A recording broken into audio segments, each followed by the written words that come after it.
Helene Knabe was born on December 20th, 1875, in Rugenwald, a seaside town on the southern coast of the Baltic Sea.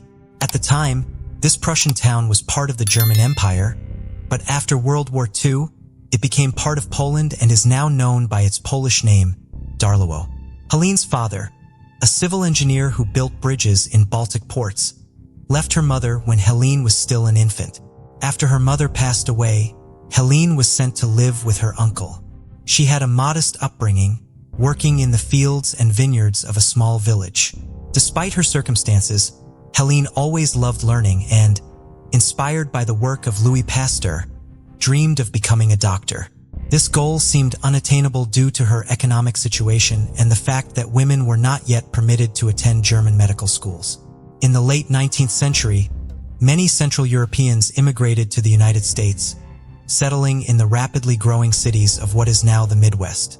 Among them was Helene's cousin, Augusta Knabe, who had moved to Indianapolis, Indiana. The two maintained correspondence, and Augusta informed Helene that medical schools in the United States accepted women. Helene then spent several years working and scraping together enough money to finance her own immigration to America, finally succeeding and moving to Indianapolis in 1896. This was just the first phase of her preparations for medical school, however. Helene spent several more years working as a seamstress and domestic servant, both to finance her education and perfect her English. By working for families in the upper, more educated class, she was able to learn the language at a level that would allow her to be successful at the collegiate level.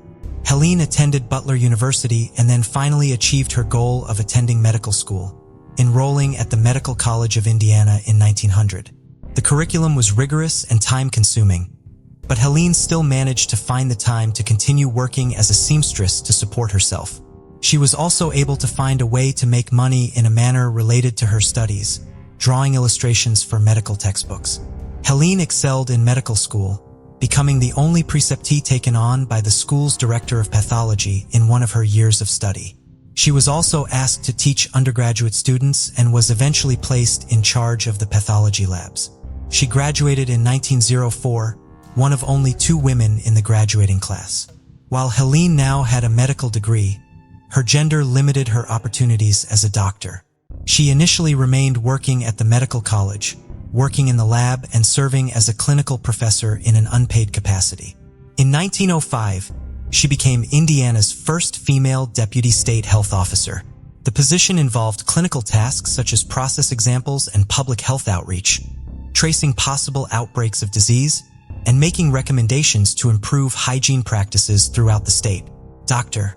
Knabe eventually was promoted to an assistant bacteriologist, which required more hours in the lab and more travel. In addition to these extra responsibilities, she continued studying, using the most current research to health conditions in Indiana and speaking to the press and to local groups to educate the public on the best practices to maintain sanitary conditions in their communities. A major area of focus of Dr. Knabe's research was rabies. Her work helped her develop cutting-edge protocols to educate the public about the disease and to try to prevent its spread. Within just a few years, she was widely considered to be the expert on the disease in the state of Indiana.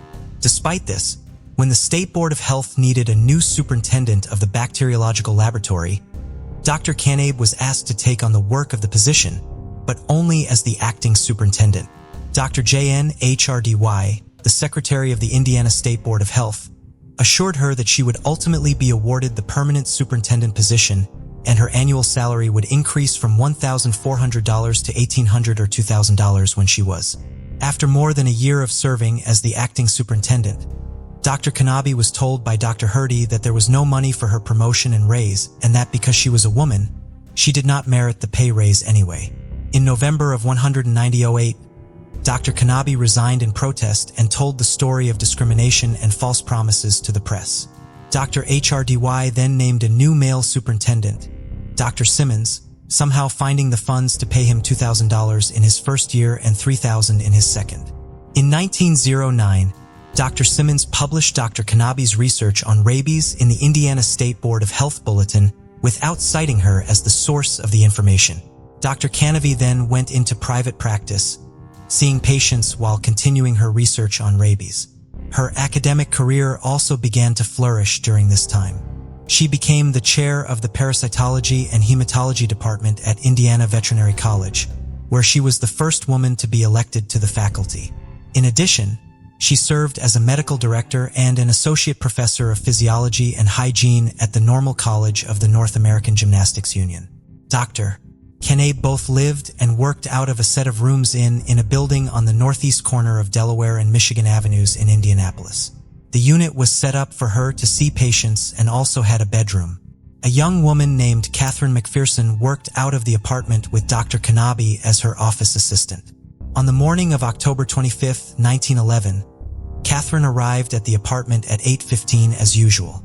Looking into the bedroom, she saw her employer lying on the bed. The doctor normally slept with her head at the foot of the bed. Today, she was lying the other way and her head had been shoved under the steel beam at the head of the bed. Her nightgown had been pushed up past her breasts and her throat had been cut, the wound cutting so deep that it reached her spine. Later examination would reveal that she had died at least 6 hours before her body was discovered. Police initially believed that the doctor's death was a suicide. The police chief, Martin Hyland, believed that at 5 feet 6 inches tall and 158 pounds, the doctor was too strong to be unable to fight off any attacker and strong enough to inflict such a gruesome injury to herself. Catherine McPherson's behavior on the morning doctor. Kanabe's body was discovered seemingly supported this theory. Catherine had not called the police for almost an hour after she discovered her employer's body. She would later say that she was in shock from the scene she had found and did not comprehend at the time that the doctor was dead, instead believing that Dr. Kanabe still required help. Therefore, she began calling various physicians and Dr. Kanabe's cousin, Augusta, as she had been instructed to do in case of an emergency. The police were not called until after numerous people had been to the scene and confirmed that Dr. Kanabe was dead and the trash had been taken out by the building's janitor. This delay and its consequences, of course, created major problems for the investigation. It was the opinion of the police, however, that the delay had been intentional and that Catherine McPherson and Augusta Kanabe had used that time to dispose of the weapon the doctor had used to take her own life, as no weapon was found at the scene. The coroner, however, was adamant that Dr. Kanabe's death was a homicide. He based his ruling on circumstantial factors, but also on physical evidence, like the defensive wounds on the body and the position of Dr. Kanabe's hands. There had in fact been 2 deep cuts made on her neck as well, and he did not believe it was possible for her to inflict them on herself. Furthermore, the doctor was right-handed, meaning that if she had taken her own life, the cuts would have been made from left to right, but they were in fact made on the right side of her body. Further supporting the idea that Dr. Kanabe had been murdered was a bloody fingerprint found on her pillow. The doctor did not have blood on her hands when she was found. Jefferson Haynes, the building's janitor, lived below Dr. Kanabe's apartment and reported hearing screams and then something falling to the floor during the night. He could not be sure which unit the noises were coming from, so he did not go upstairs to investigate further. When he woke up for the day around 5:30 a.m., he thought he heard someone walking in the apartment above. There were no signs of forced entry into the doctor's apartment and nothing had been taken. There were some signs of a struggle in the bedroom. One of her slippers was near the bathroom while the other was found near her bed and the rug was found in disarray on the floor. Dr. Kanabe's murder was heavily speculated about in the media, with a number of salacious motives for the crime being suggested. Some articles held that she had been killed by a fellow German immigrant with whom she disagreed politically. Others speculated that she had been killed by some sort of sex maniac. Dr. Kanabe's main area of focus in her position at the Normal College was what we would today refer to as sexual health. She spoke to people throughout the state and across economic and racial lines about sexual health and hygiene practices, leading some to wonder if someone she was treating for a sexually transmitted disease or a sexually related psychological problem may have killed her. 2 individuals were eventually charged with Dr.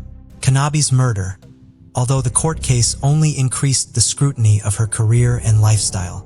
15 months after her death, Dr. William Craig was indicted for her murder and Alonzo Ragsdale was indicted as an accomplice to the crime. Their arrests were the result of an investigation by Detective Harry Webster.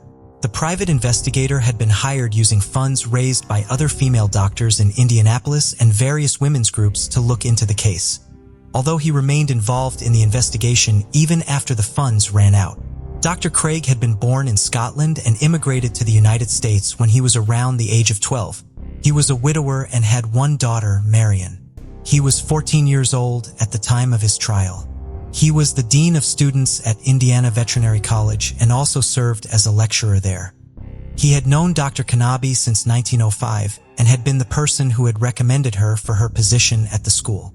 Doctors Craig and Kanabe were apparently having a variety of professional and personal problems around the time of Dr. Kanabe's death. At the veterinary college, they were in the middle of a heated disagreement about altering the lecture schedule to accommodate Dr. Kanabe's commitments at the normal college. The two doctors may also have been engaged to be married, although Dr. Craig would deny this.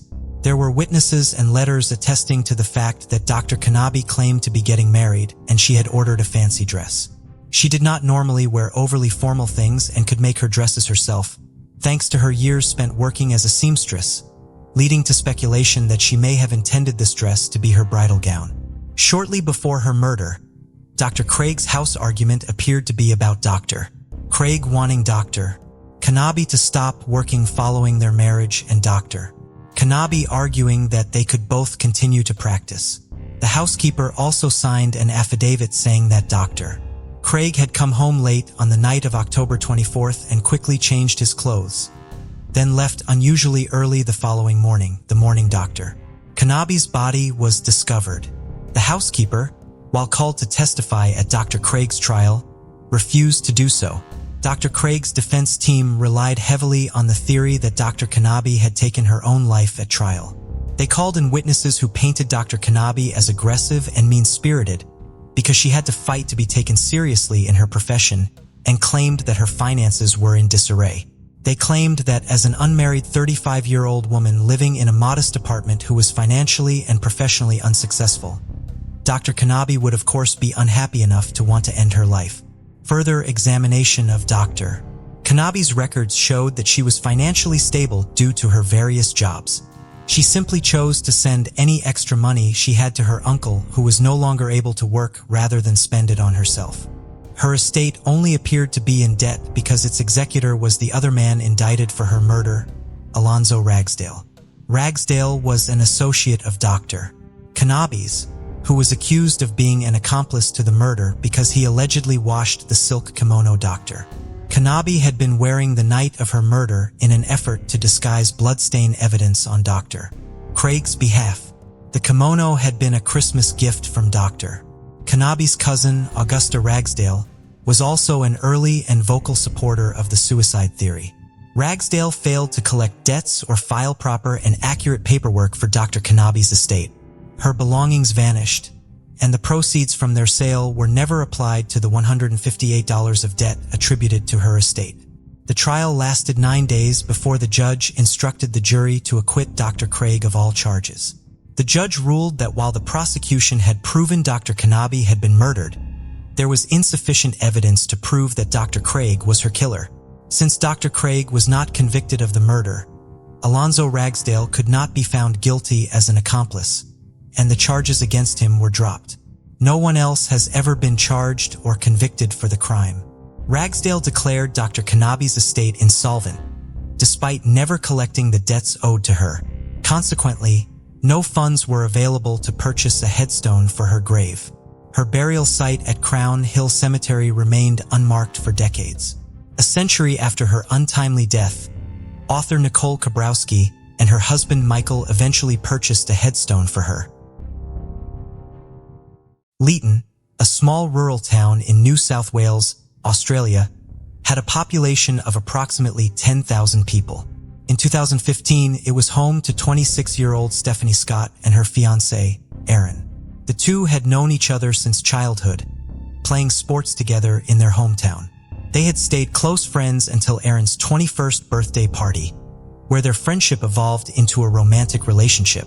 Stephanie, affectionately called Button Nose by her family, was known for her warmth, intelligence, and radiant smile. Much like her father, Robert, a teacher, Stephanie followed a similar career path, teaching English and drama at Leeton High School. She was deeply dedicated to her students and took great pride in her lessons, earning immense respect from her colleagues. April 11, 2015 was set to be their wedding day. A perfectionist at heart, Stephanie had spent months planning every detail, assuring everyone that everything would come together flawlessly. With her bachelorette party behind her and the honeymoon to Tahiti booked, the only thing left to perfect was the couple's first dance, for which they were taking numerous lessons. As the first weekend of April approached, the big day was now just days away, and Aaron asked if Stephanie wanted to join him out of town for a party, but she said she would leave it, having a couple of more bits left to sort out. One of these things was getting a final plan in place for her students while she was away on her honeymoon. April 5, 2015 was Easter Sunday, and at about 11 a.m., Stephanie headed into her school to drop off the handover for the substitute teacher. Stephanie parked her car outside and then walked to meet a colleague that lived near the school. They both went together to unlock the gate, with Stephanie locking it after her and keeping hold of the keys as she headed for the English teacher's staff room. Whilst there, she sent an email to a bus company confirming the transport for her guests to get to the wedding. And after this, she carried on working for another couple of hours. Happy everything was finally sorted, she left the admin block, keys in her bag, heading for the gates. Aaron knew she was going to be away for a few hours, of course, but as the sun started to set and there was still no word from her, something felt wrong. He had been texting her the previous evening, and in the morning getting prompt replies, but since the middle of the afternoon he had heard nothing back. He got home at around 7:20 p.m., but there was still no sign of her and her car wasn't outside either. Aaron tried to put his panic aside, hoping maybe the stress of the wedding and leaving her students for so long meant she just needed a little space. But to be completely silent like this was just not like her. Although planning a wedding is stressful to say the least, Stephanie had by all accounts very much enjoyed the process. And in the previous days, she had been telling all of her students about her dress and the wedding food. This wasn't someone that seemed nervous or overwhelmed. This was someone that was excited and ready for the big day. Aaron slept badly and woke up early, messaging her again before he started calling her family. At 4:30 that afternoon, over 24 hours since anyone had heard from Stephanie, Aaron went to Leeton Police Station to report his fiancée missing. Police wondered that because her car was also missing, if she had left the school and got into an accident, possibly rolling into a ditch or a creek and getting stuck there. Helicopters were deployed to start searching the area, as officers on the ground went straight to her last known location, Leeton High School. Due to it being Easter Sunday, few people were in the school that day, which limited the witnesses, but also ruled out hundreds of people, actually making the police's job a lot easier. A check of the alarm inside Stephanie's classroom showed that she had disarmed it at 1:31 p.m. and rearmed it at 1:38 p.m., so they knew she was definitely around at that time. But after this, there was nothing really to note. They tried to use Find My iPhone, but it was turned off. There was also no activity on her bank accounts or social media since Saturday 4th. By April 7th, appeals were now underway via social media, with one post being shared over 1,500 times in just a few hours. Local news stations were running the story and hundreds in the small community were out searching. But given how out of character this was, and now being less than a week away from her wedding day, hope was quickly starting to fade. Her mother, Marilyn, said, "I think if we don't find her today, you can't let yourself think about it, but you do." One witness who was around Leeton High School on Easter Sunday said that at 2 p.m., she had heard some noises that sounded like things being moved or dragged across the ground. She remembered she saw Stephanie's car underneath a covered walkway, but of course didn't think anything of it. But she did also notice her car disappear. Another witness who worked in the school told detectives she had a strange conversation with one of the school's cleaners the following Monday morning. As the school was now buzzing with gossip, speculation, and worry, the witness asked the cleaner if he had seen her before she disappeared. He said he hadn't. When they asked him if he thought Stephanie might have run away because of nerves about the wedding, she said he let out an odd and inappropriate giggle that left her with an uneasy feeling, and his face was covered in scratches. The cleaner was 24-year-old Vincent Stanford, and he had to be questioned. Detectives briefly spoke to Vincent, and he said he had popped into the school to take out the bins despite not being scheduled. but he hadn't been there long as he had to go food shopping. He said he didn't see Stephanie while he was there and couldn't help them. But hey, good luck with your search, he said. While his vehicle had been picked up driving away from the school just after 3:30 p.m., which went with the times he said he was there, when officers called the store he claimed he went to. They said that due to the dates, they were actually closed. He would have no reason to lie about the store he had gone to. And as a result, Vincent was now a person of interest. Police went to interview him again, this time more thoroughly. He lived at his mother's house, and when they got there, she let them in. Vincent wasn't there at the time, but his mother gave police permission to walk through her home and take a look. It was here that they found a set of keys and a red and white lanyard. Keys that matched description of Stephanie Scott's. As they were bagging things up, Vincent returned in his car. They seized his vehicle right away and found some MDF boards in the back with what appeared to be blood on them. Outside the front of the house, they had spotted some tire tracks which didn't match his vehicle. They also found a used condom on the ground, the wrapper of which was inside his bedroom. They asked him where he had been that day, and he told them he was out taking photographs, pointing to the camera on his front passenger seat. Detectives asked if they could look at it, and he shrugged and said, sure. Alarmingly, when they turned it on, the first images they found were of a burnt female corpse lying in a wooded area. He told them they were just from a film and that he had taken them because he thought they were funny. But police knew what they were looking at was the body of Stephanie. Vincent Stanford was placed under arrest in connection with the disappearance and now likely murder of Stephanie Scott. Vincent's phone and laptop were full of pictures of underage girls, both from inside Leeton High School and off the internet, in various sexual and shockingly graphic situations, including bestiality. There were also photos of women he had clearly been following around town without them knowing. A very sinister picture and pattern of behavior was being painted. And despite them not yet finding her body, on April 9th, Vincent Stanford was charged with the murder of Stephanie. They continued trying to pinpoint the area the photos of the body might have been taken. On April 10, 2015, 5 days after she had last been seen, another witness walked into the police station to say that he had seen a vehicle driving near a canal just before 4 p.m. on Easter Sunday. He said a man had got out and thrown what looked like a laptop into the water before speeding off. It didn't take police long to recover the laptop, and it was confirmed to be Stephanie's. Following this, the search for her would finally come to a devastating end. 60 miles from Leeton High School, and just a day before what should have been her wedding day, Stephanie Scott's burned body was found. She was in a patch of woodland in the Cocopara National Park. She had been hit over the head 40 times, and the cause of death was blunt force trauma. She had also been stabbed in the neck before being dumped and set on fire. These confirmed that the photos on Vincent's phone were most definitely of Stephanie. Vincent then contacted the police voluntarily and asked to talk to them. At this point, being sat in a cell, he had no idea that Stephanie's body had been found. He sat down and told them everything, including where they could find Stephanie. He told them that the minute he saw her, he had a compulsion to kill her. He quickly went home to pick up what he referred to as a rape kit, which included handcuffs, Viagra, a knife, and cleaning products. On the way, he Googled bride rape and bride raped with wedding gown, as well as making searches for necrophilia. He returned just as Stephanie was packing up to leave.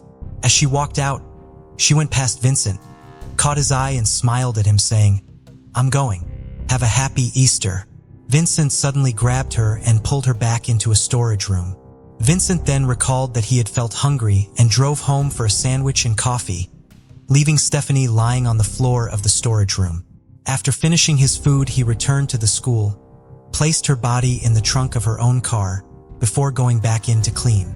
After this, he drove her Mazda to his house, leaving it parked outside while he talked to his mom and brother. In the early hours of what was now Easter Monday, Vincent drove Stephanie's car to Cocopara National Park. He had taken her engagement and graduation ring and sent these, along with Stephanie's driver's license, to his identical twin brother Marcus, who was living in Adelaide. Marcus sold her rings at a jewelry store and destroyed her license. Although Vincent was still trying to deny any sexual assault took place, officers knew that this was not true. And Vincent would also face further charges of aggravated sexual assault and inflicting actual bodily harm. Vincent Stanford had been born in Australia, but his family had moved to the Netherlands when he was just 3 years old, before moving back to New South Wales later on. He told police he had dreamed about killing someone as early as 7 years old and had choked his teacher when he was 12. His classmates used to call him psycho because of his violent outbursts. Vincent was made to attend what was called a behavior school because of his unruly behavior, limited social skills, limited friendships, and oppositional behavior. He said he was never able to adapt to society, adding, "I would have to require emotions, I have almost none." He was later admitted to an adolescent psychiatric center where he was diagnosed with autism and oppositional defiant disorder. After he was released, Vincent told police he wanted to go to university or join the army, but he was rejected by both. It was after this that he went on to get a series of jobs before getting the job as the cleaner at Leeton High School. He had only been hired on a 5-week contract, but this had been extended. When he started to work in the school, he often lurked in the girls' toilets when students were on their lunch break. From delving deeper into his phone, detectives found that Vincent had stalked a 12-year-old girl in the school and 2 other women who worked in nearby shops before he killed Stephanie. They found almost 2,000 photos of the 12-year-old on his phone, and he had even written about her in a journal. He had followed her home several times and started taking notes of when she was out and who else was in her house. One of his entries read, "Home alone 1540. Time enough to abduct." It is thought that his intended target was initially this young girl. And when this plan didn't happen, he went to the school where he set his sights on Stephanie. Results from inside his vehicle came back and showed that the stains on the MDF boards were positive for Stephanie's DNA. And inside the Stanford home, they found Stephanie's blood on a knife, on some lining to the inside of her own car, on some condom packets, and they also found her bra. As Vincent carried on with his progressively more disturbing interviews, the businesses in Leeton closed along with the classes at Leeton High School being canceled, so that the community could attend a public memorial and celebration of life for Stephanie. Everybody wore yellow, her favorite color, and what should have been hers and Aaron's first dance song, Keith Urban's Making Memories of Us, played as everyone said goodbye. It was a huge turnout of around 1,000 people. And later on, in the picturesque venue that was supposed to host the couple's wedding, Stephanie's funeral would be held. After this, more shock would come for the family when police announced that they had made a second arrest in Stephanie's case. Vincent's twin brother, Marcus. Despite his confessions, it actually wasn't clear how things would go in terms of a court case, as Vincent did not initially enter a plea. But based on all the evidence presented by the prosecution and police, it was ruled that the case was definitely capable of resulting in a conviction before a jury, and he was committed to stand trial. Psychological tests are being carried out by experts, and they revealed that they believed he was absolutely a serial killer in the making. He was void of emotion or empathy. He was an unbothered, often laughing and shrugging things off as he spoke. Fortunately for Stephanie's loved ones, they would be spared any such trial. As in July 2016, Vincent Stanford finally pleaded guilty to her rape and murder. While the courts looked into his sentencing, Vincent's twin brother Marcus would also face his own charges.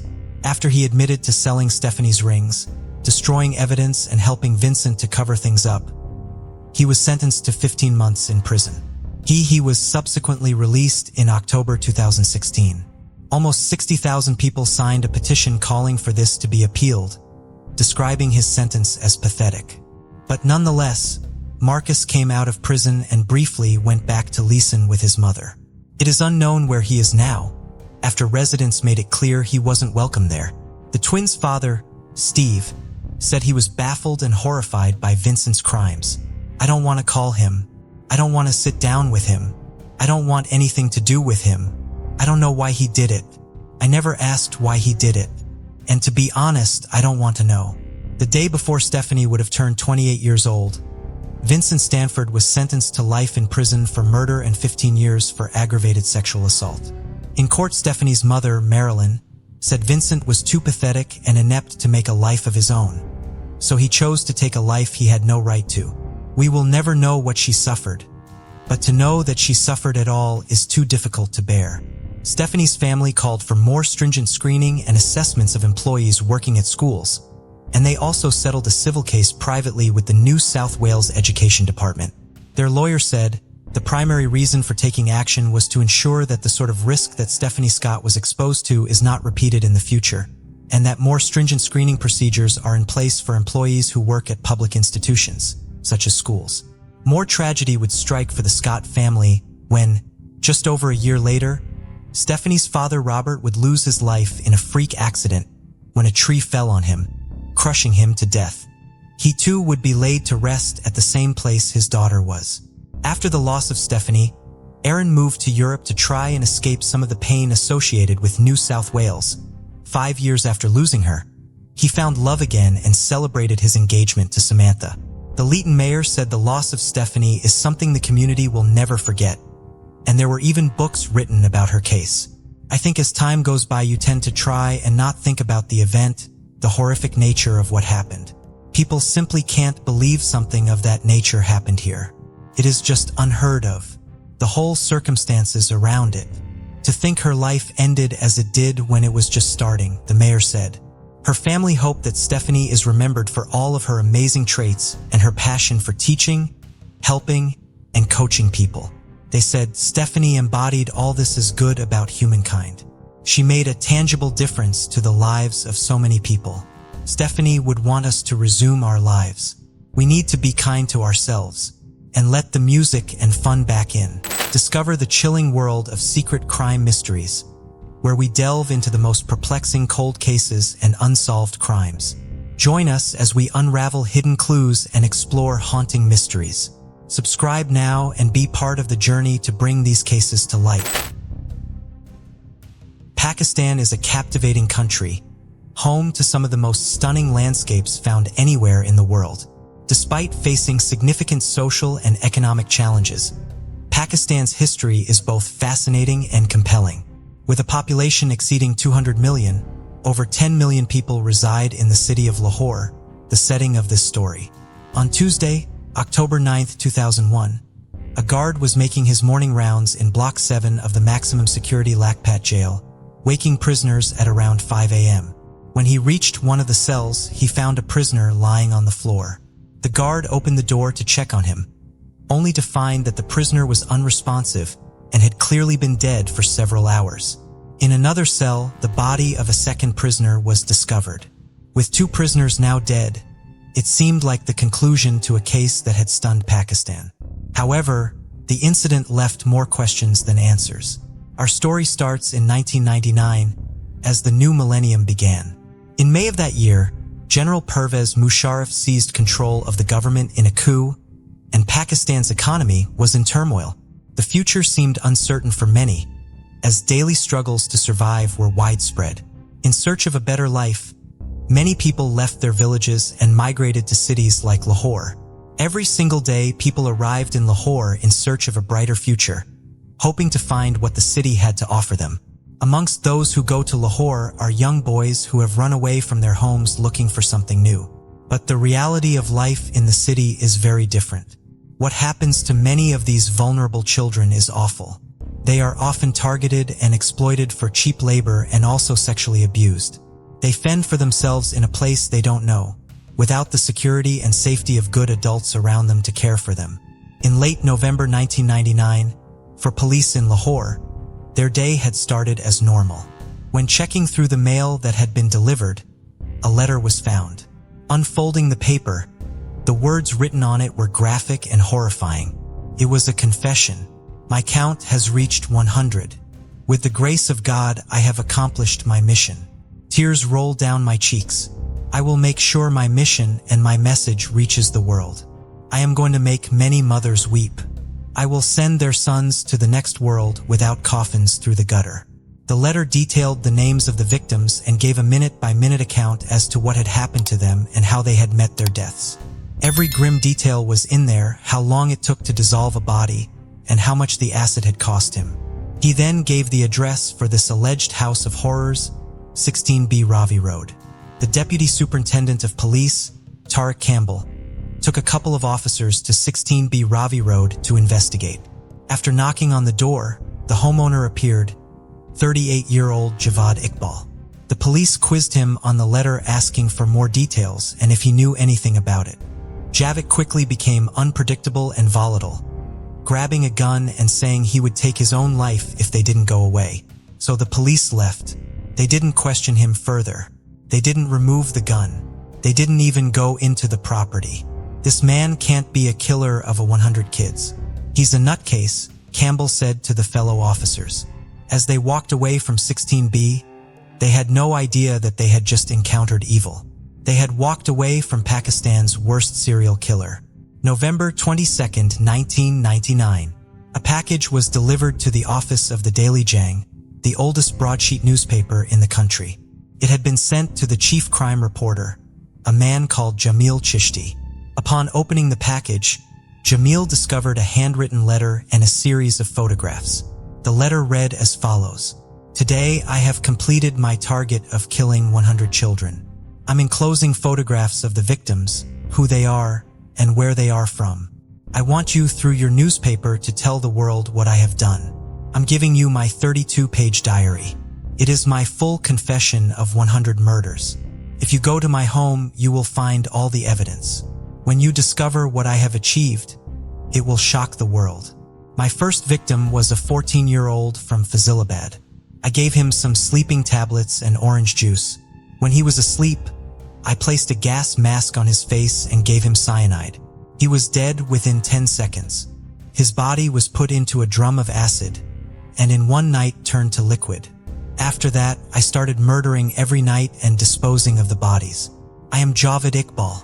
The parcel also contained the 32-page diary he had mentioned in the letter and a notebook, giving horrific and disturbing details of each murder. After going through the contents of the envelope, I thought there could be two possibilities. Either someone was trying to frame him or this man has really done it, Jamil would later say.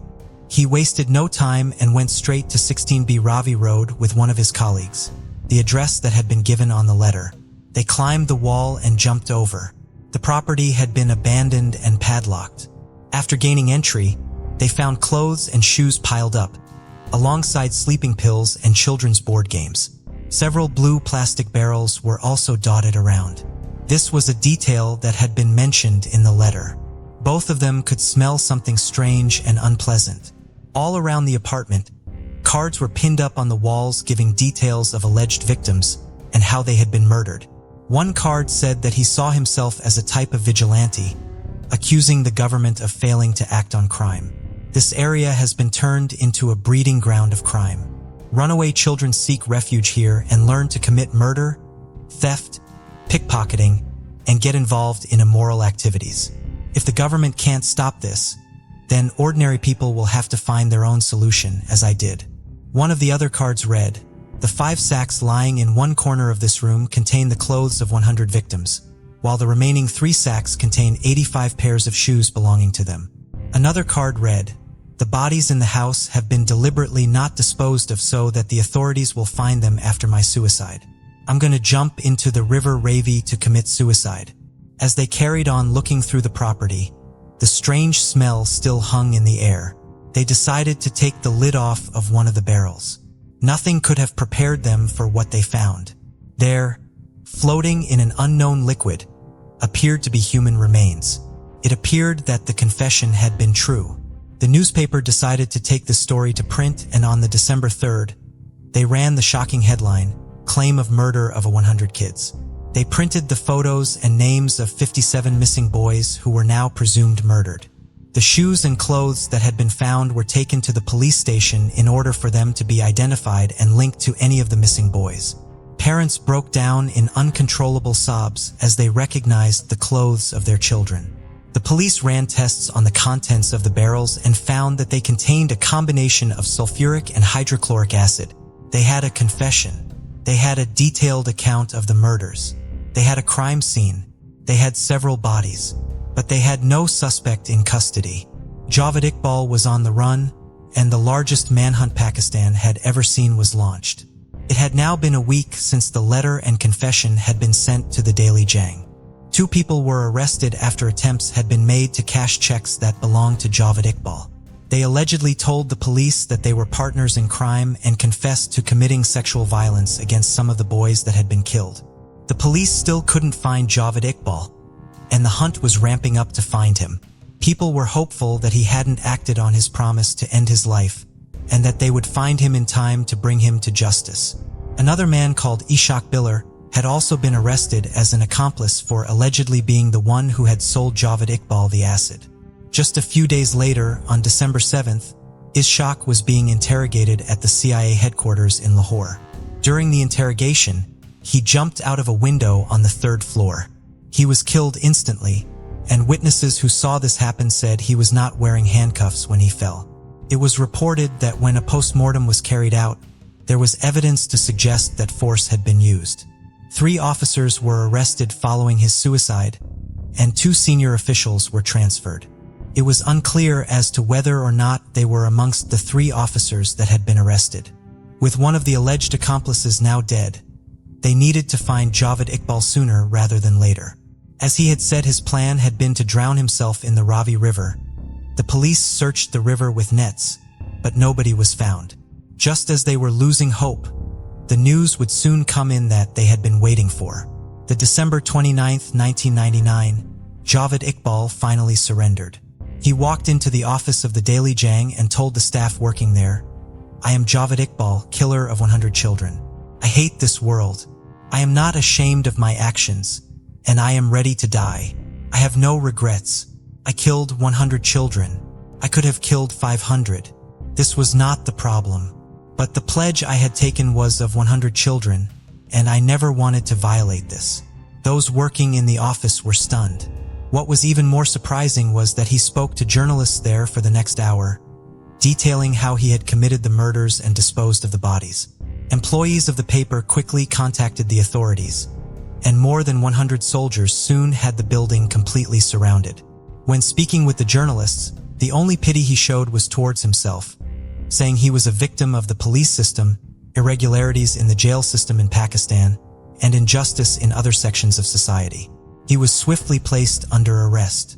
As the pieces of the puzzle were coming together, more and more was coming out about Javed and his disturbing past. He was the 6th child of a wealthy family. He had 4 sisters and 5 brothers. His father was a successful businessman, and both he and his wife doted on their son. He was spoiled and pampered, constantly told how brilliant and how intelligent he was compared to his siblings. Early on in his childhood, he showed signs of serious aggression. He would physically attack other children and would also kill animals. His brother said, as a boy, he was violent and eccentric. He would give a lot of headache to our parents. Javed would go into a trance. Sometimes he'd wake everyone up in the middle of the night and ask us to line up behind him. It was like some spirit had possessed him. I really think he was possessed as a kid.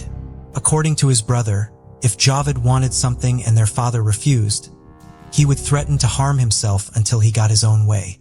Upon leaving Islamia High School, he went on to attend Islamia College. He had an engineering business set up for him by his father, who also purchased 2 villas, and a steel recasting business was run from one of the properties. Whilst working, he employed young boys to work in the business, as it was cheaper to employ them.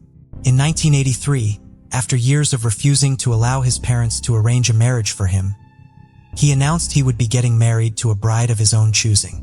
She was the older sister of one of the boys he knew. It was reported that this was orchestrated by Javed to stop the boy from leaving him. The couple would go on to have a daughter. His violence soon began to come to the surface again. He committed assault against the son of a well-known and highly regarded resident of the area, and the incident was taken to the elders. Javed confessed what he had done and signed a document, promising he would not do it again. Copies were printed of the document and put up around the area, and he visited 100 shops to apologize for his actions. He also set up a shop selling video games, the first one of its kind in the area.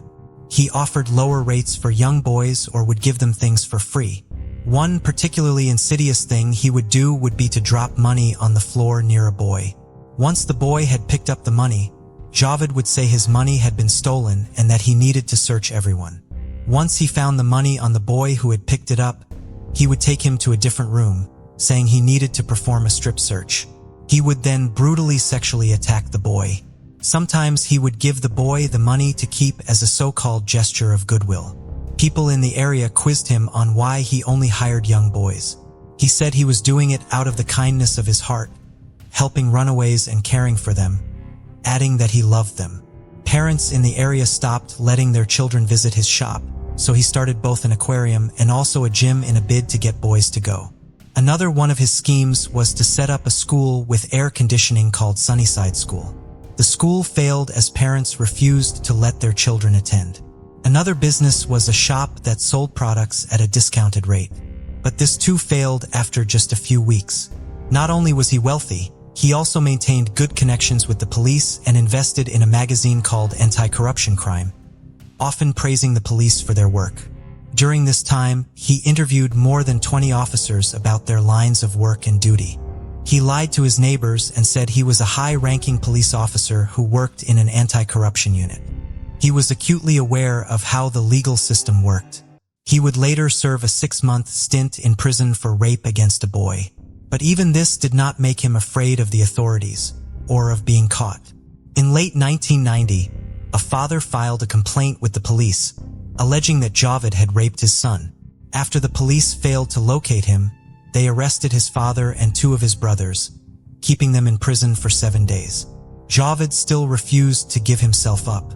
On the 8th day of their detention, the police made another arrest. This time it was a boy who had been staying at Javed's house, and he too was taken to the police station. Just a few hours later, Javed Iqbal showed up. He verbally abused members of his family for failing to stop the police from arresting the boy, before finally giving himself up to the authorities in exchange for the boy's release. It was later alleged that he had bribed the police and the parents of the boy who had filed the complaint, in exchange for no charges being filed. His brother would later say in a documentary that the family had found out about Javed's pedophilia in 1991 after he had been taken into custody, accused of raping 2 young boys. "I had a lot of friends in the police. If I had any problems with my neighbors, my police friends would help me out. 2 young boys accused me of rape. It was in the newspapers and my neighbors confronted me. They wanted me to leave. I was angry. My family raised 160,000 rupees and the money was handed to the police. Police officers don't care about runaway boys. All they want is the boys for themselves and spend the night with them." So disgusted by his actions, his wife left him, and most of his family severed ties too. Javed would later remarry and have a son, but this marriage soon fell apart too. When his father passed away in 1993, few were left who would protect him. When he was next caught, he was beaten and thrown out of the area. However, with the passing of his father came an inheritance of 3 million rupees. In 1995, he began building a mansion in Rana town. He was a keen videographer, using his camcorder to capture all aspects of his life, including his home. The property was enormous, boasting a pool, wild animals, and a sprawling underground space. "I loved my palace. I had exotic flowers and wild animals, tigers, monkeys, and snakes. These were the happiest days of my life. I had such fun and great times with my friends." He continued his schemes to try and meet young boys. Another method he used was using children's magazines to find pen friends. He would receive photographs of these pen friends and would then shortlist them to the children he found attractive and actively engage with them. He would send presents and money, grooming them, trying to get them to send photographs of themselves or go and visit him. As his extravagant spending continued, he was no longer living within his means. His money was rapidly running out. In 1997, his finances were in serious trouble, so he sold his mansion and moved to a different part of the city. One of the boys that had been picked up by Javed Iqbal would manage to escape. He had run away from a small poor village where jobs were hard to come by. He had boarded a bus to Lahore, hoping he would find a better life ahead of him. Javed approached the child while he was sitting in a park. He was carrying a postcard and told the boy he was a father looking for his son who was missing and asked him to help in the search. Javed then took the boy back to his property, where he beat him and told him if he tried to escape, he would shoot him. Whenever Javed left, the boy would be locked inside. Whilst held captive, the boy saw Javed bring other boys back, where they would be sexually assaulted and abused. On one occasion, Javed told the boy to take his clothes off. When he refused, he was beaten. The terrified child got undressed. Javed Iqbal then raped him. Located in Lahore is the Data Daba, the largest Sufi shrine in South Asia. Many of those in need go there as people often donate food for the needy. This was one of his hunting grounds, knowing there would be boys looking for food and shelter. In September of 1998, he was back at Adadaba. I saw an attractive 18-year-old youth. I offered him a job as my servant and he agreed, so I took him home. The boy who was still being held captive said that Javed had brought the youth back and taken him to his bedroom for a massage. Javed Iqbal would later rape him. I locked the door and put the key under my pillow. Then we all went to sleep. The boy who was being held captive said that he and the 18-year-old slept on the floor. During the night, Javed was attacked. He was beaten with the butt of a rifle that had been found in the apartment. He alleged that the 18-year-old had carried out the assault. As the sound of screams echoed around the apartment, neighbors ran to investigate. They found Javed lying on the floor covered in blood and the younger of the boys with a head injury. Javed Iqbal could not lie his way out of this one. Enraged, the neighbors threw him out of the village. Javed was unconscious in hospital for roughly 3 weeks. The assault resulted in a broken jaw and fractured skull. He was arrested on suspicion of rape but was later granted bail. Nobody in his family would pay for his medical treatment, and his aging mother was trying to care for him as he couldn't even walk without help. Clinical psychologist Akhtar Ali would later say that this incident was the turning point. Javed, someone who had been aggressive his whole life and was so accustomed to getting everything he wanted, had not been expecting aggression to be directed towards him. He was someone who was used to being in control. This attack was not something he was prepared to accept. In order to pay for his medical care, his assets were sold, something he was shocked to discover. His money continued to run out and he moved to 16B Ravi Road. His mother died a few months later after a period of ill health, and Javed was set on revenge. I was so badly beaten that my head was crushed, my backbone broken, and I was left crippled. I hate this world. My mother cried for me. I want 100 mothers to cry for their children. I did it to avenge an attempt on my life by my boys, the death of my mother, and an injustice in society. In February of 1998, another complaint was made that he had raped 2 young boys at gunpoint. His wealth and status meant he escaped justice yet again. In May 1999, his depraved killing spree would begin. 100 runaway boys would disappear in just 147 days. After the success of my first murder, I decided my mission should begin. Javed Iqbal would later say that he had experimented with acids to find the best way of dissolving a body. He mixed 2 together and then murdered a boy before placing his body into the barrel of acid. Within 12 hours, the young boy's body had disintegrated. Friday, August 13th, murdered 3 boys today. They don't belong to their parents or anyone else. No one will miss them. Following his staggering confession, the police would spend the next few days talking to the families of the children who had gone missing. There were heartbreaking scenes as parents flocked to the police station to look at the photographs and clothing that had been found in the house. Their worlds crashing down when they realized their son was amongst the dead. My victims were tricked into coming back to my apartment. When the bodies had dissolved, I poured the liquid down the toilet. My neighbor complained about a smell of the acid, and I decided to empty the barrels into a nearby river instead. No one suspects what I am doing. No one cares. Over the days that followed, 57 children had been identified from the photographs or clothes. A spokesperson for the police said, "Some of the children whose pictures or clothes were identified were among the city's poorest. Some were beggars, and others were among the army of children in Pakistan who work on the streets selling things. Others had left home and never returned." Based on evidence that had been found in the apartment, the police were able to identify more than 80 boys. On February 18, 2000, Javed Iqbal was formally indicted. Murder charges were filed against him, a 17-year-old called Sajid, and 2 minors. They all entered pleas of not guilty.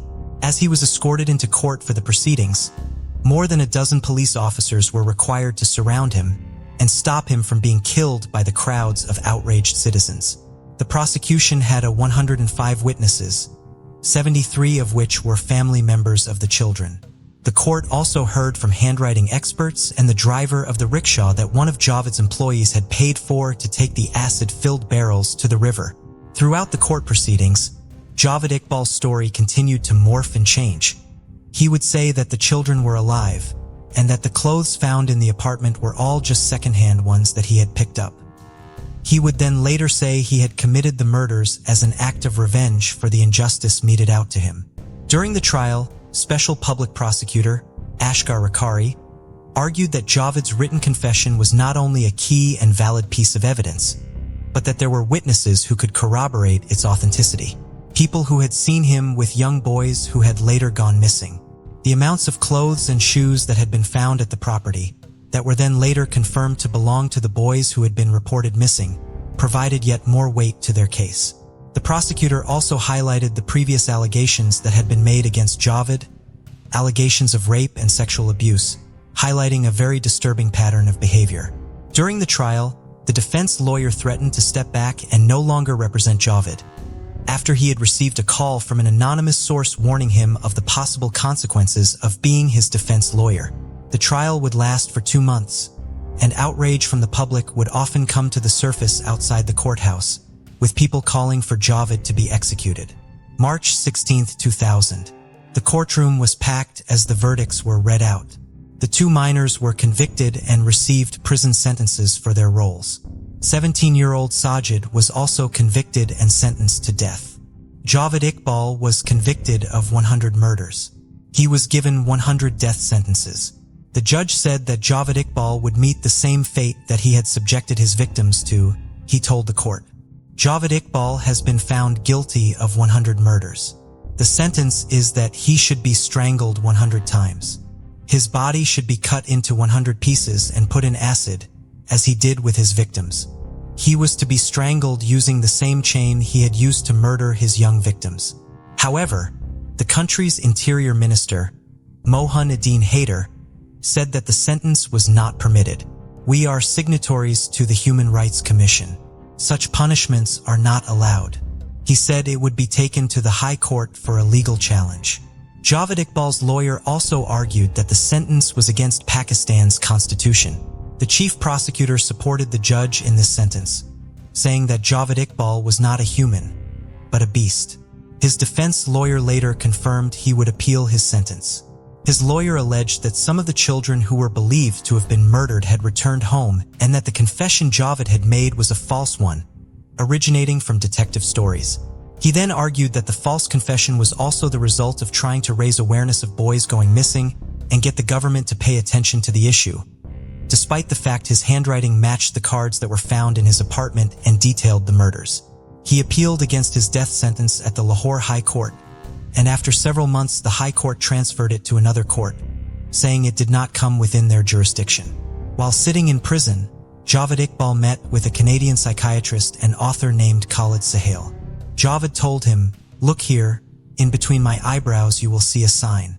Most people have either a blank space or hair joining the eyebrows, but I have these 3 prongs. It is a star, a special sign from God." Tuesday, October 9, 2001. In Block 7 of the maximum security prison, Javed Iqbal was found dead in his cell. Found dead in another cell was Sajid. It was initially reported that they had taken their own lives by ingesting poison, but this version of events would later be challenged. It was alleged by a prisoner that Javed and Sajid had taken their own lives between 10 p.m. and 2 a.m. The prisoner also alleged that the guard on duty had said, "I was asleep when the incident took place." The prisoner stated that when the guard had woken up, he had observed the 2 men hanging in their cells using bedsheets tied to the iron bars, and that they had been taken down and then placed on the floor to look as though they were sleeping, before leaving the cell without telling anyone. When the guard was replaced, the new guard failed to check on the prisoners, and it wasn't until morning that the head warden found the pair dead in their cells after he had gone to wake them up. It was reported that for the police investigators this story was odd. For 2 prisoners to take their lives in this way at the same time was unusual. In a bid to ascertain exactly what had happened, a magistrate, doctors, police and seniors from the prison descended on the scene. The bodies were taken away from the prison and sent to the city mortuary. According to the doctors, their necks were found to have strangulation marks on them, and blood had come out of their nostrils and mouths. On Javed Iqbal's body, they found many wounds that had healed, wounds that had been inflicted with a blunt weapon, and they were found across his body. Despite the indications of another person or persons being involved in their deaths, they were officially ruled as being suicides. Javed's lawyer, Faisal Najib Chowdhury, spoke to the BBC and said he was unconvinced by the official version of his client's death and was still waiting for the results of the post-mortem. One of the officials from the prison had called Javed Iqbal's behavior whilst in jail strange, adding that he had made more than 12 attempts to end his life. Following the deaths of the 2 inmates, 6 officials were suspended. Javed's family refused to collect his body from the mortuary, with his brothers saying the day he had made his confession was the day he had died to them. The story of the case would later be made into a film. It was announced in 2021 that Javed Iqbal, the untold story of a serial killer, would be coming out. The day before it was scheduled to be released, the Central Board of Film Censors pulled it from cinemas, citing objections to it from the public. However, many expressed their disappointment over the decision to pull the film. Following changes and edits, it was announced it would be released in Pakistan on the May 19, 2022. The impact of this case cannot be understated. It is a story that has captured and horrified people in equal measure for more than 20 years. The horror, brutality, and scale of it all lingering in the public consciousness. For the loved ones left behind, knowing the appalling deaths these boys were met with is crushing. Knowing that so many had gone missing and nobody had noticed, knowing that there had been opportunities to catch and properly punish him for his crimes against children. But these had either been missed or had no impact are thoughts that are too awful to comprehend. There are now 100 families that are missing their sons, grandsons, brothers, nephews, and cousins. For many of these boys, hopes and dreams of a better life in the city were cruelly and brutally snatched away. Words almost seem futile when trying to wrap up a case like this, but the least one can do is think of these boys and their families and hope that such atrocities never ever happen again. On November 18, 2020, the Decatur Police Department in Decatur, Alabama, received a phone call that stumped the switchboard operator. Eventually, the call was redirected to Detective Sean McAdam of the Violent Crime Unit. The first thing the caller said was, "I want to confess to a murder I did years ago." Naturally, Detective McAdam was skeptical of this unexpected confession, suspecting it might be a prank at best, or a setup for an ambush at worst, especially since the caller wanted to meet with him in person. The caller did little to reassure the detective of the truthfulness of his statement, as he couldn't recall the day or the year the murder he claimed to have committed had taken place. Detective McAdam had to consult a chart the department maintained of local homicides committed from the 1980s onward in order to use the other details the caller provided to try to identify the case he was confessing to.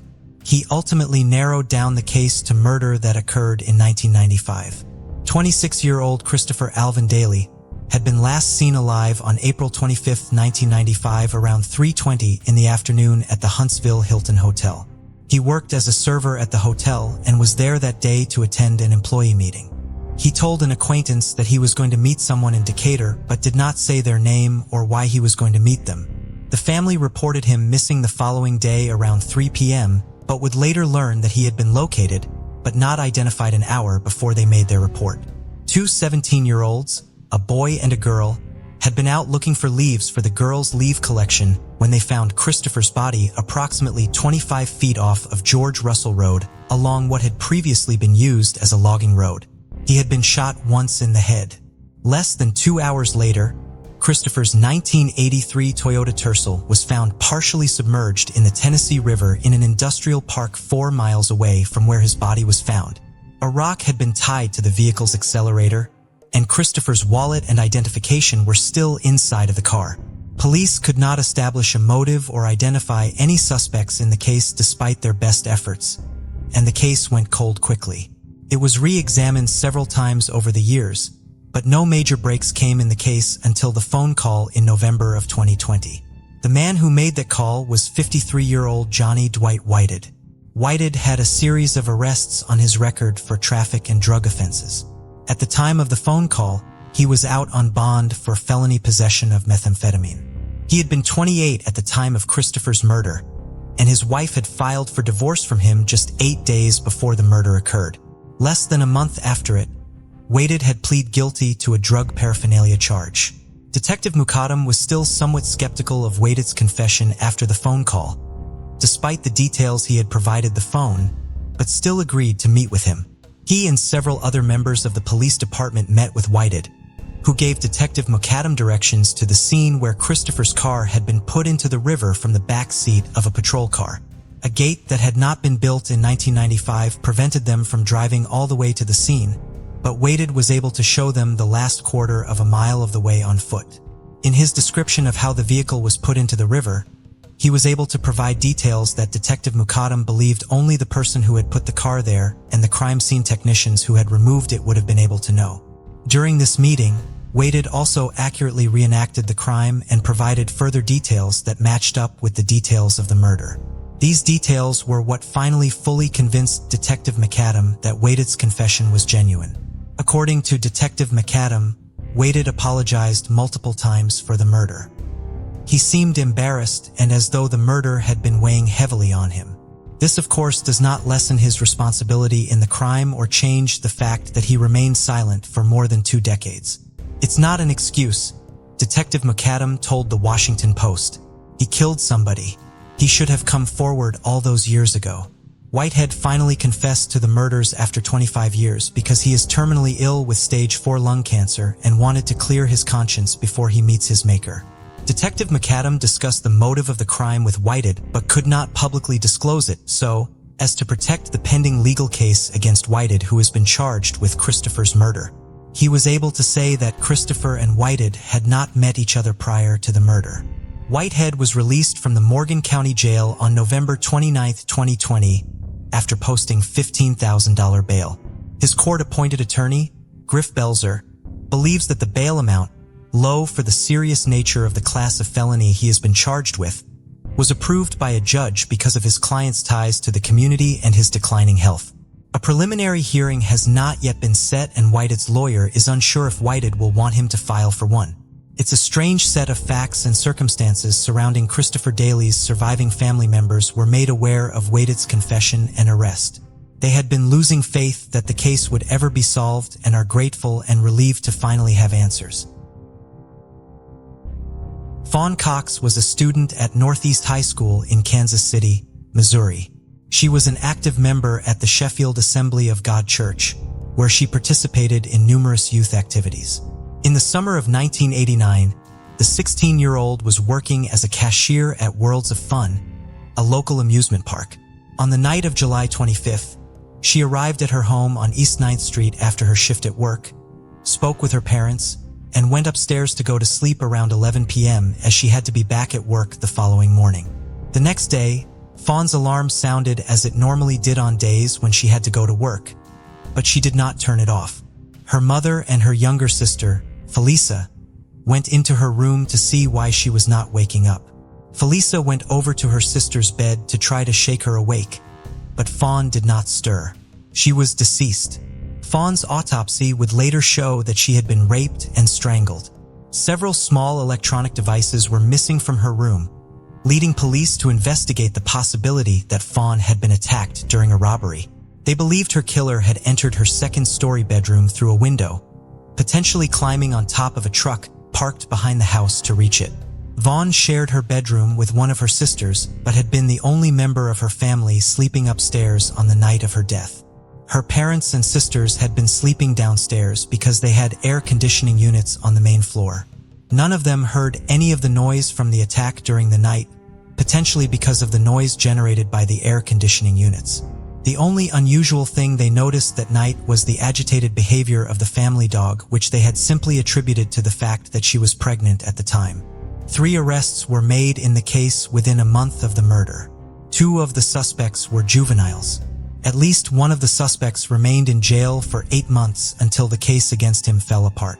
The witness whose testimony led to the arrests admitted that they had lied to the police and the charges against all 3 suspects were dropped. The killer's DNA was found at the crime scene in semen and in hairs. As technology progressed over the years, the DNA profile from that evidence was able to exclude the 3 original suspects as well as several others. No match to it was ever found in any criminal database. By 2019, as genetic genealogy was solving cases all over the country, the Cox family questioned why the new technology was not being used in Fawn's case.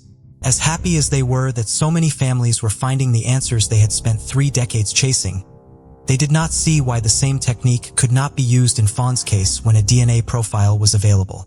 The Kansas City Police Department had not used genetic genealogy in the case because of a lack of funding. Fawn's family therefore began fundraising to cover the cost, hosting a motorcycle ride, t-shirt sales, auctions, and pool tournaments.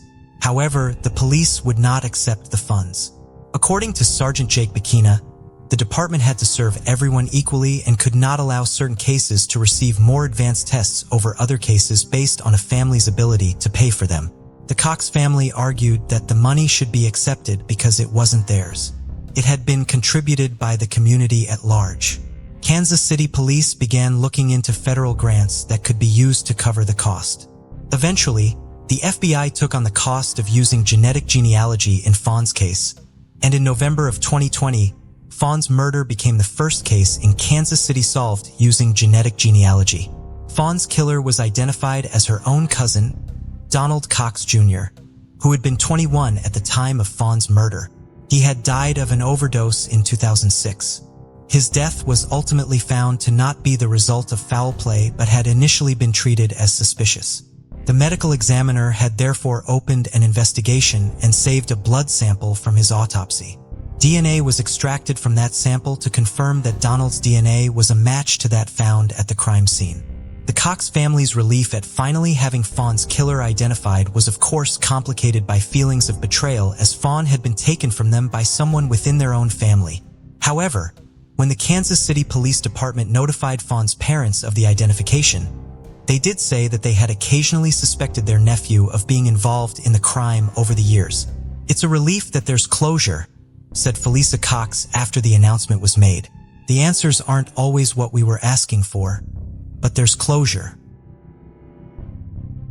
Siobhan McGinnis was, according to her father, a genius who spoke perfect English by the time she turned 4. She was also a happy and outgoing child who was always smiling. On February 5, 1974, the 5-year-old went to a friend's house to play. She then began the short walk back to her home, less than 3 blocks away in the north side of Missoula, Montana. She never arrived and was reported missing. A massive search for Siobhan began, utilizing law enforcement, search dogs, and over 100 volunteers. The effort was complicated by heavy snow that fell the day after her disappearance. On February 7th, 2 days after Siobhan went missing, her body was found in a snowy drainage culvert near the Tura exit of Interstate 90, east of Missoula. Her autopsy would reveal that she had been sexually assaulted and sustained a head injury and 2 stab wounds to the chest. Police investigated several suspects, including a 15-year-old boy who underwent a lie detector test and questioning under the influence of sodium amytal before being cleared. Police identified a vehicle that was potentially connected to the case, a green Cadillac with New York State license plates, but never located it. Despite an exhaustive investigation involving multiple law enforcement agencies, the case ultimately went cold. Same bowls from Siobhan's rape kit were thankfully properly stored following her murder, and they would provide authorities with the killer's DNA profile once technology advanced to the point where it was possible to extract it. It was run through criminal databases, but no match was ever found. The Missoula City Police, the Missoula County Sheriff's Office, the Missoula County Attorney's Office, the Montana Department of Justice, and the FBI would all contribute to the investigation over the years. In 2019, Missoula Police began working with the Cold Case Squad at the Missoula County Sheriff's Office to explore other ways of using the DNA evidence to solve Siobhan's case. They worked with Othram Incorporated to use genetic genealogy in the case, an effort which eventually led investigators to a potential suspect. That suspect's children were contacted, and they provided DNA samples for comparison, which confirmed that the suspect was the contributor of the DNA from Siobhan's rape kit. On October 26, 2020, More than 46 years after Siobhan's murder, Missoula Police Chief Jason White announced during a virtual press conference that DNA had identified Richard William Davis as a suspect in the case. In addition to the DNA evidence, police learned that Davis had driven a green Cadillac with New York plates in 1974, and photographs of him from that time period were consistent with descriptions given by 2 eyewitnesses. Davis could not be arrested, however, because he had died in 2012 at the age of 70 in Cabot, Arkansas, where he had lived since the late 1980s. Davis was a born-again Christian and had worked for years as a truck driver. He was survived by a wife, 4 daughters, 9 grandchildren, and a great-granddaughter upon his death. His family has cooperated with the investigation and reached out to Siobhan's family. During their virtual press conference announcing the resolution of the case, Siobhan's half-sister Una, appearing through a video conference, requested that the public show Davis's widow and daughters the same kindness they have shown her family and respect their privacy during this difficult time. The family of the suspect are very, very, very, very kind people, Una said. They did not have to cooperate or care about these things, but they were willing to do this for us, and they have reached out to us. They sent a very lovely statement to our family from theirs, and they are also experiencing their own new family tragedy. Authorities do not know why Davis was in Missoula in 1974 and believe he may have just simply been passing through. He lived and worked all across the United States during the 1960s-70s. He was a missionary on the Sioux Reservation and later a mine worker in South Dakota in the 1960s, a school bus driver in Alaska in the mid-70s, and a security guard at the Arkansas School for the Deaf and Blind in the late 1970s, early 1980s, when he was also a volunteer with Big Brothers Big Sisters. He is also known to have lived in Pennsylvania and New York and to have traveled extensively to numerous other states. While Davis has no known criminal convictions, he had previously been connected to other crimes. After authorities in Missoula notified the Village of Bath Police Department in Bath, New York, of Davis's connection to murder, they reopened one of their own cases. 24-year-old Barbara Jean Alexovich disappeared in 1973 when Davis was living in Bath and working at a local dairy. Davis was known to police because of several alleged incidents of attempted child luringings, including an attempted abduction of an 8-year-old girl the same year Barbara went missing. Barbara and her husband had been at the local Elks Lodge on the night of October 3, 1973, and she left the establishment to walk the 2 blocks to their home alone. She has never been seen again. Police are asking anyone with information about Davis during his time in Bath or Barbara Alexovich's to contact them. Shortly after the announcement of the identification of Davis, Siobhan's family announced plans to memorialize her in Missoula. The Zootown Arts Community Center is currently raising funds to create a rooftop garden in Siobhan's memory, which Siobhan's mother hopes will serve as a place that will bring the entire community together. If they are unable to execute the rooftop garden as planned, any funds that are raised will be used to create an alternative memorial. As the cultural heart of Japan, Kyoto is the last place anyone would expect a mass murder to take place. However, on the humid, overcast morning of July 18, 2019, one man's pursuit of revenge over a perceived act of plagiarism would send shockwaves across the world. His actions would take the lives of 36 people and injure 34 others, making it the deadliest attack on Japanese soil since World War II. With iconic works like Studio Ghibli's Spirited Away and My Neighbor Totoro, as well as beloved titles such as Sailor Moon and Gundam, anime is a $2 billion industry and has long been a cornerstone of Japanese culture, enjoyed by children and adults worldwide. Kyoto Animation, or KyoAni as it's affectionately known by its vast fan base, began as a small animation studio founded in 1981 by the dynamic husband and wife duo, Hideaki and Yoko Hata. The couple started by hiring unemployed mothers and inexperienced workers who might not have had other opportunities. Yoko Hata, speaking to a journalist at the time, explained that women have an innate kindness and gentleness, which is why they hired more female staff. She wanted their animation to reflect that heartwarming energy. This sentiment set KyoAni apart from other studios and quickly won the hearts of anime fans. Over the years, the studio expanded and gained immense popularity for producing high-quality anime and exceptional storytelling, releasing over 28 television shows and films between 2000 and 2019. Many of the studio's productions became instant classics, such as the series, The Melancholy of Haruhi Sasmiya, an animation series about the adventures of a supernatural high school girl. Clannad, a fantasy drama, and K-On!, a series following the lives of 4 high school girls. The studio was a creative's dream workplace as well, and positions there were highly sought after by other artists and writers alike. Not only for the chance to work at a successful and popular studio, but also due to the fact that Hideaki and Yoko were very kind employers, with a vision to support artists fully.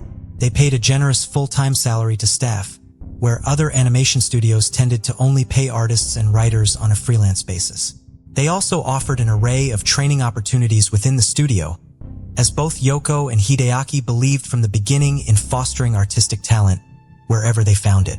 One way in which the studio discovered new talent and up-and-coming artists was by running the annual Animation Awards competition, a yearly cash prize contest open to professional and amateur writers alike, and offering the chance for lucky winners to have their stories published and adopted by the studio. Unbeknownst to Hideaki and Yoko Hata and others at KyoAni, it would be the same competition that would spark a hatred so deep in one man and flame his obsession with revenge, culminating in one appalling act of violence.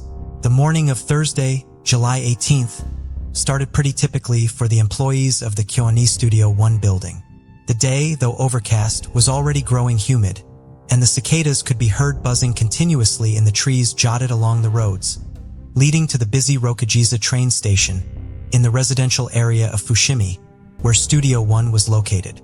From the outside, Studio 1, the animation company's main base of operations, was just an ordinary-looking, old-fashioned and simple 3-story building, connected by a single iron spiral staircase. But the inside was very much different. The interior had a buzzing, but very relaxed and creative atmosphere. Tatami mats were laid out on the floors, as is Japanese custom in the home. Employees walked around barefoot or in slippers. There was even a space in the corner of the second floor for taking a nap if artists wanted to catch up on sleep after lunch. The Hatters always wanted their company to have a family feeling to it, and Studio 1 was a testament to that. Around 70 artists, writers and animators were gearing up for another hectic day of creating, whilst chatting and laughing about their plans for the weekend.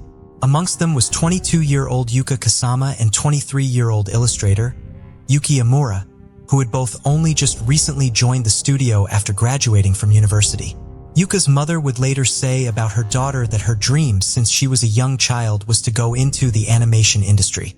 At around 10:30 a.m., a disheveled and heavy-set man wearing spectacles, a sweat-stained red t-shirt, and dirty stone-washed jeans burst through the front doors of the studio, carrying a 40-liter liquid container and shouting, "Die, die, die." The man then began frantically splashing gasoline around the entrance, hallway, and over shocked studio employees, who attempted to stop him. A desperate struggle ensued, but the man pulled out a lighter and ignited the fuel, causing what many witnesses recalled as a large flash and explosion. A middle-aged man who was working at a housing exhibition near the studio at the time told reporters after, "I was in the office around 10:30 and suddenly I heard an explosion. When I went outside, I heard another large explosion. I could see there were flames and smoke mainly on the second and third floors of the studio, and some people were evacuating. The smoke was rising quickly and it was really thick, so I immediately called the fire department. Engulfed in flames, the culprit fled screaming from the building where he was pursued by 2 studio employees, and with the aid of police officers later, he was wrestled to the ground in a courtyard around 100 meters away. As the badly burnt man struggled with police, he repetitively shouted, 'They plagiarized my work. I did it because they stole my novel,' and he demanded to speak to the president of the studio. Police restrained the man who had severe burns on his legs, chest, and face until backup arrived. Officers also discovered knives and bladed weapons concealed in a bag near the studio that belonged to him too.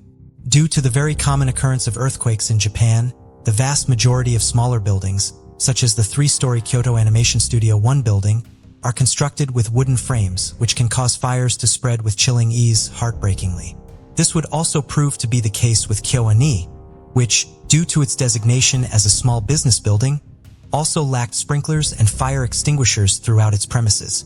The flames spread and grew ferociously within seconds, trapping most of the terrified employees, including Yuka and Yuki, inside the building and forcing them up the single spiral staircase to the smoke-engulfed second and third floors, where many of them collapsed due to suffocation or succumbed to the flames and died.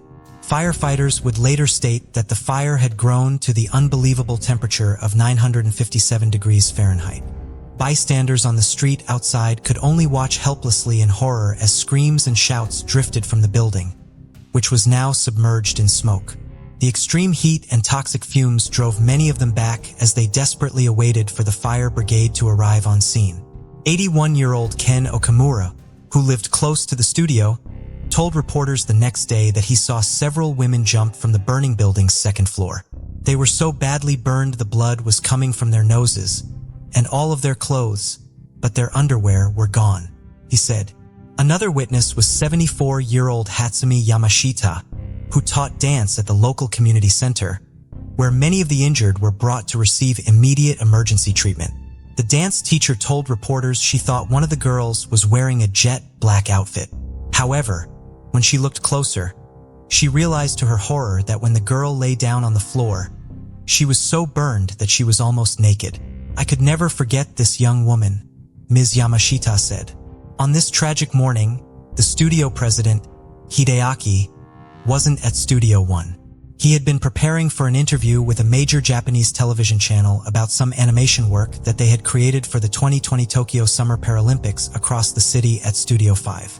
It was just as the interview was coming to a close at around 10:33 that he received a call from one of his employees informing him that there was a fire at Studio One. He later stated he wasn't overly concerned at the time. The member of staff who had called him didn't seem alarmed, and Hideaki wrongly assumed one of the animators had set off a fire alarm or that there had been a small confined fire in the staff kitchen. He brushed off the call and continued his morning as usual, making preparations for an early afternoon business meeting at Studio One, telling himself he would find out soon enough what had been the cause of the telephone call. It would only be a short while later as he was driving towards Studio One that he noticed the thick black smoke and heard the wailing sirens. He began to worry. He called his wife Yoko on her cell phone. He knew she wasn't scheduled to be at Studio One that day, but was relieved to know that she was safe, though she also didn't know what was happening.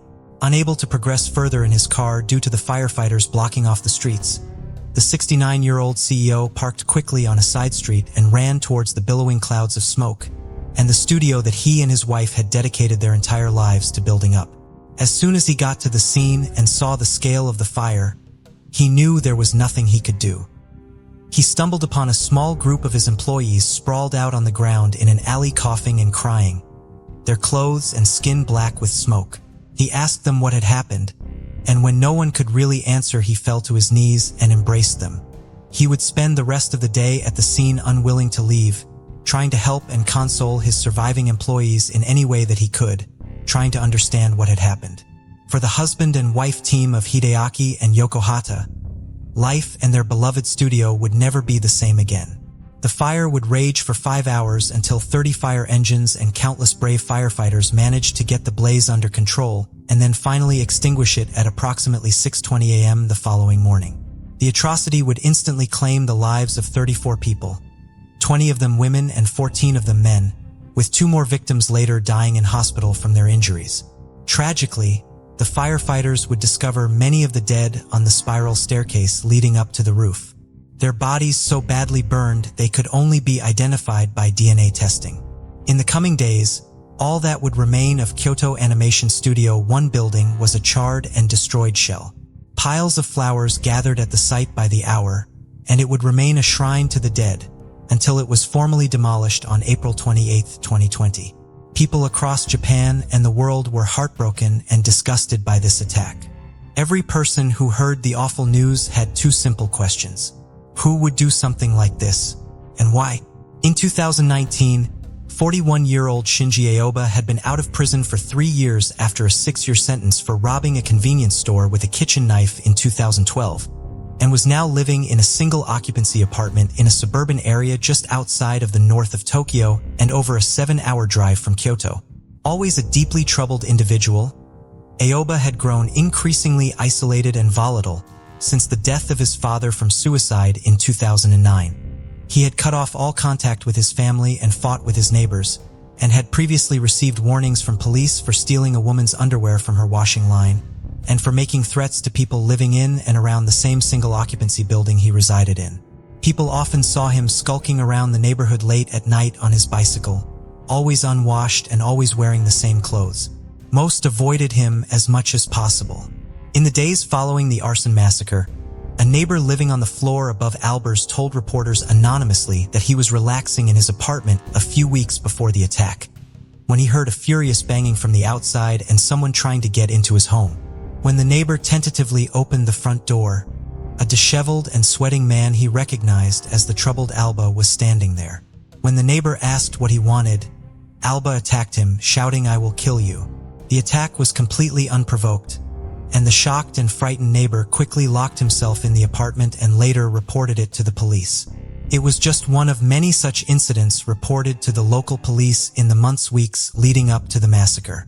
A 37-year-old woman who lived across the street from Alba's building later stated to journalists that she frequently saw the police and ambulance crews attending disturbances at his apartment, where loud music was often played through open windows to the annoyance of many. It seemed to everyone who had witnessed Alba's behavior that he was very unstable and could be violently triggered by the smallest of things. It would only be a matter of time before something pushed him over the edge completely. Unbeknownst to everybody, Alba's fuse had been lit the year previously.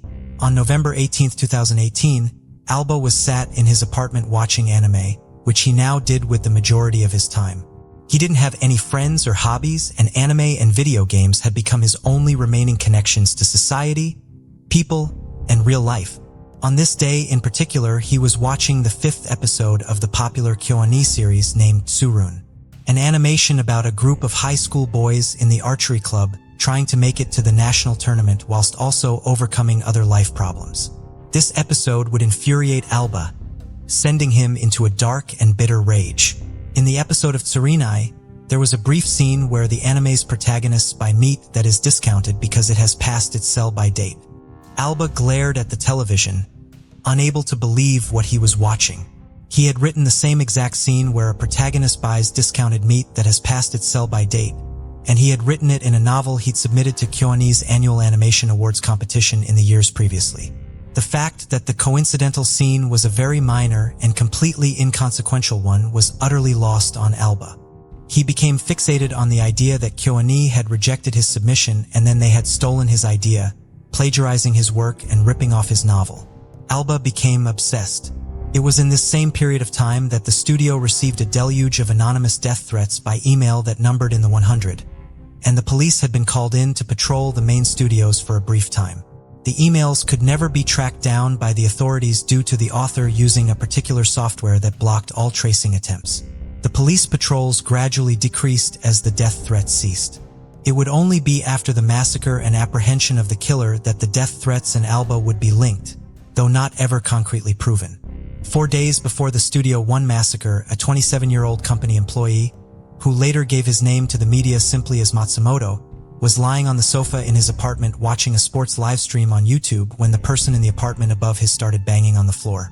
Assuming the upstairs neighbor was assembling furniture or rearranging their apartment, Matsumoto simply turned up the volume on his sports game and tried to ignore the noise. However, it was only moments later that the neighbor in the apartment next to his started violently thumping on the wall. This caused a chill to run down his spine, as the neighbor now seemingly attacking the shared wall was the neighbor from hell, Shinji Aoba. Matsumoto had been living next door to Aoba for a couple of years and was scared of him, stating he always was noisy, dirty, and rude, as well as being known for violence. He said he smelled terrible, really bad. I'm sure restaurants wouldn't let him in because of the way he smelled. When Alba started beating on his front door, Matsumoto attempted to ignore it. But when Alba returned to his apartment and started throwing objects against the wall, Matsumoto decided to try and talk to him. He went outside into the corridor and knocked on Alba's front door. When there was no answer, he shouted through the letterbox that it wasn't him making all the loud noises but an upstairs neighbor. The door suddenly opened and out came Alba, grabbing the younger, smaller man by the throat and hair, shouting, "You're too loud. Shut up. I'm going to kill you." When Matsumoto again tried to explain to the enraged Alba that the noises hadn't come from his apartment but the one upstairs, Alba screamed in his face, "It's irrelevant. You're annoying. I'll kill you. I have nothing to lose." Shaken, Matsumoto fled the building to the nearest police station to report the incident. But when police finally arrived at Aoba's apartment to talk to him, he had seemingly gone missing. Matsumoto would later go on to state that Aoba's eyes had looked, quote, insane that night. The following day, Aoba was witnessed riding the high-speed bullet train from Saitama to Kyoto, where he checked into the cheap motel in a downtown area situated close to many popular tourist destinations and night spots. In the days leading up to the mass murder, still wearing the same bright red t-shirt and stonewashed jeans he had been wearing the night of the confrontation with his neighbor, Matsumoto, Aoba was witnessed by locals and captured on CCTV numerous times in the proximity of the Studio One building. On Wednesday, the day before the attack, Alba strolled into a hardware store and purchased a four-wheeled push trolley. That afternoon, he pushed the trolley over 6 miles to a gas station where he filled up 2 red plastic containers with over 10 gallons of gasoline. He then loaded the containers onto the trolley, paid for the gas, and wheeled the trolley towards a disused and abandoned child's play area situated underneath a motorway underpass. It was here, in this lonely and deserted area, that he concealed the gas containers that he would use in the appalling attack the very next day. A day that would change the lives of everyone involved and change Japan forever. Confusion was rife in the hours and days following the attack. Friends and family tried desperately to reach loved ones who worked in the Studio One building. Authorities published lists of survivors and staff members who had been taken to nearby hospitals, and many family members were left bereft when they couldn't find the names of their loved ones on the hospital admissions, or on the lists released to the media. 69-year-old Kazuo Okada, whose granddaughter Megumi Ono worked in Studio One and who hadn't been accounted for, told television reporters on the day of the fire that Megumi was my pride. Her name started appearing on the screens of anime movies. I was so happy to see that. I was proud of her. I want to see her face soon. It wouldn't be until over a week later that 21-year-old Megumi's fate would be conclusively determined through DNA analysis. Tragically, she had been another victim. As Japan mourned, new laws were passed making it more difficult to purchase large amounts of gasoline and plastic containers. And buyers now have to give their full details and an explanation for the purchase, which is all kept on record. Kind fans and supporters from across Japan and the rest of the globe came together making charitable donations to a GoFundMe for the studio, raising over $2,300,000 for the victims and their families. A large majority of survivors returned to work as soon as they were able to, going back to the jobs they loved, continuing to create the animation that brought so much joy to so many people, and honoring the memories of their friends and co-workers who had passed away. Upon hearing that the motive for the mass murder was revenge over a perceived act of plagiarism, the Hatters and staff members went back over past competition entries, and did in fact find a submission from Alba. But it in no way resembled the scene that sent him over the edge, and had no similarities whatsoever to any scenes from any of the other studio's many works. Following the attack, he was taken by a police guard to the intensive care unit at the hospital. He continuously admitted to setting the blaze as an act of revenge, telling the detectives, "I targeted the #1 studio where the largest number of people were working because I wanted to hurt many people. I lit the fire because Kyoani stole my novel." He also told police and hospital staff that he expected to get the death penalty. Suffering from severe burns to most of his body, he soon lost the ability to speak and could only breathe with the aid of a respirator. He also received multiple skin grafts, and police waited until he was healthy enough to be arrested and charged. That day finally came on May 27, 2020. Almost a year after the attack, Aoba was still recovering in a Kyoto hospital from experimental artificial skin grafts, but he was judged fit enough to be finally arrested on suspicion of murder and arson. He was officially indicted on December 16, 2020. It is highly likely he will spend the rest of his life in prison and escape the death penalty. So many mothers, daughters, fathers, and sons were stolen in the cruelest of ways from their loved ones on that awful summer day in July 2019. However, their creativity, love, hope, and talent will never be forgotten, and will live on in their animation work forever. Michaela Hall was born on February 7, 1983, to her mother, Julie. As an only child, Michaela and Julie shared an incredibly close bond, spending all their time together. Julie worked tirelessly as a single mother, determined to provide Michaela with the best opportunities in life. Michaela grew up into a happy and confident young woman, surrounded by a tight-knit group of friends, and she enjoyed spending time out with them. Michaela later married a man from Oxford, but their relationship eventually ended in separation. The breakup was an extremely difficult period for Michaela as she struggled to come to terms with the end of her marriage. One of Michaela and Julie's favorite pastimes was going on holiday to Turkey. During one of these trips, Julie met a man named Mehmet Sahin. Mehmet knew from the moment they met that Julie was the one for him. The couple quickly fell in love and married in 2002. And Mehmet moved to the UK to live in Oxford with his wife and stepdaughter. In 2007, Michaela went to Turkey again. It was here that she met a waiter who worked at the resort, a man called Ensar Gal. They soon began a relationship and she quickly fell for him, returning to Turkey not long after to see him again. After coming back to the UK a couple of weeks later, Michaela found out she was pregnant. She was determined to make the relationship a success and couldn't wait to meet her baby. The pair had a long-distance relationship, and she would travel to Turkey every few months to see Ansar. In 2008, they welcomed their first child, a daughter. Just a few weeks after the birth, she discovered she was pregnant again, and the couple had a baby boy the following year. Being a mother was everything to Michaela. Her friend described her son and daughter as being her right and left arm. Julie also adored her grandchildren and absolutely doted on them. After the births of their children, the true nature of Ensign's personality would start to come through. He exhibited extremely controlling and possessive behaviors. When she was in Turkey, he would tell her where she could and couldn't go, and what she could and couldn't do. Even when she went back to the UK, he would continue to control her despite him being in Turkey. Michaela wanted her children to have their father in their lives, and she wanted him to come to the UK so they could be together and try and make their relationship work. Being a working mother with 2 young children meant life was busy and money was tight for Michaela. But determined to make it work, she would spend a lot of money flying out to Turkey to see Enzer, sometimes taking the children with her and other times leaving them in the care of her mother. As Enza did not like to share attention with the children, he would take advantage of how giving she was, and her finances would take a massive hit because of this. She would buy him gifts in the UK and send them out to him. According to those that knew the couple while he was still out in Turkey, his relationship with Michaela didn't matter to him, and he continued to have sexual relations with other women. The abuse in the relationship would start to escalate. When Michaela went out to Turkey with the children to see him, Julie had also gone, and she remained at the hotel to look after her grandchildren. Michaela and Enzer had returned in the early morning hours, and an argument broke out in the kitchen. As he began to raise his voice, Michaela told him to be quiet because the children were asleep and she did not want them to be woken up. Enzer then raised his fist and went to strike Michaela.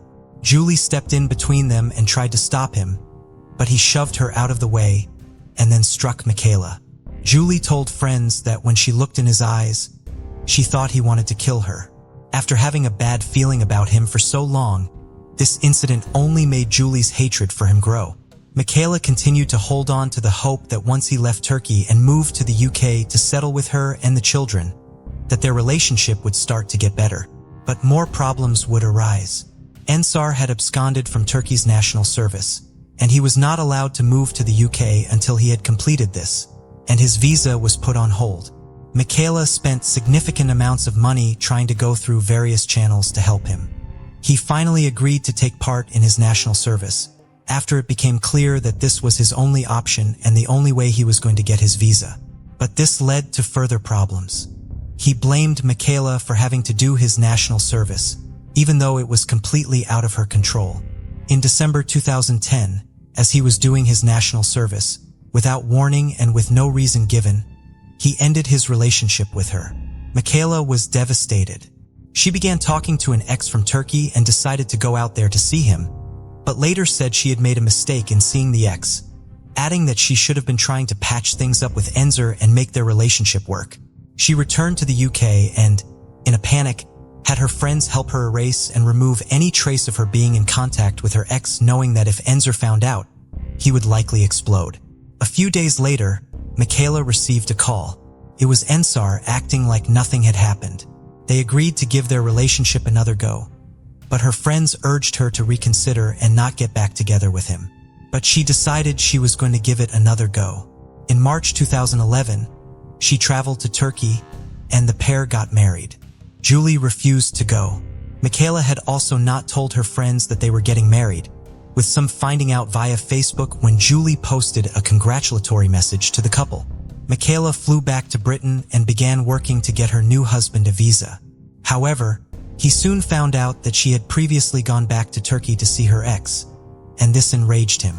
He would become even more verbally abusive when they spoke. This would often reduce her to tears, and her friends would also hear the verbal abuse, telling her that this was not normal behavior, and he shouldn't be treating her that way. He continued to spam her phone with calls, even throughout the night, calling 26 times on one occasion in August 2011, leaving her feeling incredibly depressed, with a friend saying she was even contemplating suicide. Her friend told her she needed to turn her phone off. The following day, Michaela heard that his visa had been approved and was on his way to be delivered to him. The day after, Ensar Gold boarded a flight to the UK and left Turkey. He lived with Michaela and their children at Julia Mehmet's house in Thame, Oxfordshire. The tensions would soon start to come to the surface. Julie's hatred of Ensar was reciprocated, with him loathing how close she was to her daughter. Other people in Michaela's life would see his deeply controlling and abusive nature, with him telling one of her friends that Michaela would always be his. His hatred for Julie and living in her house, coupled with his desire for revenge after finding out Michaela had met with an ex after he had ended their relationship without warning, began to boil away inside him. In a conversation with Mehmet, Enzer said he felt like killing Michaela, but Mehmet believed he was just saying things in anger, not actually meaning it. One morning, Michaela called one of her friends. She was extremely fearful and frightened, as Enza had told her that if she returned home, he would cut her head off. Just 2 weeks after he arrived in England, a plane ticket was bought for him to go back to Turkey permanently. Michaela was devastated and begged him again for a final chance to make it work. As he was on his way to the airport, he decided to abandon the flight and return to the family home. On September 2nd, he slept with a woman from a local bar, again showing no interest in his wife or his marriage. The following day, September 3rd, Enzer slept with the woman again and also consumed a significant amount of alcohol, as well as missing his shift at the local pretzel restaurant. He then went to the takeaway that Mehmet worked at 1:15 a.m. on the morning of September 4th and asked him if something were to happen to Michaela and Julie, what would happen to the children. Mehmet believed this was nothing more than the alcohol talking. At 2:10 a.m., Ensar Gold returned to Iriton Court. Julie and a friend Casey were watching television in the living room, while Michaela slept upstairs with their daughter in the room and their son in the room next door. Enzer headed into the kitchen and took a knife from one of the drawers before going upstairs. As he went into the bedroom where his wife and daughter slept, it was here that he launched a terrifying attack, stabbing Michaela repeatedly. Julie and Casey ran upstairs to see what the commotion was. When Julie got to the bedroom, she found Enza straddling Michaela as he stabbed her in the neck. As she tried to pull him off of her, she slipped and fell onto the floor. Enza then turned his attention to her, repeatedly stabbing her as he had done to Michaela. Casey was also stabbed 4 times, with one of the knife wounds missing her pulmonary vein by a matter of millimeters. Casey was able to escape the house and run, but Julie wasn't. As she tried to get to the door, she collapsed at the bottom of the stairs, the catastrophic blood loss making her unable to carry on. Ensar Gal then took their 3-year-old daughter and headed off into the night. After hearing the screams, a worried neighbor immediately called the police, and before long emergency services were on scene. Casey was taken to John Radcliffe Hospital, where she would eventually make a recovery. Julie was found in a fetal position just inches away from the door. Michaela was found in the bedroom. The hunt was now on to find Ensar Gal. He was seen on CCTV walking down the street, holding his infant daughter in his arms. He was still carrying the knife he had used in the murders, and his clothes had blood spatter on them. He walked to the pizza place where Mehmet worked and shouted, "No one believed me, but I've done it. I've butchered them both." He then put his daughter down on the ground and told Mehmet to take care of her. Mehmet did everything he could to comfort the shaking and traumatized little girl, whilst also calling 999. As he walked around, Enzer called his family in Turkey.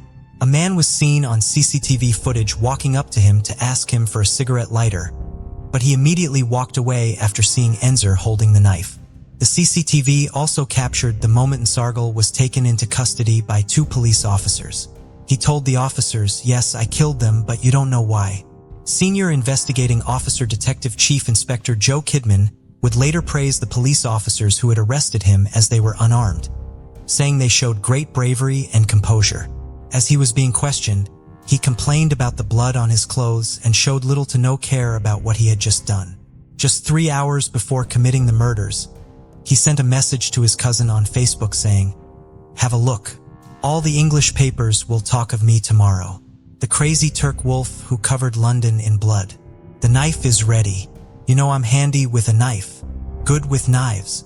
Postmortems were carried out on Julie and Michaela, and it was determined that most of the stab wounds had been to the chest and neck, leading to extensive blood loss.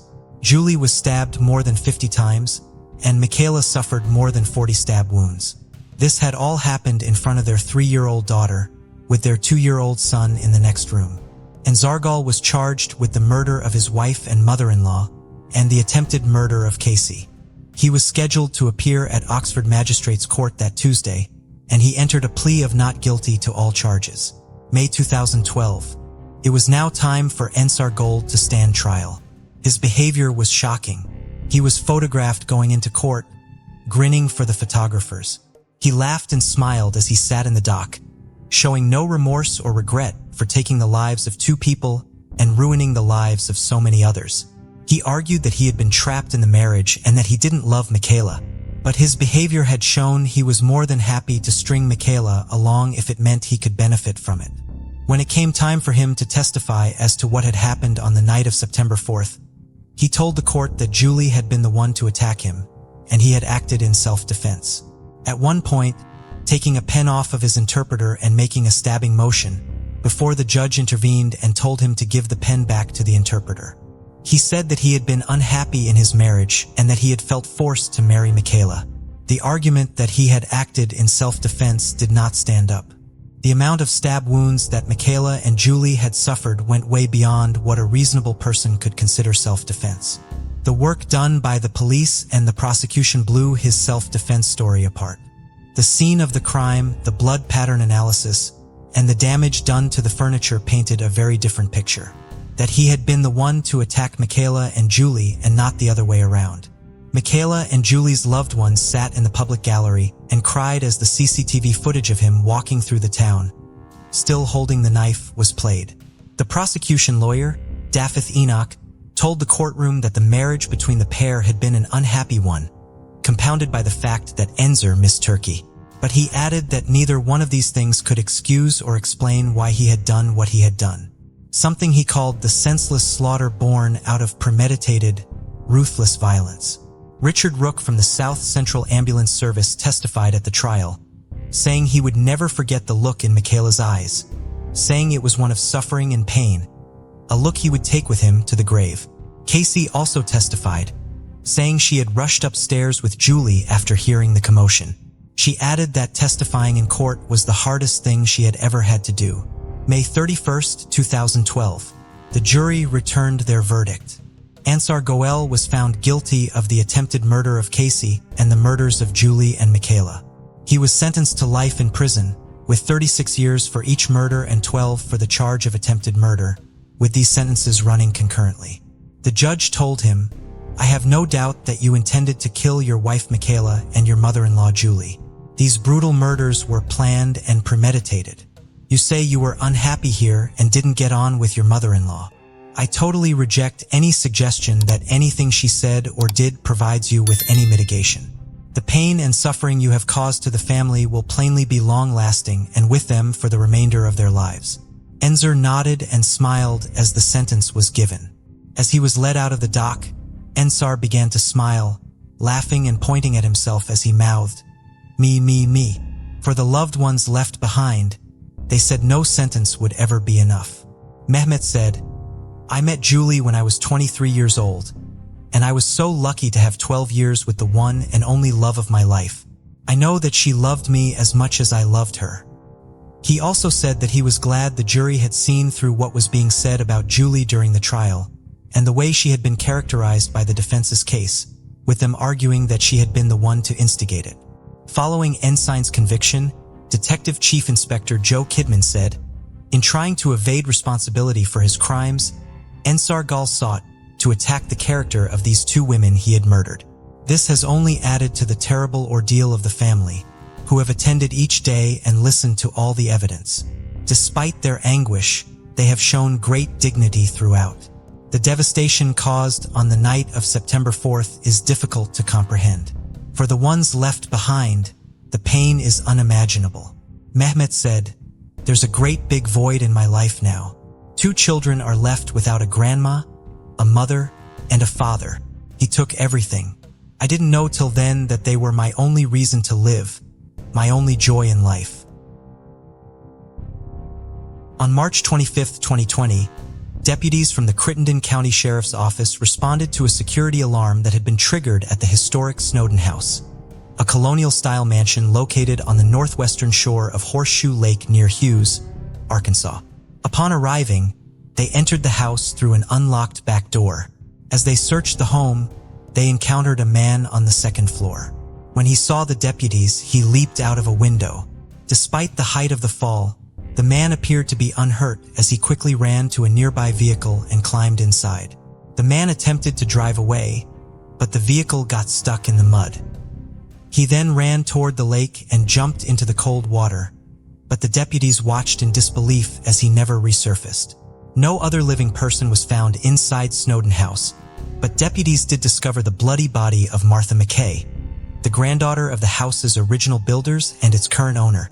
She had been brutally stabbed and bludgeoned to death, her body wrapped in a blanket and left at the top of the grand staircase. The Arkansas Game and Fish Commission and the Crittenden County Search and Rescue Team were brought in to recover the body of Martha's presumed killer in the lake. The Game and Fish Commission successfully used sonar to locate it, and Search and Rescue was then able to pull it from the water. After his body was retrieved, Martha McKay's murderer was identified as 39-year-old Travis Sante Lewis. His autopsy found methamphetamine, marijuana, and cocaine in his system. Both Tragedy and Travis Lewis were not strangers to the home or to Martha's family. 23 years prior to killing Martha, Travis Lewis had killed her mother, Sally Snowden McKay, and her cousin Joseph Lee Baker at a home just down the shoreline from Snowden House after the pair came upon Travis in the process of robbing Sally's home. Snowden House was originally built by Robert Bogarda Snowden II and his wife, Grace Montcastle Snowden. The Snowdens were a prominent family in Memphis, Tennessee, and Robert's father, Robert Brinkley Snowden, was heavily involved in business, banking, and real estate development throughout the greater Mid-South area. The younger Robert became fascinated with airplanes at a young age and eventually became a pilot. In 16, while flying over eastern Arkansas in a small plane, he first saw Horseshoe Lake and the beautiful land surrounding it, some 30 miles south of Memphis. When he returned home, he told his father that he one day wanted to build a farm there. Robert then went off to serve during World War I. He had already met his future wife, Grace, at a hayride in Knoxville, Tennessee, where he was attending agricultural school at the University of Tennessee. The couple hoped to marry before Robert left for war, but Grace's mother refused to allow the marriage to occur until Robert returned home.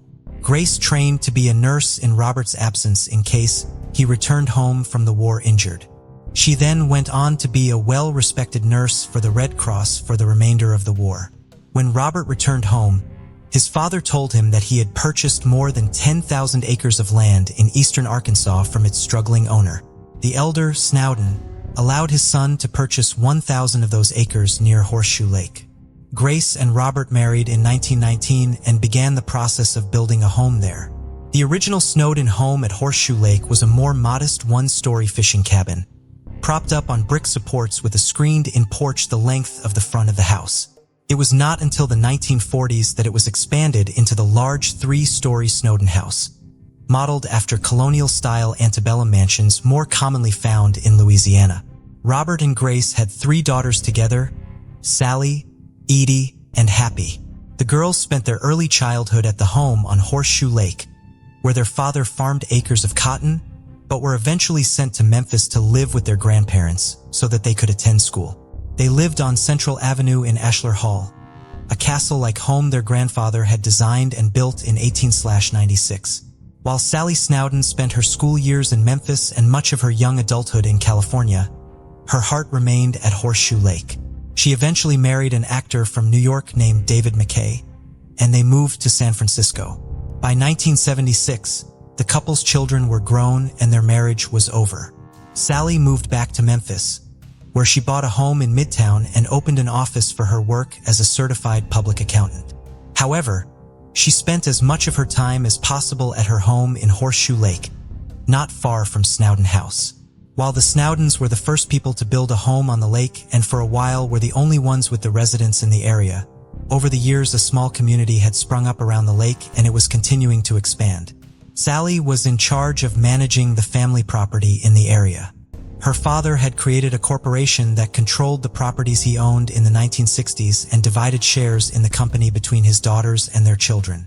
The company controlled the house and its surrounding farmland, as well as a fishing camp, industrial property in Orchard, and 30 lakefront cabins Robert owned. Following his death in 1982, Sally had been put in charge of the corporation. She had divided up ownership of the cabins between her family and the families of her 2 sisters, but everyone remained joint owners in the rest of the property through their shares in the corporation. By the 1990s, much of the land was leased, including Snowden House itself, which was leased out to a family that ran a bed and breakfast and a restaurant out of it. Sally now had recreational rentals on some of the property that she also managed. She also opened a small antique store, Horseshoe Antiques, in the area around this time. Sally was high-spirited and happy. She loved to travel and was always up for an adventure. She was most comfortable in sandals and jeans. She once told her friend, Karen Shea, about an English lord she had met in her youth. He had wanted to marry her.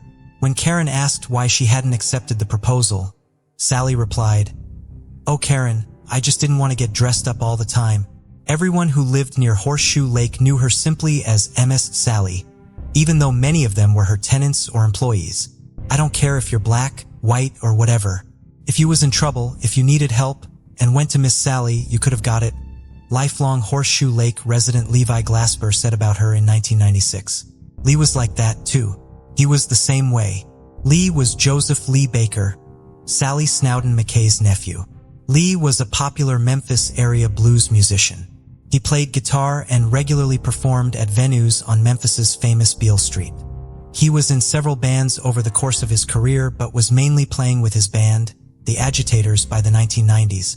He had collaborated with numerous other artists on the recordings over the years. Lee and his wife Carol lived on a house near Horseshoe Lake with their 3 sons, Joe, Bo, and Ben. On August 12, 1996, the home was tragically lost to a fire, which burned so intensely that it melted the paint off of one of the fire trucks that had responded to put it out. Authorities were investigating the possibility that the fire had been the result of arson. The Bakers were therefore staying at a lakefront home just 100 yards down the road from Sally Snowden McKay's home. On the morning of September 10, 1996, Carol Baker saw her husband exercising.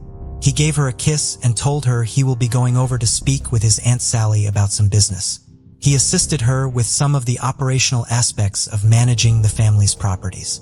Later that morning, a local man named Bobby Couples came across a bright red Toyota Camry wrecked along the side of the road. The car was on its side, and its engine was still running. Bobby kept driving and stopped at a nearby boat shop to see if anyone there knew whose car it was. Levi Glasper, one of the owners of the shop, came out to see the car and identified it as belonging to Sally Snowden McKay. Levi and Bobby immediately went to Sally's home, roughly a mile away, to check on her. When the 2 men arrived at the home, Lee Baker's white GMC Sierra was backed up against its back door. Levi, a volunteer firefighter, put the back of his hand up against one of the home's windows and could tell by the heat he felt that there was a fire inside of the home. He and Bobby had to drive back to the boat shop to call for help, but then returned to the home to try to help Sally and Lee. When the fire trucks arrived, Bobby and Levi had just pulled Lee's truck away from the door using a winch.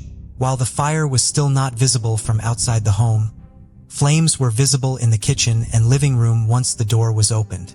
Firefighters were able to extinguish the fire within a few minutes. While the fire was quickly contained, it had caused devastating damage to the home. However, the physical damage to the property was of little concern compared to what else was found inside of it. Inside the home, firefighters discovered the badly burned bodies of Sally Snowden McKay and Lee Baker. Sally was 75 years old, and Lee was 52. The subsequent investigation would reveal two disturbing details about the fire. It had been set intentionally, and it had not been what killed Sally and Lee. They had both been shot. Following his father's death, Lee's son Joe dropped out of college and went to work as a farmer. The Bakers had lost all of the photos they had of Lee and his extensive music memorabilia collection in the August fire. An appeal went out to the Memphis music community, asking for anyone with pictures of Lee to send them to his family. Sally and Lee's murders were the first in the entire history of the Horseshoe Lake community. Their neighbors were in shock and on edge, in disbelief that such a terrible crime could have occurred in their beloved community, but also fearful that the killer might strike again. They luckily did not have to wait very long for the culprit to be brought into custody. On November 5, 1996, less than 2 months after the murders, authorities made an arrest in the case. They arrested and charged Travis Zonte Lewis, a 16-year-old sophomore at nearby Hughes High School, with 2 counts of capital murder. His birthday was in October, meaning that he had been just 15 years old at the time of the murders. Travis Lewis did have a minor juvenile record with charges ranging from a curfew violation to aggravated assault. The Horseshoe Lake community was still shocked that he had committed such a heinous crime. He was described as scrawny and quiet, polite, and soft-spoken. He was an above-average student at Hughes High School, where Lee Baker's son Bo was a year ahead of him. Travis lived with his mother, Gladys, and his younger siblings in a wood house across a bean field from Sally Snowden McKay's home. His grandparents, who rented from Sally, lived next door. Travis' first court hearing the day after his arrest provided little insight into how he came to be arrested. Deputy Prosecuting Attorney Lindsay Fairley told Circuit Judge Sam Turner Jr. that police had evidence tying him to the scene. He was subsequently interviewed and has made a statement and confirms his presence at the scene, but that possible additional defendants and the possibility of additional charges prevented him from providing further information about the investigation. Crittenton County Public Defender Tom Montgomery, who was representing Travis Lewis, argued that the prosecution had not presented sufficient evidence to hold his client and that he should be released while awaiting trial. Judge Turner disagreed, and Travis was held without bond.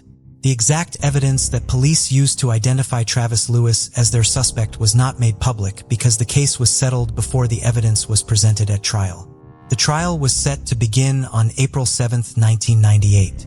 But that morning, Travis instead pleaded guilty to 2 counts of first-degree murder, burglary, and theft.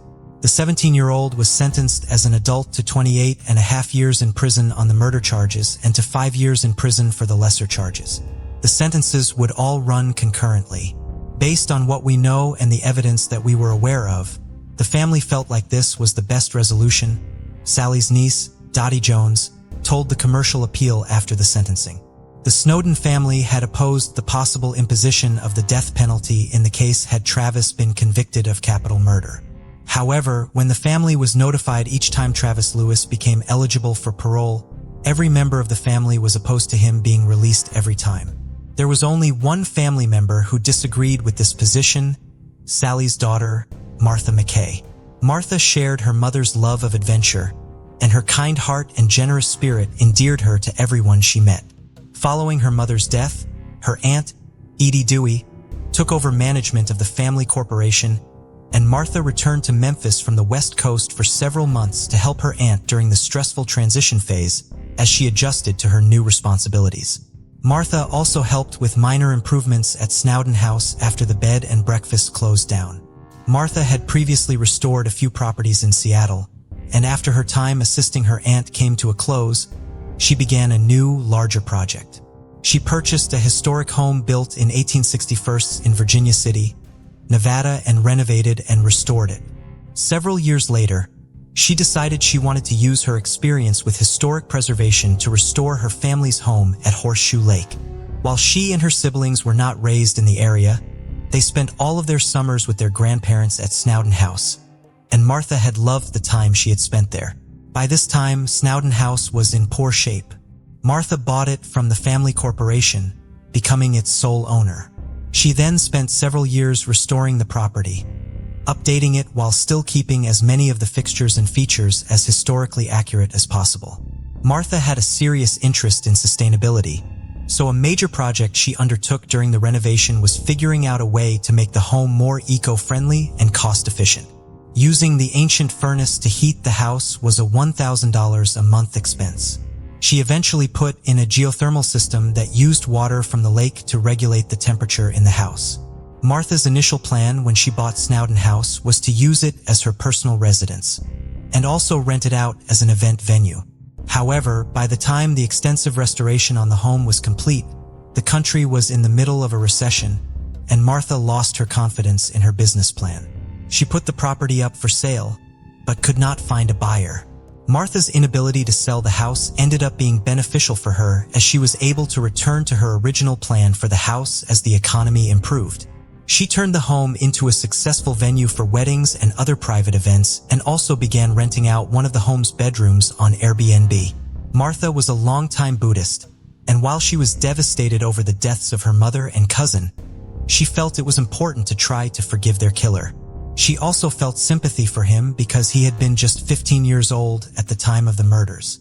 After Travis pleaded guilty to the murders, Martha reached out to him in prison. Martha's communications with Travis were also influenced by the fact that she did not necessarily believe that Travis had acted alone, and she hoped to find out any further truth about what had happened to her mother and cousin. Travis had confessed to being at Sally's home at the time she and Lee were murdered, and that he and another man had been in the process of robbing it when they were discovered by Sally and Lee.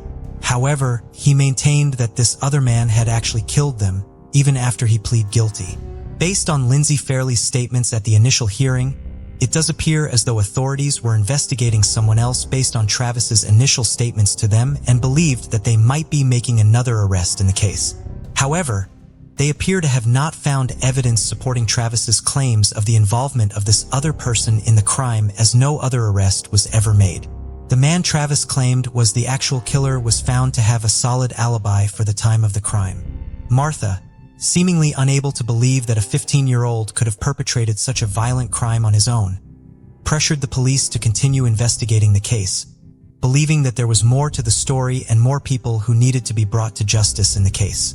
Martha's entire family did not support her communications with Travis and told her that they believed that nothing good would come of them. Despite the objections of her relatives, Martha visited Travis in prison, wrote him letters, and supported him being released on parole. I think that she really felt in her heart he deserved to be rehabilitated, which I think really speaks to her character after such a tragic event happened to such a close family member. Lee's son Joe Baker is hit following Martha's murder. I'm just beyond sad that it turned out this way for her. Travis was released on parole in 2018, 20 years after he pleaded guilty, and Martha continued to help with his rehabilitation. Seemingly without the knowledge of her family, Martha gave Travis a job doing odd jobs at Snowden House following his release. He lived and worked on the property with his mother, Gladys, whom Martha had employed as a housekeeper at the property for several years. Eventually, even Gladys told Martha to give up on her son, warning her to distance from Travis because he was reverting back to his old ways.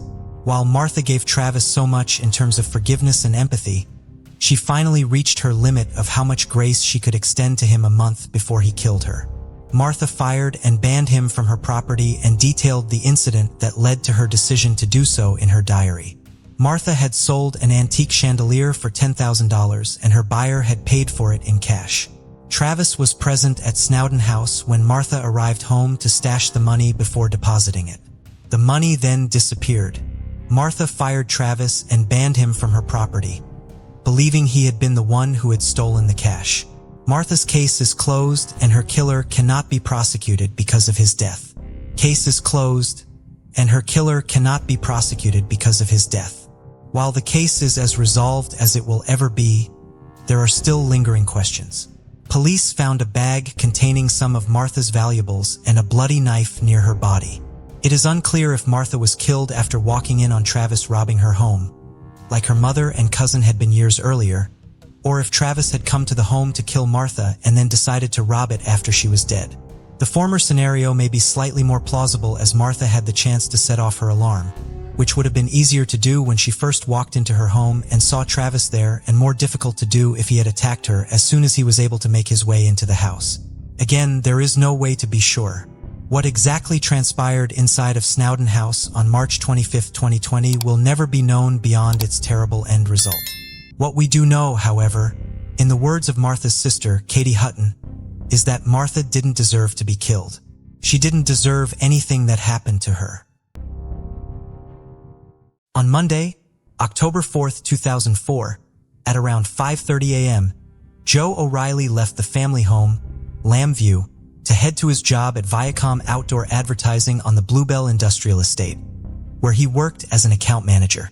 He left behind his wife of 13 years, Rachel, and their 2 sons, aged 2 and 4.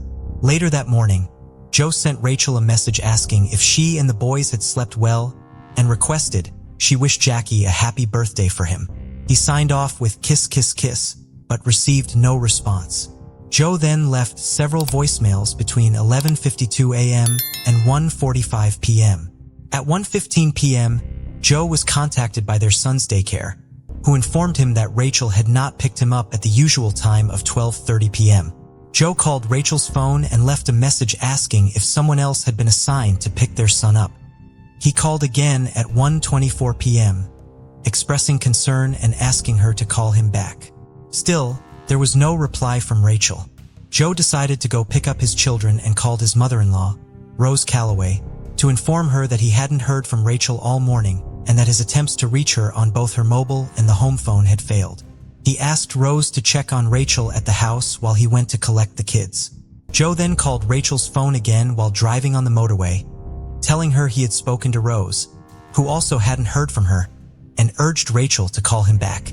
He also phoned Rachel's younger brother, Anthony, to tell him about the situation and that Rachel hadn't gone to the creche to pick up their son as expected.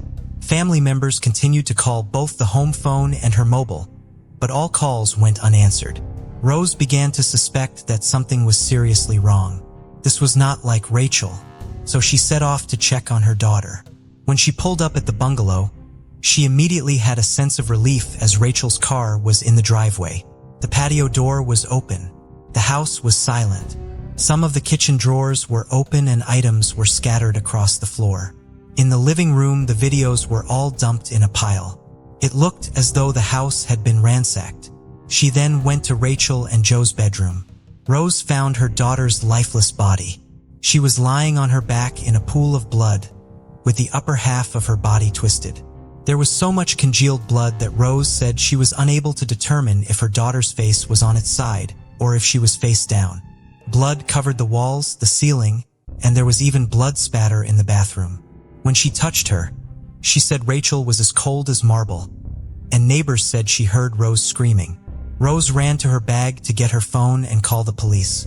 She then called one of her sons, Declan, to tell him the horrifying news. Declan said he was going to come to the house, and so was Jim, Rose's husband. Joe got to the house at 2:30 with the children, and Rose told him she had found Rachel's body. He ran into the house shouting her name. When he came to her body, he said, "Jesus, Rachel, what did you do?" Rachel's best friend Jackie was a nurse and she went to the house. She too checked Rachel and confirmed there was no pulse and she wasn't breathing. Rachel's father, Jim, soon arrived, but was told by a police officer to not go inside, as the scene was too horrific. When the first police officer got to the scene, Joe went up to them in the garden and said he had been in the house and touched Rachel's body to check for a pulse, and said that he had moved a box near to where her body lay into the boys' room. He said he hoped he hadn't destroyed any evidence. When Joe was spoken to by the police, he had an alibi. He said he had been at a bus depot in Broadstone, and it seemed unlikely that he would have been able to travel all that way to the house and back in the time frame given. So who would have wanted Rachel dead and why? Rachel Calloway had been adopted as a baby, as had her 4 other siblings, by their parents, Jim and Rose. The family was incredibly close. Rachel always made time to catch up with her parents and siblings, her 3 brothers, Anthony, Declan, and Paul, and her sister Anne. Rachel was athletic and played softball, even holding a softball world record. She was described as a live wire and someone with a really good heart. Rose referred to her as a brilliant ray of sunshine who was well behaved as a child, but also adventurous, throwing herself into everything she could. Her father, Jim, said that she was someone who would give anything a go and loved being independent, with a knack for DIY and decorating. When she was 17, she met Joe O'Reilly, who was 2 years older than her, while they worked at the same department store. He said the first thing he noticed about her was her height. Rachel stood at 5'11" and Joe was 6'5".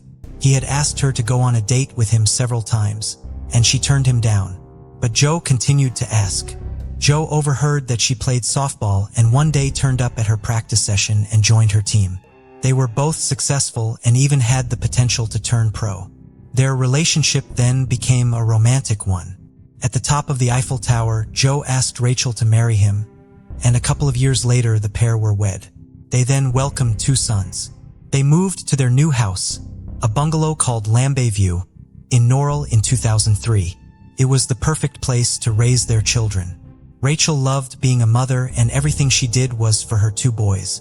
Joe O'Reilly had also come from a close family, with him being the second eldest of 2 boys and 2 girls. But his circumstances were different. When he was young, the marriage between his parents had fallen apart, and his father had left the country and moved to England.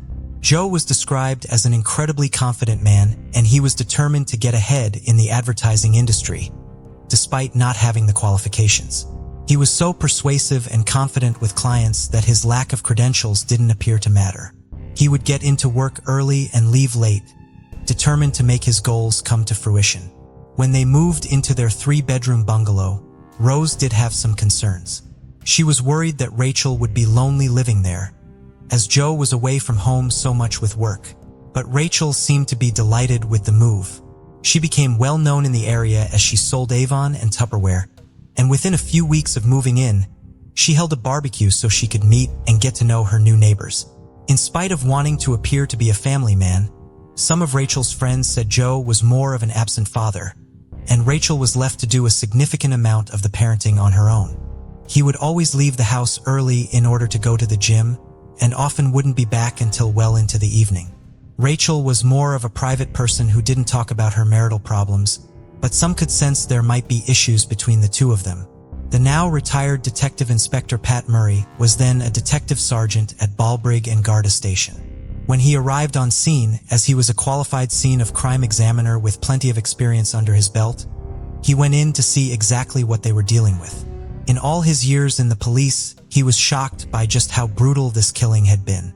It's a sight I will never forget. My God, she was pulverized. Her hair was matted in blood. You could see down to her skull.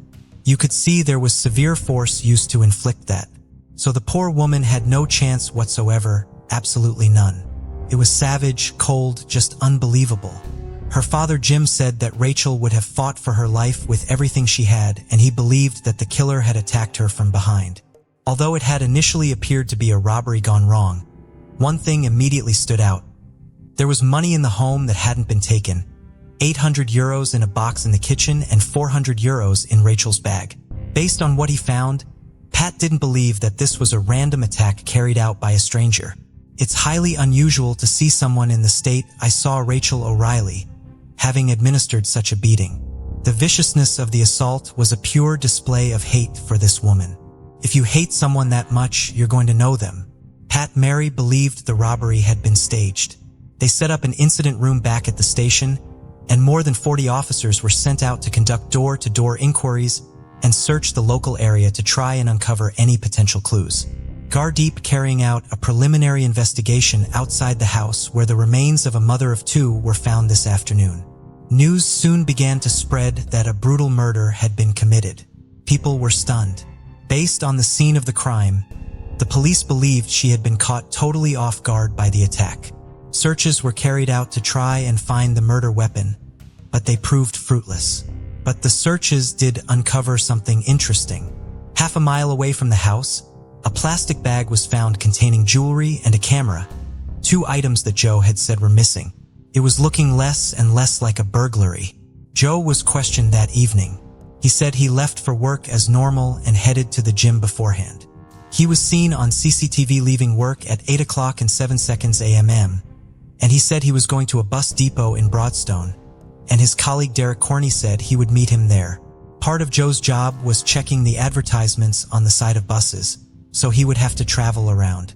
At 8:45, Derek set off, and when he got to the depot, he called Joe to ask him whereabouts he was. Joe said he was in another part of the depot. Derek was questioned, and he confirmed he had spoken to Joe on the phone when he got to the depot, and he had been told that he was there, just in a different part of the site. When he first made that statement, Derek was unaware that Rachel had been murdered. When he questioned Joe, Pat asked if there was anyone who was known to not like Rachel, or maybe if she had been seeing someone else romantically. What Joe said left Pat confused. Joe replied, "No, neither of us were having an affair." Pat hadn't asked if Joe was having an affair, so why had he felt the need to clarify he hadn't been? But then the truth came out. Joe had been unfaithful, telling Pat, "It's over now. I don't want anyone to know." He said he had had a brief fling with a woman called Nikki Pelly, and it hadn't been a serious relationship. He had told Rachel 3 times that he hadn't been having an affair. He said that the couple had had an argument the day before she was killed, and he had slept in the spare room. The day after Rachel was found, Nikki was questioned by the police. She confirmed what Joe had said. There had been a relationship, but it wasn't a serious one. The same day the police received the results of Rachel's post-mortem, it revealed that she had been bludgeoned with a heavy object, such as a dumbbell. This was one of the items that Joe had said was missing from the property. Her skull had been fractured in 2 places, and her face, shoulders, and neck had multiple lacerations. Defensive wounds on her arms showed that she had made an attempt to fight off her attacker. It was determined that she had been struck between 6 and 9 times. Blood was also found in her airways, which would have made it very difficult for her to breathe. A couple of days after the murder, a search of Joe's office at work was carried out and his laptop was seized. A series of emails had been deleted, but the police recovered them. Joe had been talking to his sister and about their marriage, in which he revealed his deep hatred for Rachel, using vulgar language and expletives to refer to her, even saying that she repulsed him. When the emails that had been so derogatory about Rachel came to light, Rowe said the family was bereft that any person could be spoken about in such an appalling manner. News of the marital problems was a massive shock to Rose too, who said he was a loner. He was very strange. I never thought, though, there was anything bad about him. I thought he was a very good husband and a very good father. At family gatherings, he would tend to break off from the adults, and nobody really knew a lot about him. The house was cordoned off for 9 days, giving the scene of crime investigators the chance to thoroughly go through and document everything. Whilst the investigation continued, the family prepared for her burial.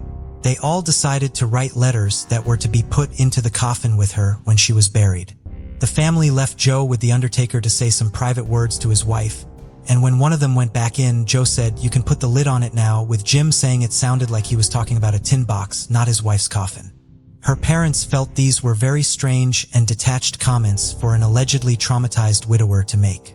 Her family then gathered for her funeral.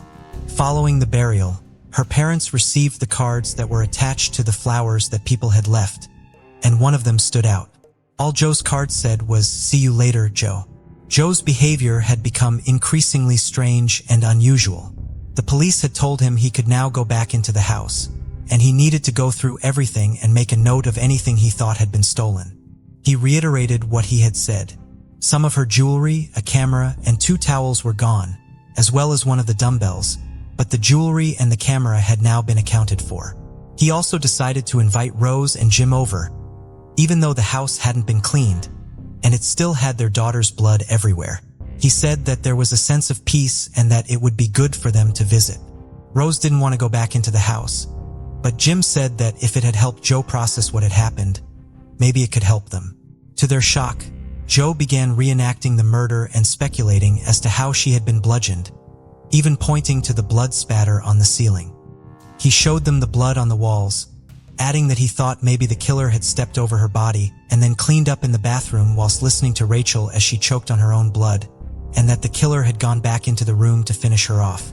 When they went back downstairs, Joe was adamant that they listened to the voicemails he had left for her that day. Rose said she could hear Rachel's voice in her head saying, "He did it." Later that night, Rose spoke to Jim about what she was feeling. Jim was distraught and asked her not to talk to anyone else, saying that people reacted to grief in different ways, and that Joe was just behaving as if he was in shock, because he was so cool and calm. I couldn't speak to Jim about it after that because he would get so upset, but I said I'm not going to say it to you again, but I'm just asking you to be open-minded. Joe also started speaking to the media. He said the family were worried that the killer could possibly strike again, and he went on television to appeal for information. Journalist Jenny Friel interviewed Joe at the house, and before long, he asked her if she wanted to see the bedroom Rachel had been murdered in.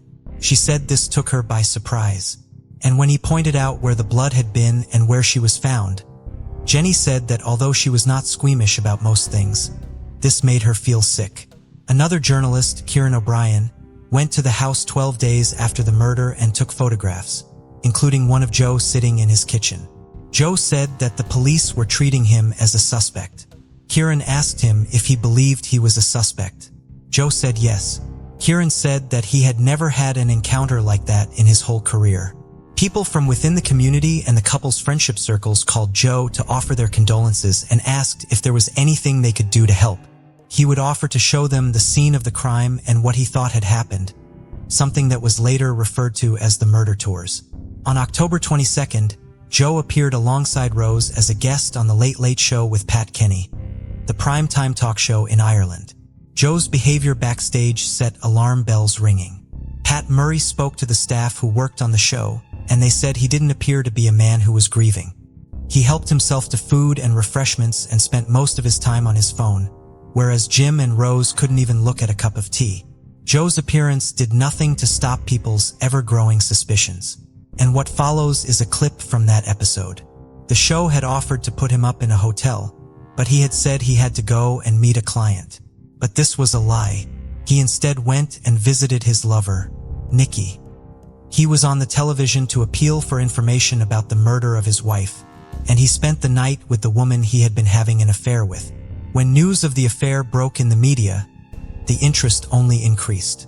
Journalist Jenny Freeland said that, looking back over her notes from the interview with him, he hadn't actually mentioned loving his wife or how much he would miss her. He spoke about how devastated the children were, but nothing about his feelings about it. Despite Joe and Nikki's efforts to play down their relationship, it was becoming clear that this had been a long-term affair over several months. They had met whilst working at the Viacom advertising agency. After going for a night out at a pub, they swapped email addresses and mobile phone numbers to keep in contact. He would tell Rachel he was away for work, and he would instead go and see Nikki. They spoke on the phone every day and would meet each other 2 times a week, all while he vehemently denied any affair to Rachel. 6 weeks after Rachel was murdered, 2 arrests were made. Nikki Pelly was taken into custody for withholding information, and Derek, the colleague who had given Joe his alibi, was also arrested. When Derek was interviewed, he said he couldn't be too sure about the timings, and that they could be off by 40 minutes. Nikki also had a different version of events to the one she had previously given. She admitted that their relationship was far more serious than she had initially said, and that Joe had asked her to play it down to the police. Both were released without charge. The next day, Joe O'Reilly was taken into custody.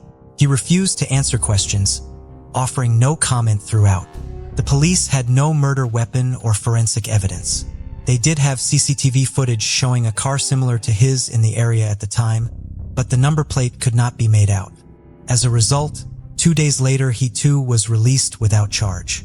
The family then asked the police if the letter Joe had put into Rachel's coffin could be looked at, believing he had maybe written something incriminating on it.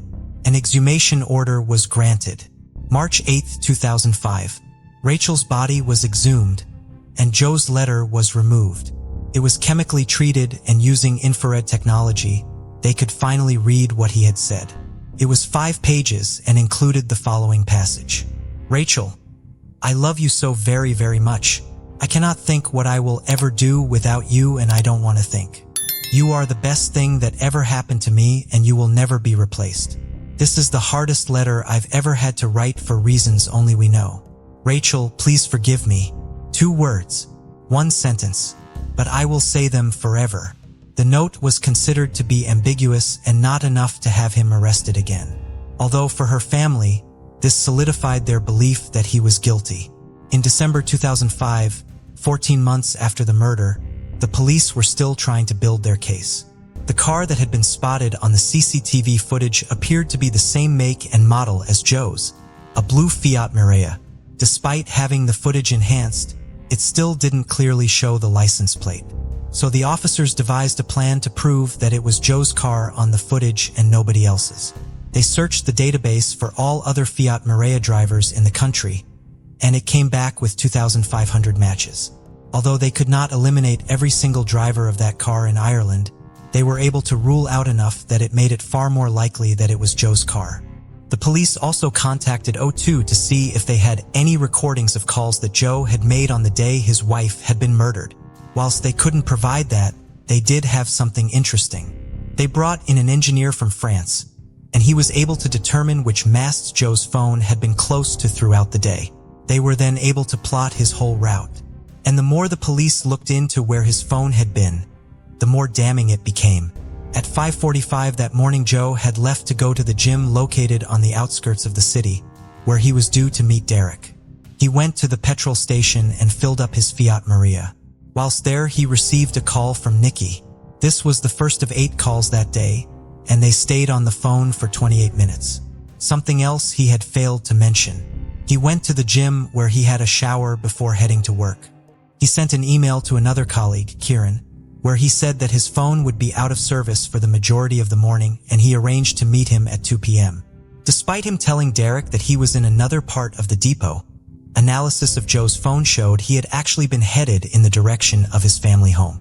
Whilst his phone was out by the house, Joe didn't make a call or text, but he had got a call from Derek at 9:25 and a text from a different colleague at 9:52.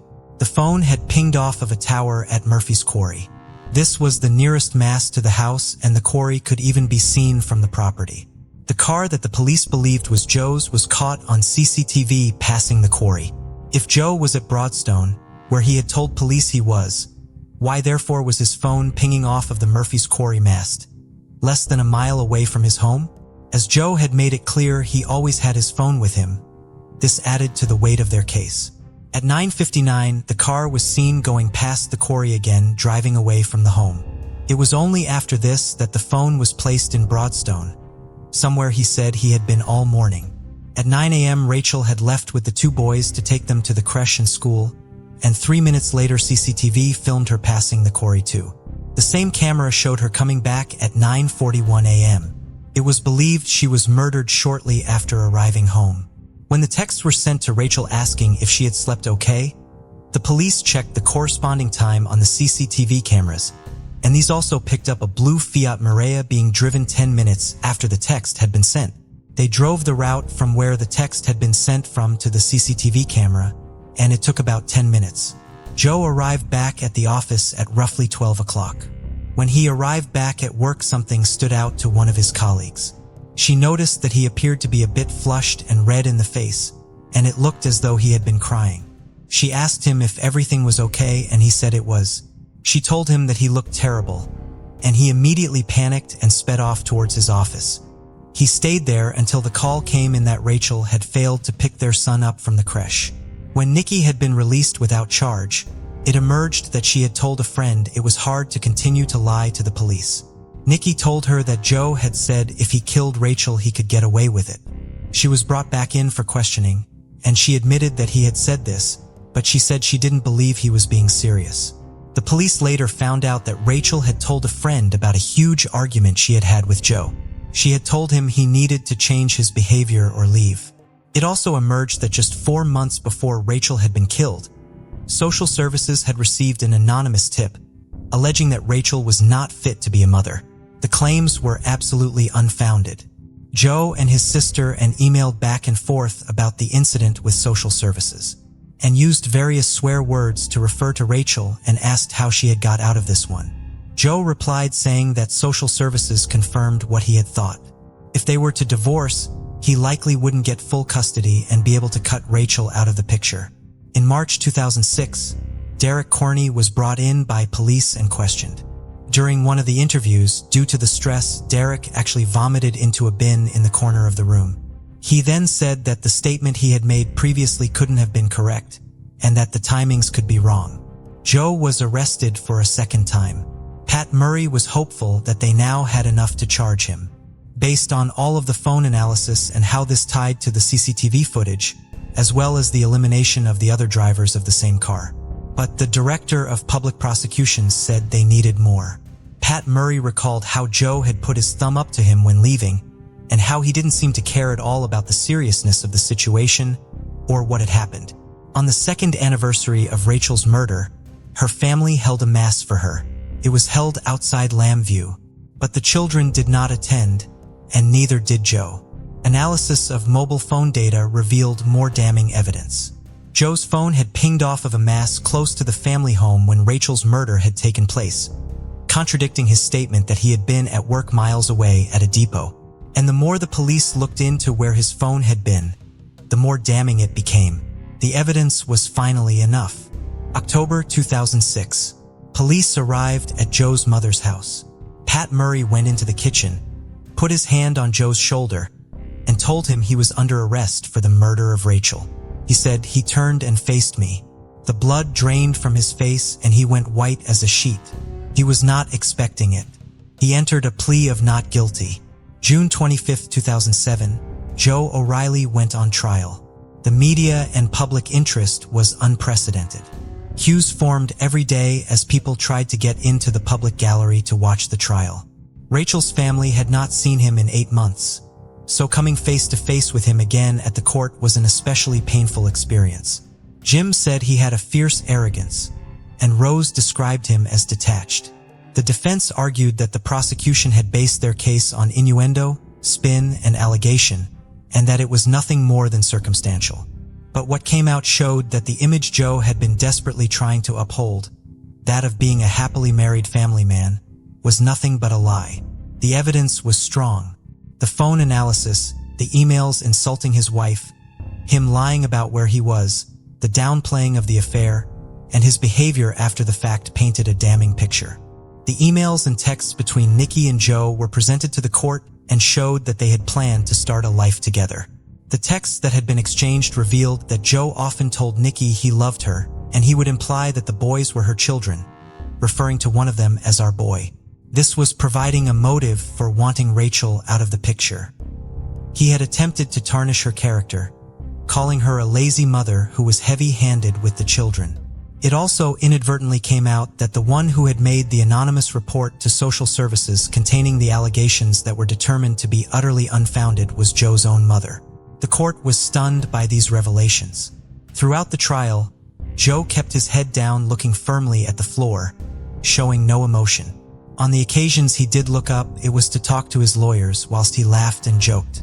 It was put to the court that at 9:45 Rachel had arrived home and Joe, her husband of 13 years and the father of her children, was lying in wait for her in the bedroom. When she went in, he launched his attack, bludgeoning her repeatedly. After beating her, it's thought that he took a shower to wash the blood off before putting his clothes and towels into the washing machine. He then attempted to ransack the place and make it look as though they had been broken into. He then went and put the allegedly stolen items into a bag and dropped them by the stream. When the Kresha contacted him to say that Rachel hadn't arrived to pick their son up, Joe stalled and spent more time there than necessary. All of this was to ensure that Rose would be the one to find her daughter's body. The testimony of pathologist Professor Marie Cassidy, the former state pathologist of Ireland, also showed that when Jo had reenacted the murder, including how the killer had likely heard her gurgling and choking on her own blood and then gone back to strike her again, he had been telling the truth. The court also heard from Fiona Slevin. She had testified about a conversation she had had with Jo on the same day Rachel's funeral was held. She said he had told her, "I don't know why they're looking in the fields. The murder weapon is in the water." She added it was like he said something he shouldn't have. She told the court he then said, "Well, if I did it, that's where it would be. There's water all around. That would get rid of all the DNA." On the 11th day of the trial, the phone triangulation was put to the court. It showed how his phone had been tracked all the way to the vicinity of his house when he said he was at the bus depot on the morning of Rachel's murder. It was a groundbreaking set of evidence. Never before had a murder trial used mobile phone triangulation in this way, or to such an extent. And 2 days later, more shocking evidence came to light. The emails were read to the court. On 14th day of the trial, Nikki Pelly testified. The way Jo had courted the media painted a picture of a cold individual who was desperate to control the narrative. Jo had convinced Rose to go on the Late Late Show, saying it was the police who believed it was a good idea. The opposite was true. Jo had been told to disengage and not talk to the media anymore. One of Rachel's brothers would later say he liked that feeling. He enjoyed people's reactions. "In my head, it's not human, not normal. But that's the way he is. I honestly believe he is a psychopath." July 21st, 2007. The jury returned their verdict. At the Central Criminal Court, Joe O'Reilly was found guilty of murder. He was given a life sentence. Joe O'Reilly attempted to bring his case to the Court of Appeal, but was unsuccessful. Following this, he tried to take it to the Supreme Court. This was also refused in November 2016. It was also reported that he had abandoned plans to take his appeal to the European courts. In May 2015, an appeal lodged by Joe to have his conviction declared a miscarriage of justice was refused. He has been refused parole at least 3 times, and Rachel's family will continue to fight to ensure that he remains in prison. In 2012, Joe's brother Derek said that Nikki still loved Joe and was standing by him, believing that he was innocent, as did he. "The Joe I know was not a scumbag," he said. "He is most definitely not a wife beater, and he most definitely isn't a devil. The Joe O'Reilly I know is anything but the ultimate evil. I've never had any reason to doubt him." Nikki Pelly continued to visit him weekly in prison, believing in his innocence. It was reported in 2022 that Joe and Nikki had ended their relationship for a second time, with the first time being in 2017. Sources say they remain close and best friends. More tragedy would hit the Calloway family when in 2010, Rose and Jim's other daughter passed away at the age of 31, following a battle with cancer, with just 2 weeks between her passing and the anniversary of Rachel's death. Rose described how deeply affected and was by her sister's death. "As soon as our Rachel died, and used to arrive up at the door at 3 o'clock, 4 o'clock in the morning. She was petrified and she was afraid of him. She never rested. She always thought she could hear noises, someone trying to get in." For those left behind, life after Rachel's murder has been a painful journey to navigate. Rose published a book about her daughter's case titled Remembering Rachel, the story of Rachel O'Reilly's life and brutal death. She said, "I don't want anyone to ever forget what was done to Rachel in any shape or form." The tragedy of this case is perhaps best summarized by the words of her mother. "Rose, I'd love her to be remembered as this bubbly person that we had for such a short time that touched everybody's hearts. I wish I could go back. I'd give anything to be able to hold her, even just for 1 minute." Discover the chilling world of secret crime mysteries, where we delve into the most perplexing cold cases and unsolved crimes. Join us as we unravel hidden clues and explore haunting mysteries. Subscribe now and be part of the journey to bring these cases to light. In 1976, Yoon Sang-ae lived in Seoul, South Korea, with her parents, identical twin sister, and older brother. In June of that year, her grandmother came to visit from her home in the countryside. One day, she took the twins to Namdaemun Market. Unfamiliar with the bustling city, the grandmother became disoriented and lost her sense of direction. In her confusion, she lost track of the two girls. With the help of the police, the family launched an extensive search for the twins. 3 days after they went missing, one of the girls, Yoon Sang-hee, was found in Seoul, but Sang-ae was still nowhere to be found. The family continued their search, putting up flyers, appearing on television to appeal for help, and visiting orphanages across Seoul in case Sang-ae had been found and taken there. Despite all their efforts, Sang-ae remained missing. Eventually, the family opened a clothing store in the very market where Sang-ae had disappeared, hoping she would return to the area where she was last seen. Lee Young-sun, Sang-ae's mother, would look at every child who passed by the store, checking to see if they were her lost daughter. As an adult, Sang-ae's older brother, Yoon Sang-myung, opened a lottery ticket shop, also in the same market. Sang-ae's entire family was distraught over her disappearance, but it took the most serious toll on her father. He withdrew from the rest of his family, barely speaking to his wife, and developed a serious drinking problem as a result of the loss of his daughter. His drinking eventually resulted him developing severe liver disease, which he died of in 2000. His final words were about his missing daughter. She was the dearest. In 2017, Lee Young-san went to the police to have a sample of DNA taken in hopes that it would somehow help her find her daughter, whom she still believed was alive even more than 40 years after her disappearance. In 2020, she received a phone call from the police informing her that her DNA had matched with a woman living in the United States and that they believed that this woman was Sang-ae, but further testing would be required to confirm her identity. The woman was Denise McCarty of Springfield, Vermont.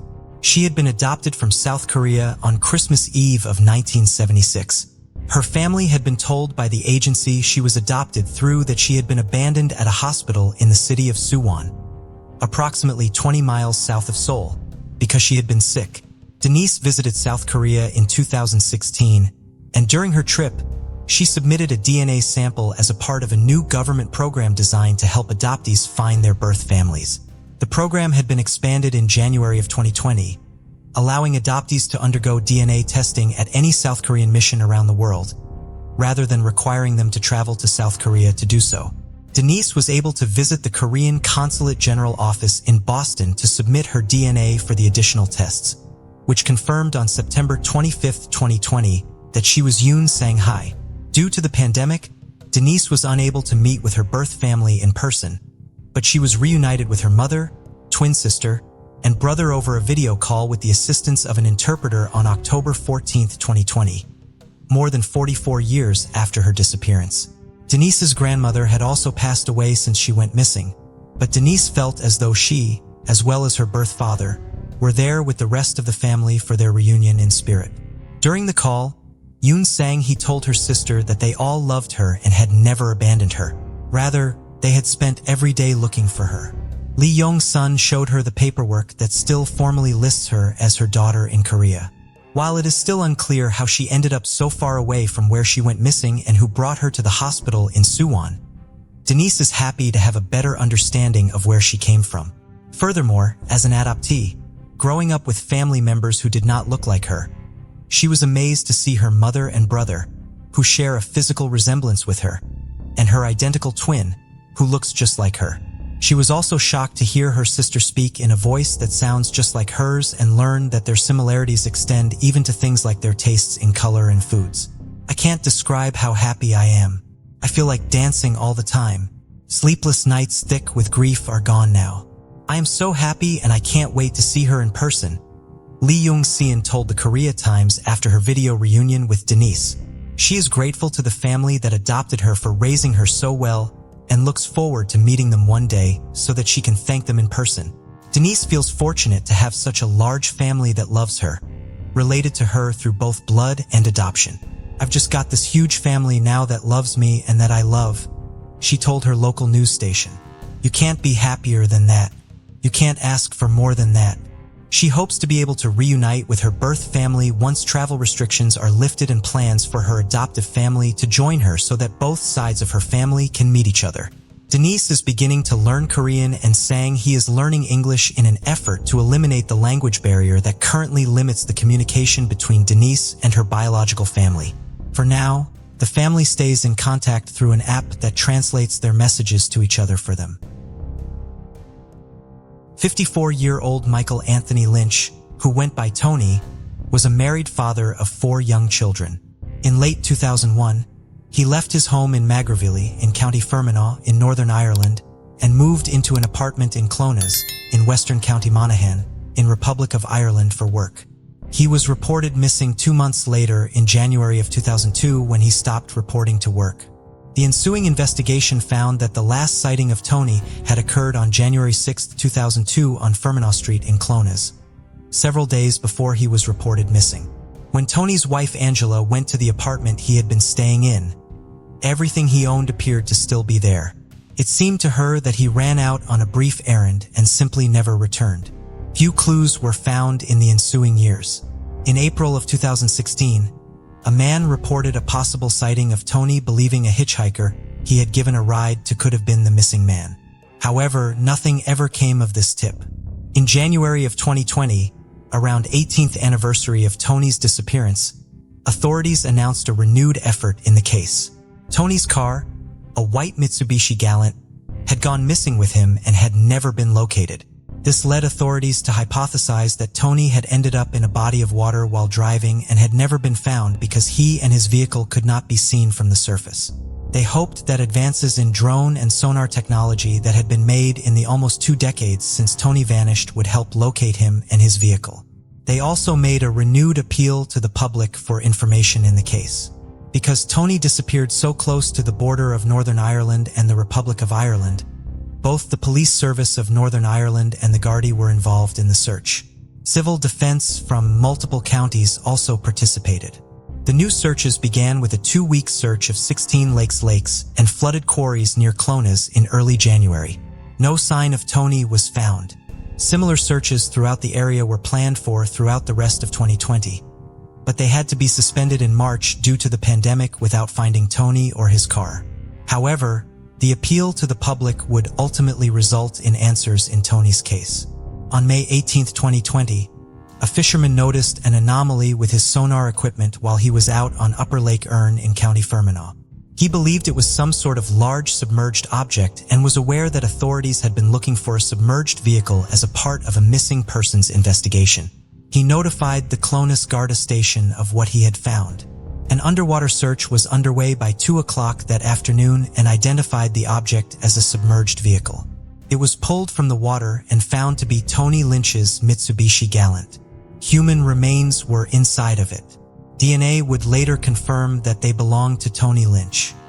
His remains were returned to the Lynch family, and they were finally able to provide him with a proper burial. It was nice once Dad was found again. Then everybody wanted to talk to you about him. And it's great that now there is a grave to go to. I never thought we'd have that. Tony's son Peter said on December 2, 2020, Ireland's 8th National Missing Persons Day. Peter also said that his family cannot thank the fisherman who called in what he had seen with his sonar equipment enough, and that they wish that their story and its eventual resolution will inspire hope in other families of people who have gone missing, who do not yet have answers about what became of their loved one. Jerry Hulbert was reported missing on August 4, 2003. It was believed at the time that he had walked from his home in Charleston, West Virginia, to a nearby bus station with plans to visit his son in Cambridge, Ohio, approximately 130 miles north of Charleston. He never arrived there. His family was immediately concerned as the 64-year-old was beginning to suffer from dementia. Little progress was made in the case over the years despite the best efforts of Jerry's family, whose efforts were largely focused on searching for him in Ohio, where he was believed to be traveling. Jerry's case would finally be solved thanks to the efforts of a volunteer 17 years he went missing. Patty Williams Childress is a retired social worker who now devotes her time to investigating missing persons cases and unidentified remains through various volunteer organizations and websites, including the DNA Doe Project. In the summer of 2020, Who Are You Doe? A Facebook group dedicated to researching cases involving unidentified remains posted the story of a John Doe found in Kingsport, Tennessee in August of 2003. On August 11th, a woman had been riding her bicycle through Riverfront Park when she noticed something unusual in the Holston River, which police confirmed to be human remains. There was no identification found with them, just a bank envelope in the pocket of the pair of pants found with them containing $267. The remains were too badly decomposed due to their time in the water for them to be useful in their identification on their own. A clay model forensic rendering of the deceased man's face was commissioned to help with his identification. Various leads were followed up on over the ensuing years. A forensic drawing was also created in 2018. However, the man found in the river was unidentified 17 years later when his story and the forensic artistic renderings were shared in the Facebook group and attracted Patty's attention. Normally, Patty limited her research to within a 25-mile radius of where an unidentified person was found, but the bank envelope told her that she would need to expand her search. The envelope had been from BB&T Bank, which did not have any locations in Kingsport in 2003, meaning the man was not from the immediate area. She found Jerry's case through another site she was active with and informed police in Kingsport of similarities between him and their John Doe. They agreed that the remains could potentially be Jerry's and began investigating this lead. They then spoke with a relative of Jerry's back in West Virginia and obtained a DNA sample from them to compare to the DNA of their John Doe. In early August of 2020, near 17th anniversary of Jerry's disappearance, police announced that DNA testing had confirmed that the remains found in the Holston River belonged to Jerry Hulbert. Jerry's daughter, Misty, told WSAZ News that she had been holding on to hope of finding her father alive. She was grateful, however, to finally have answers about what happened to her father. She contacted Patty Williams-Childress to personally express the gratitude she and her family feel for the work she did to finally bring resolution to the case. It is not known exactly what brought Jerry to Kingsport, which is in the opposite direction of where he was planning to go in Ohio, but his family believes that he must have gotten onto the wrong bus as a result of his dementia. Police do not believe that foul play is involved in the case. Gretchen had relocated to Florida in 2006, but prior to that, she had spent considerable time in the fast-paced New York City, where she attended fashion school. Later, she returned to her hometown in New Jersey, earned another degree, and began her career as a teacher. However, as soon as she arrived in Florida, she felt it was the place for her. The sun, the beaches, the community, everything was perfect, and she quickly settled in. She soon transitioned into a role as a human resources director, referring to her colleagues as her second family. Friends described Gretchen as outgoing, confident, and a real chatterbox. Her job, which involved meeting new people every day, was a perfect fit for her. She also had a 12-year-old daughter, Ava, who lived part-time with her and part-time with her ex-husband, Jeff. Staying active and working out was a big part of Gretchen's life, and one of the reasons she loved living in Florida was the opportunity to paddleboard and work out on the beach. After her divorce and career shift, she dedicated herself even more to fitness. In her search for a personal trainer to push her further, she met David Anthony. Colleagues said David had a commanding presence, both in personality and stature, standing at 6 feet 7 inches. He was charming, popular, and had a great sense of humor. Clients often referred to him as the hot trainer, and the gym's owner, Tabitha, said that people quickly warmed to him.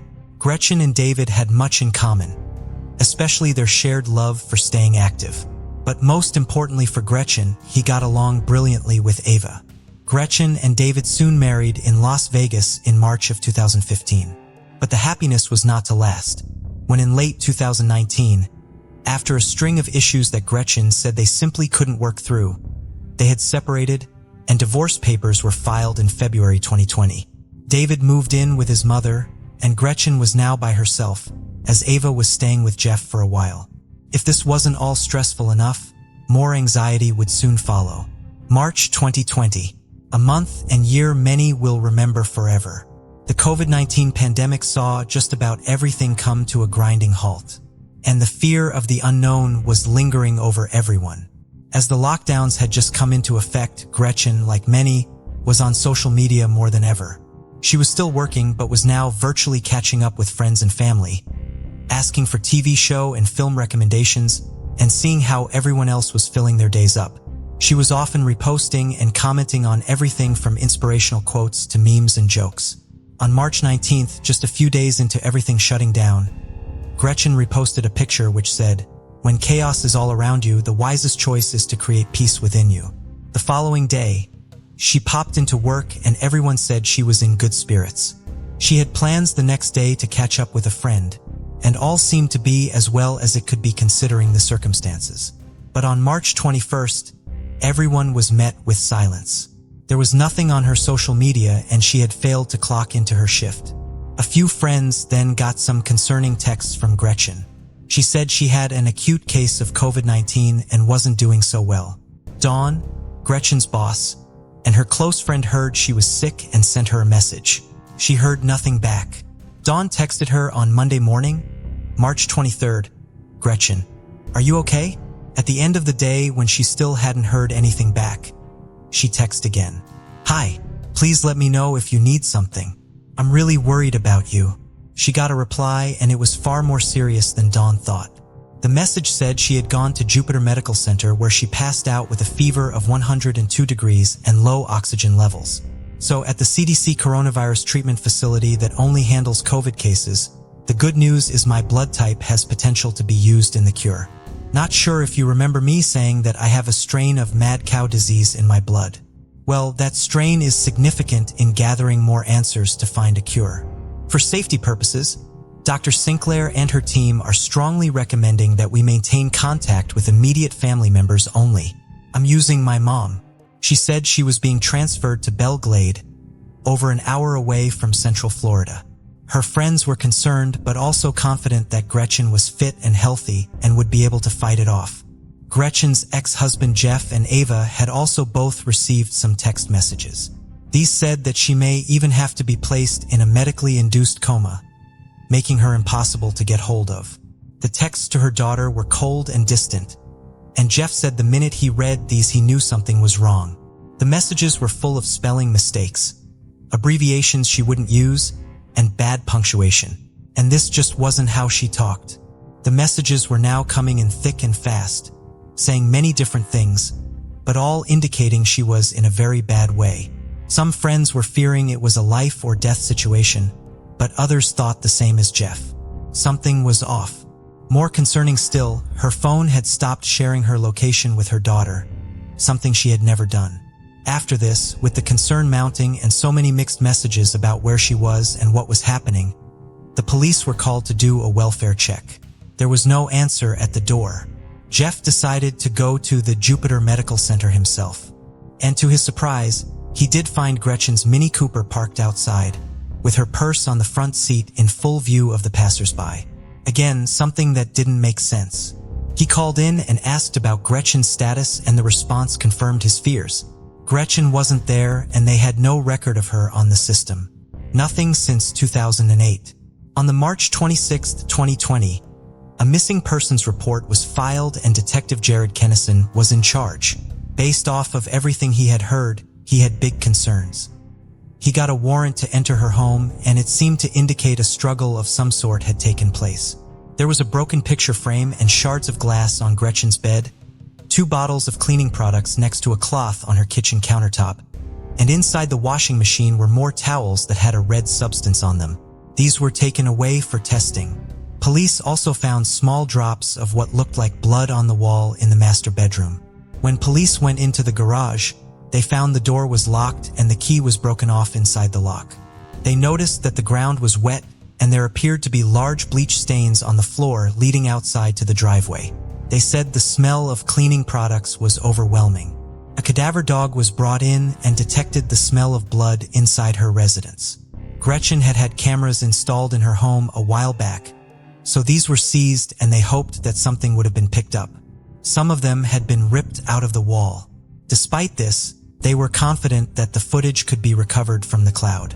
As they were inspecting the house, a neighbor came running out with more information for them. She said that on the March 21st, roughly between 6 and 6:30 a.m., she heard a woman's voice let out what she called a blood-curdling scream. It sounded like it was coming more from the garage area than inside the house, and the screaming had lasted for about 15 minutes. Another neighbor said that on the March 23rd, they heard someone cleaning inside Gretchen's garage, which was closed up. There was water mixed with an unknown chemical coming out from under the door and into the alley.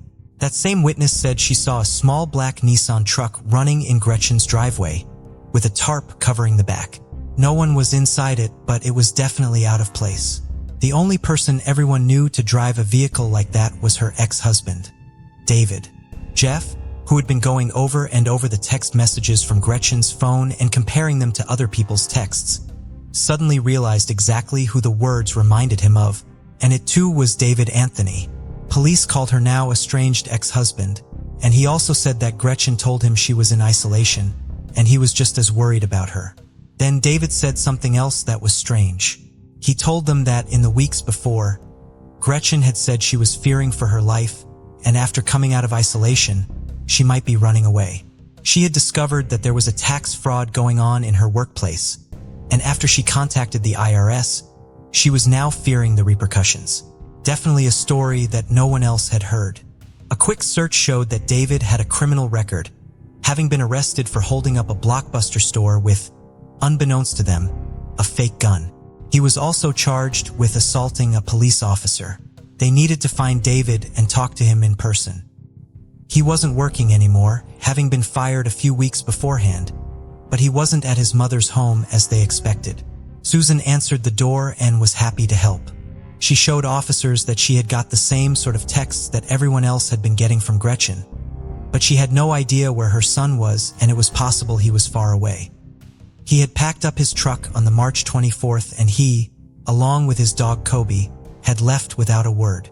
The CCTV footage from outside the hospital was back, and although it was grainy and dark, it showed a very tall person dropping Gretchen's car off in the early morning hours of March 24th. It was definitely not her, and they could only see one person around. David was 6'7", and now they knew what Jeff thought of the texts, as well as David packing up and setting off without warning. It wasn't looking good. On March 25th at around midday, another break came when they could see Gretchen's phone ringing near Pensacola. This was around 600 miles away from Jupiter. If she really was isolating at the CDC Coronavirus Treatment Center, as her text had claimed, she would have no reason to be so far away. They wondered if it was possible that Gretchen was in David's vehicle too, either voluntarily or against her will. One witness then told police she had had a conversation with David on the March 25th via text. When she asked if he had heard from Gretchen, he said, "Ran into her randomly, Sat AM. She mentioned something about going to the beach to ground herself because she wasn't feeling well. Then she proceeded to tell me I should plead insanity on some bogus police charges I've been dealing with." The police needed to delve further into David's past and his prior relationships. David Anthony had moved about a lot as a child and lived with just his mother in Palm Beach Gardens. Friends said the outgoing and loud personality that everyone saw in the gym was not always there. When he was younger, he was very quiet, speaking only if someone addressed him directly. He had very low self-esteem and told people it came from being overweight, as well as being the tallest child in the class. And he was badly bullied too. He wasn't allowed to join the school sports teams and fell into a depression. His family believed he was bipolar and wanted to take him to be assessed and get some medication, but he didn't want to, and threw himself into losing weight and getting physically stronger. Inspired by athletes and basketball players like Kobe Bryant, he changed it all. He made such a transformation that after high school, he earned a scholarship to play basketball. As soon as he was done, he moved into personal training, which suited him well. In 2010, he dated a woman called Heidi for about a year. They met when he offered her a free personal training session. Heidi was 10 years his junior, and although being worried they might not have that much in common, said he was everything she was looking for in a partner. His behavior soon shifted and he started fixating on really small things. He would time how long she took to do something, keeping tabs on what she ate and whether she worked out or not. In November 2010, Heidi walked into her apartment to find David standing there. He grabbed her hand and got down on one knee. Heidi tried to contain her excitement, but what followed was not a proposal. David said, "I'd like to break up with you in order for you to have time to become the person I want you to be." He said he needed to surround himself with successful people that took their health and fitness seriously. Heidi was mortified. A few years later, David would meet Gretchen in the same way. For the first few years of their marriage, Gretchen and David appeared very happy, complimenting each other well. But to a lot of people's shock, Gretchen said she had actually spent 3 years trying to leave him, but always coming back to try and make it work. She told her friends that David was becoming manic and would verbally lash out. Gretchen said the good times were great, but the bad times were awful, and she had really been holding on to all the great memories and hoping it would stay that way. The couple even separated for about 6 months, but came back together to give things another go. But his manic episodes seemed to worsen, and by 2018, things reached a scary point for Gretchen. One day, David shot up saying that the world was ending and he needed to go.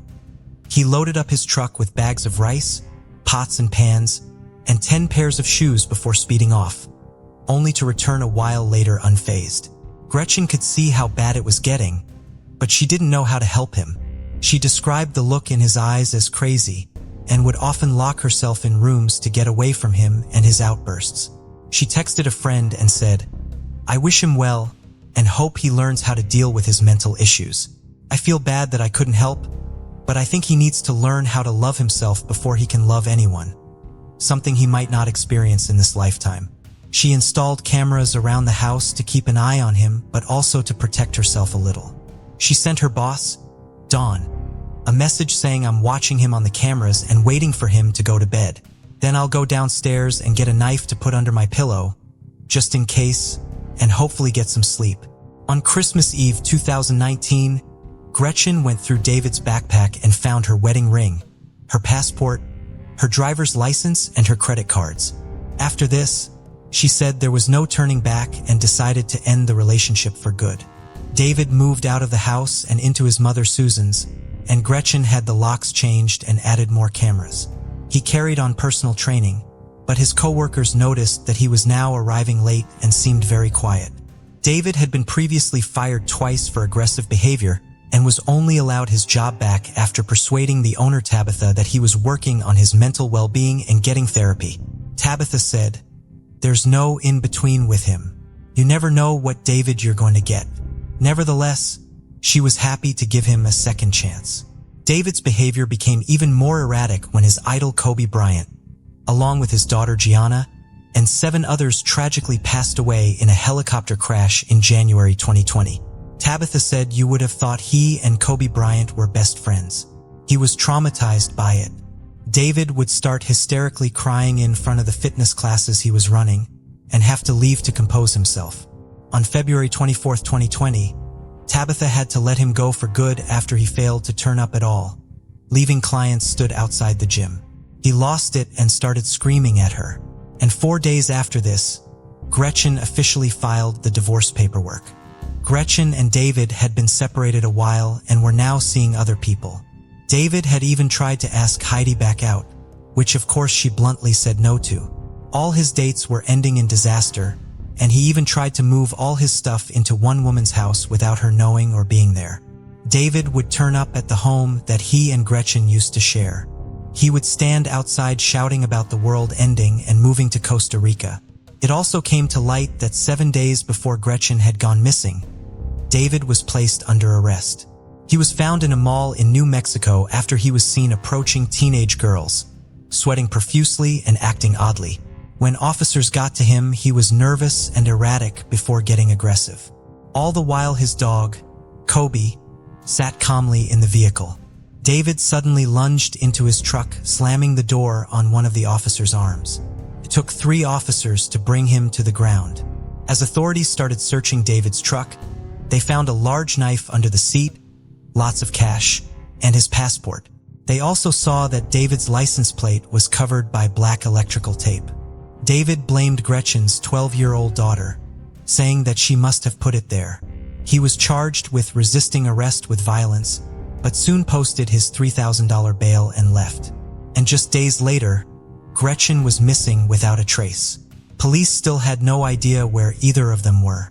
David was still on the run and would turn his phone on and off periodically, which gave them a small lead to follow. But ultimately, he was just doing this to try and lure police to random places. A be on the lookout, otherwise known as a bolo, was put out for his vehicle, and a call came in from a store saying that someone matching his description had been in to try and sell some women's jewelry. The store clerk handed over the CCTV, which showed David mumbling and saying something about either his mother or his stepmother dying from COVID-19, and that the jewelry had belonged to them. The employee paid David with a check, which he later cashed. Over the next few hours, he went from business to business trying to sell what he could. On the March 27th, his phone indicated he was now in the Texas area, and the following day it showed he was back in New Mexico. Officers there were now on the hunt for him too. To their surprise, David then called the detectives himself. He maintained that Gretchen was not in any danger and was most definitely alive. He said that she had prepared a statement that she wanted him to read. In this alleged statement, it reiterated the idea that she had found fraudulent activity at work and was fearing for her life. Undeterred and not believing a word he said, Detective Kennison and his team continued on with their search, and finally David Anthony was tracked down. To their disappointment, they got word that they still didn't have enough to arrest him, and he was let go again. They were able to seize his vehicle, however, and inside they found 2 Amazon Echoes, some security cameras which had clearly been ripped out, and Gretchen's smashed phone. A cadaver dog immediately alerted officers to the truck, the same way they had reacted in Gretchen's home.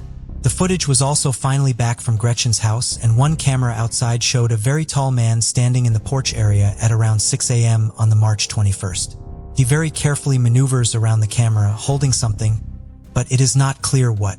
10 minutes later, Gretchen could be seen walking into her porch too, and she let out a yell. There was more muffled audio that was picked up by her Alexa. She had been trying to shout to get the lights turned on and attempting to make a call to 911 using it. Unfortunately, her device was not specifically programmed to do this, and no call to police was ever made. Gretchen was then pulled into the garage, which showed the moment she was killed, footage which understandably has never been released. The man then turns around and, exactly as they all thought, it was David. He then proceeds to pull the camera off the wall. On March 30th, a warrant was finally issued for his arrest. A day later, David was in handcuffs and in custody, charged with kidnapping and second-degree murder and awaiting extradition. Kobe was taken to a shelter and later adopted by a new family. Infuriatingly, David was still saying the same things and told Kennison that Gretchen was still alive almost 40 times across the whole interview. Kennison was losing his patience with him and his obscene lies. He knew David and Eva were close and decided to try and use this relationship to get him to talk. Detective Kennison even asked Ava to record a message for him personally. "David, it's Ava. I love you. I'm scared. I miss Mom. I need to know where my mom is. Please do the right thing and tell me where my mom is. Please. I love you." But still, David said nothing. Losing steam, they decided to leave him alone for a while to mull everything over. For the next several months, David remained quiet, and police were worried that they might never find Gretchen and bring her home to her family. A grand jury soon indicted him, and he was now facing a first-degree murder charge as opposed to a second-degree one. If found guilty at trial, he could be facing the death penalty. But David had something that they didn't: the knowledge about where Gretchen was and what had actually happened. And a conviction without a body would be challenging despite all the evidence. The prosecution offered him a deal. David finally decided to talk.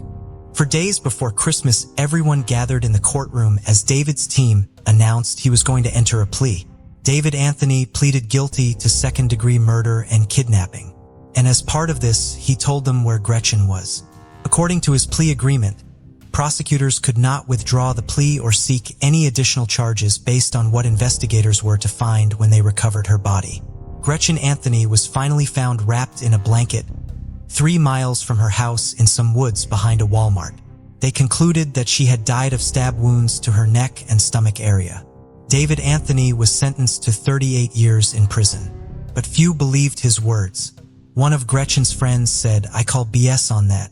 It's appalling. Absolutely appalling." Police and prosecutors say they can never be sure why David killed her, but they wondered if he had been trying to convince Gretchen to flee with him. and when she said no, he felt he had no choice but to kill her. However, this is all speculative. He is scheduled to be released from prison in 2058. He will be 81 years old. Friends and family say that Gretchen was the most beautiful person inside and out, and you couldn't wish for a more devoted or loyal friend in your corner. All Gretchen wanted to do was move on with her life and focus on her biggest achievement and best friend, her daughter Ava. Her biggest joy in life was her daughter. She loved Ava with every ounce of her being, her sister said. Ava now lives with her father Jeff and Gretchen's mother, and is said to be doing as well as possible given the circumstances. It is a case that leaves more questions than answers, and one that saw authorities travel over 6 states seeking the truth about what had happened to Gretchen Anthony. David had tried to cover his tracks using the confusion and fear caused by the pandemic. But due to the tenacity of those investigating, Gretchen and her loved ones were finally able to get some justice and lay her to rest. Gretchen's friend said, "I think that's the hardest question to ask. Why? And sometimes you just need to believe that there are higher powers in place that have a plan." Beryl Atherton was born in Stafford, Connecticut, but spent much of her youth in Springfield, Massachusetts. In 1924, she moved to Marblehead, Massachusetts with her father, Reverend Warren L. Atherton, when he became the pastor of the First Baptist Church there. They lived in a house on Waldron Street. Reverend Atherton retired in 1931 due to health issues and passed away in October 1937 at the age of 71. Beryl found his body in a chair in their living room after returning home from work. After her father's death, Beryl bought a modest clapboard cottage at 57 Sewell Street in the Reeds Hill area of Marblehead. Having lost her mother before she reached her teenage years and with no siblings, Beryl lived alone. In 1950, at the age of 47 and still unmarried, she shared the home with her pet cat and a white Spitz dog named Esky. Beryl worked as a teacher at Glover School, where she had been employed for 25 years.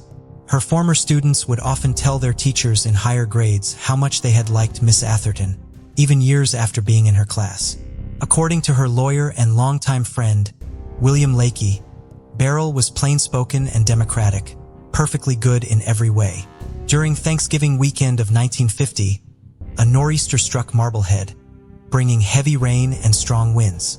Before the storm hit at full force, Beryl ventured out on Saturday, first traveling to Salem, Massachusetts, to retrieve her fur coat from storage at the cleaners. Afterward, she went grocery shopping in Marblehead, buying beef, chicken, pork chops, carrots, tea, butter, a bag of donuts, bread, and a newspaper. She was seen leaving around 6 p.m. as the weather continued to grow worse. It would only have taken Beryl approximately 15 minutes to drive home. Around this time, a local paper boy saw her taking out some trash. He would be the last known person to see Beryl alive. After taking out the trash, Beryl appears to have gone upstairs to hang up her blue suit jacket and change out of her suede shoes in favor of a pair of loafers. She hung her blue skirt over the upstairs banister outside of her bedroom, presumably to let it dry, as it had almost certainly gotten wet from the increasingly strong rain. No one saw Beryl the next day, which was not unusual. Despite being a pastor's daughter, Beryl never left her home on Sundays for any reason. A neighbor would leave a newspaper at her door because she would not even leave to get one for herself. On the morning of Monday, November 27, 1950, milkman Kenneth Phillips was making his normal rounds. It was his routine to enter a Beryl's house by the side door and place her milk in the refrigerator for her as she left home to get to school before he reached her house on his route around 8 a.m. When he looked into the kitchen that morning, however, he saw Beryl there, lying on the floor in a pool of blood. Kenneth ran across the street to get help from one of Beryl's neighbors. Walter Chapman, a retired building custodian, came back to Beryl's home with Kenneth and then called police. There had not been a murder in Marblehead since 18/85. A sense of panic spread through town with the news of the gruesome crime. In the following days, the police department was inundated with calls from women who thought someone was prowling outside their home and requests for police escorts. There were public calls for more streetlights to be installed in town and for more police officers to be hired. The police department suspended time off for all of its officers who were to focus on the extensive investigation into the case. The most obvious injuries Beryl sustained were the 6 deep cuts to her neck, which were the source of the large pool of blood she was found in. She had lost so much blood that it was difficult for the medical examiner to obtain a blood sample from the body during the autopsy. Initial reports stated a cross had been formed by the cuts to Beryl's neck, raising concerns that there had been some sort of ritualistic nature to the murder. However, police later stated that her wounds were too extensive to tell if there had been any attempt by her killer to create such a shape. According to Essex County Medical Examiner Robert Shaughnessy, the wounds were deep enough that any one of them would have been fatal on its own. However, prior to the cuts being inflicted to her neck, Beryl was strangled. Her hyoid bone was broken and there were marks on the back of her neck, potentially from her killer's fingernails. Beryl also sustained 3 broken ribs. Beryl was found wearing a sweater in her slip, and while the fact that she was wearing a skirt or pants seems to point to a sexual assault, the location of the skirt Beryl had been seen wearing while shopping indicated that she had taken it off herself to let it dry. The autopsy found no physical evidence of any kind of sexual assault. However, the fact that Beryl had just been wearing her slip also told police that she most likely had not let her killer into the house, as she would not have answered the door while only being half-dressed. Medical examiner Robert Chauncey stated that whoever killed Beryl had to possess unusual strength in order to have inflicted the injuries he found during the autopsy. However, he did not believe that this meant the murderer had to be a man, stating that a strong woman also could have been the killer. The medical examiner's initial estimate placed Beryl's time of death at some time before midnight on Saturday, the day of the nor'easter. This would seem like a logical time, as the gusting wind would have covered up the sounds of Beryl screaming or Esky barking at an intruder, and the killer could have escaped without being seen, both because it was dark and because no one wanted to be outside in the storm. Both of Beryl's pets were found inside of the home after the discovery of her body, with Esk sleeping in an upstairs bedroom when police arrived. The storm resulted in the power and phone lines being knocked down on Saturday night, so Beryl's killer could have snuck up on her in the dark and she would have had no way of calling for help even if she had been able to fight her way to the phone. However, those final circumstances were most likely not factors in the crime. After further examination of Beryl's body, the medical examiner refined his estimate for Beryl's time of death to be around 7 p.m., which was also more consistent with other evidence at the scene. When police arrived on the scene, the chicken and the pork chops Beryl had purchased on Saturday evening were in the refrigerator, but all of the other groceries she had purchased, including the perishable ones, were still left inside the brown paper grocery bag. It was raining enough by 6 p.m. that it is plausible that her skirt was damp enough that Beryl could have felt the need to take it off midway through putting away her groceries, before taking the time to finish putting away the rest of her perishables. Furthermore, Beryl's autopsy showed that she had not eaten in some time, meaning she did not have dinner that evening. These circumstances and the medical examiner's estimation meant that Beryl was killed shortly after she arrived home, but not immediately. She had time to take out the trash, put away a few groceries, and go upstairs to remove her wet jacket, skirt, and shoes. The killer could have entered the house while she was out running her errands and waited for her, or could have entered the home after she went upstairs and attacked her immediately. The lights had not begun flickering in Marblehead until around 7 and did not go out completely until later in the evening, meaning they most likely were still on when Beryl was killed. However, there was evidence that the killer had cleaned up following the murder. A damp rag was found in the kitchen sink, and there was no blood on the refrigerator or cabinets, and police found no fingerprints. By the time the killer left the house after cleaning up, the power may have been out, making it easier for them to escape unnoticed, as there would have been no light from streetlights or coming from neighboring homes.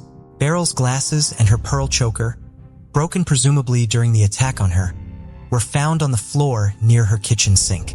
It appeared her killer had grabbed Beryl while she was near the sink, spun her around, and threw her to the ground. Beryl's physical condition would not have allowed her put up much of a fight against her killer. She was 5 feet 7 inches tall, but barely weighed 100 pounds. She was frequently referred to as frail and reportedly suffered from a spinal condition. A broken knife was found in the kitchen with 3 of its pieces on the floor, and its handle, with a small piece of the blade still attached to it, was found in a drawer. There was no blood on any of the pieces, but they were all still sent to the lab for examination. The knife was found to not be the murder weapon.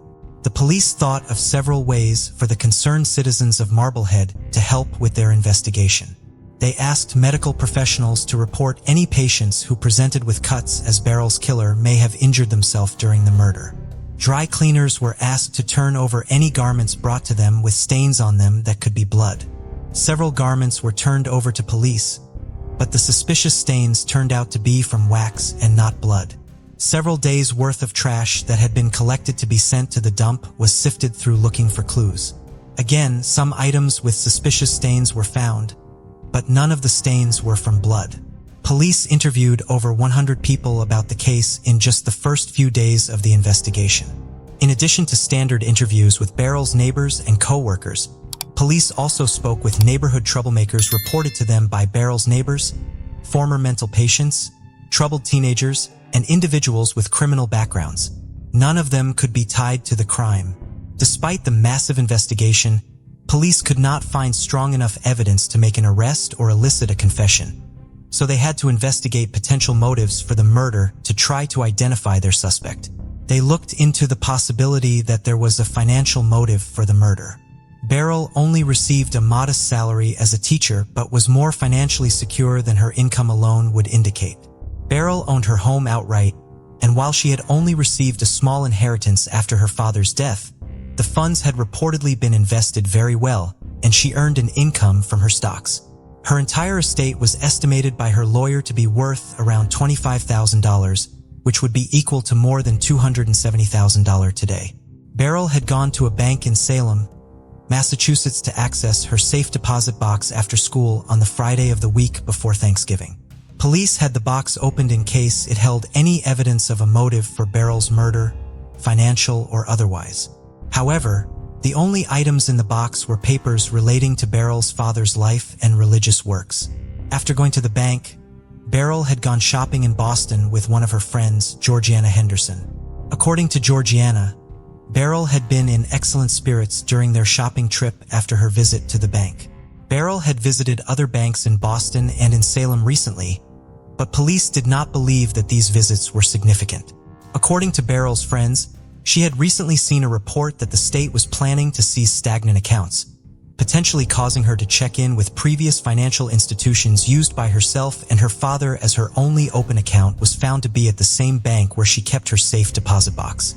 Beryl had recently discussed drafting a will with her lawyer, William Lakey, but he did not believe that this was an indication that she felt she had a reason to fear for her life. Rather, she was simply trying to get her finances in order and make arrangements for the care of her Spitz-esque.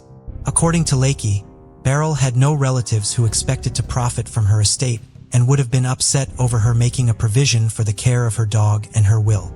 Her closest living relatives were her uncle, who still lived in Springfield, and first cousin, Pauline Merrill Apperson, a physical education teacher in Norwalk, Connecticut.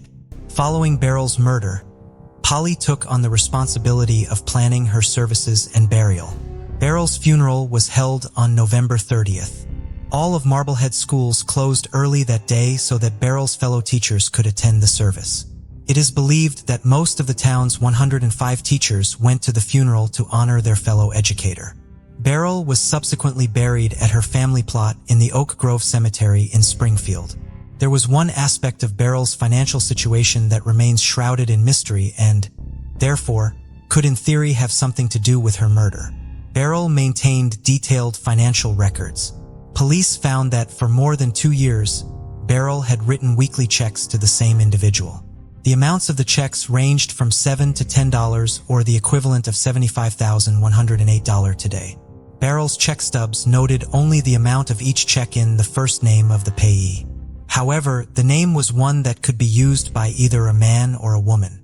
The canceled checks for these payments were not found with Beryl's other canceled checks returned to her by her bank, so police could find no other evidence about who Beryl was writing the checks to or why.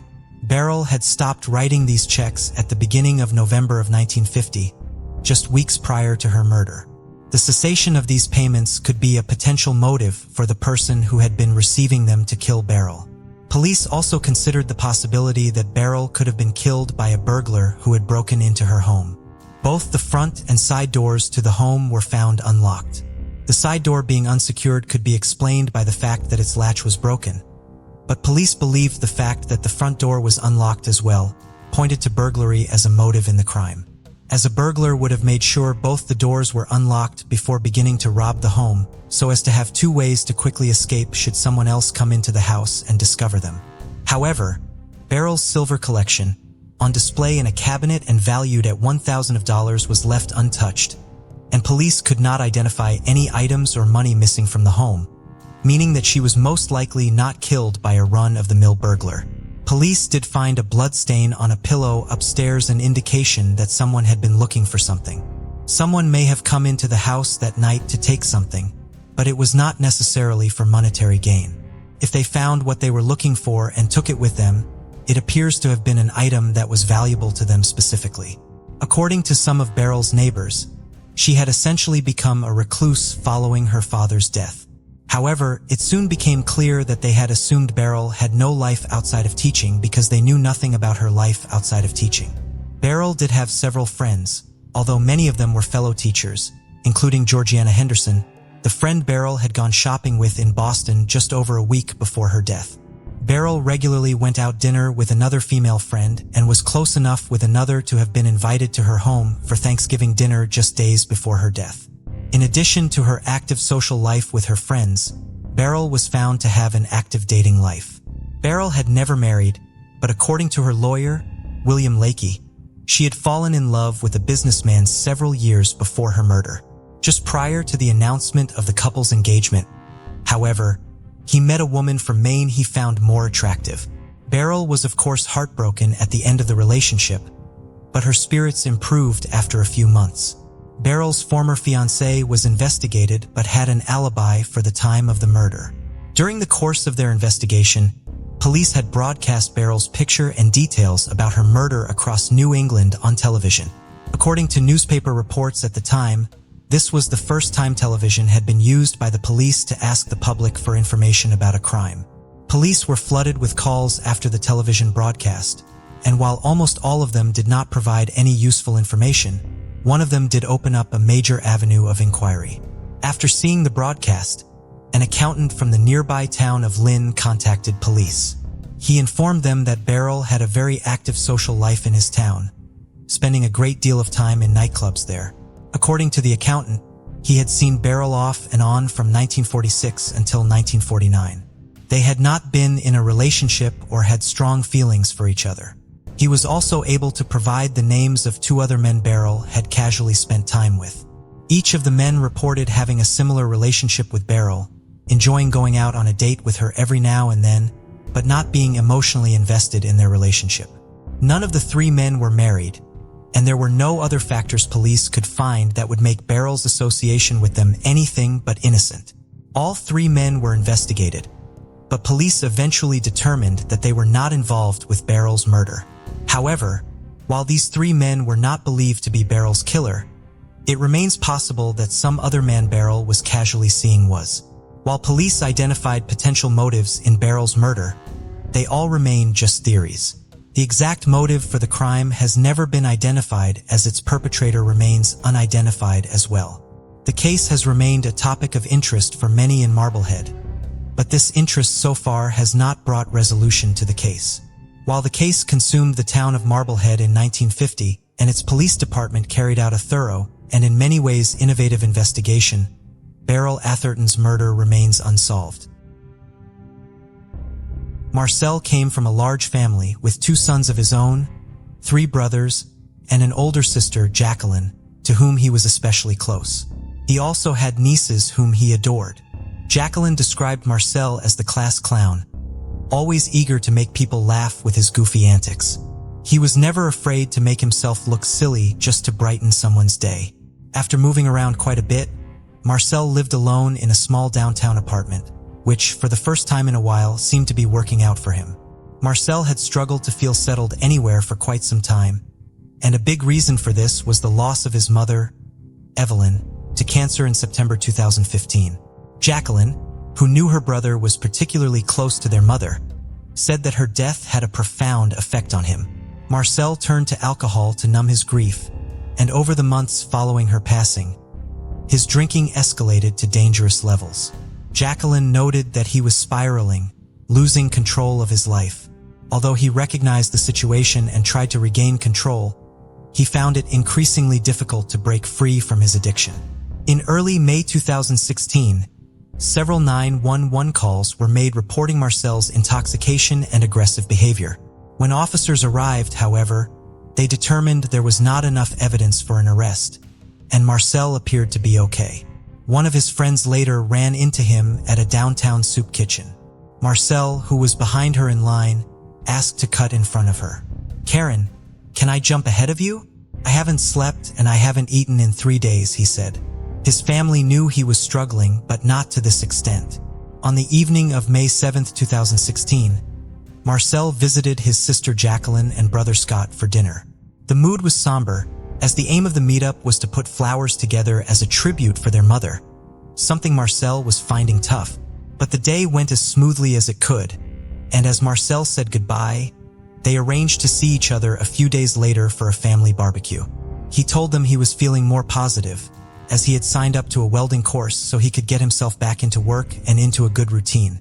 This was great and encouraging news for his family. He hugged Jacqueline and headed off shouting, "Love you, Jackie," as he went. "Don't forget to call me later," she shouted back. Just a few hours later, Marcel was sadly back on the police's radar again.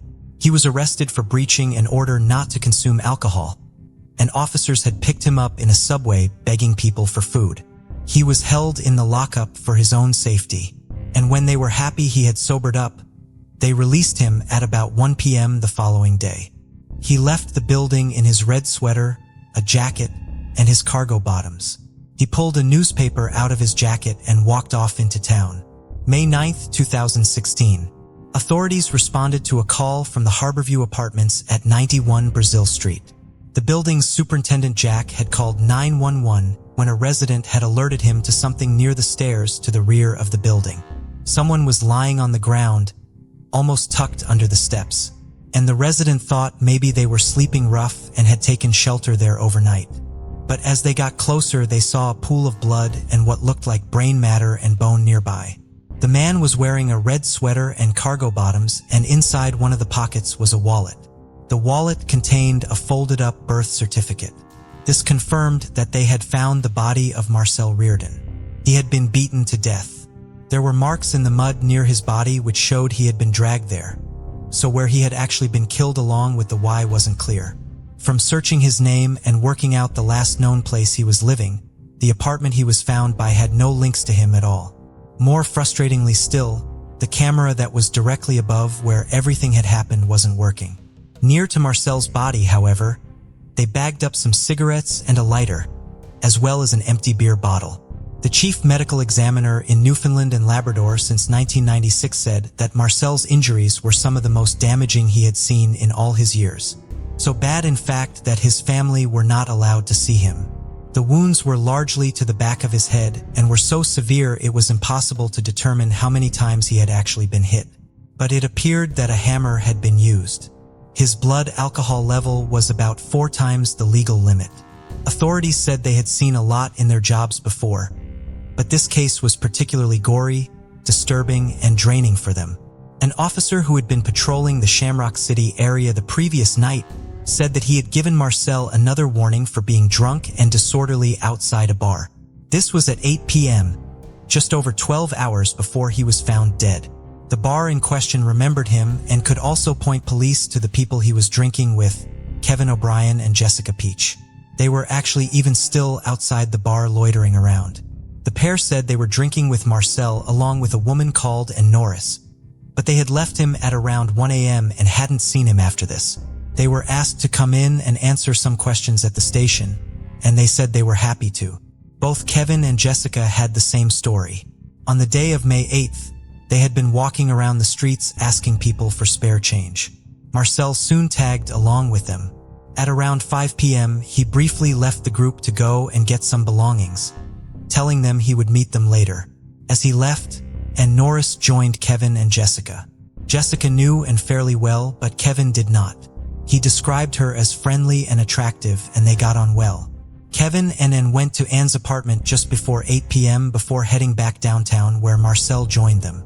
At this point, Marcel was far more intoxicated than they were, being loud and causing them to feel uncomfortable. Marcel had been drinking rum, vodka, beer, and had also taken some unknown pills. He started urinating in the street before falling over and breaking a glass bottle inside his pocket.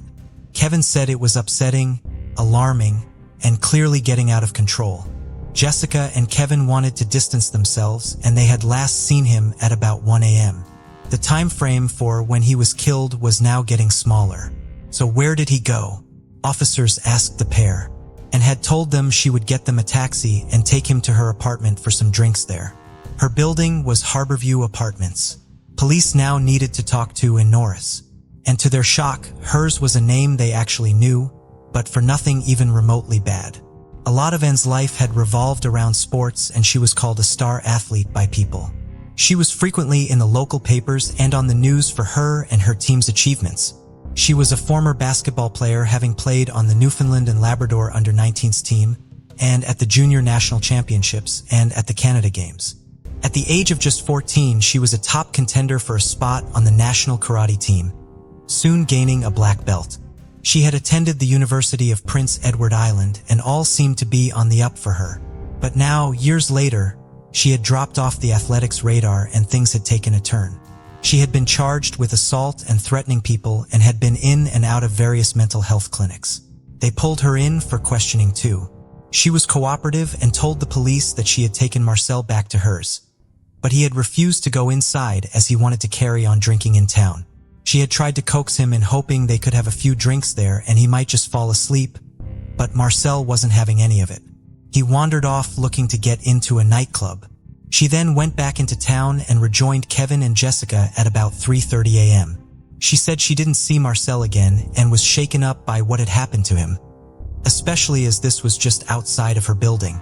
She wondered if Marcel had changed his mind and gone back to hers, realizing he wasn't going to get in anywhere and that sleeping it off was the best thing he could do, that he had been met with someone outside that had maybe tried to rob him, or he had got into a drunken argument that had ended terribly, and was upset and asked if she could leave.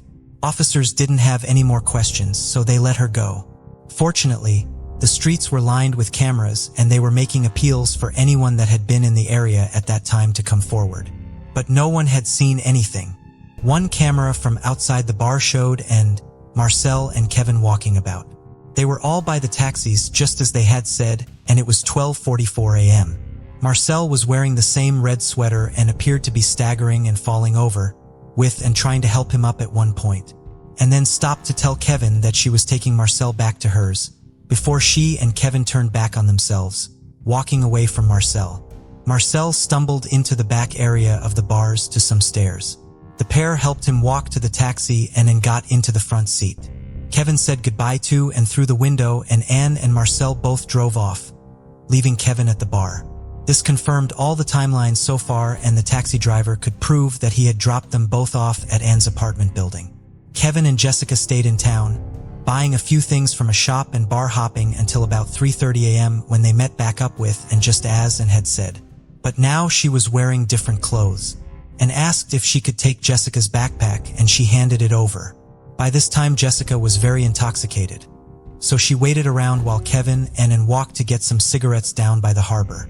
Kevin asked Anne why she had gone back with Marcel, and she said he was being a little bit of a dick that night. It was a mistake. While Kevin smoked on the edge of the harbor, he heard splashing around. He turned to see Jessica's backpack floating in the water and said they needed to stay and watch it sink before they left. And Kevin and Jessica then all headed to Anne's apartment to sleep. Just a few hours later, when everyone woke up and told them they both had to get out. And as they were leaving, they ran into police officers and yellow tape outside the front of the building. They had no idea the person they had been with just hours before was lying dead, just a few feet away from them. The backpack was very odd, and it could not be overlooked that Marcel was found at Anne's apartment building. They needed to locate this backpack, and to their surprise, they found it pretty easily. Inside the bag was some rope and some light-colored jeans which were wrapped around a hammer. Inside the front pocket, they found a wallet which linked to Jessica Peach. How and got everything in there without anyone seeing, or if they did, is not known. There still wasn't enough to make an arrest, so detectives placed an under surveillance, while a search warrant for her apartment was obtained. They also realized that before Marcel was killed, and was spotted hiding another backpack in a dumpster. This contained 2 cleavers, hammer, some more rope, a mallet, and a flashlight. There were also a load of cleaning products inside as well. It was the same hammer that was located in the harbor, and the hammer they now believed was the murder weapon. They finally got the search warrant they needed and entered her apartment, which was almost totally empty. But it didn't look like she was moving out. It just looked like she lived there with nothing in it. The apartment's superintendent, Jack, said she hadn't been there long, a matter of days in fact. He had met her on the May 4th when she applied for one of the spaces. Her social worker had dropped off a check to pay the deposit, and Jack learned that she had just left a psychiatric care facility. When it came to moving in on the May 6th, Jack said and was extremely nervous and awkward and had turned up with just 3 bags of clothes and a teddy bear. He said he felt really bad for her, so he got her some couch cushions to sleep on and a blanket to put over her window. Some of the residents chipped in to get her some toiletries too. Jack said she was very quiet and polite, and he was beyond shocked that she could be involved in something like this. In one of the rooms, they found a light-colored scarf that she was wearing on the night Marcel had died, and this had specks of blood on it. In her bathroom bin, they found something so crucial it would take, and from being a person of interest to the only suspect in Marcel's murder. A Walmart receipt, time-stamped at 10:40 p.m. on the very night she had been with Marcel and just hours before he would have been killed. The receipt showed that a purchase was made for a knife and a hammer. And sure enough, the cameras at Walmart confirmed this. The cashiers described her as odd and her behavior unsettling. It was now the May 13th, and unbelievably, the police that had and under surveillance suddenly called the station and said that she had returned to the same Walmart and was browsing the tools section again. Backup was now on the way, and everyone was worrying that there could be a risk to someone in the store. As she was waiting to pay, the police team arrived, ready to place Norris under arrest for the murder of Marcel Reardon. She was soon charged with first-degree murder, and didn't try to deny anything and admitted that she had hit Marcel over the head several times that morning, but she wasn't giving anyone a reason as to why. She said she had killed him at her apartment and dragged his body under the stairs before running back into town to meet with Kevin and Jessica, and unbeknownst to them, to dispose of the evidence. Marcel's family said they couldn't believe that and had done this all by herself. Marcel was a big man, and they doubted her ability to be able to drag him and hide him herself. But police said they weren't looking for anyone else in the case, and then said it was all on her. A hearing was held to find whether there would be enough evidence to send this to trial, and it was determined that there was. Things moved quickly, and it took just 4 hours to select the jury members. The now 30-year-old's murder trial began on January 22, 2018.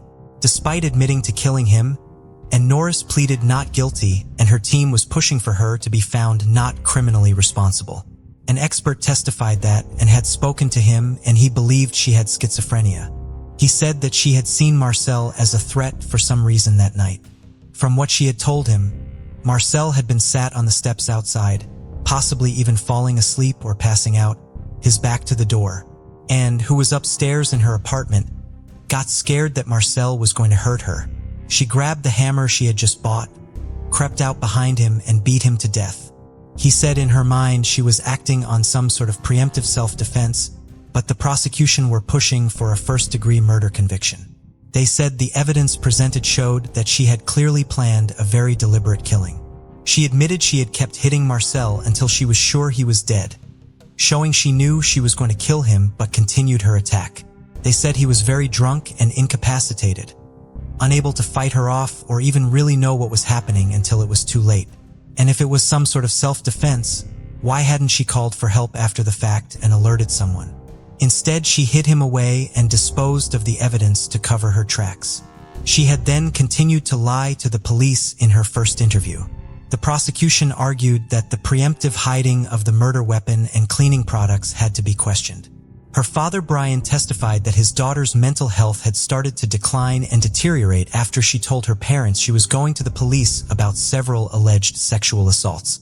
Upon hearing this, it was the only time that and showed any reaction in court and burst into tears. Brian said that one night she called him, begging him to come home. When he got there, she was hysterical and all the cupboard doors in the house were open or torn off. She couldn't talk, eventually writing on a piece of paper that she had been molested. She said that she had been assaulted by one of her coaches, and this had ended her future sports career. She said she had also been assaulted by her ex-boyfriend, claims he vehemently denied in court. When she reported these incidents to the police, they had big concerns about her mental health and her cases were put on hold. Her father said she had even accused him of assault. She said when she realized it wasn't true, she said, "What's wrong with me? Feels so real." Brian said she was convinced her family were trying to poison her and that people were breaking into her room while she slept. She was later diagnosed with bipolar disorder and psychotic symptoms. While in the treatment facility just before she moved into the apartment block, professionals inside said she would go from punching walls and being aggressive to laughing and joking with them. They really didn't know what mood she was going to be in hour to hour. Wilston had been in the women's correctional facility in Claringville awaiting trial. An informant had recorded a lot of their conversations. In one, and made up a rhyme singing "Goodnight Marcel" and laughing about it. The prosecution were left disappointed when most of these recordings were actually excluded and not allowed into evidence. The judge said they didn't have any relevance and would have an excessive prejudicial impact on the jury. This was a big blow for the prosecution as they argued it was completely relevant to the case. After a month-long trial, it was now up to the jury and people really had no idea as to which way it would go. And Norris was found not criminally responsible. Marcel's brother stormed out of the courtroom as the rest of his family cried. One journalist in the courtroom said the verdict of not criminally responsible was so rare. It really did shock people as so much has to be proven for this to be the case. And alongside her own admissions, it seemed to be quite a strange verdict. Following the verdict, the board had three options for those who were found not criminally responsible: an absolute discharge, a conditional discharge, or detention with or without conditions. Anne was placed in psychiatric care, and it will be down to the Newfoundland and Labrador Criminal Mental Disorder Review Board's discretion as to when she is released. Less than 4 months after his testimony against Anne, Kevin O'Brien was found dead in St. John's Harbor. Police said they did not suspect any foul play, noting his addiction problems, saying they thought he likely fell in and drowned. The prosecution filed an appeal against the verdict with the Supreme Court of Newfoundland and Labrador, stating that evidence was improperly excluded from the trial. The judging panel found that whilst it was an error to exclude the evidence, it would have no effect on the jury's decision. They also upheld the decision to disallow the audio recording from inside her cell. It was ruled that there was no basis for a new trial. Still fighting at the end of 2019, the Crown then took their appeal to the highest court in the country, the Supreme Court of Canada. But again, it was dismissed right away, and the Supreme Court gave no reason as to why, and has never said what really transpired between the pair, and her defense team say she might not even ever remember. Everybody will always be left guessing. Marcel was laid to rest with his beloved mother Evelyn, lying side by side. Jacqueline said she always looks at a picture that Marcel gave to her. It is of a bridge over a peaceful lake at sunrise. When he gave it to her, he said, "This should remind you that everything is water under the bridge. Just let things go." Something she tries to live by for his sake and memory, but with the feeling of no justice being served, to let it go is a bitter pill to swallow. Marcel's life had been spiraling and he was struggling to claw things back, but he was trying. His family said Marcel would have given you the shirt off his back and done anything for anyone. He wanted to get better for his family, and it is tragic to think that his life was ended. Before he even had a chance to make the changes, he told people he so desperately wanted to. Liam was born into a loving family and was one of 4 children, with 3 siblings: Paige, Madison, and Freddie. He was well-liked and popular among those who knew him, with his mother, Joanne, describing him as happy-go-lucky. Liam had a talent for making people laugh and was always up for fun, never taking himself too seriously. He was also a passionate supporter of his beloved Liverpool Football Club. One of his former teachers described him as having a heart of gold, always looking out for others and showing kindness. Liam was especially close to his grandfather, John, affectionately known as Pops. During his teenage years, after struggling at school, he moved in with Pops. He had a tight-knit group of friends, with his best friend, Rees, being his closest companion. The two were like brothers, spending most of their time together, and Madison described them as inseparable. Having grown up together and attended the same schools, their friendship only grew stronger over the years. Rees lived just across the road from Liam and Pops and was equally close to Pops, often saying he would be lost without him. Liam and his grandfather lived on Gladstone Street, and after moving, Liam introduced Rees to one of his other friends, Jonathan Treadgold. 17-year-old Jonathan's early life had been troubled, and he had spent various times in the care of social services, following drug use and domestic violence in the family home. He was also having run-ins with the law from the age of 14, with a criminal record including threatening behavior and criminal damage. Liam, being the caring young man he was, decided to take Jonathan under his wing and try and be there for him as a friend and a support system. He recognized that Jonathan had various struggles and wanted to help him turn his life around. Joan wasn't too sure though. She said there was just something about Jonathan that bothered her, and she wasn't keen on her son hanging around with him. Liam's sister had also heard things about Jonathan and his behavior, but she was prepared to put that aside, give him a chance, and judge for herself what he was like. Liam invited Jonathan to hang out with him, on one occasion asking him if he wanted to go to a family party at Joanne's house. Jonathan had far too much to drink and became more and more angry and volatile, culminating in him assaulting someone. Liam was still determined to be there for Jonathan and showcased the same deep loyalty that he showed to all his friends. When he was 17, Liam got news that changed everything. His partner was expecting a baby. Liam was elated, excited to become a father, and throw himself into the challenges and joys of parenthood that awaited him. Rees said that Liam was over the moon. With impending fatherhood, Liam continued to mature, and knowing that it was going to be a monumental change in his life, he began to see his friends less as he prepared to meet his new baby. On July 18, 2019, Liam and his partner of 3 years welcomed their first child, a baby girl.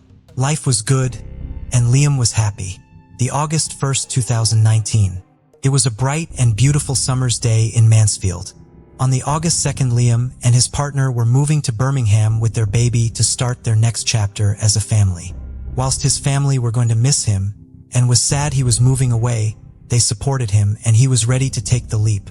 He decided to spend his last day in Mansfield with his two closest friends. Liam, Jonathan, and Rees were seen going into a local shop to purchase alcohol before going back to Pop's house on Gladstone Street. They sat in the garden and drank and filmed a series of Snapchat videos whilst there. Liam asked Jonathan if he was going to change out of his tracksuit bottoms to make himself look a bit smarter, as he wasn't yet 18 and he didn't want him to draw attention to himself. Liam said he could wear a pair of his jeans if he wanted to, and after Jonathan got changed, the three of them headed off to a nearby pub. As they were walking through the park, Rees received a message. It was from Jonathan's sister's boyfriend, the contents of which are not clear, but it sparked an argument. Rees showed the message to the other two, and Liam claimed he would hit the male who had sent the message in an attempt to stick up for Jonathan's sister. Jonathan grew incredibly angry and the argument continued to escalate. As the situation got worse, Liam told him if he was going to keep behaving like that, he needed to go away and leave the jeans back at the house. After Jonathan had gone, Liam wanted to try and de-escalate the situation and not have his last day ruined. So they agreed to go back to the house to get Jonathan and try and salvage the rest of the day. When Jonathan arrived at the house, Pops was there in the living room. Liam and Rees got back just 4 minutes later and Liam was keen to try and resolve the argument. Rees waited outside. Roughly a minute later, Jonathan came running out of the house telling Rees, "I've stabbed him, Jonathan," then ran away. Rees immediately went inside, unsure as to whether or not it was all just hot air or if he had actually hurt Liam. When Rees went inside, he found Liam in the dining room. He was bleeding profusely from his chest and holding tea towels there to try and stop it, before asking for the emergency services. Reese called 999 and then gave the phone to Pops for him to talk to the operator. Liam then fell to the floor, and Pops tried his best to help him and administer aid, putting pressure on the wound to try and stop the bleed. When the paramedics arrived on scene, Reese ran out to meet them. They tried to stabilize him as much as possible and treat his injuries. The police were also dispatched, and when they got there, they put Reese into the back of their car. The news soon made it to Joe and that Pop's house had the emergency services outside and that Liam had been stabbed by Jonathan. Superintendent Kevin Broadhead would dispatch more officers as they needed to find Jonathan and find him quickly. They would soon get some important information. The police received a call from the owner of a local sandwich shop saying that Jonathan was climbing over the wall at the back of the shop. He told the owner that he had been involved in a serious incident and had acted in self-defense, lifting up his shirt and appearing to show injuries. The police immediately linked it to the stabbing of Liam and sent more officers over there to arrest Jonathan. At 3:15 p.m., Joanne and one of Liam's sisters arrived at the house on Gladstone Street. The crew was still there and still battling to save him. They had had to cut his chest open and manually keep his heart going. The paramedics decided against taking him to hospital in the air ambulance, as this would have meant they could not work on him whilst in the air. So the decision was made to transport him to the hospital by road. Leah was then put into the back of the ambulance and Joanne was taken to see him by an officer. She told him that she loved him as her beloved son fought for his life. He was then rushed to Queen's Medical Center in Nottingham. The police were still hunting for Jonathan Treadgold, who had run away from the sandwich shop. But then another call came in. The person said he was at a house in Moundsfield where his mother was visiting a friend. He had told his mother and her friend that he had stabbed Liam and that Liam was dead. The arrest was caught on the police's body cam footage at 3:33 p.m. He told the officers that Liam had been the one to instigate it and had tried to stab him and that he had acted in self-defense. He was arrested on suspicion of causing grievous bodily harm. Several hours after his arrest, he was breathalyzed, and even after the time that had passed, his blood alcohol level was still 3 times the legal drink-drive limit, so he had clearly consumed a significant amount of alcohol. After getting to the hospital, Liam was taken straight into open-heart surgery to try and save him. Despite the best efforts of the medical staff, and after an hour and a half of trying to keep him alive, Liam succumbed to his injuries and died. Liam's sister Paige would later say, "I just remember a doctor walking in with 2 nurses, and I knew then from the look on the doctor's face that Liam had passed. She ran out of the room and had a panic attack. Joanne said she knew in that moment too that he had gone, and that her heart shattered. She tried to call her other daughter Madison, who initially didn't answer. When she answered the second call, she said it felt like a piece of her was now gone too. Madison collapsed, unable to process what was happening. Those in the community could not believe it and were in total shock, and many people shared tributes to him, talking about how he had impacted their lives and just how much he was going to be missed. Joanne thanked the local community for all of their support and love, saying, "Liam was just 18 years old and just 2 weeks into being a father himself. It is with sadness and devastation that he has lost his life to such a horrific crime." A post-mortem revealed that Liam had no defensive wounds, and the pathologist determined that it had been a jabbing motion when he had been stabbed. The knife had pierced his heart.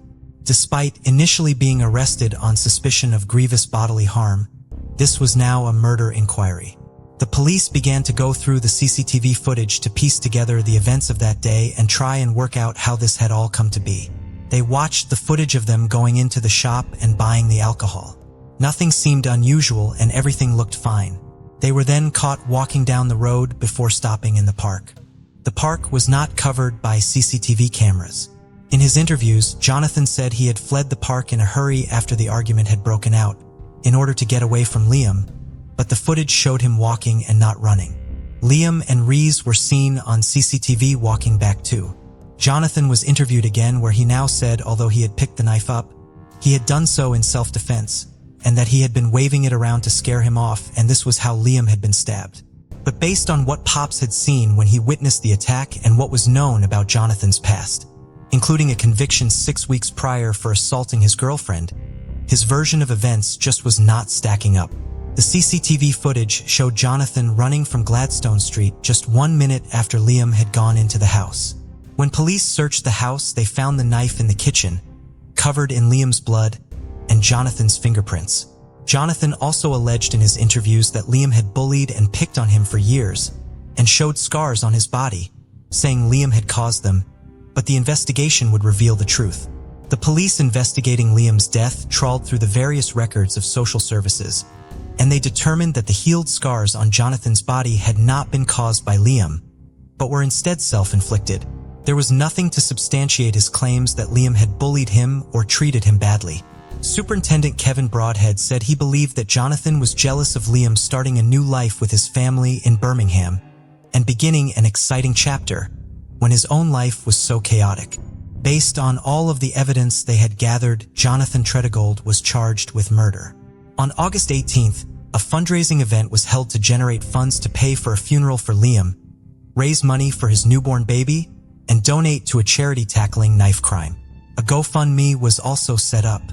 When his funeral was held, hundreds of mourners lined the streets as his coffin draped in a Liverpool Football Club flag was taken into St. Peter and St. Paul's Church. Those following the coffin wore shirts with a photograph of Liam on them, with "Always loved, never forgotten, forever missed" written on them too. Liam's devastated grandfather, who had tried to save his life, paid tribute to him. "Liam, I am missing you terribly. I tried so much to help you, and I lived that day, every day. My best was not good enough, and I am so sorry. I hope you are happy with the angels. Love you forever." The reverend conducting the service told those in attendance, "We need to go away not remembering the manner of Liam's death and the tragedy that it is, but remember the gift of life he was to each and every one of you here, and we go away with the message, bin the knife. We want young people to grow up safe, to not have their lives taken or destroyed." The funeral was a reflection of just how loved Liam was and how much of an impact he had on those he knew. Because he was 17 when the stabbing took place, Jonathan Treadgold was tried as a child, something that greatly upset Joanne. On the November 1st, he appeared in court and entered a plea of not guilty to the charge of murder. He was told his trial would begin the following year. Because of his not guilty plea, the defense requested a second post-mortem to be carried out on Liam's body. Joanne said it was disgraceful that he was putting Liam's family through yet more pain and devastation with his not guilty plea. Also, due to his age, there was initially a ban on his name and identity being reported. The Mansfield Chad newspaper made an application for the restrictions to be lifted, and the judge remarked, "That is something I am mindful to do today. It seems to me to be entirely right that today's hearing should name the defendant." And with that, Jonathan Treadgold was unmasked and named in the press. Throughout the trial, Liam's family wore shirts with his face on it, showing that no matter how painful it was going to be, they were going to be there for him and his memory. During the proceedings, Jonathan was disrespectful and disruptive in court. He wouldn't take to the stand, he wouldn't speak, and he would not give any reason as to why he had stabbed Liam, someone who had been a good and loyal friend and really looked after him. Paige said that she could tell from the look on his face that he wasn't sorry for what he had done at all. The evidence put before the court painted a devastating picture. A young man, a new father, about to start a new chapter in his life, taken in a violent and disturbing attack. February 7th, 2020, the jury returned their verdict. Jonathan Treadgold was unanimously found guilty and showed no emotion as the verdict was given. All he said was "sound." Shouts of yes could be heard from the public gallery as Liam's family were elated that he had been convicted of his murder. Outside the court, Joanne read a statement on behalf of the family. "No family should experience this pain. Our lives have been irreparably shattered. No sentence could ever adequately reflect our loss. We will never see Liam again, hear his laugh, or see our phones flash with an incoming call from him. He was stolen from our lives. Would like to thank everyone who tried to help and save Liam, and we appreciate everything they did." Monday, February 10th, 2020, at Nottingham Crown Court, Jonathan Treadgold was sentenced to a minimum of 16 years in prison for the murder of Liam Gray. Justice Gregory Dixon said this was done in anger, drink, and spite, not in fear.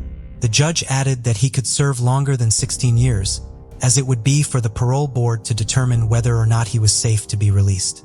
And if they deemed that he wasn't, then he would stay in custody. Following his sentencing, Joe and said, "I don't think it's long enough, but there's not much more to say." The murder of Liam Gray was a senseless, tragic, and brutal one. Paige said she reminds his daughter of him every day, adding that she gets her personality from Liam. As she continues to grow up surrounded by the love of her family, the legacy of her beloved father will continue to live on through her. The tragedy of this case is best summed up by the words of his mother, Jo, and there are so many things that Liam never got to do. He hadn't learned to drive, been to college, got a stable job, got married, bought a house, or had the chance to parent his daughter and watch her grow up.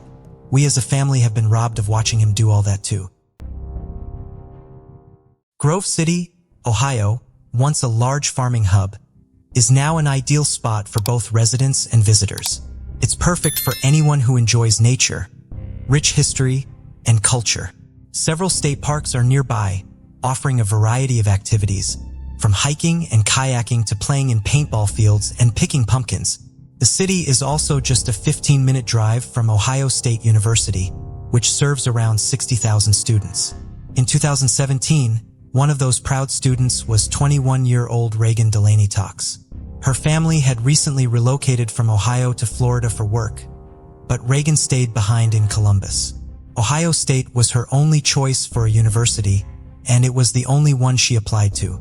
When she was younger, her father, Toby, had taken her to a football game there, and that experience had solidified her decision. She was so sure of her acceptance that she told everyone she'd gotten in even before hearing back. True to her confidence, she was accepted and fully immersed herself in university life. She majored in psychology and had already secured a job for after graduation. Her plan was to work for a few years and then open her own practice. Reagan was a devoted family member, especially close to her father, Toby, her mother, Lisa, and her younger sister, Mackenzie, whom she affectionately called Gigi. She spoke to them multiple times a day. Despite her busy college life, she always found time for her loved ones. Her mother recalled that Reagan had been a lively, energetic child who was always ready to face any challenge. Lisa said her daughter's compassion was clear from an early age, always drawn to those who were alone and in need of a friend. Lisa often had to wait in the road while Reagan gently rescued little bugs, saving them from being stepped on because she couldn't stand to see anything or anyone hurt. The Tox family also spent a lot of time at church, and during the holiday periods Reagan would often travel and do missions for the church as well. She was described as funny and goofy, a real chatterbox and a social butterfly. Reagan loved all things sports, playing varsity tennis and lacrosse. So with everything to do in Grove City, it was the perfect place for her.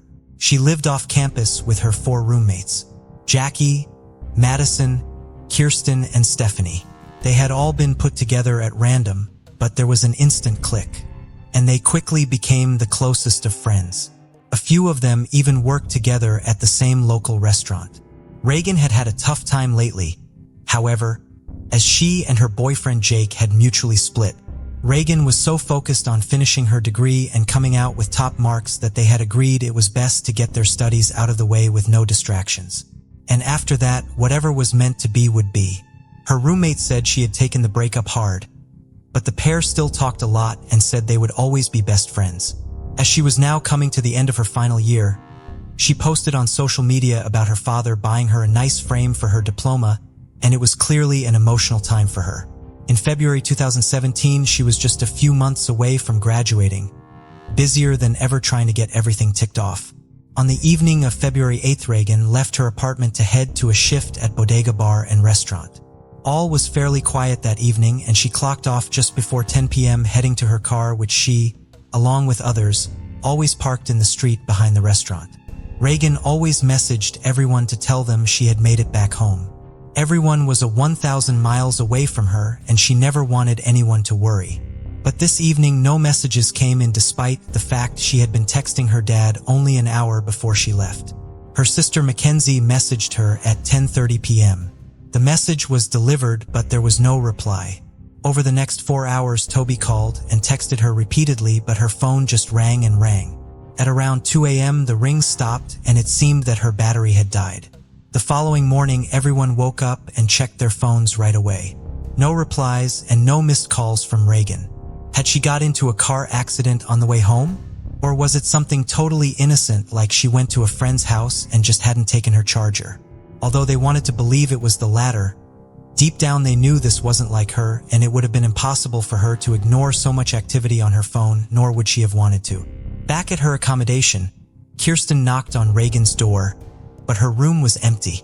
Her bed was neatly made and her school bag was on the side. Jackie, Madison, and Stephanie hadn't heard her come home either, and a feeling of unease began to set in with them as well. They started posting to social media and ringing around other classmates. Lisa called the university and they confirmed that Reagan hadn't turned up to her morning class. It was now all too much, so she hung up and called the police. But whoever she spoke to said she was unable to file a missing persons report as she wasn't the last person to have seen her. The last person or people would have been those at Bodega, so Reagan's roommates went back there. Her manager said she had definitely been and left that night. And although her car was not parked outside, there was evidence that she had left in it. He wasted no time and successfully managed to file the missing persons report.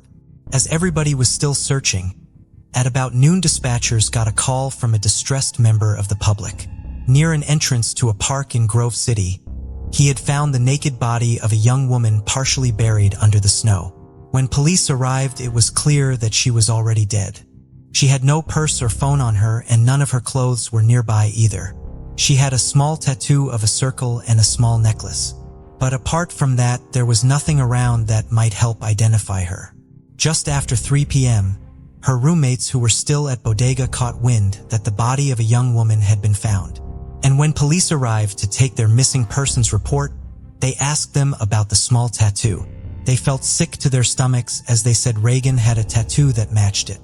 And a few hours later, the news that everyone had been trying to avoid thinking about would soon be confirmed. They had found the body of Reagan Tokes. An autopsy confirmed that she had been raped and shot in the back of the head and in the side of her face. The bullets still lodged in her head. Experts could tell she had been shot from behind, and it was almost a close-range execution-style killing. Police said it was unclear as to whether she was shot where she was found or if she was killed elsewhere and moved, as they couldn't find any shell casings. Word was traveling so fast the police couldn't keep a lid on things. This resulted in Reagan's sister Mackenzie learning of her sister's death via an Instagram post. Lisa said her daughter had no enemies and there was no one she could think of that would have wanted to hurt her, let alone do something like this. But in Ohio, there was something else at the back of everyone's minds, something that had been plaguing the community for a while. In the previous weeks, the area had been hit with a string of attacks and burglaries, each one more frightening than the last. People were being grabbed from behind and threatened or attacked with a gun or knife, and the perpetrator, who was always wearing a mask, demanded their bags or wallets. Police didn't know who the person was or if the attacks were connected, but was it possible that Reagan being killed was linked to these? One woman who was subjected to one of these attacks said the minute she heard what had happened to Reagan, she felt in her gut that it was all connected, believing that the man who had attacked her would absolutely have killed her if he had the chance. But investigators had little to go on with these leads, and the interviews had to start with those closest to her, including her ex-boyfriend, Jake. He was instantly put on the police's radar, as not only had they just broken up, he had posted to Instagram about her death, and detectives said something about the post gave them a strange feeling. But Reagan's roommate said there was absolutely no way he could have been involved. He adored her and the couple had never even argued. Jake was devastated about it all and was just trying to process things in the best way he could. There was really nothing to look into as far as his post went. It was just a tribute from someone who had lost someone very close to him. His alibi checked out and the police moved on with their investigations. The camera inside Bodega could only capture a little bit of her leaving, but it didn't seem that anyone was watching or following her. Using license plate technology, detectives were finally able to locate Reagan's car. It had been parked up on a residential street not too far away. There had clearly been an attempt made to set fire to it, with cigarette burns throughout and the smell of gasoline inside. But this hadn't worked, and officers were able to collect several items. Some cigarette butts, a gas canister, and a few ATM receipts were taken in for testing and analysis. The ATM receipts showed that several attempts had been made to withdraw large sums of money, but these had been declined. One successful withdrawal was made, which was for $60 as they waited to have more information from the banks. The community was grappling with what had happened. A lot of students were now worried about walking to and from campus by themselves, wondering if they could be next. And the university and police had little to say to comfort or reassure them. Jake organized a fundraiser for the Tokes family with the hopes that it would one day go towards setting up a scholarship in Reagan's name. She loved her university and had been so ready and excited to graduate, and he knew she would want to give something back to another student. It soon raised almost $100,000 48 hours after Reagan's body was found. Detectives had their first solid lead. CCTV linked to the ATM receipts showed that it was Reagan withdrawing and attempting to withdraw the money at those times. And although they couldn't see who was in the car with her, they were confident that someone was in there and they were likely forcing her to do it. It wasn't long before the officers got a hit on the DNA on the cigarette butts, and they were shocked that it was so fast. But it was because it had come back to somebody already in the police's system. Someone with a lot of past convictions. A 29-year-old called Brian Lee Goldsby, and he had only been out of prison for a few months. He was known to police in many different areas, and the more they looked into Brian's history, the more frightening it all became. He had been committing crimes since he was a child and was now a convicted Tier 3 sex offender. According to a juvenile sex offender assessment filed by the Ohio Department of Youth Services, he had raped 5-year-old girls and 6-year-old boys as an adolescent. His crimes had continued, and in 2011, he had abducted a woman who was 8 months pregnant at the time, along with her 2-year-old son, holding them at knife point. He had sexually assaulted her in front of her child and forced her to drive to different ATMs to take out money. He then made her drive to her house where he assaulted her again, forced her to wash herself and brush her teeth to get rid of any DNA, and stole some things before fleeing. There was enough evidence from inside the car, however, to send him to trial. But the victim was so traumatized she couldn't face testifying. So Brian took a plea deal. He went from being charged with 2 armed robberies, rape and kidnapping, to pleading guilty to robbery and attempted rape. He got 6 years in prison, but was released several months early. After he was let out, he had gone to stay in temporary housing, which was monitored. But officials at the housing program and his parole officer had not been properly supervising him, despite the fact he was labeled as high risk and wearing an ankle monitor the whole time. He had repeatedly violated the terms of his probation. And from looking at his monitor, it was clear that the attacks and robberies in the weeks before Reagan was killed were all linked to Brian. Everything was connected. Despite everything his monitor was showing, people were shocked to learn that the information collected from the monitors does not go directly to the police. The data will normally go to the privately owned companies that make them, and then it is up to them to pass it all on. In this case, this hadn't been done or checked on, and he had no curfews associated with his monitor. Brian's monitor had placed him in all of the locations Reagan had been that night, starting with being right near Reagan's car. Every street and every ATM was connected to him, and they could back this up with CCTV footage. They also found footage of him buying the gas canister that was found in Reagan's car. Results from the rape test kit came back too, and this was also a match for Brian Goldsby. On February 11th at 4 a.m. a SWAT team stormed his house and placed him in handcuffs. He went into a 6-hour interview with the same detectives that had arrested him 6 years prior. Brian seemed upset and said he had nothing to do with Reagan's death or sexual assault. He did admit that he had been in her car, however, but he said that the only thing he was interested in was robbing her.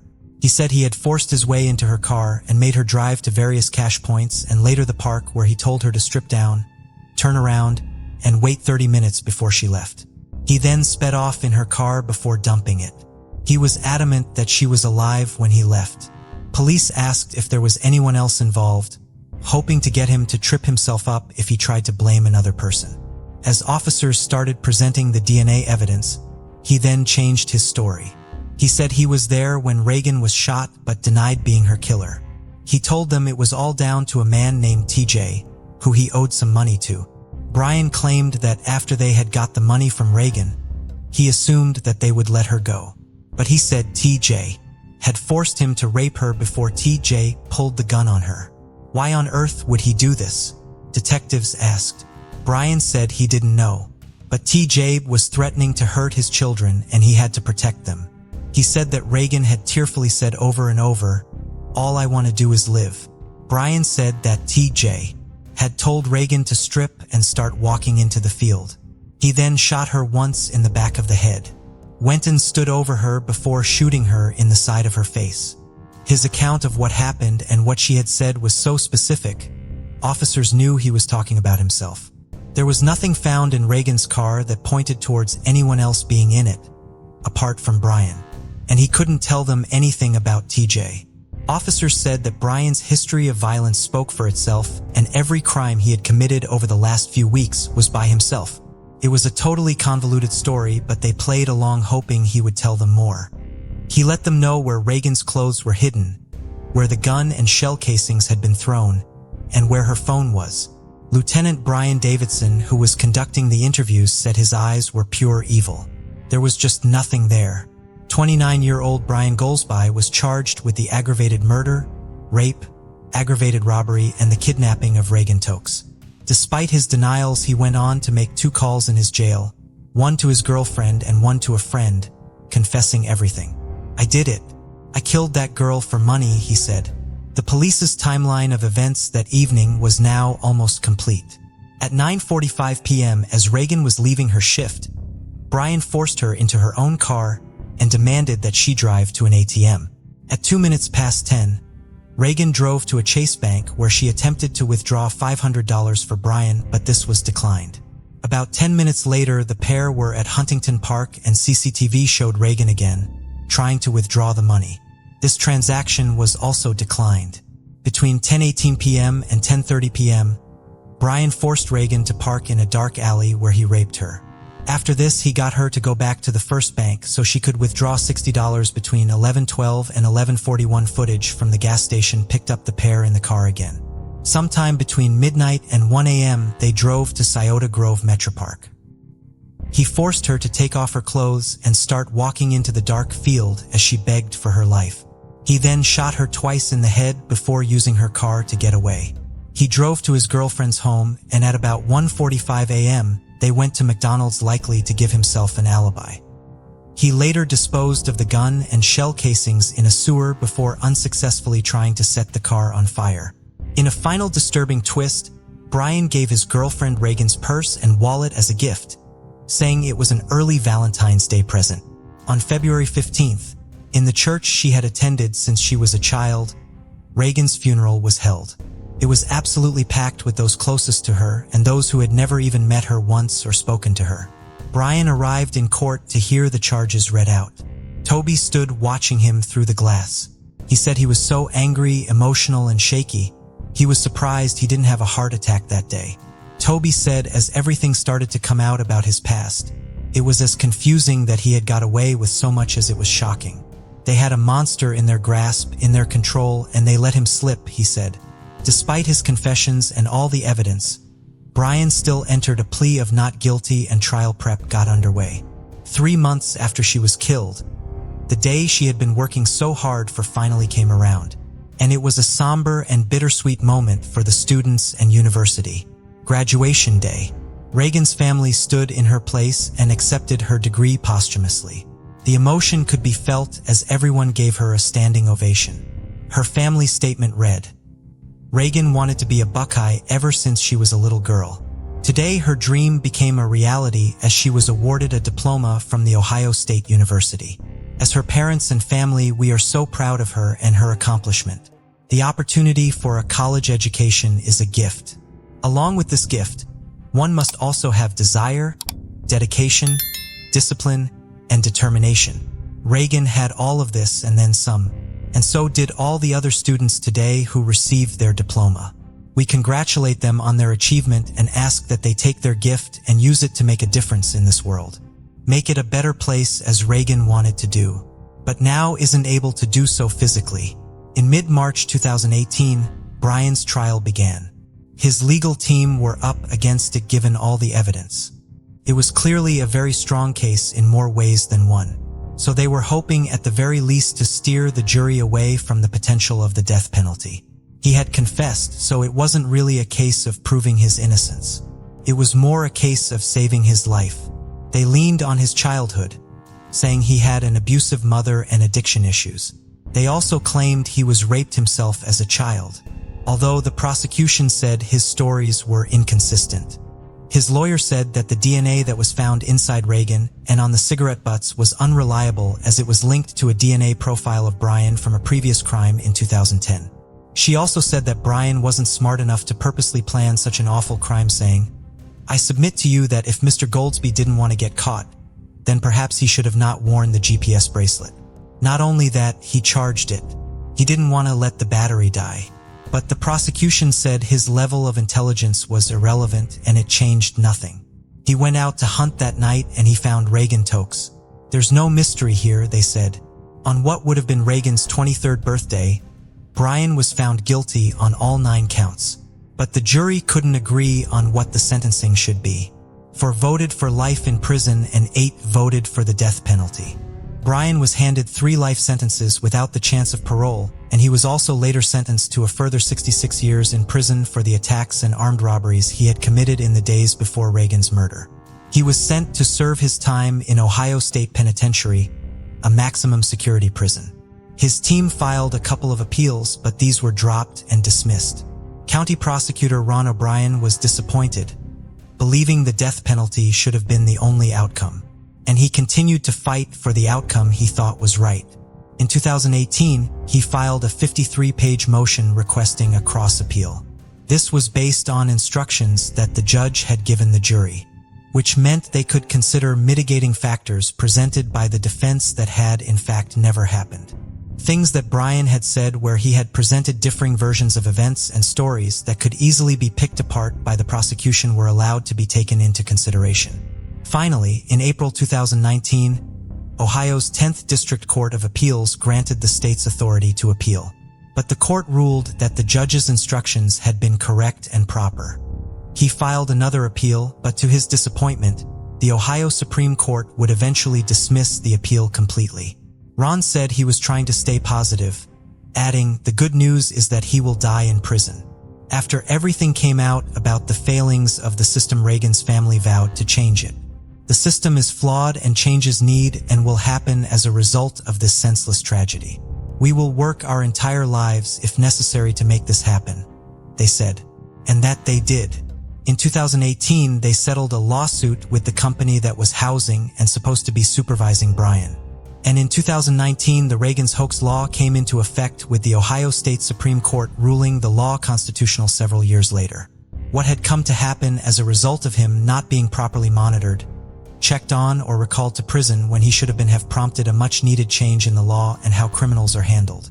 The Reagan-Tokes Act allows courts to impose an indefinite sentence with a minimum and maximum prison term for first- and second-degree felonies when a life sentence is not possible.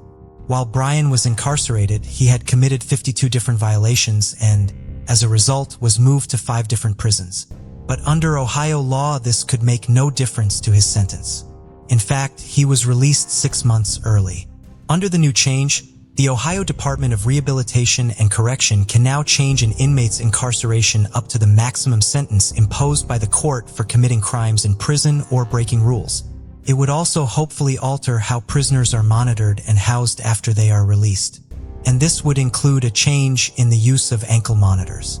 From Jake's fundraiser and many donations, the Reagan Delaney Tokes Memorial Foundation Scholarship was set up. It allows 2 Ohio State students per year tuition and accommodation.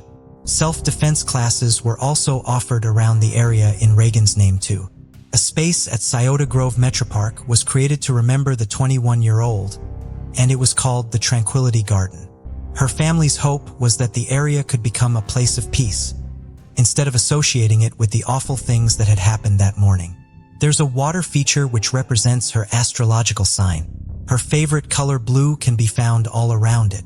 And there is plenty of wildlife and nature, which Reagan loved. There are also 5 Buckeye trees as a nod to her time as a student at Ohio State, which was quite simply her favorite place to be. Her ex-boyfriend Jake has not spoken out much since Reagan died, but he did talk about their first date, which sums up her character perfectly. We went apple picking and she saw this perfect apple at the top of one of the trees and she just had to have it. The problem was neither of us could reach it. So I had the bright idea of putting her on my shoulders, but before I could even see why she needed this apple so bad, she proceeded to shove it in my mouth and make me take a huge bite out of it. I didn't know why she did that until she later told me she wanted to find the biggest, most red apple and give it to me so I could enjoy it. That was the type of girl she was, always thinking about others before herself. And when I say always, I truly mean that. From the moment I met her up until the last time I spoke with her, she was always making me a better person. I will always love her.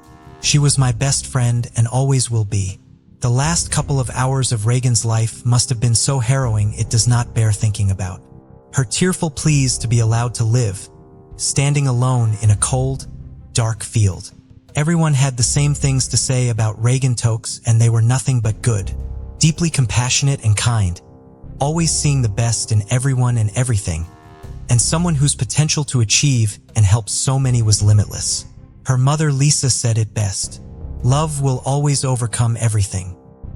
Discover the chilling world of secret crime mysteries, where we delve into the most perplexing cold cases and unsolved crimes. Join us as we unravel hidden clues and explore haunting mysteries. Subscribe now and be part of the journey to bring these cases to light. 48-year-old Lucy Schumann was a recent graduate of the University of Louisville School of Medicine. She traveled from her home in Kentucky to the Virgin Islands in September of 2019, where she stayed in a rental property in Coral Bay on the island of St. John. The owner of the rental property reported Lucy missing on September 19th when Lucy failed to check out on time, and they found Lucy's belongings, but not Lucy still at the property. The Jeep Lucy had rented for her trip was subsequently found in the parking lot near the entrance to the Salt Pond Bay Trail in Virgin Islands National Park. Lucy's day pack, with her passport inside of it, was found near the top of the Ram Head Trail, which connects with the Salt Pond Bay Trail. The search for Lucy was initially on the trails and the more accessible areas of the park near where her car and pack were found. Rangers from Virgin Islands National Park, St. John Rescue, the Virgin Islands Police, and the Coast Guard were all involved with the search, which also benefited from the help of local volunteers. However, when the early searches failed to locate Lucy, the effort to find her became more physically taxing on those working to locate her. The Ram Head Trail, where Lucy's pack was found, runs down the southernmost peninsula on the island. The remote area features dense vegetation and rocky terrain off of the trail. Search dog teams were brought in from Puerto Rico and St. Croix. A team from the U.S. Geological Survey used drones, which they normally use for mapping purposes, to search the area, and the Coast Guard searched the water along the southern coast of the island with a helicopter.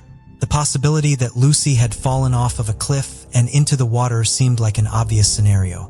But Thomas Kelly, a spokesperson for Virgin Islands National Park, told NBC News that because of the jagged rocks below the cliffs of the peninsula, Lucy's body would have been discovered relatively quickly had she fallen, as it would have landed on the rocks rather than in the water. The water was still searched by snorkelers and scuba divers.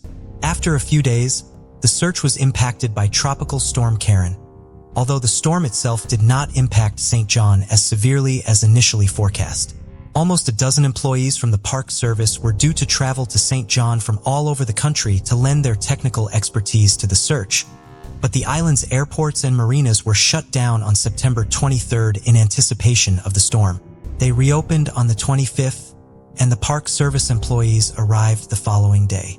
5 of those employees were technical climbing rangers from parks ranging from Grand Teton National Park in Wyoming to Shenandoah National Park in Virginia. They climbed down cliffs along the shore and into small crevices on the island looking for any sign of Lucy. None was found. On October 2nd, after nearly 2 weeks of extensive searches using diverse methods but resulting in no new clues, Virgin Islands National Park made the decision to scale back the search for Lucy. The search would continue, but in a more limited capacity. Following the announcement, National Service Incident Commander Scott Gunther conveyed his gratitude to everyone who helped search for Lucy. A member of Lucy's family wrote a letter to the volunteers saying, We are grateful for your dedication and generosity of spirit in the search for Lucy. Your selflessness and kindness will always be remembered. No further clues in the case have been found and Lucy remains missing. Stephanie Stewart was 70 years old and very petite, barely over 5 feet tall and weighing just over 100 pounds.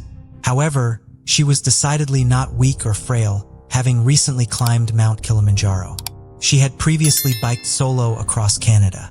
Perhaps because of her love of activity and the outdoors, she was still physically strong and in good health. "Mom's a hell of a woman," her daughter Lori has said of her. "She's very strong. She's very capable."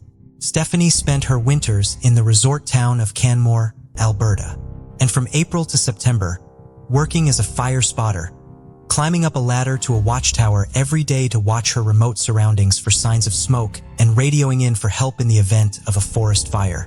During the season, she lived alone in a cabin at the base of the tower, but kept busy even when she was not working, maintaining a large garden and reading stacks of books and keeping up with her hobbies of painting and embroidering. Stephanie had worked as a fire spotter for 18 seasons and had been assigned to the Athabasca Watchtower in western Alberta, on the outskirts of Jasper National Park, for the last 13 of them. She was there on August 25, 2006, when the last known communication from her occurred.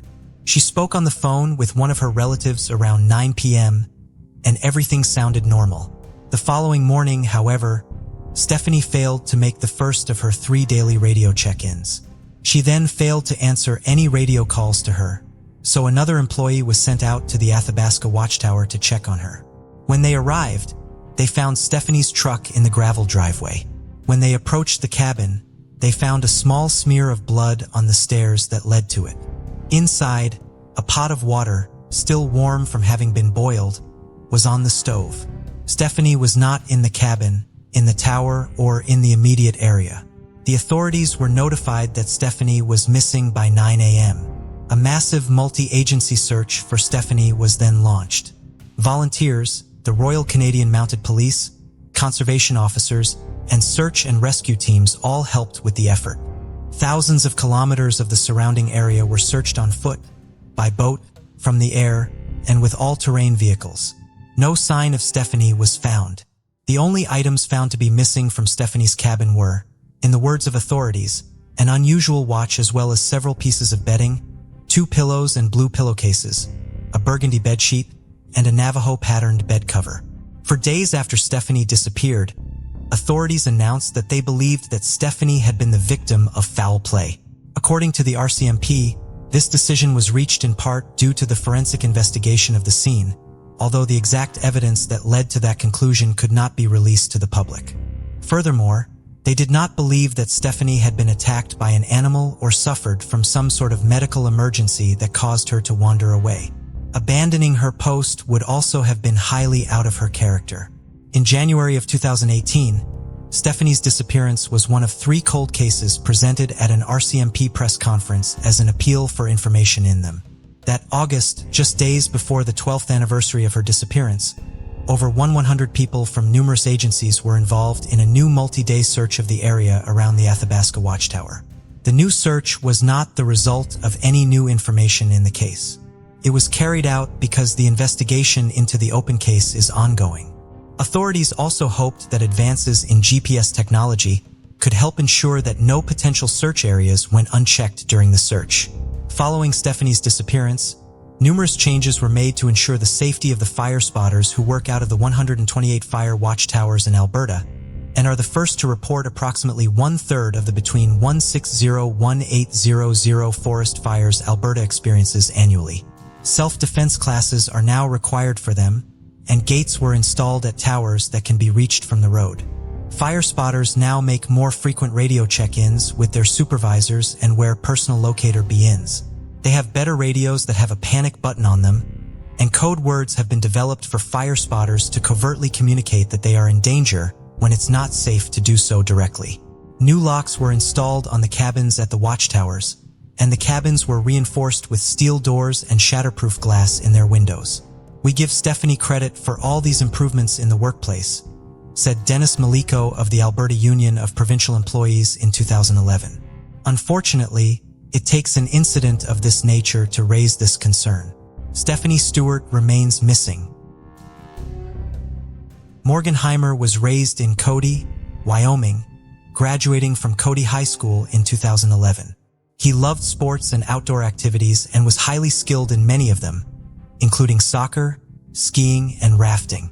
He enjoyed teaching others how to participate in these activities as well. He was also passionate about seeing the world, traveling extensively, and participating in 3 enrichment voyages with semester at sea. In the summer of 2015, the 22-year-old was combining his interests by working as a guide for Tour West, a commercial rafting company taking groups on extended whitewater rafting trips. On June 2nd, he was 6 days into an 8-day trip down the Colorado River in Canyon National Park. That afternoon, Morgan facilitated an activity for the members of the tour group, directing them as they jumped off a small cliff into the water off of the main river near River Mile 213 near Pumpkin Springs. After the last person jumped, around 4 p.m., Morgan was speaking with his lead guide, discussing possibly taking some time off that afternoon. The lead guide then walked away to speak with a member of the tour group.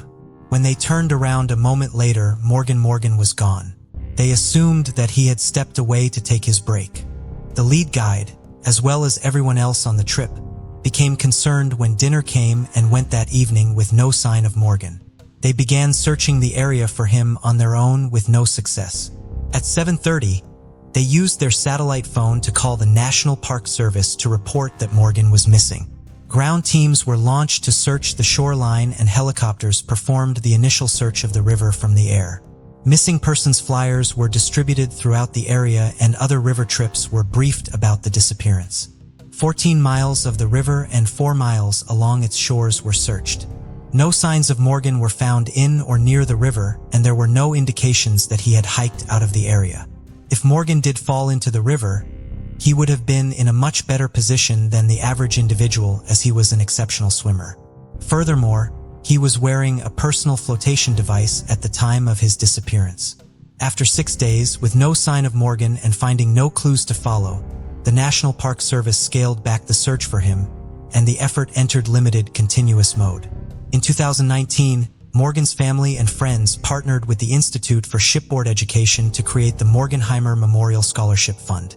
The scholarship will be awarded annually to a student from Montana, Colorado, or Wyoming who demonstrates financial need as well as a spirit of adventure, love of people, and desire to experience new cultures so that they may go on a semester at sea voyage, traveling and meeting people from around the world, as Morgan so enjoyed doing.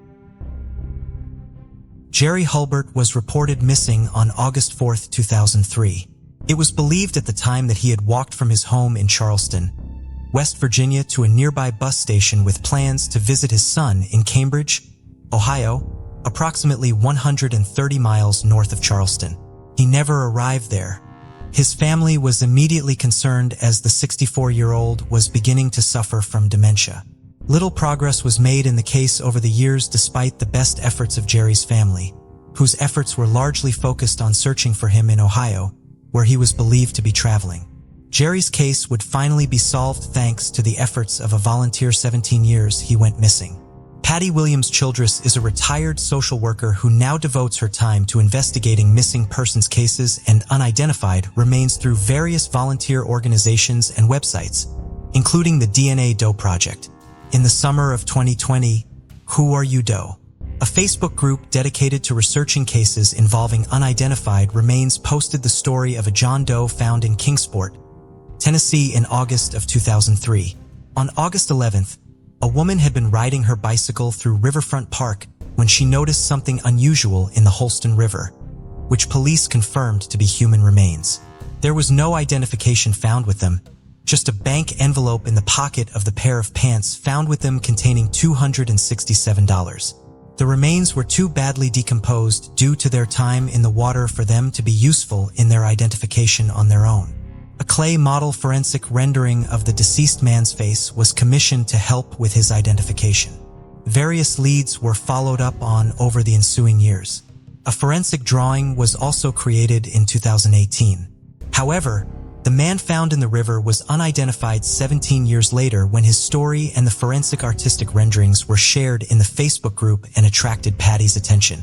Normally, Patty limited her research to within a 25-mile radius of where an unidentified person was found, but the bank envelope told her that she would need to expand her search. The envelope had been from BB&T Bank, which did not have any locations in Kingsport in 2003, meaning the man was not from the immediate area. She found Jerry's case through another site she was active with and informed police in Kingsport of similarities between him and their John Doe. They agreed that the remains could potentially be Jerry's and began investigating this lead. They then spoke with a relative of Jerry's back in West Virginia and obtained a DNA sample from them to compare to the DNA of their John Doe. In early August of 2020, near 17th anniversary of Jerry's disappearance, police announced that DNA testing had confirmed that the remains found in the Holston River belonged to Jerry Hulbert. Jerry's daughter, Misty, told WSAZ News that she had been holding on to hope of finding her father alive. She was grateful, however, to finally have answers about what happened to her father. She contacted Patty Williams-Childress to personally express the gratitude she and her family feel for the work she did to finally bring resolution to the case. It is not known exactly what brought Jerry to Kingsport, which is in the opposite direction of where he was planning to go in Ohio, but his family believes that he must have gotten onto the wrong bus as a result of his dementia. Police do not believe that foul play is involved in the case. Saskatchewan, Canada. March 25, 2015, 6 a.m. A man walking near a landfill site on the southern edge of Saskatoon made an urgent 911 call. He had come across a young woman lying on the ground. She was cold to the touch, and marks were visible on her neck. Her black leather jacket had blood on the hood, and she was barefoot with a smashed watch. It was clear that a violent struggle had taken place. Authorities arrived quickly, but there were no signs of life, and she was declared dead at the scene. It was evident they were investigating a homicide. The only item found nearby was a dark blue belt with a large buckle. The area around her was otherwise empty and quiet. She had no identification on her, so the police released images of her clothing and distinctive tattoos, including a large lion on her back. It wasn't long before a teenager named Cheyenne called in. She was crying and said the tattoos matched those of her best friend, Brittany Gargo. The two had been together the night before but had parted ways in the early hours, and Cheyenne hadn't seen her since. More calls confirmed the same name, and it was indeed Brittany. 18-year-old Brittany Gargo had lived in Saskatoon, Saskatchewan her whole life. Her family was large, and when her parents split when she was younger, they went on to create an even larger one. Brittany now had 4 younger sisters who looked up to her a lot, as she had recently reconnected with her biological father after some years. They didn't skip a beat and were loving spending so much time together. Friends said she was outspoken, never one to hold back her opinions. She was adventurous and enjoyed snowboarding, boating, and camping. Brittany was feisty with a great sense of humor and was never short of people that wanted to hang out with her.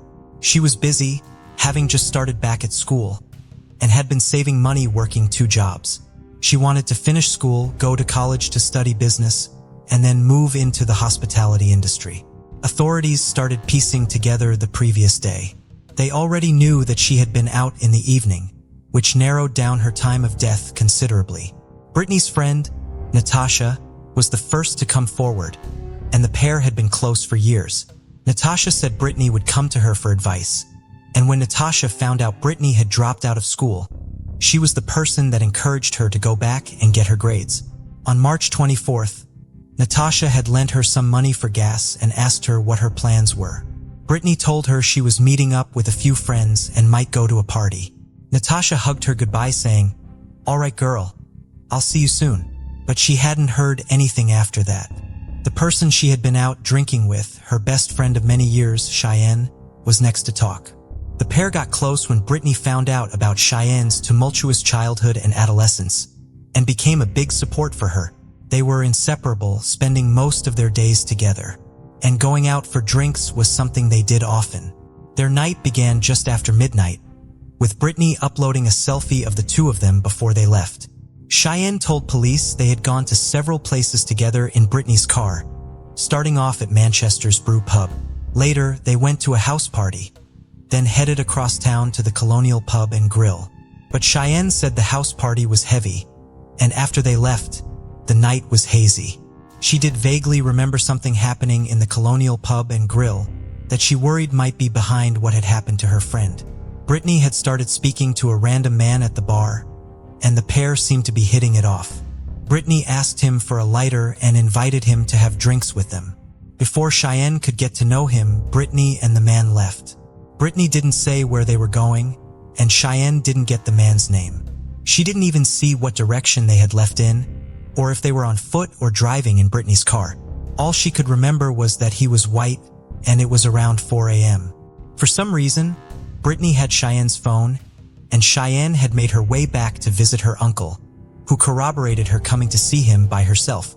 Cheyenne couldn't offer up any more information, and what she had was blurry anyway. A few hours after she last saw her friend, a worried Cheyenne posted on Facebook, "Where are you? Haven't heard from you. Hope you made it home safe. Love you." Officers needed to find this mystery man, but they had little to go on. It is unconfirmed where Brittany's car was found, but when it was covered in dust, dirt, dark marks on the side, and had long grass in the tires.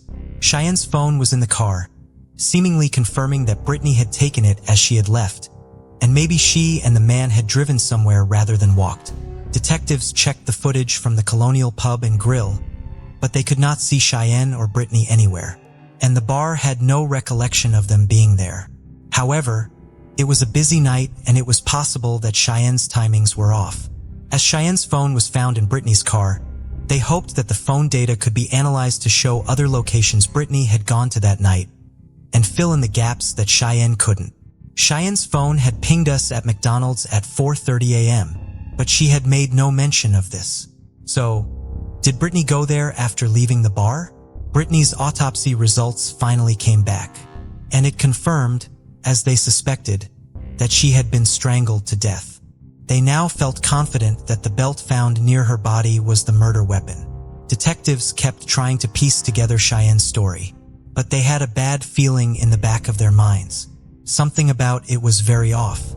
Although it was entirely possible she had got things confused and her timings were wrong because she was intoxicated, there was just nothing to indicate they were ever in the Colonial Pub and Grill, a place Cheyenne was adamant they were, and the same place Brittany allegedly met this unknown mystery man.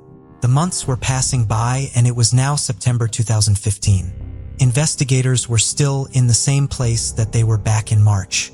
People were still in shock and couldn't believe this had happened. Many a tribute was pouring in, including a big one from Cheyenne. They decided to go back to talk to Cheyenne's uncle again, and he was far more evasive than last time. But after some pushing, he suddenly had more to say. He told police that Cheyenne had said the pair had met two people in the bar that morning and gone back to a motel with them. The only thing she told him was that they were black males, whereas before, she said Brittany was talking to a white male. But she said she couldn't remember their names, what they were wearing, or where the motel was. She said at the motel they were all smoking marijuana and an argument allegedly broke out over some cocaine. Cheyenne went to the bathroom. When she came back, she found Brittany dead on the bed with marks on her neck. She told her uncle that the two men had pulled a gun on her and forced her to cover up what they had done. Although they didn't believe the story for various reasons, Cheyenne was at least admitting she knew Brittany had been killed before she called the police to identify her. She had put herself at the scene and spoke of the marks on her neck. Cheyenne had racked up a long list of convictions and had over 50 since the age of 12. At this point, she was already in custody for another crime, so they could easily question her. The once so helpful and concerned friend that was happy to talk was suddenly quiet, uncooperative, and evasive. And when she didn't give them a thing, they had no choice but to leave. It was now over a year later and police were hitting a wall. They felt they had exhausted every witness and lead. Most CCTV had long since expired and didn't tell them anything anyway. And no one had anything else to offer up. They still only had one person of interest, Cheyenne. Investigators had been going through Brittany and Cheyenne's social media accounts with a fine-tooth comb, wondering if something was staring them in the face. A comment buried away or a message they hadn't seen. And then finally they spotted something huge. In the tribute post Cheyenne had uploaded, the top half of the girls' outfits could clearly be seen. They realized that Cheyenne was wearing a belt that they recognized all too well. It was the same belt found by Brittany's body and what they now believed to be the murder weapon.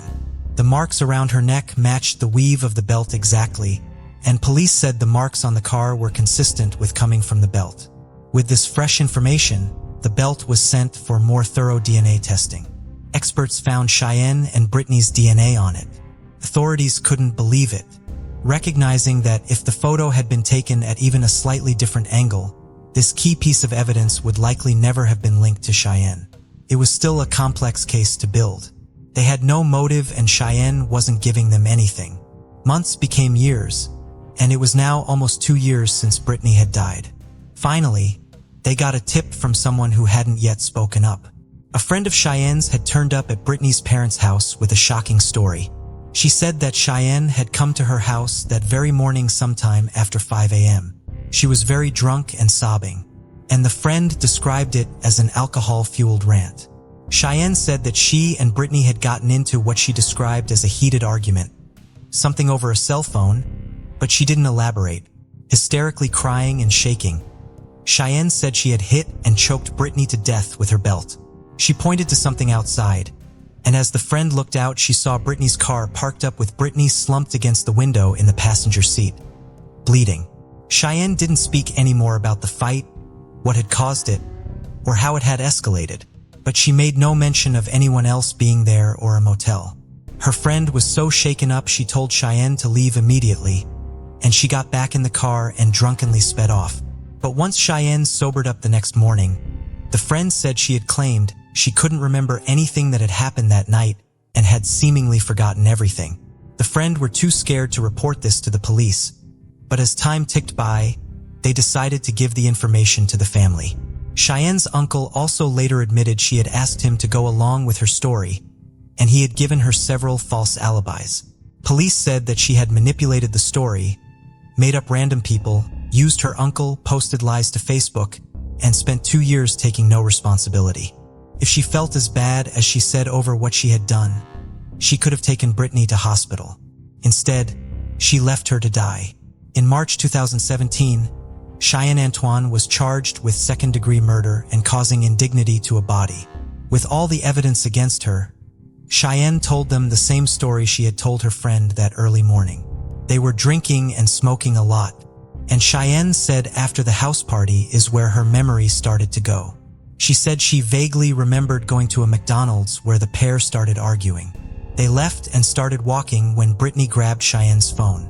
Cheyenne said she couldn't really remember how it had happened, but she remembered being livid and snapping. Everything went hazy and suddenly Brittany was unconscious on the ground. At the age of 21, she finally appeared in court and faced Brittany's family for the first time. Cheyenne buried her head in her hands, crying and not looking at anyone. Under Canadian law, second-degree murder is generally a deliberate killing that occurs without planning, but does not fall under any of the categories of first-degree murder.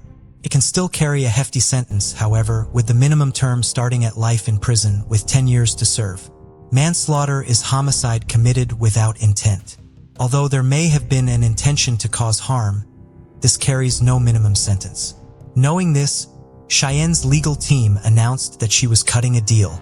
She pleaded guilty to the lesser charge of manslaughter, rather than go through a trial for second-degree murder. She said she would take responsibility for Brittany's death, but had no memory of it. Therefore, manslaughter was appropriate. Through her lawyer, she said, "I will never forgive myself. Nothing I say or do will ever bring her back. I am very, very sorry. It shouldn't have ever happened."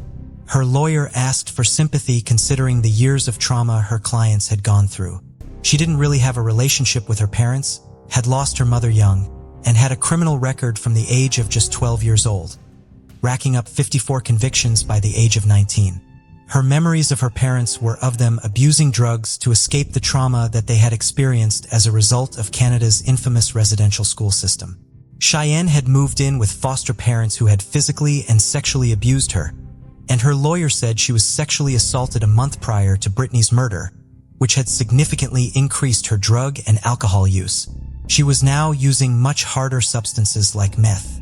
But people said it had to be noted that, as awful as everything she had suffered through was, Brittany was somebody that had been there for her through thick and thin, helping her manage her feelings, regulate her emotions, and always being a shoulder to cry on. Brittany had been the one constant and support system in her life, the one person she always knew she could turn to. She would have done anything for her. She knows the family would like an explanation, a reason, but unfortunately she can't provide that, Cheyenne's lawyer said. Police and prosecutors say Cheyenne mentioned a cell phone potentially being the cause of the fight, but they know little else. Cheyenne has never said anything else about it, and whether she remembers or not, has blocked it out, or is intentionally keeping quiet, is still unknown. It will likely always be this way. 21-year-old Cheyenne was later sentenced to 7 years in prison, with a likely release date of 2024 or 2025. The judge said she needed to work a program in prison to help her with her addiction and anger. Honor your friend by becoming a positive, productive woman. You owe it to her to persevere, she said. There are still so many questions about what happened that night and why it ever did. One person claims they can't remember and the other can't talk at all. Brittany's aunt described the pain of losing a niece as profoundly dark and intense. And Christy, her stepmother, said Brittany's little sister feels guilty if a day goes by where she doesn't think about Brittany. She was just 5 years old at the time of her death and says she's worried that if she doesn't think about her, it means she's forgetting her. Brittany's father, Everett, said, "I feel so much anger and sadness about how short her life was. My life changed forever. I miss her so much." The day before she was killed, he was supposed to help fix something with her car, but he couldn't make it back in time. He said he thinks of this every day, knowing it could have been just one last time to hug her, and he was robbed of that. On the afternoon of January 26, 1996, Dave Schultz was in his Toyota Tercel, working on the radio while parked in the driveway of his home in Newtown Square, Pennsylvania. He would soon have to stop, as he was scheduled to pick up his 2 children, 9-year-old Alexander and 6-year-old Danielle, from school that day. To make sure he didn't forget, Dave had written PU Kids on his hand. Dave was a familiar presence at Culbertson Elementary School, where his children were students. He often visited the school to have lunch with them, and, as an Olympic gold medalist in wrestling 1984, he regularly gave talks about sportsmanship and the importance of hard work. He would bring his gold medal with him and would go around placing it around the neck of each of the students he was speaking to after his talks. Around 3 p.m., a Lincoln Town car pulled up to the house. Dave called out, "Hi, Coach," to the driver. "Do you have a problem with me?" was the driver's response. Without giving Dave a chance to answer, the driver reached out his window and shot him with a revolver. Dave's wife, Nancy, had been in their living room when she heard the shot. She heard a second shot before she reached her front door. She got outside just in time to see her husband be shot for a third time as he lay prone on the ground. The gunman pointed his gun at Nancy, so she ducked back inside and called 911. The gunman sped off and Nancy ran back outside to Dave. When she turned him back over, Dave was still breathing and she kissed his forehead. He stopped breathing there on the ground outside of his home. He was formally declared dead after he was taken to Mercy Haverford Hospital just after 3:30. Dave was just 36 years old. The man who shot Dave was 57-year-old John Eleuthère DuPont, the great-great-grandson of Eleuthère Irene DuPont, the founder of what had been a gunpowder mill but expanded into one of the largest chemical companies in the world. E.I. DuPont d'Estimores and Company eventually developed numerous widely used polymers such as Lycra, neoprene, and Teflon. The DuPonts were one of America's wealthiest and most well-known families. In 1987, John's personal net worth was estimated to be around $200 million. John was raised at Lecceter Hall, a massive mansion built on 600 acres of land purchased by his maternal grandfather as a wedding present for John's parents.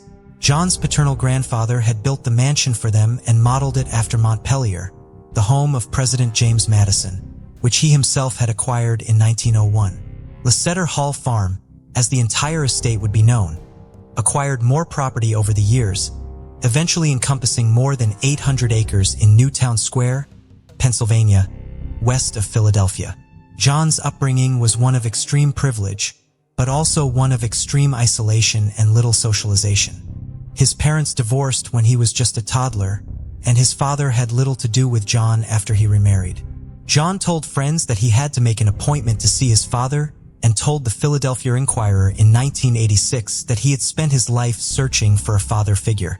John was much younger than his siblings, who had all married and moved out of the family home by the time he was school-aged, and he interacted mainly with his mother and their domestic servants. He ate meals in his room with a maid until he was 13. John was educated at the Haverford School, where he was voted both laziest and most likely to succeed. He enrolled at the University of Pennsylvania after his 1957 graduation from the Haverford School. However, he left before finishing his first year of study. He then went on to the University of Miami, where he earned a degree in marine biology. By this time, John had become obsessed with the idea of competing at the Olympics in swimming. While he was a strong enough swimmer to make the varsity swimming team in college, he was by no means skilled enough to go to the Olympics. He was eventually advised that his best chance of competing in the games would be to try to qualify in the modern pentathlon, which consists of running, swimming, shooting, fencing, and horseback riding. He had a 15-meter pool and a shooting range installed at Lecceter Hall for his training, and commissioned a mosaic showing him competing in each of the 5 events made out of tiles imported from Italy. John found some measure of success as a pentathlete, placing first in the Australian Championship in 1965. However, when he sought to qualify for the 1968 Olympics, he came in second to last at the trials. Thanks to his financial contributions to the sport, he remained involved in the community though and was made the manager of the 1976 Olympic pentathlon team.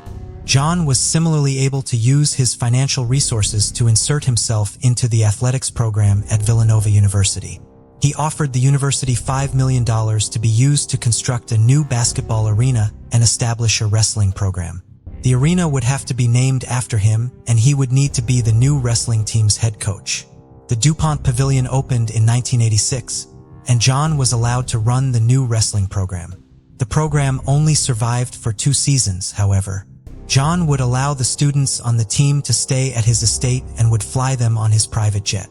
The university was concerned that this behavior could be viewed as a violation of the National Collegiate Athletic Association regulations about paying or giving gifts to student athletes, which could endanger their entire athletic program.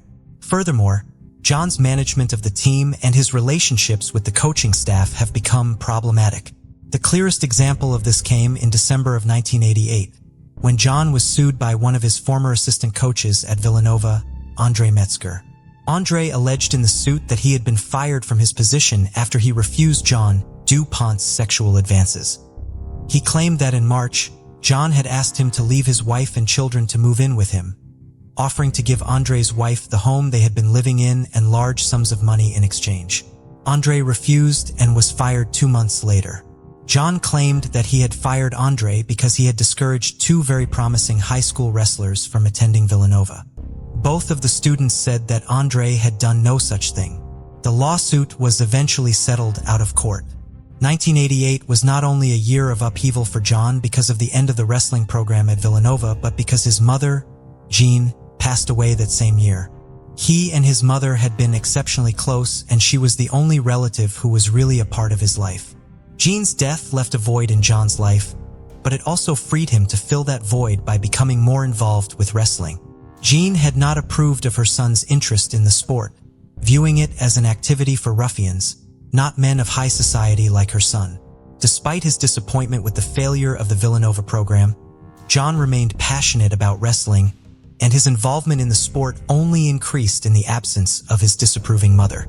Following his mother's death, John changed the name of the family estate from Lecceter Hall Farms to Foxcatcher Farm in honor of the stables his father had owned in the 1920s. He had previously sponsored swimmers and pentathletes to train at the estate, but those were minor efforts compared to the investment he made in wrestling. He built a state-of-the-art 14,000-square-foot wrestling training center, the Foxcatcher National Training Center, on his property and created a private wrestling club, Team Foxcatcher, that ultimately brought many of the most talented wrestlers of the time to Pennsylvania. In the late 1980s, the American wrestling program consistently lagged behind that of the Soviet Union. Wrestlers there had far more support than their counterparts in the United States, making it possible for them to have longer careers and dedicate more time to their training. While there were American wrestlers who did win international tournaments and Olympic medals, they normally could only remain active in the sport for a few years before financial considerations forced them to focus on careers rather than continuing their training. As such, at any given time, there were far fewer high-level wrestlers in America compared to the Soviet Union. John DuPont planned to use his wealth and his new private training center to change that. Between 1987 and 1995, he gave more than $3 million to USA Wrestling, the sport's governing national agency in the United States. He paid the wrestlers who came to train at his facility and be a part of Team Foxcatcher a stipend of up to $1,000 a month and offered year-round housing to several of them in the smaller houses on his estate. The early days of Team Foxcatcher have been described as a sports utopia. Wrestlers trained and worked as coaches, able to focus on the sport they loved free of the financial considerations that previously restricted them. John DuPont became close with several of the wrestlers and their families. He flew with the team to tournaments on his private jet. The wrestlers who trained at Foxcatcher did always think that something was not quite right with John DuPont, however. In the beginning, he seemed to just be eccentric, and his behavior was seen as odd but amusing. As the years passed, however, his behavior became more and more concerning. He went from being just a strange character to a man who displayed an unusual amount of paranoia. Eventually, his actions seemed to be motivated by complete delusions. John thought that there were mechanical trees that traveled around his estate, and he installed barbed wire in his walls because he believed intruders were moving inside of them. He argued that tooth marks left by horses in his barn were in fact messages from Martians. He had a large section of his property excavated, trying to find secret tunnels he was sure ran under his mansion. He started casually carrying firearms around the farm, out of fear that he was being preyed upon. He became obsessed with the idea that the farm had been infiltrated with spies working against him. John shot the geese living in a pond on his property because he claimed they had been casting spells on him. He ordered the removal of the treadmills in the training facility because he thought the timing devices inside of them were sending him backwards through time. John eventually developed an irrational dislike of the color black because of its association with death. He forbade people working on the farm from wearing black clothing, made wrestlers get rid of their black vehicles, and sold all of his black horses. Eventually, he felt the need to rid Foxcatcher Farm of black people as well, expelling the African-American wrestlers from his program. One of these wrestlers was Kevin Jackson, who had just won a gold medal at the most recent Olympics and trained part-time at the facility on Foxcatcher Farm. As DuPont became increasingly delusional and paranoid, the wrestlers who made up Team Foxcatcher had an increasingly difficult time interacting with him, and several of them raised concerns about their safety at the farm.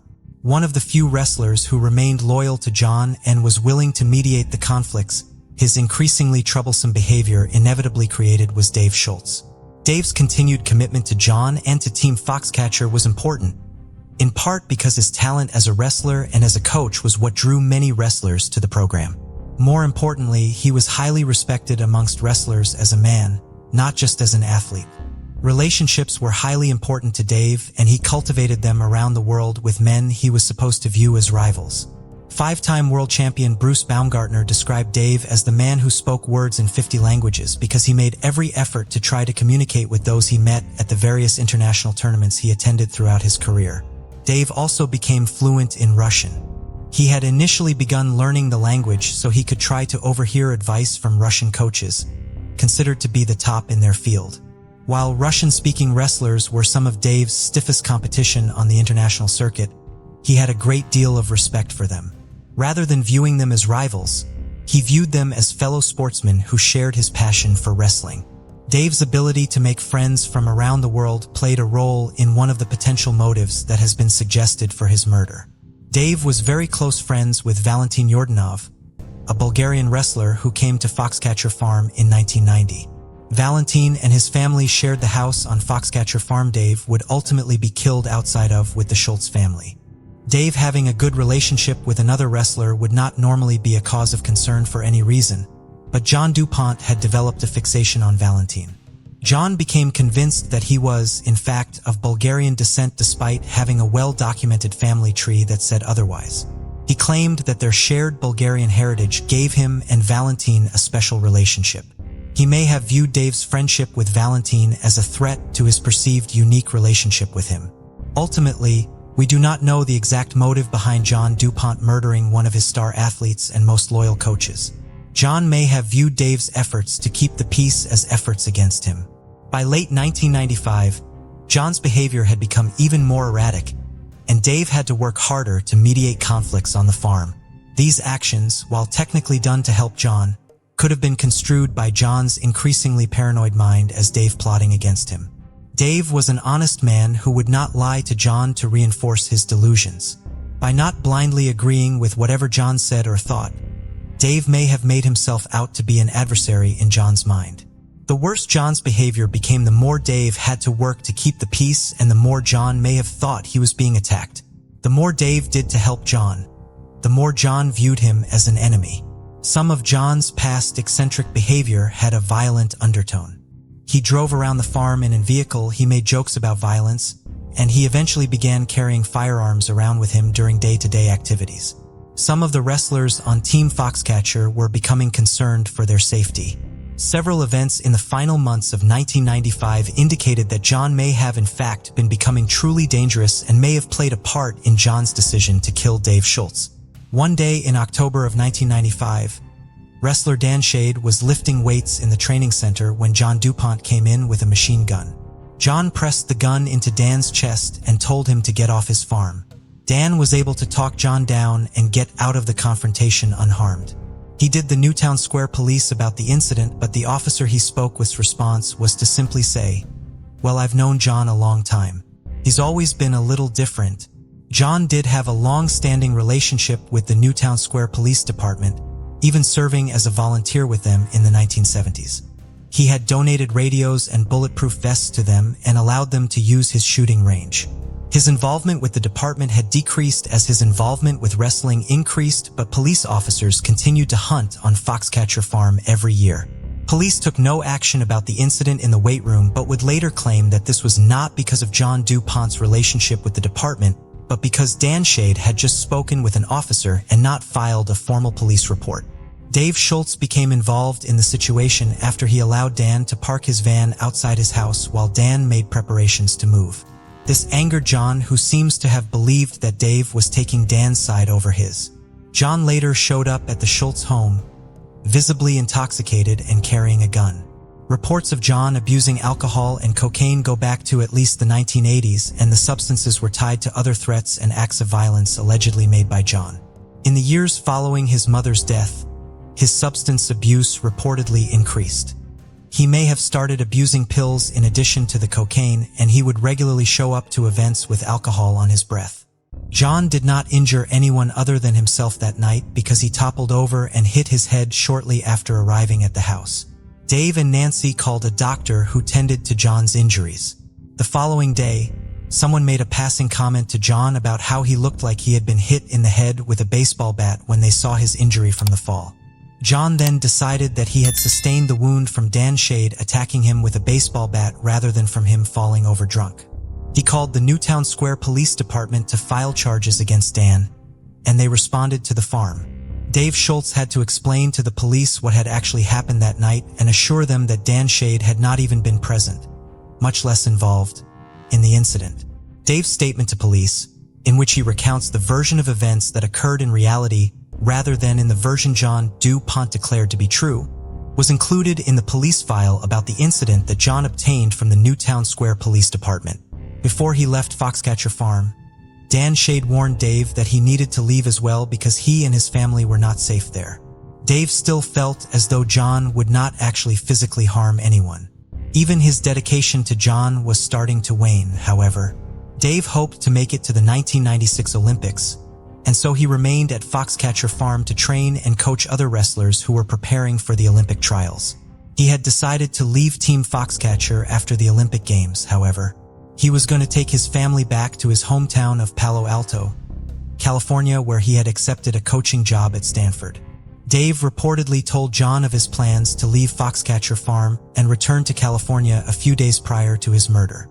John's delusional mind may have viewed Dave's decision to leave as an attack against him and his program, combined with his perception that Dave was working against him, which had been reinforced by Dave's role in his feud with Dan Shade.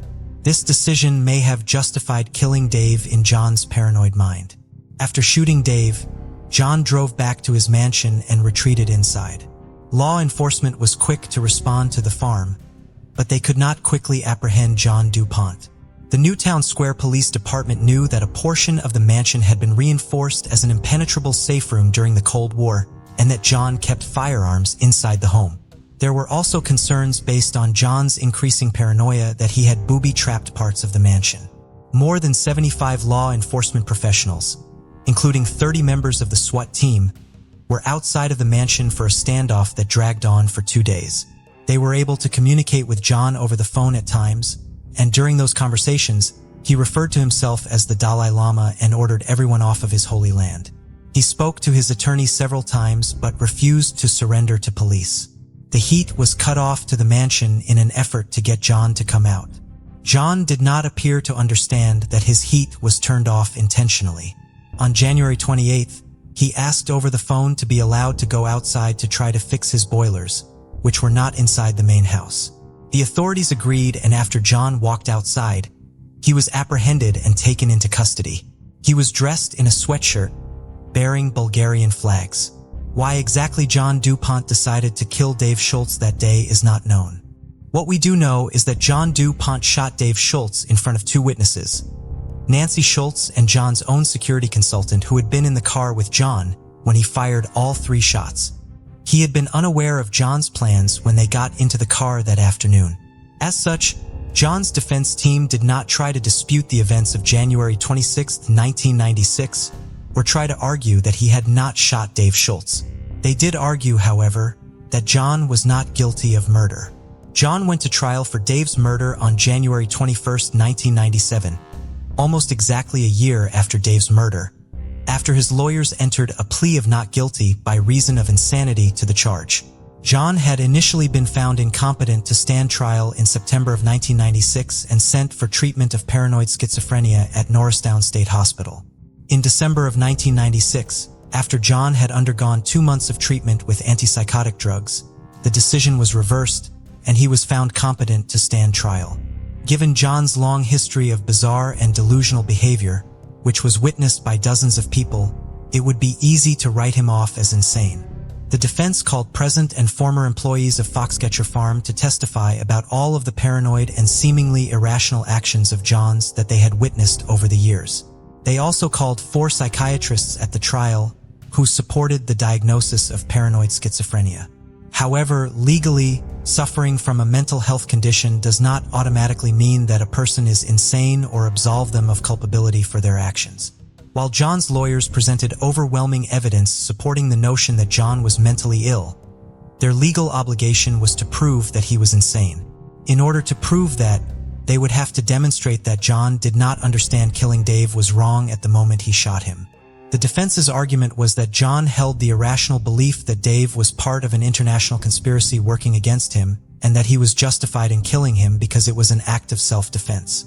Prosecution, however, while acknowledging that John DuPont was clearly suffering from mental illness, also held that he did understand that shooting Dave Schultz was wrong. He did not commit the murder because he was afraid of Dave. He committed it because he was growing resentful of him. He was guilty of first-degree murder because the crime was premeditated. The 2 psychiatrists who testified for the prosecution agreed that DuPont was mentally ill, but that he understood that killing Dave was wrong. Prosecutors also pointed to John's actions after he committed the murder to show that he knew what he had done was wrong.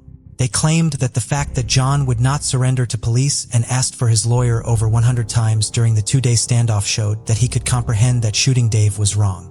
The jury deliberated for 7 days after hearing weeks of testimony. As the days went by without a verdict, concerns that the trial would end in a hung jury increased. The jurors had returned to the courtroom 3 separate times to have their instructions repeated to them over the course of those 7 days.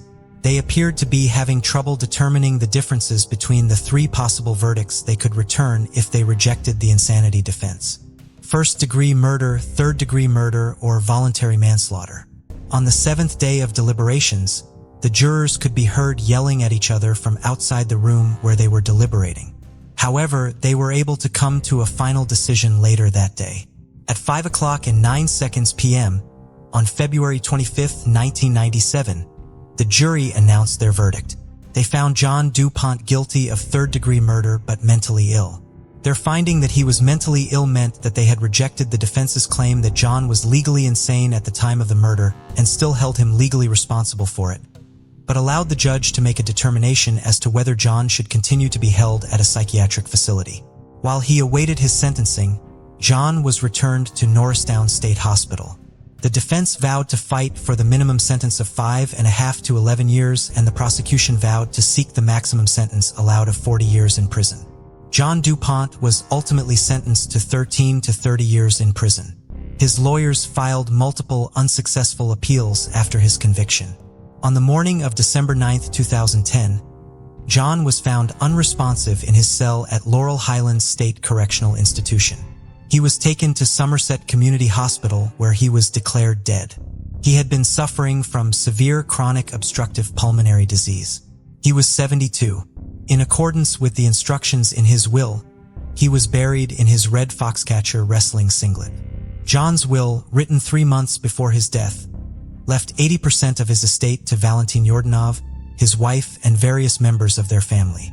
Several of John's nieces and nephews filed various legal challenges to the will, arguing that their uncle had not been of sound mind when the will was created and that Wellington and his family had exerted undue influence over him during their visits with him. The legal battle went on for 2 years. The will was upheld, with a judge arguing that the relatives who were challenging the will had not been harmed by its enforcement, as they had not been named in the 5 previous iterations of John's will either. Foxcatcher Farm was sold off in several sections. 400 acres of it, including the site of the 90-year-old family mansion, was sold to a real estate developer. It is currently being developed into a luxury community named Lecedar in honor of the original name of the farm. 449 new luxury townhomes and houses are planned for the property. The mansion was torn down in 2013. The only major structure remaining from Foxcatcher Farms is an old barn, which was refurbished and turned into the community's clubhouse. 2 months after Dave's murder, Nancy Schultz established the Dave Schultz Wrestling Club. The club sponsored 20 former Foxcatcher wrestlers training for the 1996 Olympics who no longer wanted to be financially dependent on John DuPont. The club supported wrestlers and their training until 2005. Nancy also worked with USA Wrestling to establish the Dave Schultz Memorial International Tournament, which is held at the United States Olympic Training Center in Colorado Springs, Colorado every year, and keeps alive Dave's legacy of athletic excellence, as well as his dedication to sportsmanship and friendship, not limited by differences in languages or nationalities. Jefferson Parish, Louisiana, is a vibrant and bustling area, rich in culture, with historic buildings, theaters, exhibitions, occasional festivals, charming places to dine, and numerous shopping destinations. However, it also has a quieter side, with serene nature trails, peaceful rivers for boating, swimming, and fishing, and several large state parks nearby. The locals often describe a strong sense of community, where everyone supports one another. This case takes us to Jefferson Parish in 2022, home to 54-year-old Yolanda and Dillian. Born and raised in New Orleans, Yolanda had spent her entire life there and often said she could never grow tired of it. She had a prominent presence in the local community and was always involved in various activities. Yolanda worked as a budget analyst for the New Orleans Police Department for around 10 years. It was a demanding and high-pressure job, but she found fulfillment in it, and her colleagues held her in high regard. They described her as quiet and humble, someone that did great work for the department and kept everything organized, but was never able to mention it or make anything about herself. They said although Yolanda was quieter, she had a cheeky sense of humor and was always positive, someone they felt comfortable to talk to and share their problems with. Yolanda's always optimistic nature was massively challenged when she was faced with the awful diagnosis of breast cancer. Ever the fighter, she took it all in her stride, and everyone was elated when she got the news that she had beaten it. Yolanda took this as a sign to throw herself into more than ever and make sure she was doing everything she wanted to do and helping everyone she could. Having already got her bachelor's and master's in sociology, she was now working towards a PhD in it as well. She lived and cared for her mother, 83-year-old Edna, who was also sadly battling cancer. Yolanda was an only child, and after she lost her father, Luther, she and Edna grew closer than ever. Caring for anyone is challenging, but Yolanda said she wouldn't have it any other way. However, with medical and school bills and debt mounting up, Yolanda needed a bit more money to make sure things were taken care of. She was strong in her faith and was a devoted church volunteer at St. Paul the Apostle Church, having been going there since she was a child. Another reason she wanted a bit of extra cash was to buy all the children there some Christmas presents. Edna said her daughter didn't have children of her own, but was a big kid at heart and loved spoiling the little ones at the church whenever she was there. Even though Yolanda had little time in her day, she decided she would start driving for Uber and Uber Eats to make up the extra money. Not wanting to worry her mother, she only told her half the story. She admitted to picking up and dropping off food, but knew if she said she was picking up passengers, Edna would worry. Her pastor said this was typical Yolanda, always asking others if they wanted help, but never wanting to bother anyone with her own stresses. She just kept it all to herself, and you would never know anything was wrong. With less than a couple of weeks before Christmas, she had started collecting gift bags for the children and was slowly filling them up. And on December 8th, with a few hours spare, she picked up a shift with Uber. December 8th, 3:36 p.m. An employee at a local travel lodge in Harvey had seen something near the parking lot, which instantly caught their attention. There were two people in the car, and the person in the back was leaning over and into the person in the driver's seat. It looked so odd, in fact, that the employee tentatively walked over to see if everything was okay, but it wasn't. As they got closer, they could see a female in the driver's seat and a young man in the back. The woman was vomiting blood and choking. The man in the back then jumped out of the car, ignoring the employee who was running back and forth into the building, shouting at him to find out what was going on. The man pulled out his phone and started filming the car and the woman, a video he swiftly uploaded to Facebook. The employee was horrified and they called 911. They watched as the man walked away like nothing had happened. More people were now running over to try and help, but it was a really violent and gory scene. When authorities got there, they quickly realized that the driver was none other than Yolanda. She was slumped in her car with numerous stab wounds to her neck and back. She had lost a huge amount of blood and was barely holding on. They rushed her to the nearby hospital and shut the area off. Fortunately, inside the car they found her phone. Investigators contacted Uber, trying to find out who she had last picked up and the journey she had taken. They needed to get the information quickly, but Uber said that until the fare had officially been closed on her end, as she was the driver, they couldn't give them anything. As frustrated officers continued trying to bypass the app and get through to Uber, Yolanda, who was now in hospital, was fighting for her life. But that fight soon came to an end. Her injuries were just too severe, and Yolanda Dillion died shortly after arriving. Good afternoon. I'm Net Gatto, and I'm Lauren McCoy. An Uber driver who was also an NOPD employee is murdered outside a Jefferson Parish hotel. Detectives back at the travel lodge finally managed to work out how to close the trip. And with this, they got a name, Brandon Jacobs.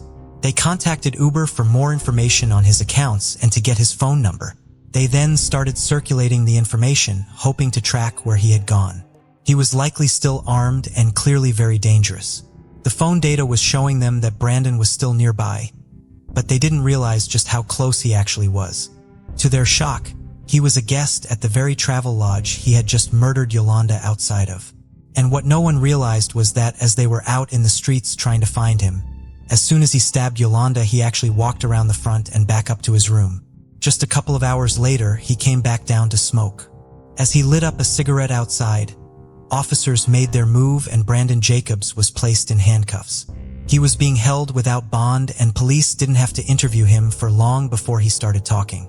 He admitted to everything and said it was actually completely planned out. Brandon had checked in a few days prior. He had been working in Seattle for the past 7 years as a software developer for Microsoft, but had recently taken leave and got on to benefits. It is unconfirmed why he did this, but after he took leave, he started moving around a lot. From Seattle, Washington, all the way through to New Orleans, where he was now. That morning, he said he had woken up and quite simply decided he was going to kill someone. He started Googling knives online and knife stores in the area. He then proceeded to order an Uber that took him to a store that sold knives. He told police that he had debated on killing this Uber driver but realized he wouldn't be able to get back to the travel lodge. So he changed his plan. The driver dropped him off at the store where Brandon bought 2 knives and a sweatshirt. He used the sweatshirt to conceal the knives and ordered his second Uber of the day, set to drop him back at the motel. And this Uber driver would be Yolanda. How did you pick her? Detectives asked the 29-year-old. I didn't pick her. Uber picked her, he coldly said. The sheriff Joseph La Pinto said there was no rhyme, reason, or motive for his actions. It was just mindless violence. He said the interview was so shocking and void of emotion. Officers were searching for words, but there really were none. How could this have happened to someone like Yolanda, one of their own? Investigators have no idea about the ins and outs of what happened in the car or if any words were exchanged. But given where she was parked up and was found, they believe the second she pulled up to complete the trip, he just lunged over and stabbed her in the neck. Experts say this would have incapacitated her immediately. Unbelievably, the video Brandon filmed was available on Facebook until the police contacted the social media company asking that it be taken down. As the story started coming out, Edna gave a heartbreaking statement. Yolanda's cousin said, "Your faith has to pull you through," and understanding that it was her time and the Lord wanted to call her home. Yolanda was dearly loved by so many, and people were doing everything they could to help and support Edna during this time. The outpouring of grief and sadness was just as strong as the rage that everyone felt. Actor Wendell Pierce from The Wire urged people to remember Yolanda, saying they had attended church together for years and that she had a heart of gold. A fundraiser was set up raising over $17,000. People say she wouldn't have had any idea how much she had impacted and touched so many lives, and seeing so much love would have overwhelmed her. Uber themselves even released a statement saying, "We are extremely disturbed by this senseless attack. Our thoughts are with Yolanda's family, and we are reaching out to offer them condolences and support. We are actively working with the police on their investigation." Other drivers that worked with companies like Uber, amongst others, spoke out about their fears and feelings too, especially with driving at night. But Uber said it was committed to their drivers' safety and highlighted all of their safety features. These include an emergency button that, when activated, sends details to authorities, and a requirement that riders using anonymous payment forms upload images of government IDs. A week before Christmas, Yolanda Dillion was laid to rest. Many were expecting a first-degree murder charge to be brought Brandon based on his own admission of premeditation. But despite this, a grand jury would indict the 29-year-old on charges of second-degree murder. Months would pass, and because he was in and out of interviews and assessments about his mental state, he had not yet been arraigned. After much back and forth, in May 2023, it was announced that Brandon Jacobs was found not competent to stand trial. A series of court-appointed experts who had been assessing Brandon handed a report over to the judge, who decided he should be transferred from prison to a psychiatric hospital for further evaluation. How long this will take and what the outcome will be is anyone's guess. But it definitely will not be a quick process. For the friends and family of Yolanda, it was a huge blow, and they are now in limbo waiting for answers. Yolanda Dillion was a fighter and an inspiration. She was a hard worker and someone whose optimism couldn't be shaken, even when faced with such difficult challenges. Her family hoped that everyone remembers her for her strength and her selflessness. Someone who, although she didn't realize it, brought so much to so many. In 1974, 18-year-old Sabrina Kane lived in Belleville, Illinois, with her mother, Laureen, and her stepfather, Fred Rourke, an officer with the Belleville Police Department. After graduating from Belleville West High School in 1973, Sabrina began working full-time at Midwest Savings and Loan and part-time at a Kmart grocery in the evenings. In early December 1973, Sabrina's boyfriend at the time, Bob Deller, who worked with her at Kmart, noticed she had become increasingly anxious. Though she wouldn't tell him what was bothering her, her mood seemed to improve by Christmas. However, her improved spirits were short-lived, and by February 1974, she was so distressed about her home life that she wanted to move out of her mother's and stepfather's house. On the afternoon of February 3rd, Sabrina asked Bob to drive her to a friend's house in O'Fallon, Illinois. She confided that she wanted to leave home because of her stepfather's behavior. Once she arrived, she called her mother. Laureen Rourke promised to help Sabrina find an apartment and move out if she came home. Sabrina agreed to return. Laureen advised her to ask her friend Patty Linton for a ride, as her stepfather would be angry if Bob brought her back. Fred Rourke did not permit his adult stepdaughter to date. Sabrina called Patty, who agreed to give her a ride. Bob and Sabrina drove to a park, where they met Patty and her husband Kurt, who then drove Sabrina back to her home. The following day, when Bob saw Sabrina at Kmart, she was even more determined to leave home. She told Bob that she was going to wait until her stepfather was not home and then move all of her clothes out of the house. Bob offered to let her borrow his car to do so, but she declined his offer. Bob saw Sabrina again around 10:30 in the morning on February 5th, again at the Kmart, when she came in specifically to speak with him. She was now getting even more support from Patty and Kurt Linton. After Patty got off work that day, she was going to look at apartments with Sabrina, and Sabrina would be spending the night at her apartment rather than go back to the house. She was so determined to leave. Sabrina told Bob that she would call him around 6 o'clock that evening. She never did. Sabrina had been driven to the Kmart to see Bob by Kurt Linton. He had picked her up at a shopping center a mile from her home after she called him for a ride. She had walked over to see Patty at her job at the Bank of Belleville at 9:30 that morning to ask if she could stay at her apartment while she looked for one of her own. Patty agreed after reminding Sabrina that she would have to sleep on the floor. This did not bother Sabrina, who just wanted to be out of her mother and stepfather's house. Sabrina then left to go to the shopping center across the street from the bank to call Kurt, because she could not use the bank's phone. Sabrina was inside the Kmart speaking with Bob for 20 to 30 minutes while Kurt waited for her outside. After she came out of the store, Kurt drove her back to the apartment he and Patty shared. At the Lintons' apartment, Sabrina made several phone calls. Most of them were to inquire about apartments for rent, and one was to her mother, who was at work. Sabrina told Kurt that her mother had agreed to help her move her clothes over to the Lintons' apartment after her shift was over that afternoon. Patty arrived at the apartment on her lunch break around 11:40. She made them all lunch and then left to go back to work after they ate. Sabrina offered to do the dishes, and Kurt began looking at his phonograph. He decided it needed a new needle and told Sabrina he was going to make a quick trip to the store to buy one. Between 12:30 and 12:35, Kurt was leaving the shopping center, having purchased the needle, waiting to turn left on to bypass Route 50. While he was waiting for a break in the traffic, he saw Sabrina's blue Plymouth Satellite with a floral top drive by, heading west on bypass Route 50. When the car drove past him, he saw Sabrina sitting in its passenger seat, her long blonde hair blowing in the wind. The initial statement Kurt would make to police states that he saw Sabrina's stepfather, Fred Rourke, driving the car. However, in a subsequent interview, he would clarify that this had been a misunderstanding and that he had not been able to see who had been driving the car. Kurt had left his key to his apartment with Sabrina, so he was unable to return home. He instead went straight to his job at the Kresge store. He was able to later provide police with such a specific window of time when he had seen Sabrina drive past him because the exact time he made it to work shortly thereafter was recorded on his time card. When Patty Linton returned to work after her lunch break, she was told that Fred Rourke had called asking to speak with her several times while she was gone.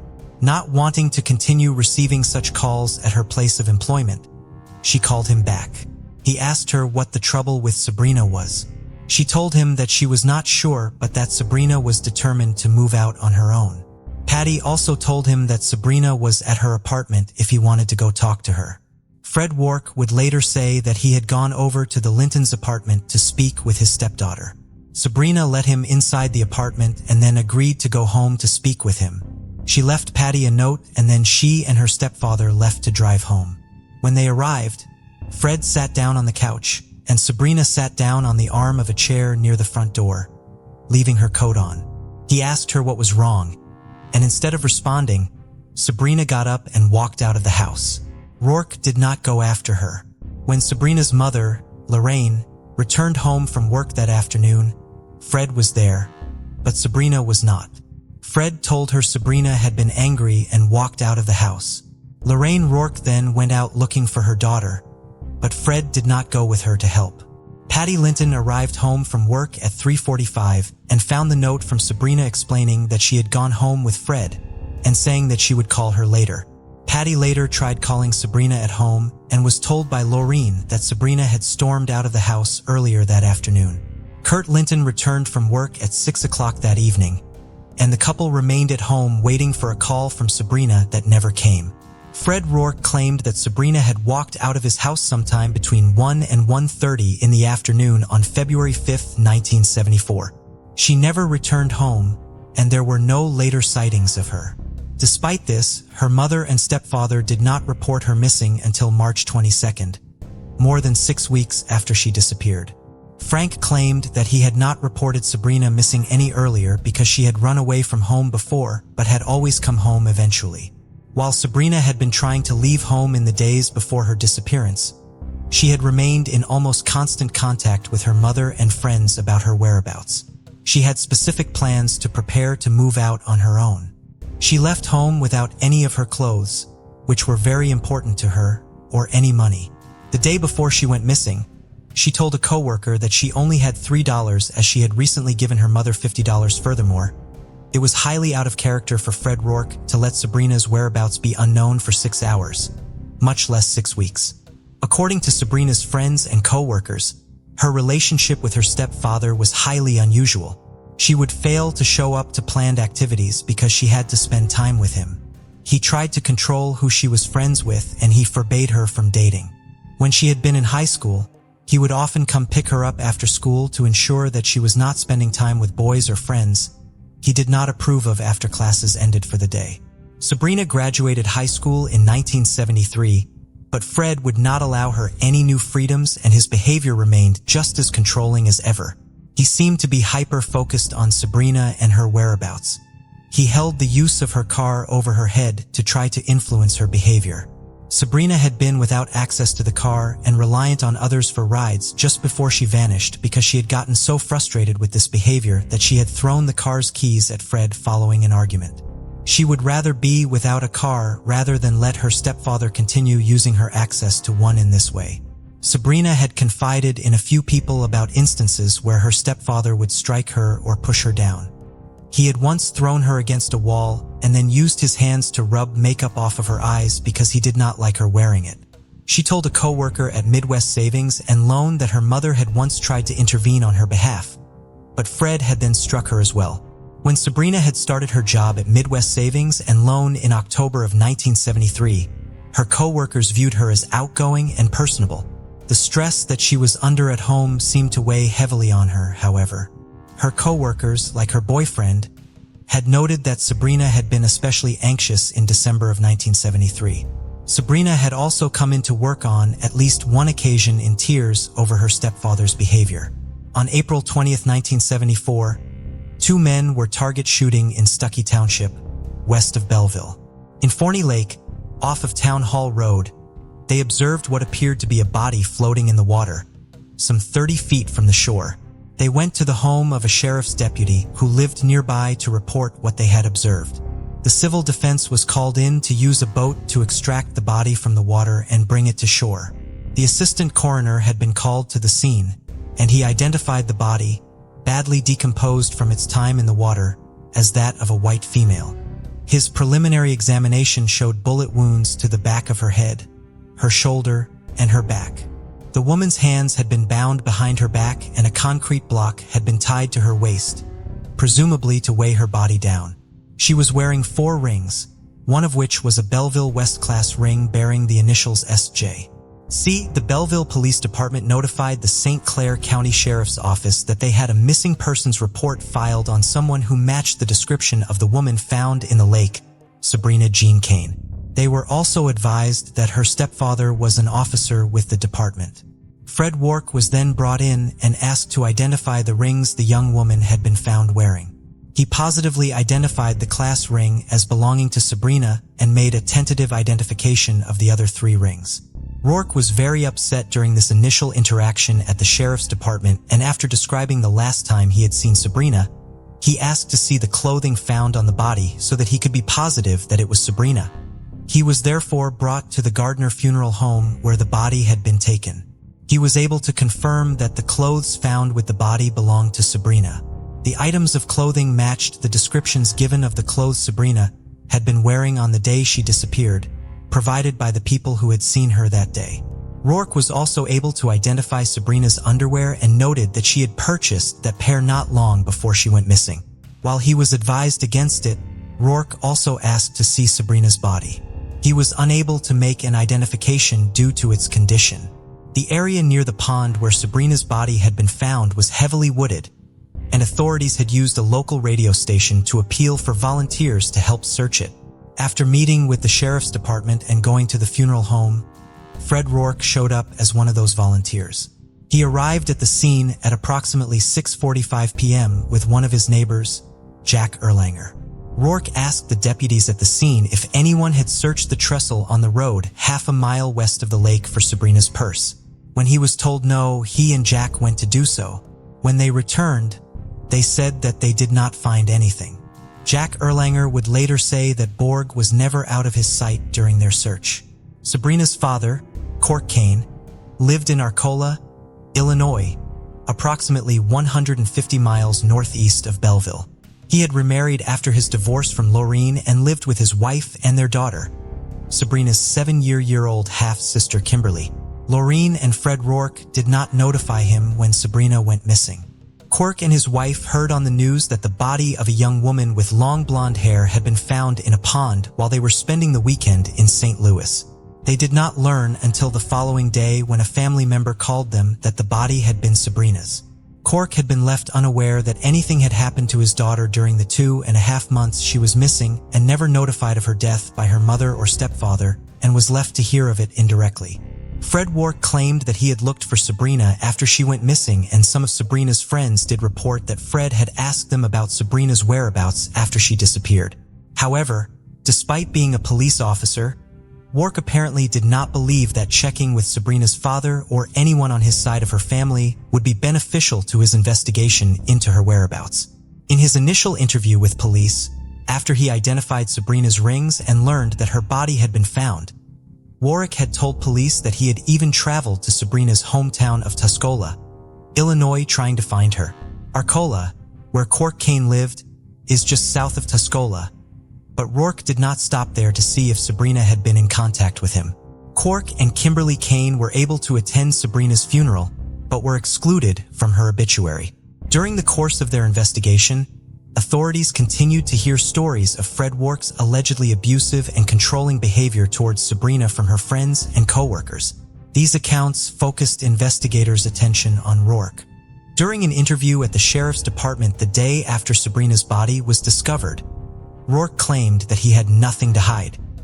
He consented to a search of his home and boat and to the examination of his personal firearm, which fired the same caliber of bullets found in Sabrina's body during her autopsy. 3 officers from the sheriff's department therefore went to the Rourke residence after the interview was completed. Rourke's boat was searched to see if he used the same kind of tow rope he used to tie the concrete block to Sabrina's body, but none was found. When asked to produce his firearm, a .380 automatic, Rourke told the officers that it was on a chest of drawers in his bedroom. When he went to retrieve it, however, it was not there. He and Lorraine looked for it throughout the house but could not find it. Rourke then suggested to the officers that he may have left the firearm at a home he had been renovating approximately 2.5 miles away from his residence. Fred Rourke, the officers, and Lorraine Rourke then drove to that house. Rourke unlocked the door and let them all inside. He then went straight to a closet, glanced inside, and told the officers that the gun was not inside of it. One of the officers noted in his report that it was too dark inside the unlit closet for anyone to be able to actually see anything inside of it. The rest of the house was searched for the weapon without success. Rourke then suggested that the gun must have been stolen at some point. If a thief had gotten inside of the locked home, the gun was the only item they took, and they left behind a gold watch and numerous hand and power tools being used in the renovation of the house. The officers informed Rourke that several people, including a sergeant with the Belleville Police Department, had seen him with the weapon recently. Rourke then told them that he may have had the weapon with him when he had searched the area around the lake where Sabrina's body had been found the day before.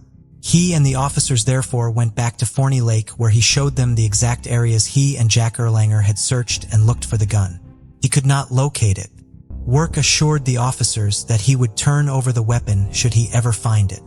Without the actual gun, the sheriffs then tried to locate slugs fired from the weapon to compare to the ones taken from Sabrina's body. On April 23rd, officers went to a farm owned by Fred Rourke's father, John Rourke. Fred Rourke had mentioned that he had used the .380 automatic for target practice on his father's property. John Rourke confirmed that both he and his son had fired the weapon and showed them where on the property they had done so. The officers began sifting and digging through the soil. They initially only found .22 caliber slugs and .38 caliber reloads. Eventually, they did find what they believed could be a .380 slug. However, when it was taken to the St. Louis Police Department laboratory, they learned that it was actually a 9mm slug. The FBI examined the bullets and bullet fragments found in Sabrina's body, as well as the 9mm bullet found at John Rourke's farm at the end of 1974.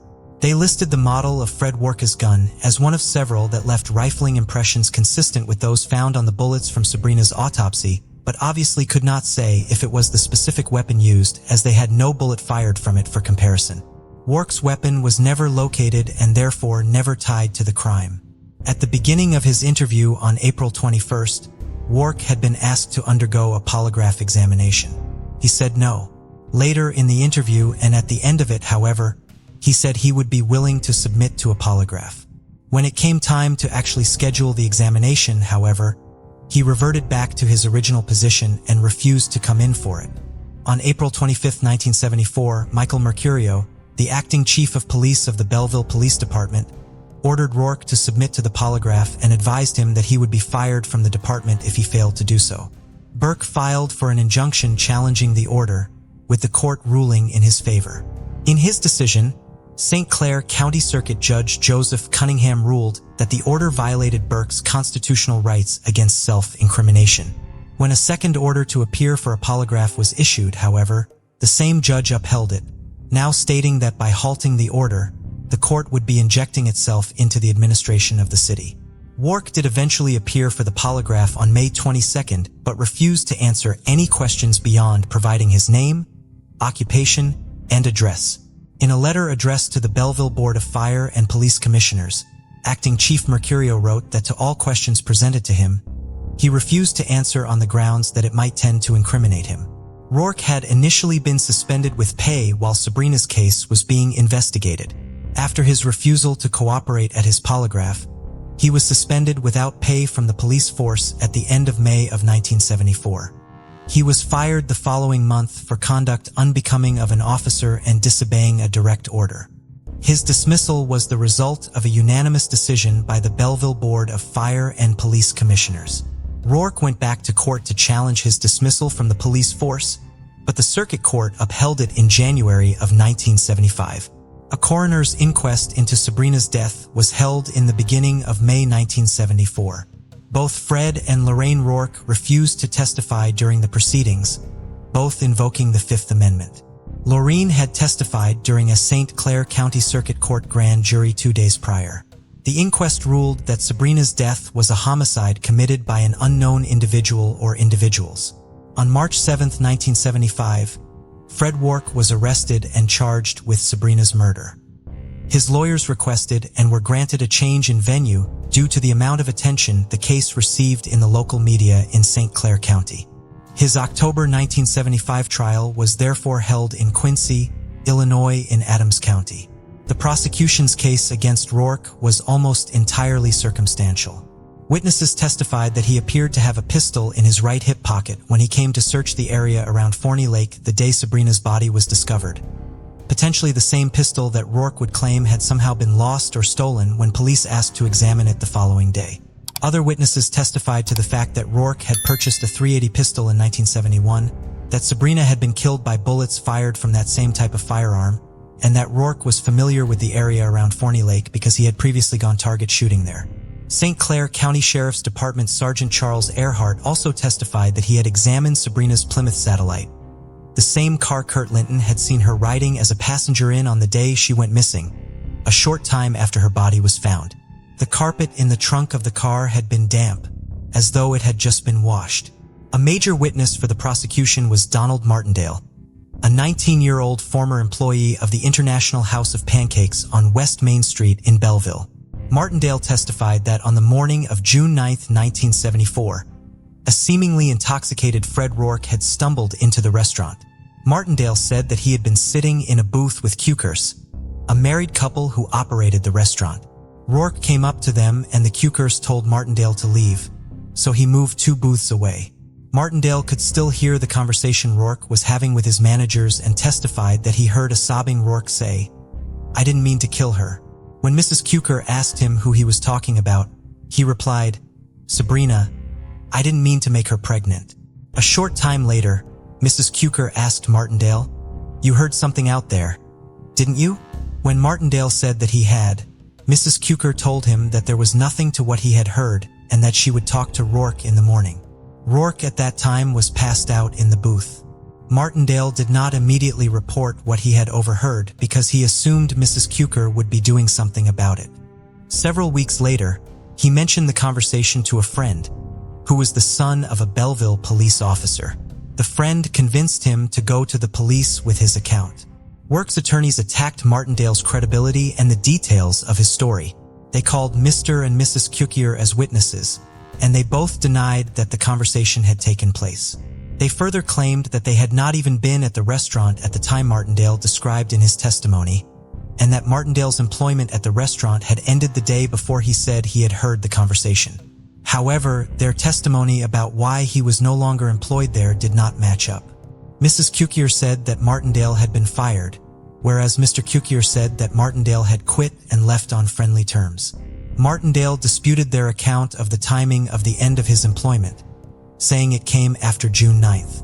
During his testimony, Martindale acknowledged that he had been arrested by Rourke for a curfew violation and 2 traffic offenses in 1973. Martindale said on the stand that he did not resent Rourke for arresting him because he'd just been doing his job. The defense, however, brought up the fact that Martindale had been arrested 6 times between the ages of 14 and 17, again for curfew and traffic violations. He had been arrested again 3 days before he said he overheard Rourke confessing in the restaurant by one of Rourke's former riding partners. Martindale had been given a polygraph prior to being called as a witness in court and had passed it, but that information could not legally be shared with the jury. Martindale's assertion Rourke brought up Sabrina being pregnant does tie in with other witness testimony. While Sabrina's autopsy showed that she had not been pregnant at the time of her death, Rourke had been fixated on the possibility of her being pregnant since the early days of the investigation into her murder. When Rourke was interviewed by the sheriff's department the day Sabrina's body was found, he was asked if he knew of anyone who had a motive to harm her. For some reason, Rourke took this to mean that the investigator thought Sabrina had been pregnant. The investigator noted in his report that he had made no such insinuation. Sabrina's friend, Jean Morrisaw, and her mother had gone to see Lorraine Rourke after Sabrina's body was found. While they were at the Rourke home, the county coroner called, and Fred Rourke went into another room to speak with him on the phone. When he came back into the room, he announced to everyone, well, she wasn't pregnant, much to the shock of his wife and guests. Lorraine asked her husband why anyone would have thought Sabrina had been pregnant, at which point Jean pointed out that it could have been a potential motive for someone to want to kill her. Jean's mother found the look Fred Rourke gave Jean in response to this statement disturbing, and she quickly ended their visit. This was not Jean's first concerning visit to the Rourke household since Sabrina's initial disappearance. Fred Rourke had called her a few days after Sabrina went missing asking her if she knew anything about his stepdaughter's whereabouts. She did not. She paid Lorraine Rourke a visit a few days later to talk about Sabrina. Lorraine took Jean into Sabrina's bedroom to show her the brand new clothes left in the closet, still with their tags attached. Lorraine showed them to Jean because she did not believe that anyone would just leave without taking the clothes with them. To open the closet, Lorraine had to move a rug that was blocking its door. After showing Jean the new clothes Sabrina had left behind, Lorraine tried to close the closet door. It was at this time that Jean noticed a large amount of blood on the carpet under the rug that had been blocking the door. When Jean asked about it, Lorraine claimed that it was from Fred hurting himself when he tried to see if Sabrina had taken anything with her. Jean did not immediately report the blood stain. When Sabrina's body was found months later, however, she realized its potential significance and went to the police. By the time they went to the house to investigate her account, however, the blood was gone. Rourke's trial lasted for 4 days. On October 17, 1975, after 2.5 hours of deliberation, the jury found Rourke not guilty. Chief Assistant St. Clair County State's Attorney Richard Aguirre told the press after the verdict was returned that he had known that there had only been an outside chance of him securing a conviction in the case because of the circumstantial nature of the evidence he presented. He also said that his office considered Sabrina's case closed because he was still convinced of Rourke's guilt. From a legal perspective, however, Rourke is considered not guilty. Sabrina's case remains unsolved, and no one has ever been brought to justice for her murder. Aguirre's personal confidence aside, the case would have needed to remain open so that further investigation could hopefully produce definitive answers in the case. Fred Rourke never returned to the police force. He worked as a roofer while his case was pending and eventually became a truck driver. He was killed in an accident in St. Louis in November of 1978 when his truck struck a pole after another car cut him off while he was driving. Lorraine Rourke had Fred buried next to Sabrina. Lorraine married her third husband 2 years later in 1980. She passed away in March of 2008, 10 months after suffering from a stroke at the age of 71. Sabrina's father, Cork Kane, passed away in October of 2013. Her sister, Kimberly, despite her own interest in finding out the truth of Sabrina's murder, limited her own investigative efforts while their father was still alive so as not to upset him. It was too painful for him, she told the Belleville News-Democrat in 2018. His way to deal with it to just not talk about it. Kimberly's increased and ongoing efforts have so far not conclusively closed Sabrina's case, but she has been able to solve one mystery that plagued her for more than 4 decades, the location of her sister's grave. The Kane side of Sabrina's family was not notified of the location where she was buried, and at least one local newspaper misidentified the cemetery. In 2018, 44 years after Sabrina's death, Kimberly finally learned where her sister was buried. She is now able to visit her sister in her final resting place and bring her flowers.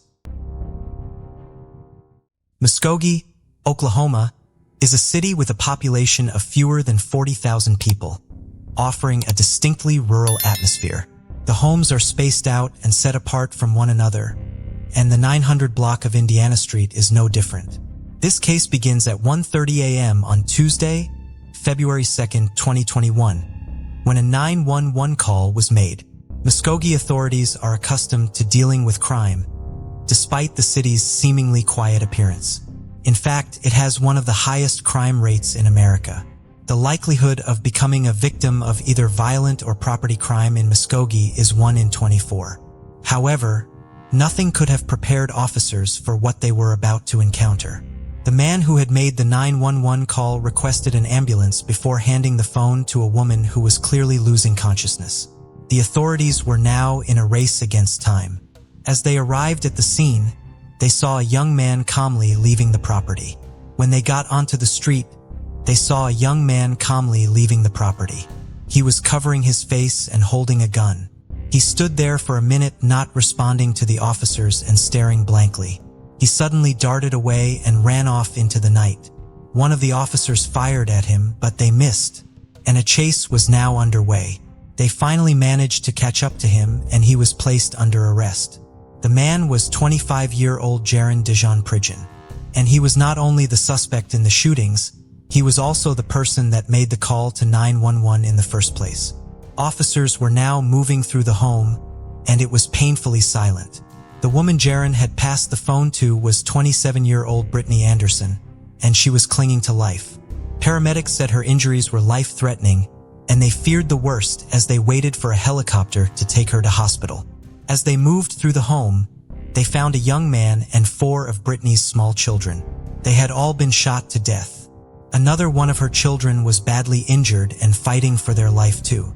Brittany had 8 children in total, and her 3 other children were inside the house too. There was a 7-year-old, a 1-year-old, and a 1-month-old. Thankfully, they were unharmed and taken away to the Oklahoma Department of Human Services, before later reuniting with their grandparents. The helicopter arrived and airlifted Brittany and her young child to a Tulsa hospital, about 40 miles away. Brittany was whisked away to the ICU with swelling and bleeding on her brain. Tragically, her child that had gone with her passed away shortly after arriving. How on earth had 6 young lives been taken within seconds? There was so much commotion and speculation, and concerned neighbors gathered outside, looking for answers about their friends. Brittany Anderson lived in the home with her 8 children, and Jaren, their suspect, was the father of 5 of them. Jaren was Brittany's ex, and he would come and go, never staying in the home for long periods of time. As the victims were identified, police began releasing their names to the media and public. The young man that had been shot was Jaren's 24-year-old brother, Javerian. The children were 1-year-old Jaliyah, just 6 days away from her 2nd birthday, Jadi's, who was 3, 5-year-old Harmony, 6-year-old Nevaeh, and Brittany's eldest child, 9-year-old Cadence. Jaren was the father to Jillia, Jadi's, Nevaeh, the 1-year-old child, and the 1-month-old baby. Brittany's family hadn't lived in the neighborhood long, but residents said they already fit right in. All the children were often out playing in the street or the park, and mingling with the other kids well, making friends fast. Cadence was Brittany's eldest child and only son. He was full of energy and wanted to play football when he was older. Nevaeh was said to be cheeky and a little diva, and would often joke with her aunt about taking her to her nail salon. Harmony loved to make people laugh and was called the smiley one. Jadi's was smart, loyal, and fiercely protective of her siblings. And 1-year-old Jaliyah was described as a dream baby, never crying at anyone she met, and just wanting to be picked up and held by everyone. The siblings were close, and although they were also different, they shared the same love of being outdoors and creating imaginary adventures together.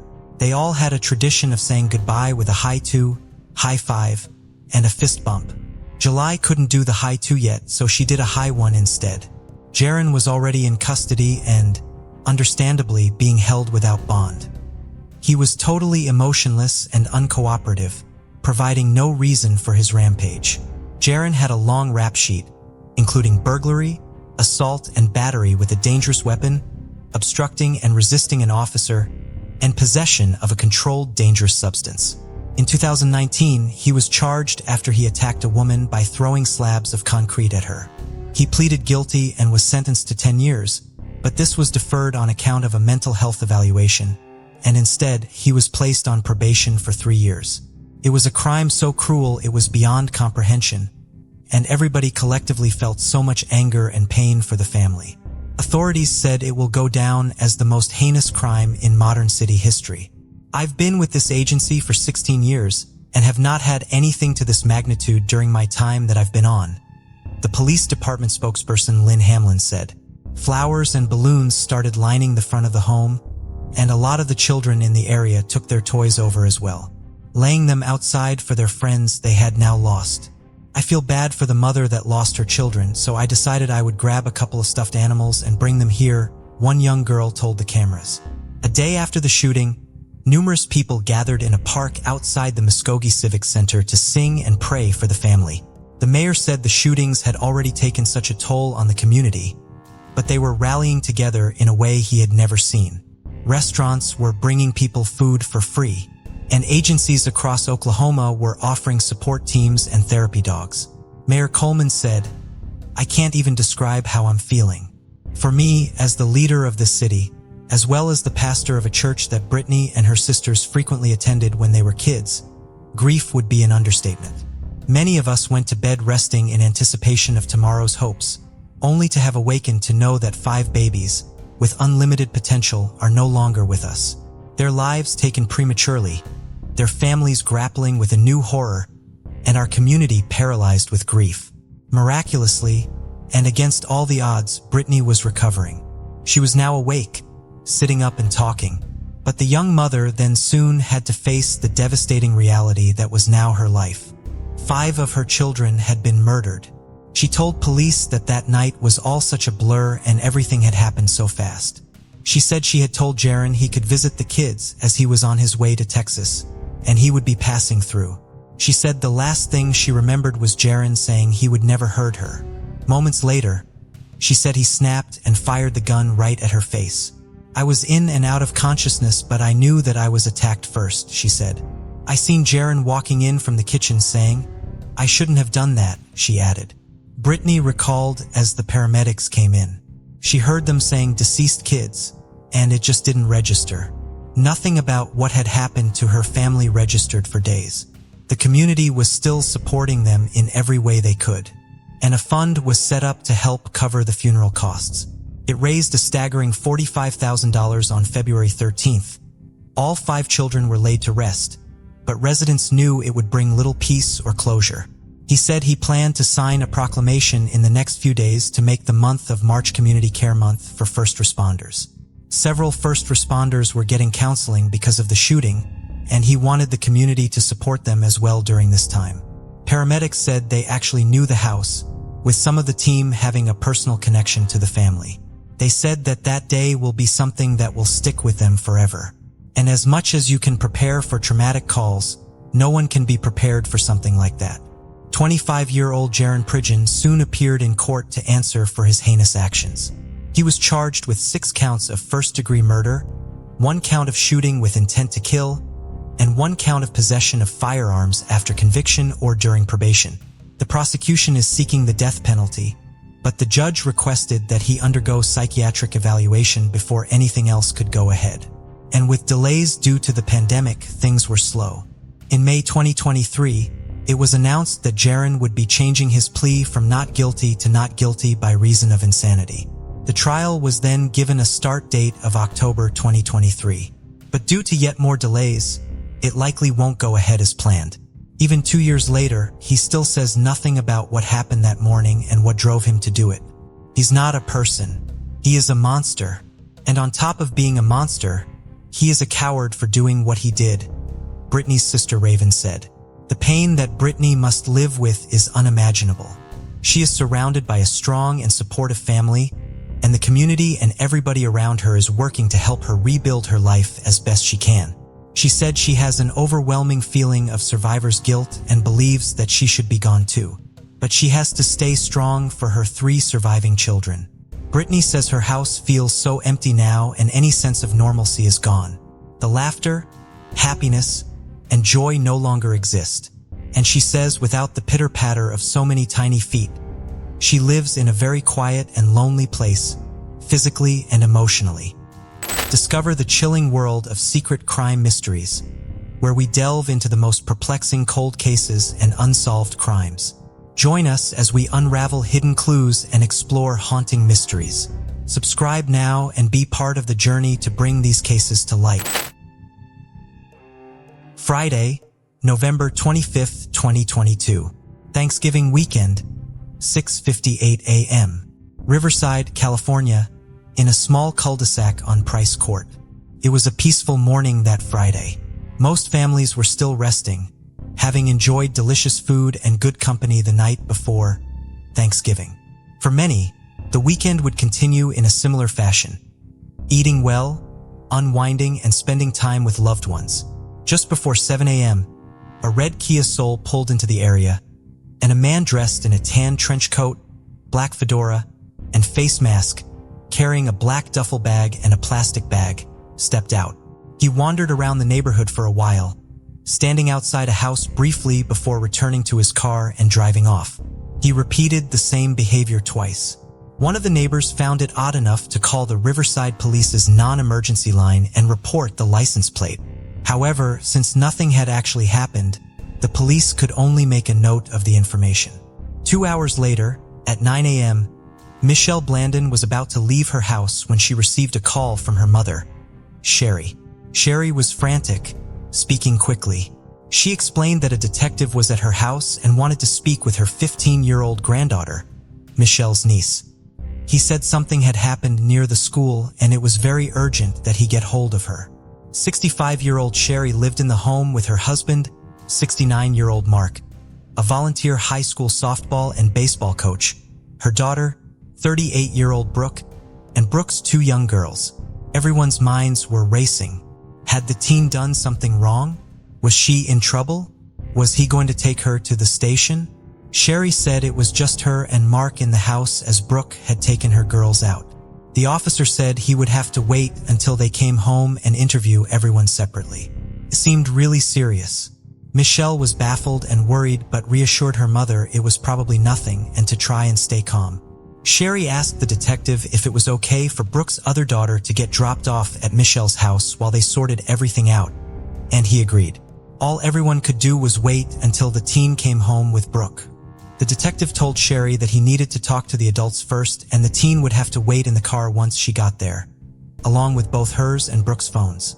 Michelle's heart started to beat fast and the anxious feeling she had was growing. None of this felt right or normal, not even close. But Michelle knew her mom wouldn't have opened the door for anyone, let alone let someone in. He was an officer. He had a badge and the authority to go in and everything would be fine. A few minutes later, Brooke arrived at her house to drop off her niece, and Michelle watched as Brooke and her 15-year-old daughter drove off to Price Court.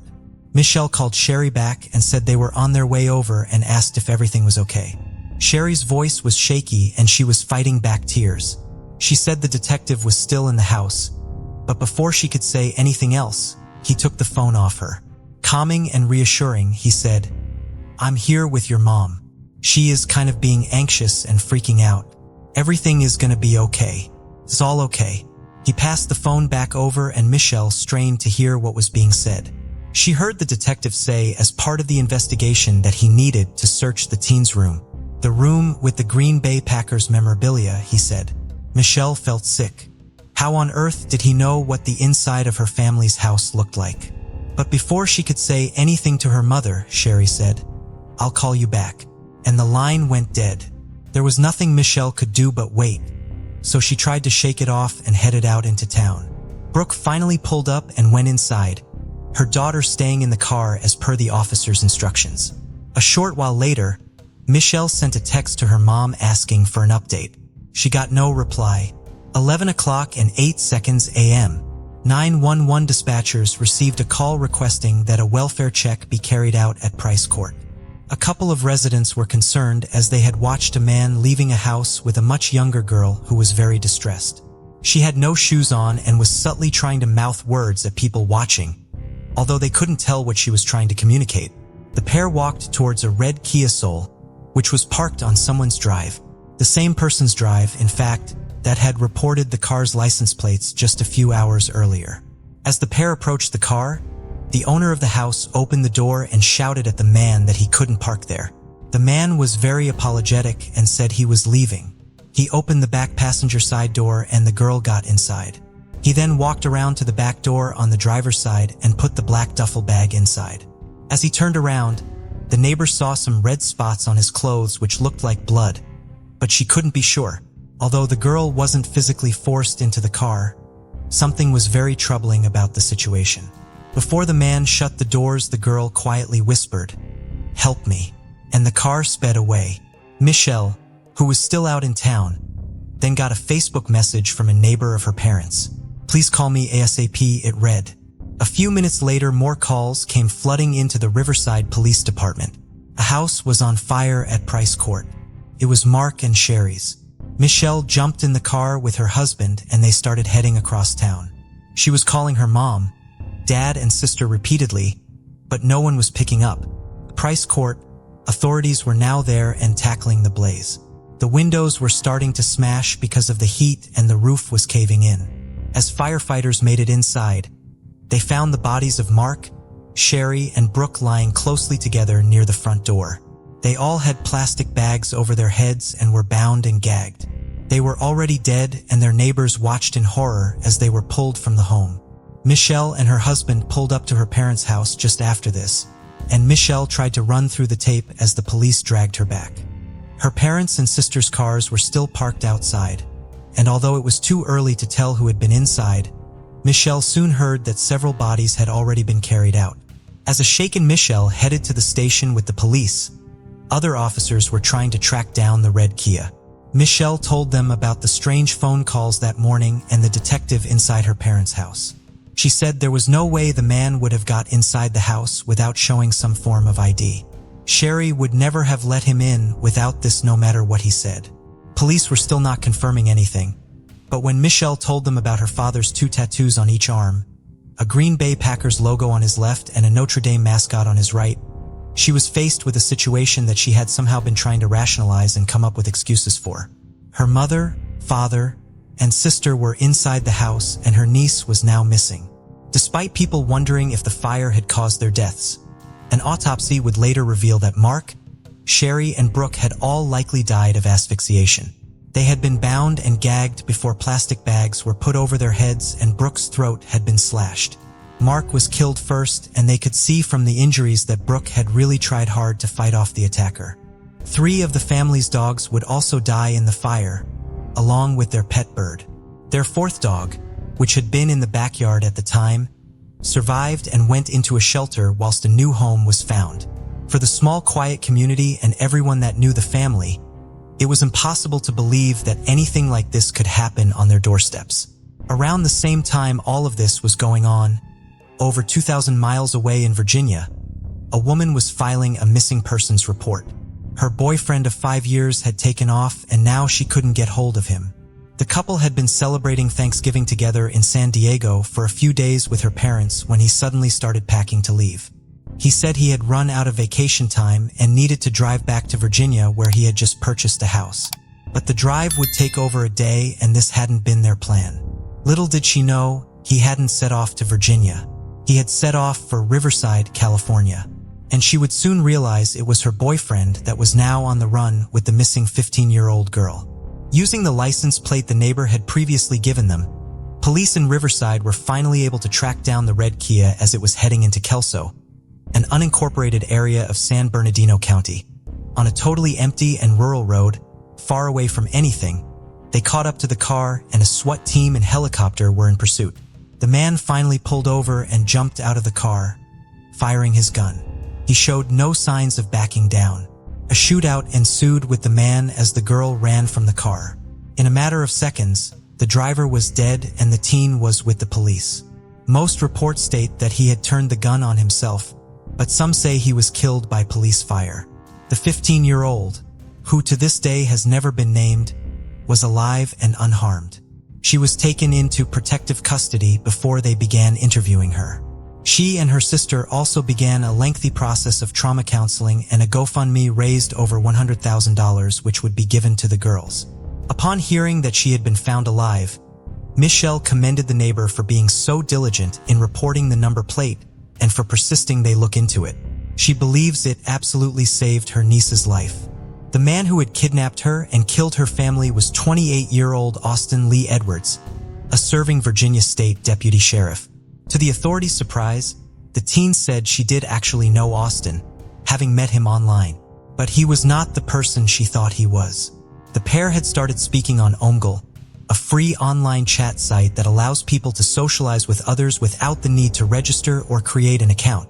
The site randomly pairs users in one-on-one chat sessions where they talk anonymously using the names you and stranger. She had been honest about her age, but Austin had told her that he was 17. It is unknown what, if any, pictures he was using or who he was pretending to be. The police couldn't determine how long they had actually been talking for or how he had got hold of her address. But at some point, Austin had asked her for photographs that were sexual in nature. She said after this, she stopped talking to him. Detectives theorized that maybe he killed her family in retaliation, or he thought that if he kidnapped her, he could stop her from talking to anyone. They also couldn't rule out the possibility that he did have some explicit photos of her, and maybe this was an attempt at sextortion. His messages showed he was clearly obsessed and was going to stop at nothing. But with more than 1 million pages of social media content to go through, it was safe to say the full story would take some time to come to light. The teen told police that morning that she had no idea what was going on as she and Brooke pulled up to the house. She said she had waited in the car following Brooke's instructions, but it ended up getting too hot. She took her shoes off and stood outside for some air before tentatively walking inside the house to see what was going on. As soon as she went through the door, the first thing she saw was her grandmother, Sherry, with a bag over her head and her hands tied. She was still moving slightly. Before she had time to process anything, Austin appeared and pointed a gun at her and ordered that she leave with him. It is unknown where he was driving her or what, if any, conversations took place in his car. And Austin was now dead and couldn't answer for himself. So who was he and what did they know about him? 28-year-old Austin Edwards had joined the police academy in July 2021. And after graduating a year later, he went to Henrico County within the Richmond Division of Virginia. He resigned from the department after a couple of months, but no reason could be given for him leaving as it was not in his personnel file. A month after leaving, Austin was still associated with the Washington County Sheriff's Office and stepped into the Patrol Division as a Virginia State Deputy Sheriff.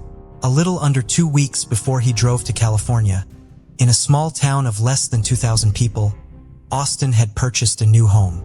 Neighbors said he was friendly and they felt safe around him, knowing he was a police officer, feeling a certain level of protection from him. Austin spent a lot of time blacking out all the windows in his home.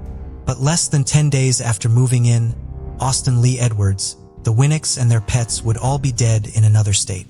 As the investigation was unraveling, over in Washington, one woman was scrolling aimlessly on Instagram when she landed on a picture that made her freeze. It was a photo of Austin. Not only was the story his face was attached to horrific, she had her own story from years ago. She had met Austin on Omegle 2. He was 20, she just 13. And he had groomed, stalked, and harassed her for years. She almost threw up when she saw him. I read the whole story and it made me feel disgusting, she said. Seeing everything that had happened to the Winnick family over in California, the now 21-year-old took her story to the police and was able to offer up almost 4,000 messages between the pair from years ago. Austin had started off sweet and chatty, and she told him right away that she was 13, but this did not deter him from talking to her. He soon started asking for nude photographs and told her he loved her. He often spoke about hurting himself as a way of release. On one occasion, he insisted she join him on Skype. I can't yet, she told him. Why is that? He replied, because my mom, she said. Kill her. I'ma give myself a black eye. Okay? He replied, listen, there's no obstacle that's gonna stop us from being together if that's what we both want. It doesn't even matter if you're 14 and not technically allowed to do shit yet, he said. She eventually cut ties with him, but this didn't stop him trying to get hold of her. Another thing that the messages brought to light was something serious that had happened in 2016. 2 weeks after the teen had told him she didn't want to talk to him, Austin had been detained for psychiatric evaluation after threatening to take his own life and kill his father. Police had been called to the home by Austin's dad, Christopher. They found him trying to restrain Austin on the kitchen floor, which was covered in blood, and Christopher had bite marks all over his arms. Police pulled out a taser, but Christopher said he could handle it, still trying to protect his son. Eventually, Austin was handcuffed, strapped to a stretcher, and checked into a hospital. He said he had had an argument with his girlfriend and was lashing out. His girlfriend being the 14-year-old who was trying to get away from him. Despite blocking him on every account, he made new ones and always found a way to reach her. The harassment went on for years until she was 18, when it all abruptly stopped. It is unknown whether this coincided with meeting the 15-year-old online, but investigations show the timings match up for this to be a possibility. Upon sending him to a mental health hospital in 2016, the judge said there was a substantial likelihood, as a result of mental illness, he will, in the near future, seriously harm himself or suffer harm. The incident also prompted the judge to strip him of his gun rights. Under Virginia law, anyone who is held on a temporary detention order and later admitted to a treatment facility, is not allowed to buy or possess a firearm until that right has been restored by the courts. His gun rights were never restored. On his application to the academy, Austin disclosed that he had voluntarily checked himself into a mental health facility, which meant he had to undergo a mental health evaluation and exam. He failed. Austin used his father, a close friend, and his Virginia State Police field training officer as references for the academy. And despite the failed evaluations and the fact the court had taken his gun rights away, he was still accepted. The Virginia State Police deliberately buried the results of this mental health examination, did no further examination into this aspect of Edwards's application, and hired him, a notice said. Arte Civito, the interim police chief for the Aurora, Colorado Police Department, and a nationally recognized policing expert, said, "I'd have to ask a lot of questions about why he's moving so quickly. That's pretty unusual for someone to go through academy and all of a sudden turn around and leave." He said most departments would be unlikely to hire Austin after such a brief work history unless he enrolled in their own police academy. With all of this coming to light, Michelle and her family wanted answers, but they weren't getting any. The Washington County Sheriff said, "It is shocking and sad to the entire law enforcement community that such an evil and wicked person could infiltrate law enforcement while concealing his true identity as a computer predator and murderer." But the Virginia State Police said he didn't ever display any red flags. He was the nicest person and loved helping people in his job. They said he had no reprimands, no complaints, no instances of use of force levied, no internal investigations, and no disciplinary investigations. Michelle said that not one department ever apologized or even acknowledged them for a period of time. Eventually, Virginia State Police would issue a statement and say it was an isolated incident, adding human error resulted in an incomplete database query during Edwards' hiring process. They said that if they knew about his past, he wouldn't have been hired. Riverside Police Chief Larry Gonzalez said, "It's disturbing. It's disgusting. Anybody in the law enforcement community, we hate that person more than anybody because it's a reflection on us. This is yet another horrific reminder of the predators existing online who prey on our children. If you've already had a conversation with your kids on how to be safe online and on social media, have it again. If not, start now to better protect them." After all of these failings were highlighted, Governor Glenn Youngkin requested a full investigation be carried out by the state's watchdog agency. An agreement with the watchdog agency later allowed Virginia State Police to investigate themselves. Michelle and her family filed a notice of intent to sue in relation to the hiring process of Austin and the failures that had ensued. She said, "We want to know why this person was able to get hired by not one but two agencies and given a firearm when he couldn't legally buy one." Her attorneys said Austin's employers demonstrated negligence, gross negligence, negligence and gross negligent hiring, breach of mandatory duties, and other violations of Virginia state law. They argued that the family's damages exceeded $100 million even though Austin is now dead and cannot give anyone any information. Police say they are continuing to look into his past, his laptop and his phones to determine if he has any more victims and piece together more of his story. But with so many pages of messages from only two people so far, police say they could be unraveling things for years and might never know the full truth. Mark, Sherry, and Brooke, along with their beloved pets, died in the most frightening of ways, terrified and trying to protect each other. Michelle said, "They all lived and loved selflessly. Mark was dearly loved by the kids he coached and he left a big impact on many, with some saying he shaped their futures and what they wanted to do when they were older. He would always make sure he checked on them from time to time to see if everything was going well for them in college." The school paid tribute to him as well. His neighbor said he was someone that never stopped and loved being busy. He would offer to mow people's lawns to help them out and to pass the time. Sherry loved nothing more than being with her family. Celebrations like Thanksgiving and Christmas were her favorite times of year, when everyone could just be together and she would bake cakes and cookies for her children and grandchildren. "We had a family debate and it got heated on if the brownies my mom made should be frosted with sprinkles or just left plain," Michelle said. "Little did I know on that day, that would be the last time my husband and I would see my parents and sister again." Brooke was a single parent and Michelle said her biggest joys in life were watching her two girls grow and collecting Starbucks cups. Michelle laughed. Brooke was telling everyone that her daughter had joined the color guard at school, and nothing made her prouder than watching her. For the girls and Michelle who were left behind, it is impossible to imagine how they must find each day. Celebrations such as birthdays, Christmas, and Thanksgiving will never be the same, and what should be such a happy time to be with each other will always serve as a painful reminder of what was taken from them. In a touching tribute, Price Court in Riverside was ceremoniously renamed Winnick Court and is placed next to the Winnick's home. Eric, Mark's nephew and godson, said, "Mark and Sherry's pride and joy were their kids and by extension their grandchildren. You never saw them beam so brightly than when they were around their family." 79-year-old Joe Roy McMillan from Carthage, Texas, went missing on May 21, 2020. The last confirmed sighting of him was at Ted's Saw Shop on FM 1970 near Clayton, Texas. During the investigation, several pieces of surveillance footage were uncovered, mostly from gas station cameras, showing Joe's blue 2004 GMC Sierra, primarily traveling south on Route 59. The final recorded sighting placed him in Livingston, Texas, over 100 miles south of his Carthage home. Authorities speculated that Joe might have been heading toward the Houston area, where he had family. This unplanned trip may also have been due to complications from a health condition.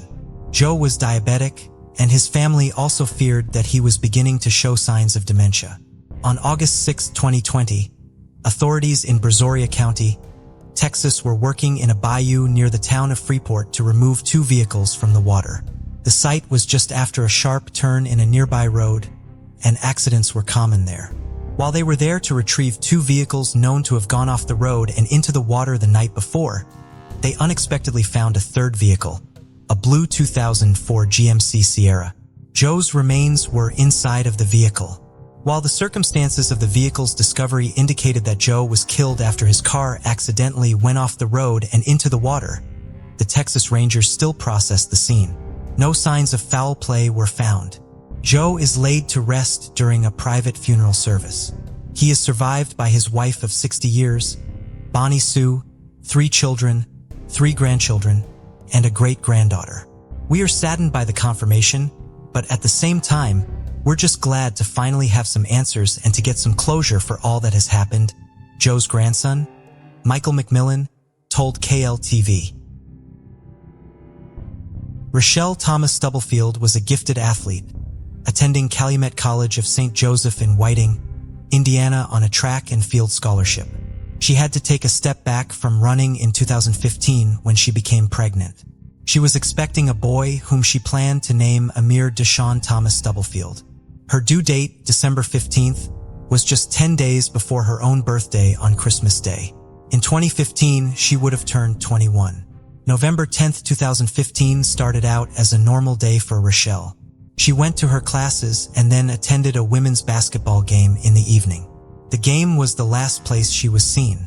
When her family stopped hearing from her, they reported her missing on November 12th. After Rochelle disappeared, some of her friends reported to police that she had been planning to go to Gary, Indiana to visit the father of her unborn son. It does appear that Rochelle made it to Gary as her car was found abandoned in the 1800 block of Martin Luther King Drive there, and her shoes and broken eyeglasses were found in the same area. By 2020, authorities were confident enough that the man Rochelle was going to see was involved in her disappearance to arrest him. 25-year-old Dern Fuller was arrested in July of 2020 and charged with 1 count of obstruction of justice and 2 counts of murder, 1 for Rochelle and 1 for her unborn son. At the time of his arrest, he was a member of the 19th Engineer Battalion at Fort Knox in Kentucky. He had joined the Army in January of 2016, 2 months after Rochelle's disappearance. After he was taken into custody in Kentucky, he was extradited back to Indiana. While Fuller is charged with murdering Rochelle, her body has not been recovered. Court documents related to Fuller's arrest revealed new information about the investigation into Rochelle's disappearance and seemed to confirm that Fuller was the person in interest in the case who was being investigated, but not publicly discussed by police in 2015. Fuller was interviewed by authorities in November of 2015 and told them he did not know where Rochelle was, but she had talked to him about going to Atlanta. He denied being her boyfriend or the father of her unborn child. He said he knew Rochelle had told her mother that he was, but that he didn't know why. 10 days after Rochelle was last seen, police in Indiana received a tip from police in Illinois. Two of Fuller's cousins had come forward claiming that he had confessed to them during a phone call that he had killed a woman who was 8 months pregnant with his child. He was afraid of being asked to pay child support and therefore choked her and stabbed her in her temple. He then buried her body behind Williams Elementary School in Gary. 3 days later, Fuller was taken into custody at the home of another woman with whom he was romantically involved. When she was interviewed by police, she told them that she had picked Fuller up from the track at Williams Elementary School after he called her and asked for a ride. He told her that something had happened to Rochelle and that he was responsible for it. The grounds of the elementary school were searched with cadaver dogs twice, once in August of 2016 and once in January of 2017. During the second search, the dogs indicated that there were human remains present on a hillside behind the school, but nothing was found when police began digging up the area. In August of 2019, Butler's girlfriend from 2015 was now his ex-girlfriend, and she was living in Texas. Investigators traveled there to speak to her again, promising her immunity from prosecution in the case. During this interview, she stated that Fuller had been throwing items that belonged to Rochelle out of the car window as they drove away from the elementary school, and that he told her he killed Rochelle by choking her. Fuller's defense attorney has said that he finds it odd that his client was arrested in 2020 when police have not found any new significant information. Their reasoning will hopefully become clear as the case progresses. Rochelle's body still has not been found. On June 13, 1993, a woman called the property manager for her apartment on Pillsbury Avenue in Minneapolis, Minnesota, to complain that water was leaking into her unit. The manager determined that the water was coming from a certain apartment in the building, but no one answered the door when he went to it.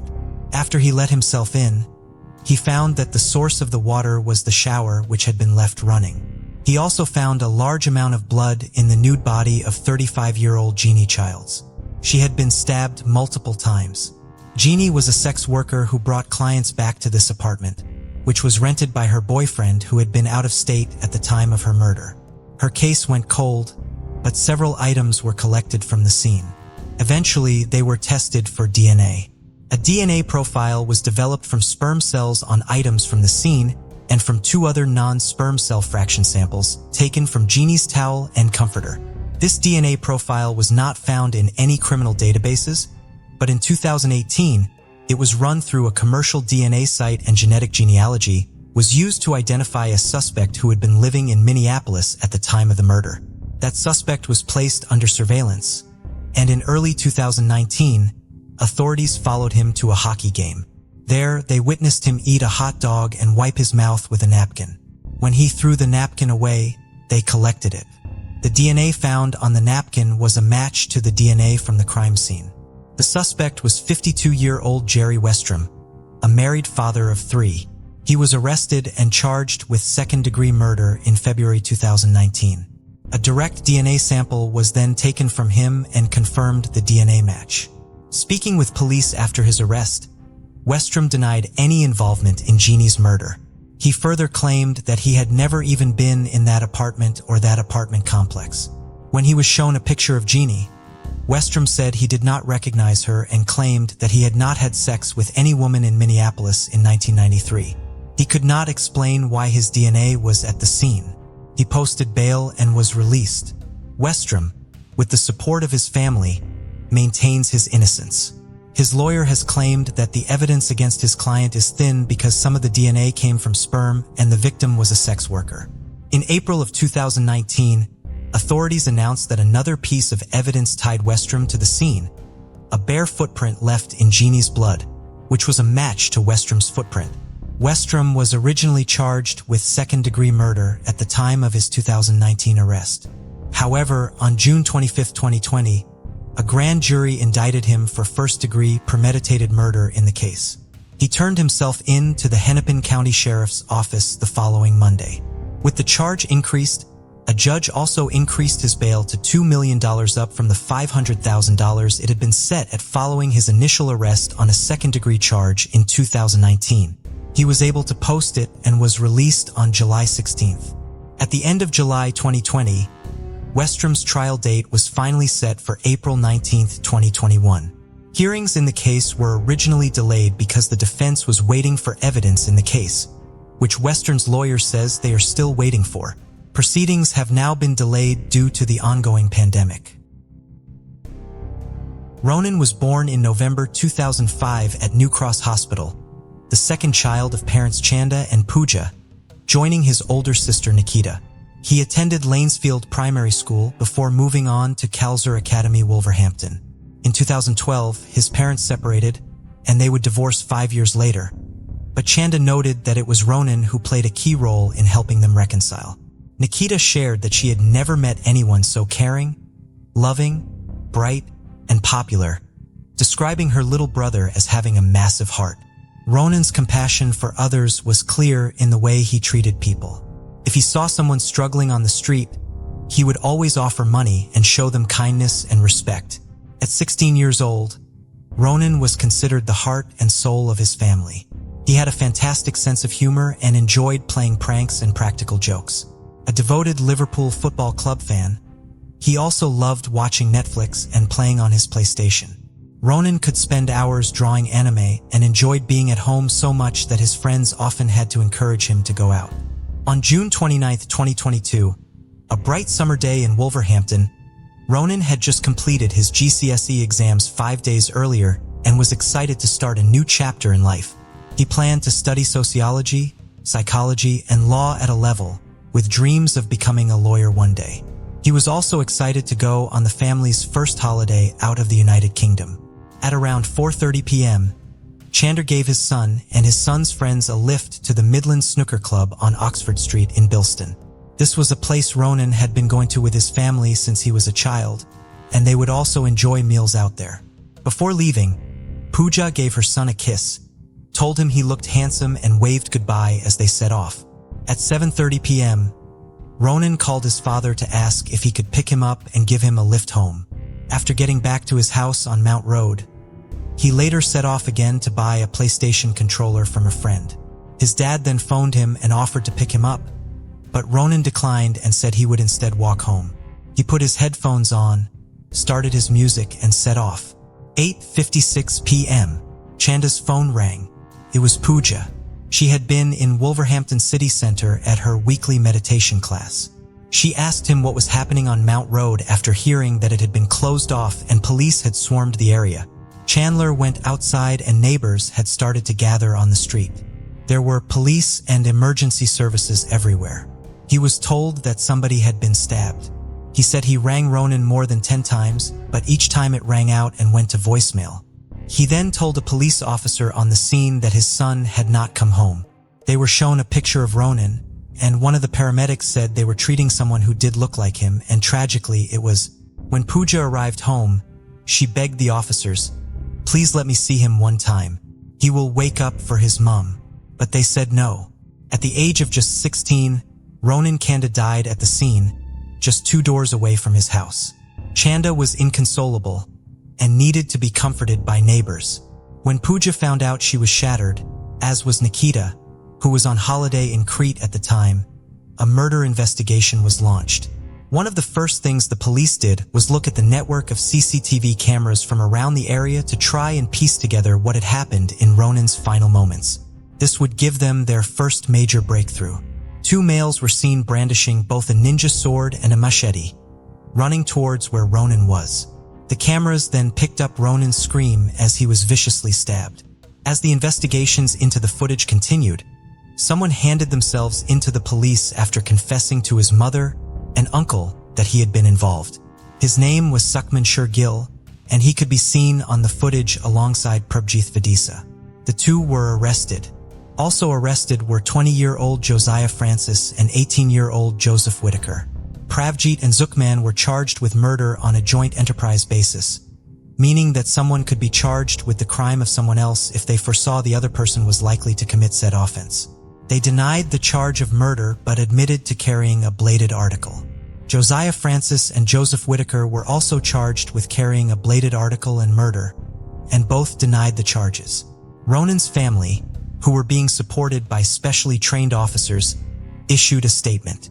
Ronan was a kind-hearted, loving, caring 16-year-old, our son and a brother who would do anything for anyone. He was a funny character who made everyone laugh around him. He is taken from us cruelly and our hearts are broken. We want everyone to pray for his soul now. We will always love you, Arson and my brother, and you will live within us now. The question everyone wanted answered was why? Why had Ronan, who had no enemies, been targeted and attacked in such a brutal fashion? Prabji Vidisa was from Walsall and Sukhman Shergill was from nearby Willenhall. They were two 16-year-old boys and had gone to school with Ronan. They had got into a disagreement with one of Ronan's friends over an alleged unpaid debt, something that had spilt over into school and resulted in a fight. The more the police looked at the CCTV footage, the more damning evidence they found. On the day of Ronan's death, Prabjit had gone to the local post office and picked up a machete and ninja sword that he had purchased online. He had used his mother's ID to buy them, and when he got to the post office, all he had to do was give them his name and he was handed the parcels. They did not check any ID and simply looked at him and assumed he was over the age of 25. The parcel he had collected that day was one of almost 30 weapons he had purchased online over the previous few months.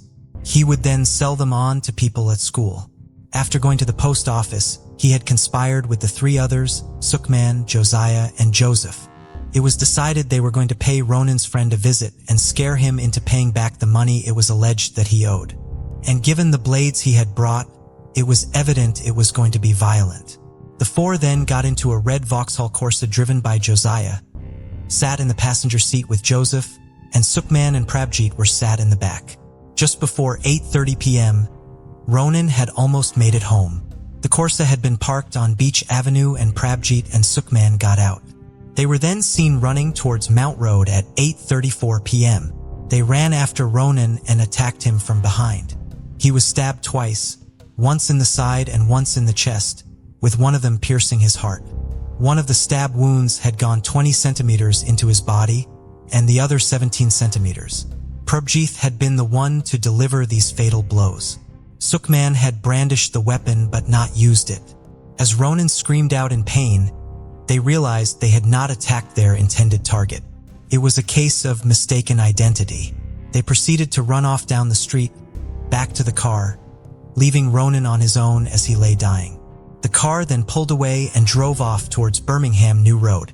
It would later emerge that they had seen Ronan coming out of the house where the intended victim had lived, and assumed that he was the boy they were looking for. Following this, it was now time for them to go to trial. Prosecutor David Mason KC spoke of the significant planning that had been involved, and that both Prabjit and Sukhman had discarded their black clothes, face coverings, and the weapons after Ronan was stabbed. He said that Ronan had absolutely no chance whatsoever when he was stabbed. He added he was not the intended victim. That fact makes this case even more tragic than other cases of this type. This was a brutal killing in broad daylight in a residential street in front of members of the public. Both Prabjit and Sukhman testified during the trial, and it was confirmed that Ronan was not the target. They said they had merely wanted to scare the boy who they said owed them money. Prabjit claimed that it had been an accident and he had only wanted to poke around with the sword he was carrying. He said it wasn't until Ronan was stabbed for the second time that he noticed it had actually struck him, and that it was Ronan. The prosecution hit back saying, "I would suggest you don't accidentally stab someone 20 centimeters and then 17 centimeters. Do you? I never intended for the blade to enter the body. You intended to stab that young boy, didn't you? No. I would suggest it must have been screamingly obvious, after you inflicted that first 20-centimeter wound to his abdomen, that you had done it. You must have felt it happened, didn't you? No." He also denied that he was fascinated with knives, something which had been previously claimed, but admitted he had used false IDs to buy them and then sell them on. Sukhman said he was sad and angry after learning that Ronan had been attacked, and said that he had not been in it together with Prabjit. The prosecution said there is no real evidence of any true remorse. Senior Crown Prosecutor Samantha Dixon called the attack on Ronan a horrifying act of violence and an act of cowardice. Adam Morgan, Prabjian's defense lawyer, said he is genuinely remorseful. It is something he will have to bear for the rest of his life. Timothy Hannon KC, who was Suckman's defense lawyer, said this was a joint enterprise offense, but a distinction can be drawn between the two defendants. Mr. Vidisa was the one who actually killed Ronan. Mr. Vidisa was the one who stabbed him, not Mr. Shergill. The trial would last for 5 weeks. After 2 hours of deliberations, the jury had returned their verdict. Both Joseph Whitaker and Josiah Francis, who had been in the car that day, were acquitted of all charges. At Wolverhampton Crown Court, Prabja Vidisa and Sukhman Shergill were found guilty of murder and were found to have acted in joint enterprise in the killing. Before they were sentenced, Mr. Justice Chaudhary lifted the restrictions that had surrounded the case due to the age of the accused, and both Prabjit and Sukhman were named in the press for the first time. Ronan's family sat and sobbed in the gallery as they wore shirts with justice for Ronan on them. Ronan's mom Pooja told the courtroom that she had replayed the last time she saw her son over and over in her mind. She spoke directly to his killers, saying, "If there is a God, they will show you the real justice my son deserves." Mr. Justice Chaudhary's sentencing remarks were televised, the first time this had ever been done at Wolverhampton Crown Court. Detective Inspector George, who had led the investigation into Ronan's murder, said following the sentencing, "The pain of losing a child is immeasurable, but to also know that he was not the intended target adds a whole new layer of grief, and I cannot begin to imagine the sorrow Ronan's family feel." 1 year on from Ronan's murder, a vigil was held to remember him. Around 70 people gathered on Mount Road, where doves were released and poems were read out. His family also started a fundraising campaign for Save the Children to help families in Yemen in his memory. A fitting tribute for someone with a heart as good as his. It was later announced that the Kander family were going to head down to Parliament to call for tougher action to be taken against knife crime. Wolverhampton's Southeast MP Pat McFadden arranged for them to meet with the Minister of State for Crime Policing and Fire, Chris Phillip, and the Shadow Minister, Sarah Jones.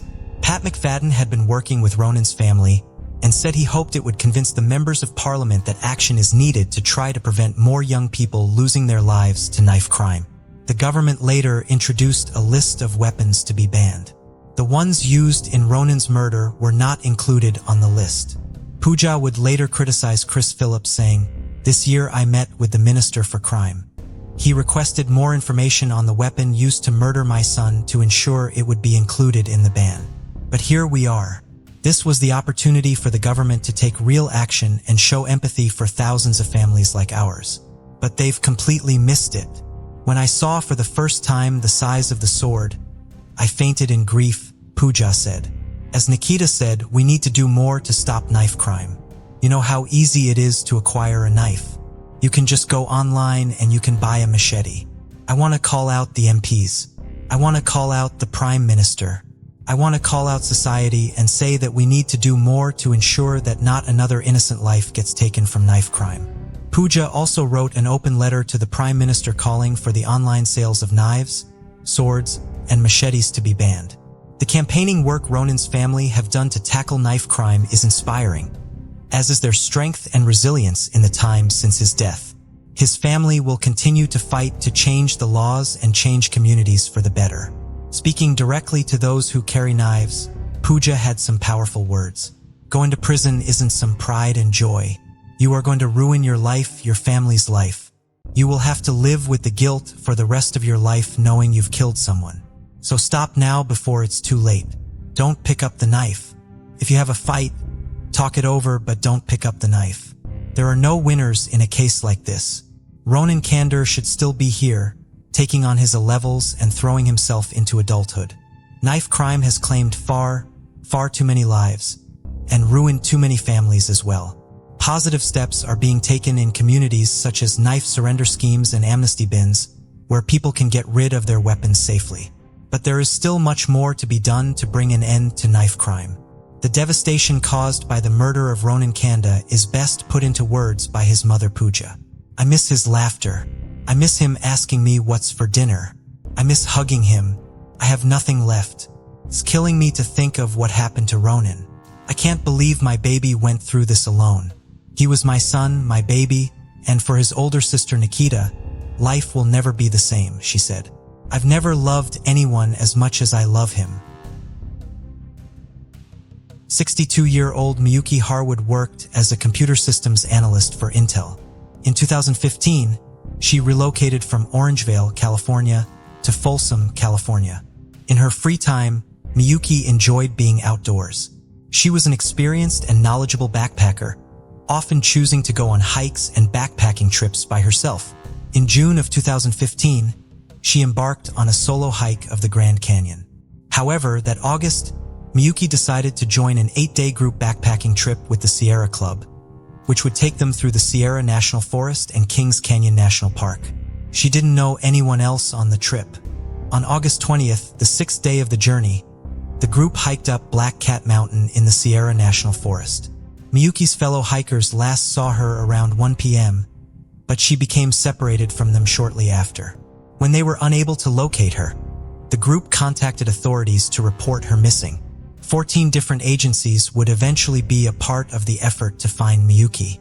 60 search and rescue workers combed the area for her, and search dogs, helicopters, and a drone were all utilized. The search effort was complicated by a nearby fire, referred to as the Rough Fire, which had started at the end of July and was burning just 10 miles from the search area. The fire impacted air quality and complicated helicopter flight. Miyuki's sister-in-law traveled the area during the search, and her brother flew in from Japan. Miyuki's disappearance was made even more painful for them by its timing. She went missing near the 10-year anniversary of her husband Brett's unexpected death. On August 29th, 9 days after Miyuki disappeared, a group was searching near the Courtright Reservoir when they heard the sound of a whistle in the distance. They followed the sound and finally found Miyuki, signaling help with a whistle at the bottom of a rocky ravine. She was injured and unable to walk, so she had to be airlifted out of the area. The fire made it difficult for a helicopter to land in the area, but it was eventually able to successfully reach her. Miyuki was then airlifted to Community Regional Medical Center in Fresno, where she underwent the first of 2 surgeries she would require on her legs. After she was rescued and brought to the Miyuki reached the summit of the mountain with the rest of her group but wanted to get back to their campsite, so she decided to head back down the mountain alone, a decision which she regretted. She got lost and eventually fell off of a small cliff after it got dark. She hit the ground below feet first, shattering her left leg, breaking her right ankle, and sustaining a compression fracture in her spine in the process. She remained conscious and thought that if she rested where she fell overnight, she would be strong enough to make it back to the campsite the following day. In the morning, however, she realized that she was still completely unable to walk.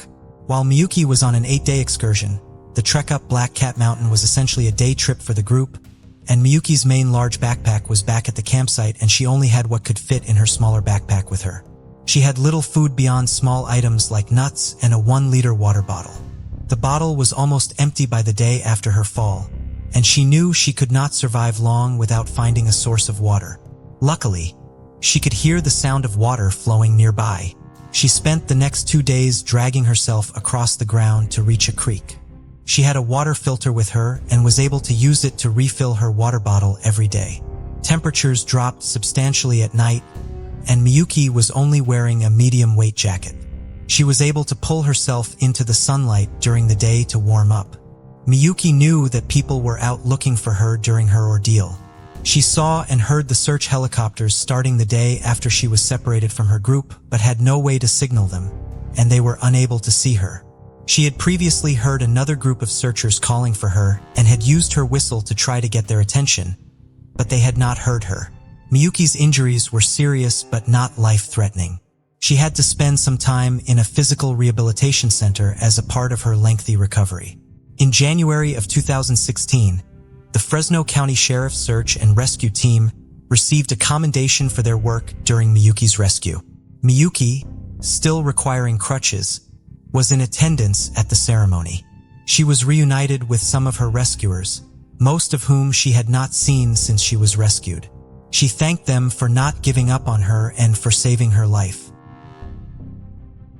22-year-old Rachel Lloyd graduated from North Carolina State University in December of 2015.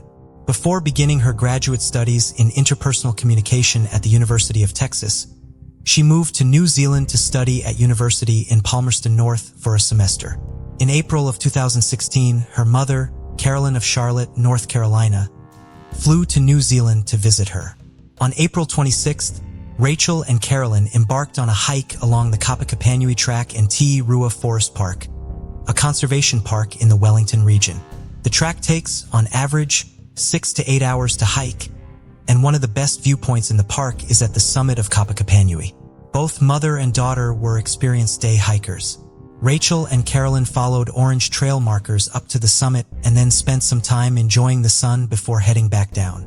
However, at some point during their descent, they started seeing blue trail markers instead of the orange ones. They decided that they must be an alternative way back down. They would later learn that they were not. The blue markers were there to track possums. 20 minutes into their hike down, Rachel and Carolyn stopped seeing the blue markers. However, the terrain they had covered was far too steep for it to be physically possible for them to go back the way they came. Therefore, they continued on, trying to get back to the main track. Rachel and Carolyn instead eventually ended up on a small ledge that overlooked a 600-foot waterfall. It was beginning to get dark, and the overnight temperature dropped down to around 40 degrees Fahrenheit.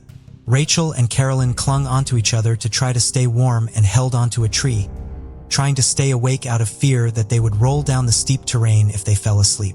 When the sun was up enough for them to navigate through the dense vegetation that surrounded them, they climbed down the ledge. At the base of the waterfall, they found a creek and decided to follow it. Unfortunately, Rachel slipped on a rock along the creek.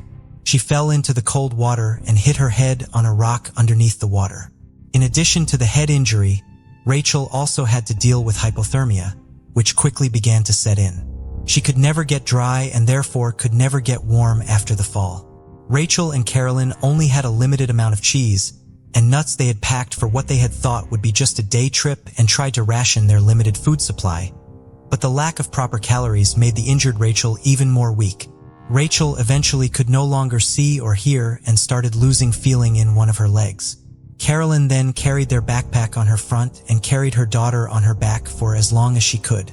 By the third day of their ordeal, Rachel could no longer keep going. Carolyn made a makeshift campsite and a bed made out of fern fronds for her daughter. Rachel's condition deteriorated to the point where she believed herself to be close to death, and she relayed her dying wishes to her mother. As devastated as she was at the sight of seeing her child in such a condition, Carolyn was not about to give up on trying to save Rachel. Using branches and leaves, Carolyn wrote out the word help in giant letters, once in a clearing and once in an open area by the creek, in hopes that a passing aircraft would eventually see it. There were aircraft in the area, and they were there looking for Carolyn and Rachel. Carolyn's husband and Rachel's father, Barry Lloyd, was at home in North Carolina but had been in contact with his wife throughout her trip so far.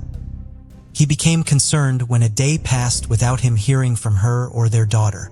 Local authorities also became involved when Rachel and Carolyn failed to return their rental car or check into a hotel as planned. The car was found at the conservation park 2 days after the mother and daughter began their hike and a search began for them. All-terrain vehicles, search dogs, and helicopters were all brought in as part of the effort. Official search and rescue workers, as well as numerous volunteers, helped look for Rachel and Carolyn. Barry Lloyd remained in contact with the emergency personnel in New Zealand, and his sons had flown to Charlotte from Chicago and were getting ready to fly to New Zealand with him to help with the search. A helicopter from Amalgamated Helicopters flew search teams into the park on April 30th, leaving them at different vantage points to look for the missing mother and daughter. The pilots then flew over the area to look for Carolyn and Rachel themselves. In the process, they saw Caroline's messages and relayed the location to the search teams. On the 5th day of their ordeal, Rachel and Caroline were airlifted out of the park and taken to Wellington Hospital.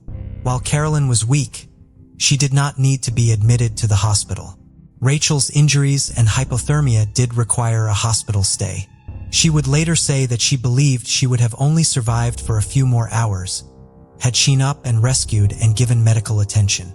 After she was released from the hospital, Rachel remained in New Zealand to complete her semester of studies. Carolyn's brother, John Schumacher, released a statement on behalf of the family after the rescue.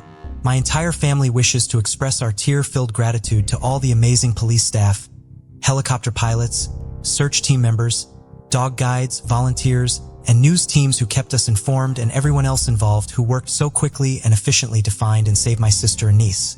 It read, "What a testament the wonderful citizens of New Zealand are to the rest of the world, of how people can work together to accomplish such noble deeds. Thank God and thank you all." 77-year-old Carol Kaparsky and her 72-year-old husband, Ian Irwin, lived in Palo Alto, California. They were both respected academics. Carol was a linguist and author, and Ian was a noted Parkinson's researcher. They lived in a very tight-knit neighborhood and were very active in their community. A neighbor described them as aging hippies who had a holistic approach to most aspects of their life and were passionate about various progressive causes. In February of 2020, the couple rented a vacation cottage near Inverness in Marin County, California through Airbnb. They had stayed in this cottage before and were familiar with the area and its nearby trails. They were due to check out of the cabin on Saturday, February 15th. However, when a housekeeper arrived to clean the cottage that day, Carol and Ian were not there, but all of their belongings, including their car, wallets, and phones were. They missed an appointment the following day and then later failed to keep plans with their family, which was highly unusual. The last sighting of the couple before their disappearance was around 4 p.m. on February 14th as they were walking along a road in Inverness. Based on where they were seen, they could have been heading to area trails in the Tamales Bay State Park or to the trails that would take them down to Tamales Bay itself. As such, both land and water searches were undertaken, lasting 10 to 12 hours per day. Helicopters, drones, and search dogs were all used. Hundreds of people looked for the missing couple in the following days. Authorities had reason to believe that Carol and Ian could still be alive even after a few days and a cold snap that had dropped the temperature to just below freezing on several of the nights they were missing. They were both experienced hikers with specialized skills. Ian had a background in mountaineering and Carol was an herbalist and mushroom hunter. Their optimism finally started to wane by February 20th, when the Marion County Sheriff's Office announced that they were considering the search a recovery effort rather than a rescue. Carol and Ian each had a son from a previous relationship, and each of them also began accepting the possibility that they might need to hold a memorial service and hoping that they could at least find bodies to bury so that they could have some sense of closure. 2 days after that announcement was made on Saturday, February 22nd, more than a week after the couple went missing, 60 people were still out searching for them. Around 10 a.m., a 3-year-old golden retriever named Groot with the California Rescue Dog Association led volunteers into an area of thick vegetation in the creek drainage leading to Shallow Beach. There they found Carol and Ian. Ian was lying on top of thorny bushes and poison oak to protect Carol, who was without shoes, from being exposed to them. Both Carol and Ian were grateful and relieved when they saw the volunteers who gave them their own gear to warm them up and enough food and water to keep them strong through their transport out of the area. They were airlifted to a local hospital where they were reunited with their sons. Despite the fact that they had both only been wearing mid-weight jackets, they only suffered from mild hypothermia.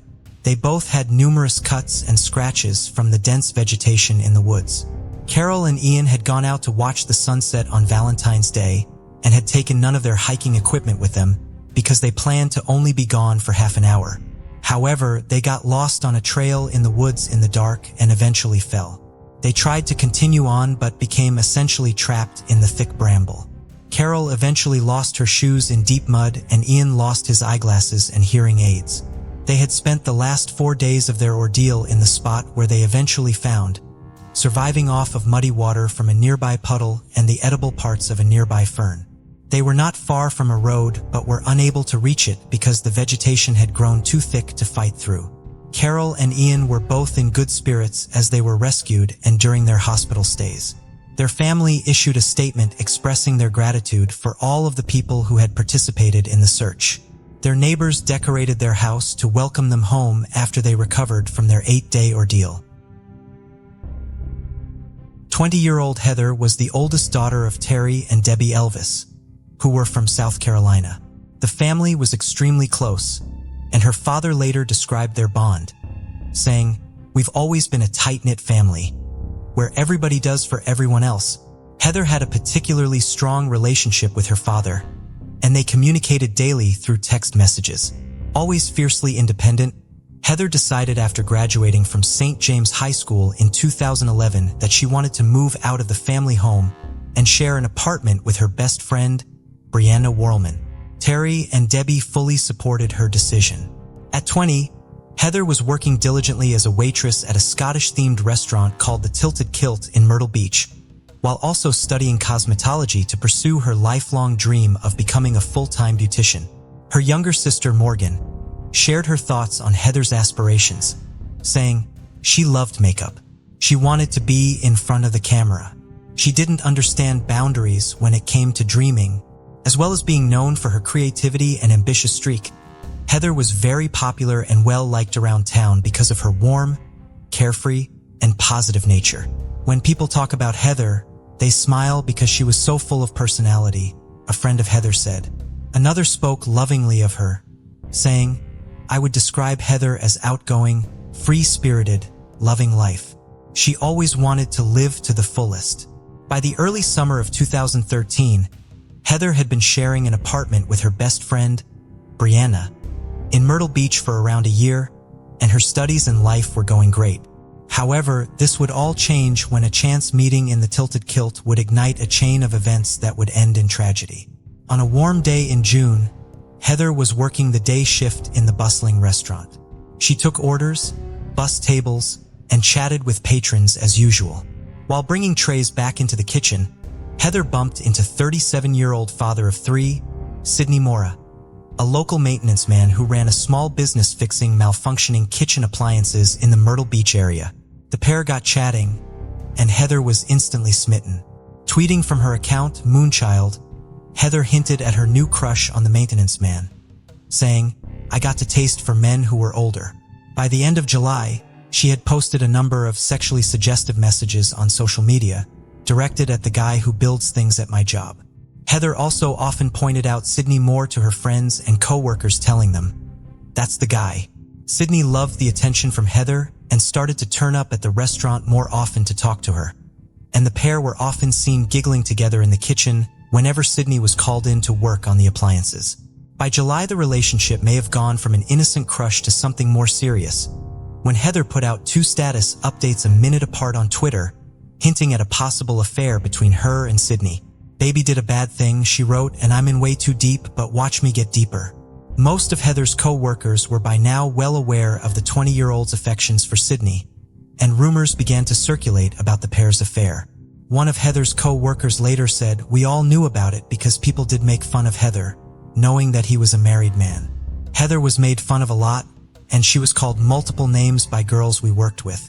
One day, 2 of the girls decided to call the Tilted Kilt and pretend to be Tammy, Sidney's wife.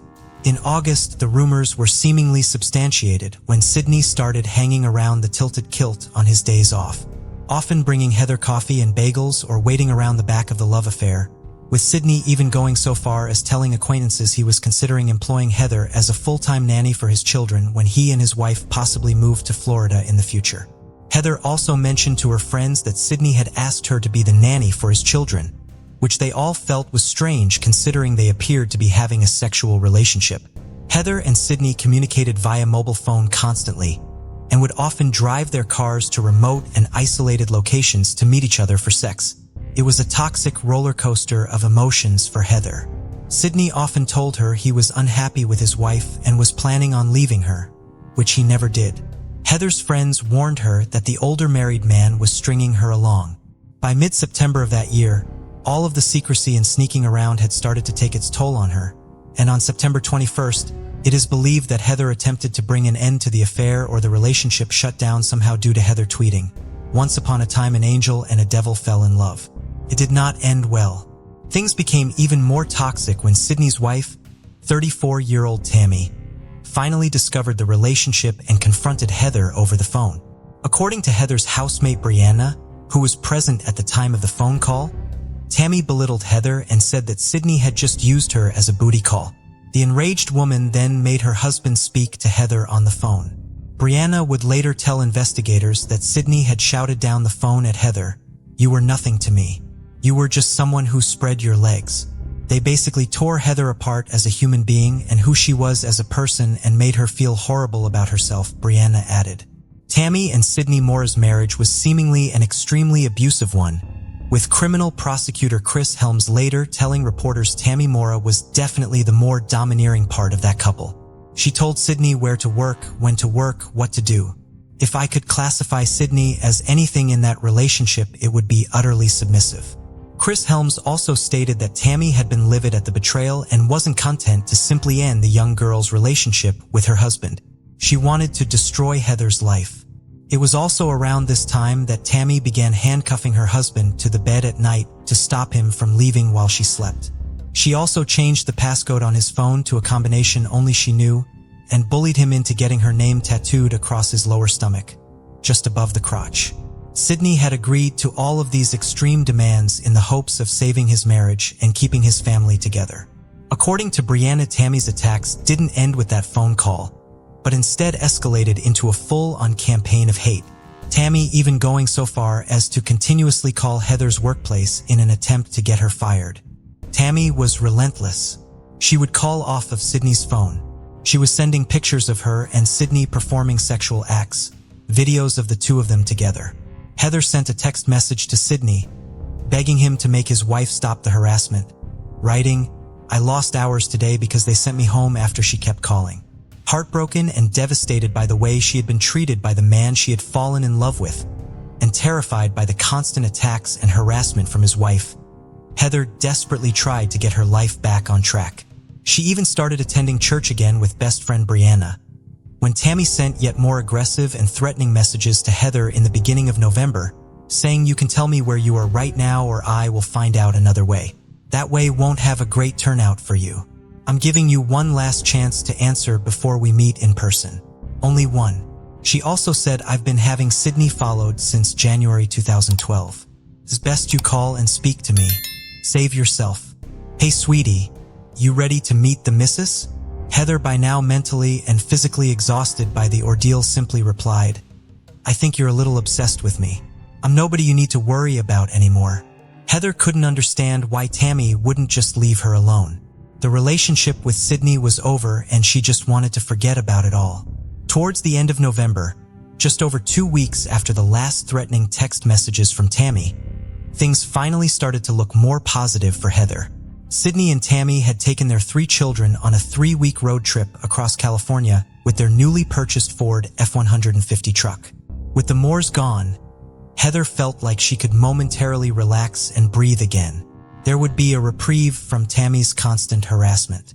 That wasn't the only positive thing happening in Heather's life at that time too. She had managed to secure her dream job in a beauty salon as a makeup artist and was scheduled to start work just before Christmas. She was absolutely elated and couldn't stop talking about it with all of her friends and family. Heather was also extremely worried about something that had potential to make the whole situation with the Moores much, much worse. At the beginning of November, Heather, as well as her co-workers at the Tilted Kilt, had started to notice the 20-year-old gaining a significant amount of weight in a very short amount of time. Heather was extremely concerned that she had become pregnant by Sydney. Worried, sick, and frightened, she decided to take a pregnancy test at the restaurant with the help of her manager, Jessica Cook, who later told police that Heather was terrified of Tammy Moore.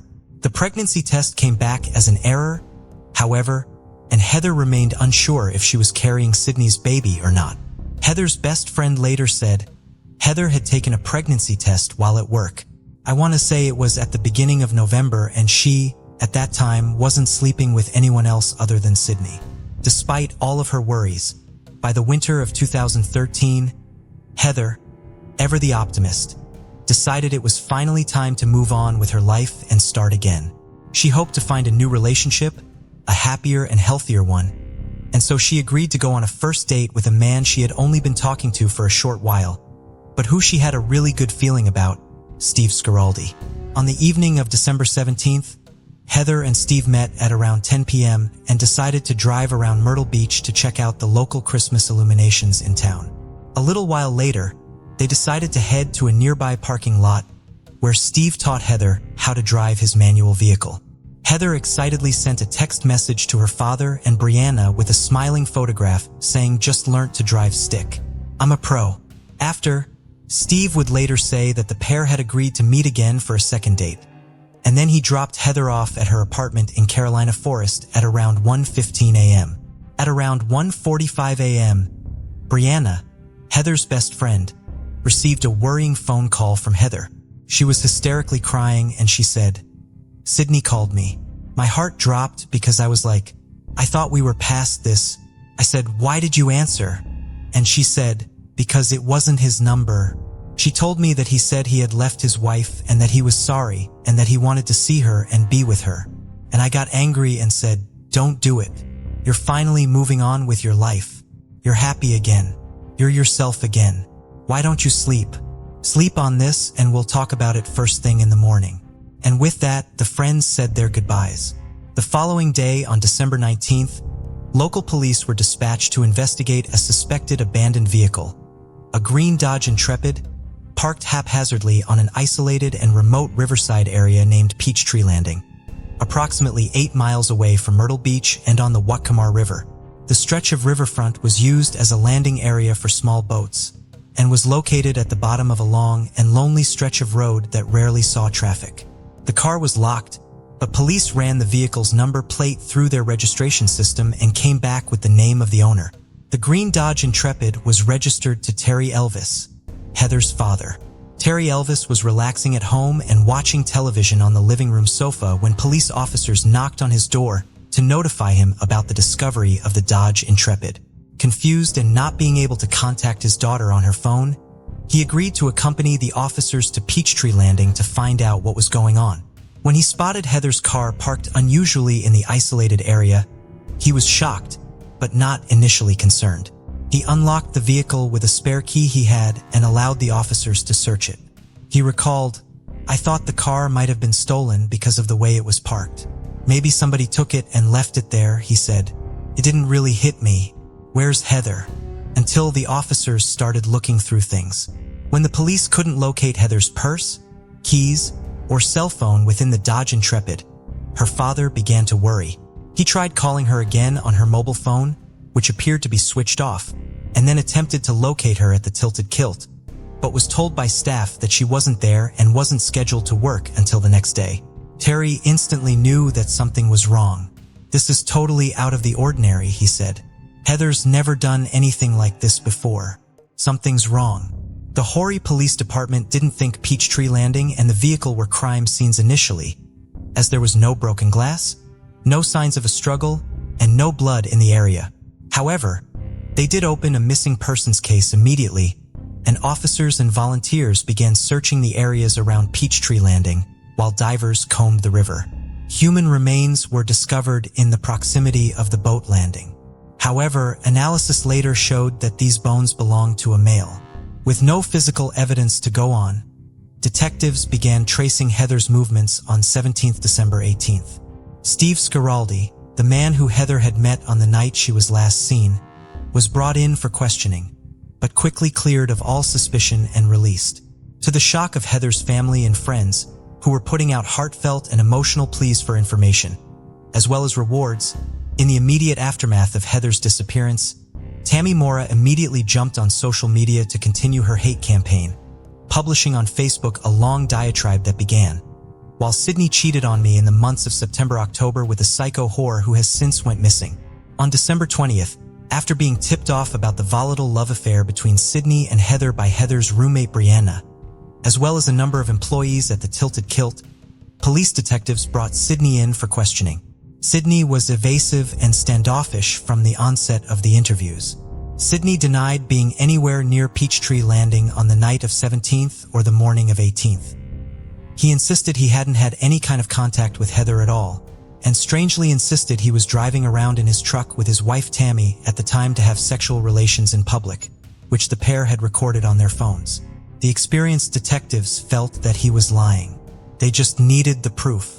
When they began to examine Heather's call history and phone records, they got their first real breaks in the case, and began piecing together her last known movements and how Sydney featured in those. On the morning of 18th, Just as Brianna had described, Heather had received a telephone call from a number she didn't recognize. She didn't recognize the number because it was placed from a public payphone. That telephone call lasted approximately 5 minutes, and Heather had frantically attempted to call the number back numerous times, starting from 1:35 in the morning. Heather dials the payphone back 9 times. The only reason she could possibly be calling that phone 9 times, that phone she's never heard of before, is to get the other person that just talked back on the line, an investigator would later say. Using Heather's phone records, the investigators traced the number to a phone booth located outside a gas station in Myrtle Beach. Security cameras picked up the images of someone using the payphone at the exact time the number called Heather's cell phone. When asked if he was the person who had called her, Sydney at first denied it. Tammy Mora was also taken in for questioning, where she discussed her marriage and denied being involved in Heather's disappearance. Following their suspicions, detectives decided to check all available local surveillance cameras and quickly came upon further highly incriminating evidence. A short time before making the telephone call, Sydney was captured again on surveillance cameras, purchasing a pregnancy test from a local Walmart. When asked if the pregnancy test was for Heather, he denied it and said it was for his wife. Even more damning evidence to come to light was video footage taken from cameras alongside the isolated stretch of road leading to Peachtree Landing. A dark Ford F-150 truck, matching Sydney's, had been captured heading towards the place Heather's car was discovered at 3:36 a.m., and then again recorded leaving the area at 3:46 a.m. Experts later testified that the truck was a 100% identical match to Sydney's. Sydney was the last person to speak to Heather, and he was, investigators believed, the last person to see her in Peachtree Landing. Using her phone data, investigators were also able to create a timeline of her phone's last known recorded movements. 2:30 a.m. Heather's phone again calls the phone booth that Sydney had called her from, but receives no answer. Her phone then heads in the direction of Longbeard's Bar and Grill in Carolina Forest, near to her apartment where it remains for around 15 minutes, to a location named Augusta Plantation Drive. Heather's phone then returns to Longbeard's Bar and Grill, where it remains for a further 15 minutes. A call is made to Sydney's phone but goes unanswered. Her phone returns to her apartment where it stays for 5 minutes. 3:25 a.m.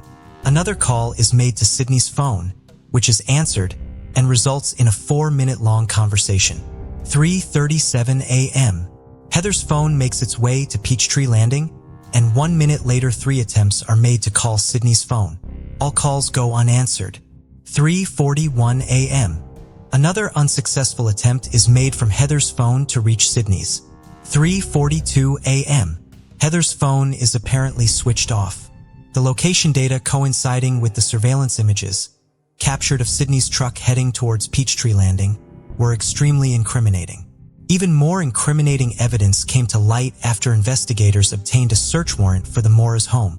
The Moras had suspiciously disposed of their home surveillance system on December 20th and installed a new one on 21st. Investigators, unable to get their hands on the old system, confiscated the newer system and received video footage of both Sydney and Tammy Mora thoroughly scrubbing the passenger side of the truck and then burning the rags they had used to clean the vehicle on the same day they had installed the new home surveillance cameras. Finally, after several months in February 2014, the police were able to announce a break in the case. A break that everyone had been waiting for, and it came as little surprise to many people that Sydney and Tammy Mora had been placed under arrest in connection with the disappearance of Heather Elvis. They were soon charged with kidnap, and despite there being nobody, they were charged with murder as well. They needed to find Heather, but the couple were saying nothing. As the Moores sat in custody, the police continued to build their case. Despite everything they were confident they had, they just didn't have enough to follow through with the murder charge against the pair. Tammy and Sydney no longer faced charges of murder in Heather's case, but the kidnap charges remained. Debbie said it was very disappointing that the murder charges had been dropped, but she also felt a little relieved that she would not have to sit through a murder trial and listen to everything they thought could have happened to her daughter play out. Heather's family also hoped that this might encourage people to come forward and talk. As the murder charges had now been dropped, the couple were able to post bail and go home as they awaited further developments and the pending trial for kidnap. Following their release, and in spite of a gag order, the pair took to social media to protest their innocence, claim they had been framed, and Sydney Moore even gave an emotional televised interview. Sydney's media appearances and failure to comply with the gag order would eventually land him in hot water when he was jailed for 5 months for being in contempt and violating the order. Tammy publicly stated, "I feel like this town's gonna crucify me because of all the lies that's happened." Months became years, and it was now 2017. Sydney Moore was found guilty of obstruction of justice and sentenced to 10 years in prison. After this, it was now time for Sydney and Tammy to go on trial for the kidnap of Heather Elvis. And the media were out in force to report on what was now a highly publicized case with a lot of interest. It had now been 6 years since anyone last saw Heather. And after many witness testimonies, all the evidence, and hours of court proceedings taking us to 2019, it was time for the verdict. Justice finally prevailed when Tammy and Sydney Moore were both found guilty of the kidnap of Heather Elvis and sentenced to 30 years in prison.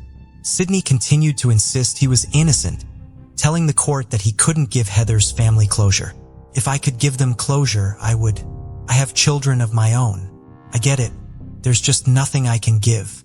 As of the writing of this episode, Heather's body has never been found. In an effort to ensure that people will always remember Heather and draw attention to her case and other missing people, the Elvis family spends every June 30th, Heather's birthday, taping up missing persons flyers around town.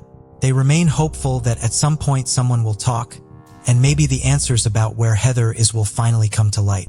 Debbie said persistence is key, and she would never give up her search for answers, not just for her own daughter, but for other missing people too. She says she knows the pain all too well and wants to channel her energy into making sure those in her position don't ever feel alone. The heartbreak of not knowing where Heather is best summed up by Debbie. As a mother, that child that was created in you, that you carried in your arms and put band-aids on, you just ache to hold your child again. And you think about what you could have done different, what you could have said that would have changed anything. But for our family and any other family that has a missing member, this is horrible not knowing. Not being able to take care of your child in any capacity whatsoever. They call it closure. I hate that word, but that's really what it is. For Heather's heartbroken father Terry, he continues to hope that one day she will be found. He said, "I hold out hope that I'll turn around one day at the front door and she'll walk in. Do I really think that'll happen? Deep down, no, I don't, but I'll never give up." This story begins on March 25, 1989, when Karen Downs and her husband Robert, known as Bob, welcomed their daughter Charlene, their third child. Charlene had 2 older sisters, Rebecca, called Becky, and Emma. She was later followed by the youngest of the Downs children, their only son, Robert. Charlene was known for her love of music and animals, and she was close to her siblings, with a cheeky and humorous side. Bob and Karen had married on May 2, 1987, at a church in Hillfields, just north of Coventry's city center. Hillfields was one of the more deprived areas of the city, marked by high levels of antisocial behavior and crime. Life in the Downs household could be described as chaotic and dysfunctional, often leading to run-ins with the police and social services. Those who knew the couple made allegations that Bob struggled with alcohol addiction and displayed violent and aggressive behavior toward his children. A court document from 1989 revealed that the family was under investigation by social services and West Midlands police. It was discovered that a convicted rapist had been found with 3-year-old Emma in his car without supervision and had also been inside the Downs family home. Bob was given the advice that the person in question should not be allowed into the family home again. But this didn't happen, and Bob continued to have drinks with the individual in the pub. The police conducted a video interview with Emma in the hope it would unveil something more, but she disclosed nothing. She would later move out of the family home and in 1993 moved in with her grandfather and his wife. After Emma moved back to the family home in 1997, allegations of sexual assault were made against a family friend. Allegations also made by Charlene. The friend was allegedly trusted by the family to take the children to school in the morning. And a report from social services states that it was believed Karen and Bob were aware of the abuse but failed to act. When Charlene was 9 years old, An allegation was made that a friend of her parents had forced themselves on her. Now, at the risk of the children being removed from the home and taken into the care of social services and the potential prosecution for neglect, in 1999 the family moved out of Coventry and up north to Blackpool. For many, Blackpool brings back memories of the illuminations, arcades, and ice creams on the beach. During the day, the piers, promenade, and beach are full of tourists looking for some time away. Home to the Blackpool Tower and the Tower Ballroom, many a famous face is performed in the town. Everyone from Frank Sinatra to the Beatles. Thousands of people visit Blackpool every year during the summer months and tourist season, especially for the illuminations switch on. But behind the bright lights lies a very different town.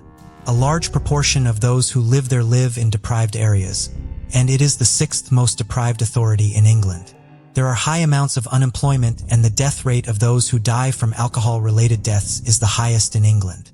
There are also high levels of poverty, and the town is the 12th poorest area in the whole country. As concerns over the welfare of the children continued to grow, Charlene, Emma, and Becky were placed in foster care after they said they no longer wanted to be at home. This placement did not last for an extended period of time, and the children were returned to the house. In 1999, Becky Downs alleged that her father was violent, and social services said they were going to take it to court to try and obtain a prosecution. By the end of 1999, the children were put on the at-risk register, and it was reported that domestic violence was present in the home. One of Charlene's friends, Martin, said he not only saw Bob's violence, but also predators at the Downs house. By early 2000, at the age of 11, Charlene was staying at different homes and told the workers from social services that she was being beaten by her parents, showing them bruises. In March of that year, Charlene's school began to raise concerns that she was failing to attend classes and wasn't coming to school. Her parents said they didn't know where she was, as she stayed with many different people. A few months later, in June, Charlene was examined by the hospital, and based on what it found, it was suspected that she was the victim of sexual abuse. She made the allegation that her father had become violent and thrown her across the room. Following this, she disappeared for 2 days. Over the course of a 12-month period, Charlene would make 13 visits to a sexual health clinic with her grandmother. She had bruising on her body, including her inner thigh. Social services spoke to Bob about their concerns that Emma had been seen with older men in the family home, and Bob later moved out to appease those from social services. He moved to Buchanan Street in September and took Charlene and her brother Robert out of the care of social services and against the wishes of the authorities. As 2001 rolled around, social services suspected that a male was in the family home and sharing a bed with Charlene. In April of that year, there were more allegations made by Becky and Charlene regarding Bob's excessive drinking and the men he used to bring to the house, and the inappropriate sexual advances these men would make. Charlene allegedly told a social worker that one of her father's friends had touched her inappropriately. When health visitors made a visit to the family home in August, Charlene was found in bed with a much older man, as she counted some money. But Bob and Karen said he was just a family friend. 1 month later, Becky would move out. Over a period of 15 years, 16 men who had committed a variety of offenses against minors had access to the family homes both in Coventry and in Blackpool. Bob and Karen denied letting predators stay at their home. Bob would drink at various pubs in and around Blackpool. During one of his visits to the pub, he met a man called Ray Monroe, and he invited him back to the house. Ray Monroe would end up staying at the property. Monroe is a convicted sex offender with 4 counts of sexual assault against young girls, and he was sentenced to 4.5 years in prison. Karen and Bob said they were unaware of this and only found out when the details came out in court. They said they believed he had raped an ex-girlfriend, information which did not stop them from allowing him into their home. One of Bob's friends, Glenn, claimed he saw Bob invite various men from the pub back to his house, and that he had seen Charlene sitting on Monroe's lap. He said he voiced his concerns about seeing this and said that it wasn't right. In 2003, Charlene visited a walk-in health center 3 times. Karen claimed to be unaware of Charlene going to the health clinic and also unaware of the predator staying in her home. Despite moving to a different part of the country, it seemed that not much had changed. and family life was still fractured and difficult. The November 3, 2003, the police conducted a search of the family home and found nothing relating to Charlene or anything that gave any clues as to where she might have gone. They needed to work backwards. What follows is a timeline of what is believed to be Charlene's last known movements.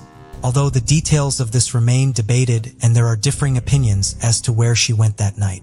As part of this documentary, we went to Blackpool and met with Renee Crompton, who runs the Justice for Charlene Downs campaign. She walked us through the route that Charlene is believed to have taken that night. This timeline is also compiled using the timeline issued by Lancashire Police. But again, it's important to remember that the details do differ. The November 1, 2003, at 3:25 p.m., Charlene and Becky were walking down Bank Hay Street to get to the Coral Island Arcade. Charlene's friend Tasha corroborated this and said she had seen her there too. According to the police timeline, Charlene returned to the family home before going back out later in the evening. It is believed that Charlene and Becky went to the McDonald's close to the promenade later that evening. The pair then headed to Church Street and walked up it at around 6:45 p.m. It's alleged that they met with Karen Downs as she handed out leaflets for the restaurant she worked at, which was located on Church Street. Charlene then headed to a phone box on Leopold Grove before saying goodbye to her mother and going off with her friends. It's reported that Karen Downs gave them money. According to the police timeline, Charlene stayed with her friends for a while before setting off to Court Street, and the details of what she did in the following hour are not known. But according to the police, she met another friend. Charlene and her friend Tyne went to the Carousel Bar at 9:30 p.m., where Tyne said men bought the pair of drinks before Tyne lost sight of her. She said she never saw Charlene again. This does differ from the police timeline, which says they went back into town before going their separate ways near Abington Street and Talbot Street at 11 p.m. The last claimed sighting of Charlene was in an alleyway off of Abingdon Street at 11 p.m. This alleyway is somewhat notorious in Blackpool. Various takeaways back onto it, and young girls in the town would often use the alley to go into the shops via the back doors, later returning with things like money and cigarettes. Charlene had been expelled from school, and as she was now lacking in structure and routine, she would spend more time in the town center and in the alleyway. As the investigation continued, there was no sign of Charlene Downs. Missing persons posters were put up and people were hoping for any news of her whereabouts. But the investigation soon stalled and the leads were proving fruitless. Then, more than a year later, in November 2004, someone would come forward and the case would take a dramatic turn. A man called David Cassidy came forward to the police with a disturbing story to tell. David Cassidy owned a local business that supplied slot machines to shops in the area. He said that a man called Tariq had claimed his brother, Ayed al-Batiki, had confessed to murdering Charlene, and that another man called Mohammed Raveshir had helped him to cover it up. Mohammed Raveshir had been born in Iran before moving to the UK. He owned and operated Funny Boys fast food on Dixon Road, which is how he knew David Cassidy. One of his employees was his friend and tenant, Ayed al-Batiki, who was originally from Jordan. This was the break that the police had been looking for. They asked David if he would wear a concealed microphone and talk to Tariq again, to ensure that the conversation was recorded. David agreed. In the recording, Tariq is heard saying he never said those things, adding that it was bullshit. The police would later insist they had never seen or heard this recording. In January 2005, the police conducted a search of the home of Mohammed Raveshi, but nothing of note was found. On February 22nd, Mohammed and Ayed were brought in for informal questioning. And whilst this was taking place, wiretaps were put in place to record conversations as part of a covert operation. During the operations, Mohammed could be heard speaking to somebody about David Cassidy. They joked that he should be killed and then turned into a kebab. Mohammed's friend says, "You have a kebab shop. Sell it." Mohammed laughs and replies, "Yeah, make a fake little kebab." While the police were conducting their covert operations, a woman whose identity is protected said she had gone into Funny Boys for a coffee after having a few drinks at another establishment. She said she had then woken up in the upstairs flat. She was on a bed with no clothes on. She could not recall how she had come to be in the flat or why she was naked. She said she quickly got dressed and ran out of the building down the alley. She stated she heard a man calling out to her and asking her to come back. When she looked back at him, she said he was holding some money in his hand. She went to the police to report the incident, and the police allegedly told her that the person responsible was Ayad Al-Batiki and that he had raped her and filmed it. The woman also claimed that two police officers, Jan Besant and Don Fraser, asked her to make claims that she couldn't be sure were true. She refused and her case was dropped. No investigation was undertaken and charges were not filed. Covert recordings were made over 4 weeks and produced 52 CDs in total. However, officers would later describe the recordings as too distorted to use. One of the officers working on the case was Jan Besant, a detective sergeant. She offered to transcribe the tapes and would spend the next 2 years doing this. As well as running the takeaway business, Mohammed used to be a foster father for vulnerable children in Blackpool.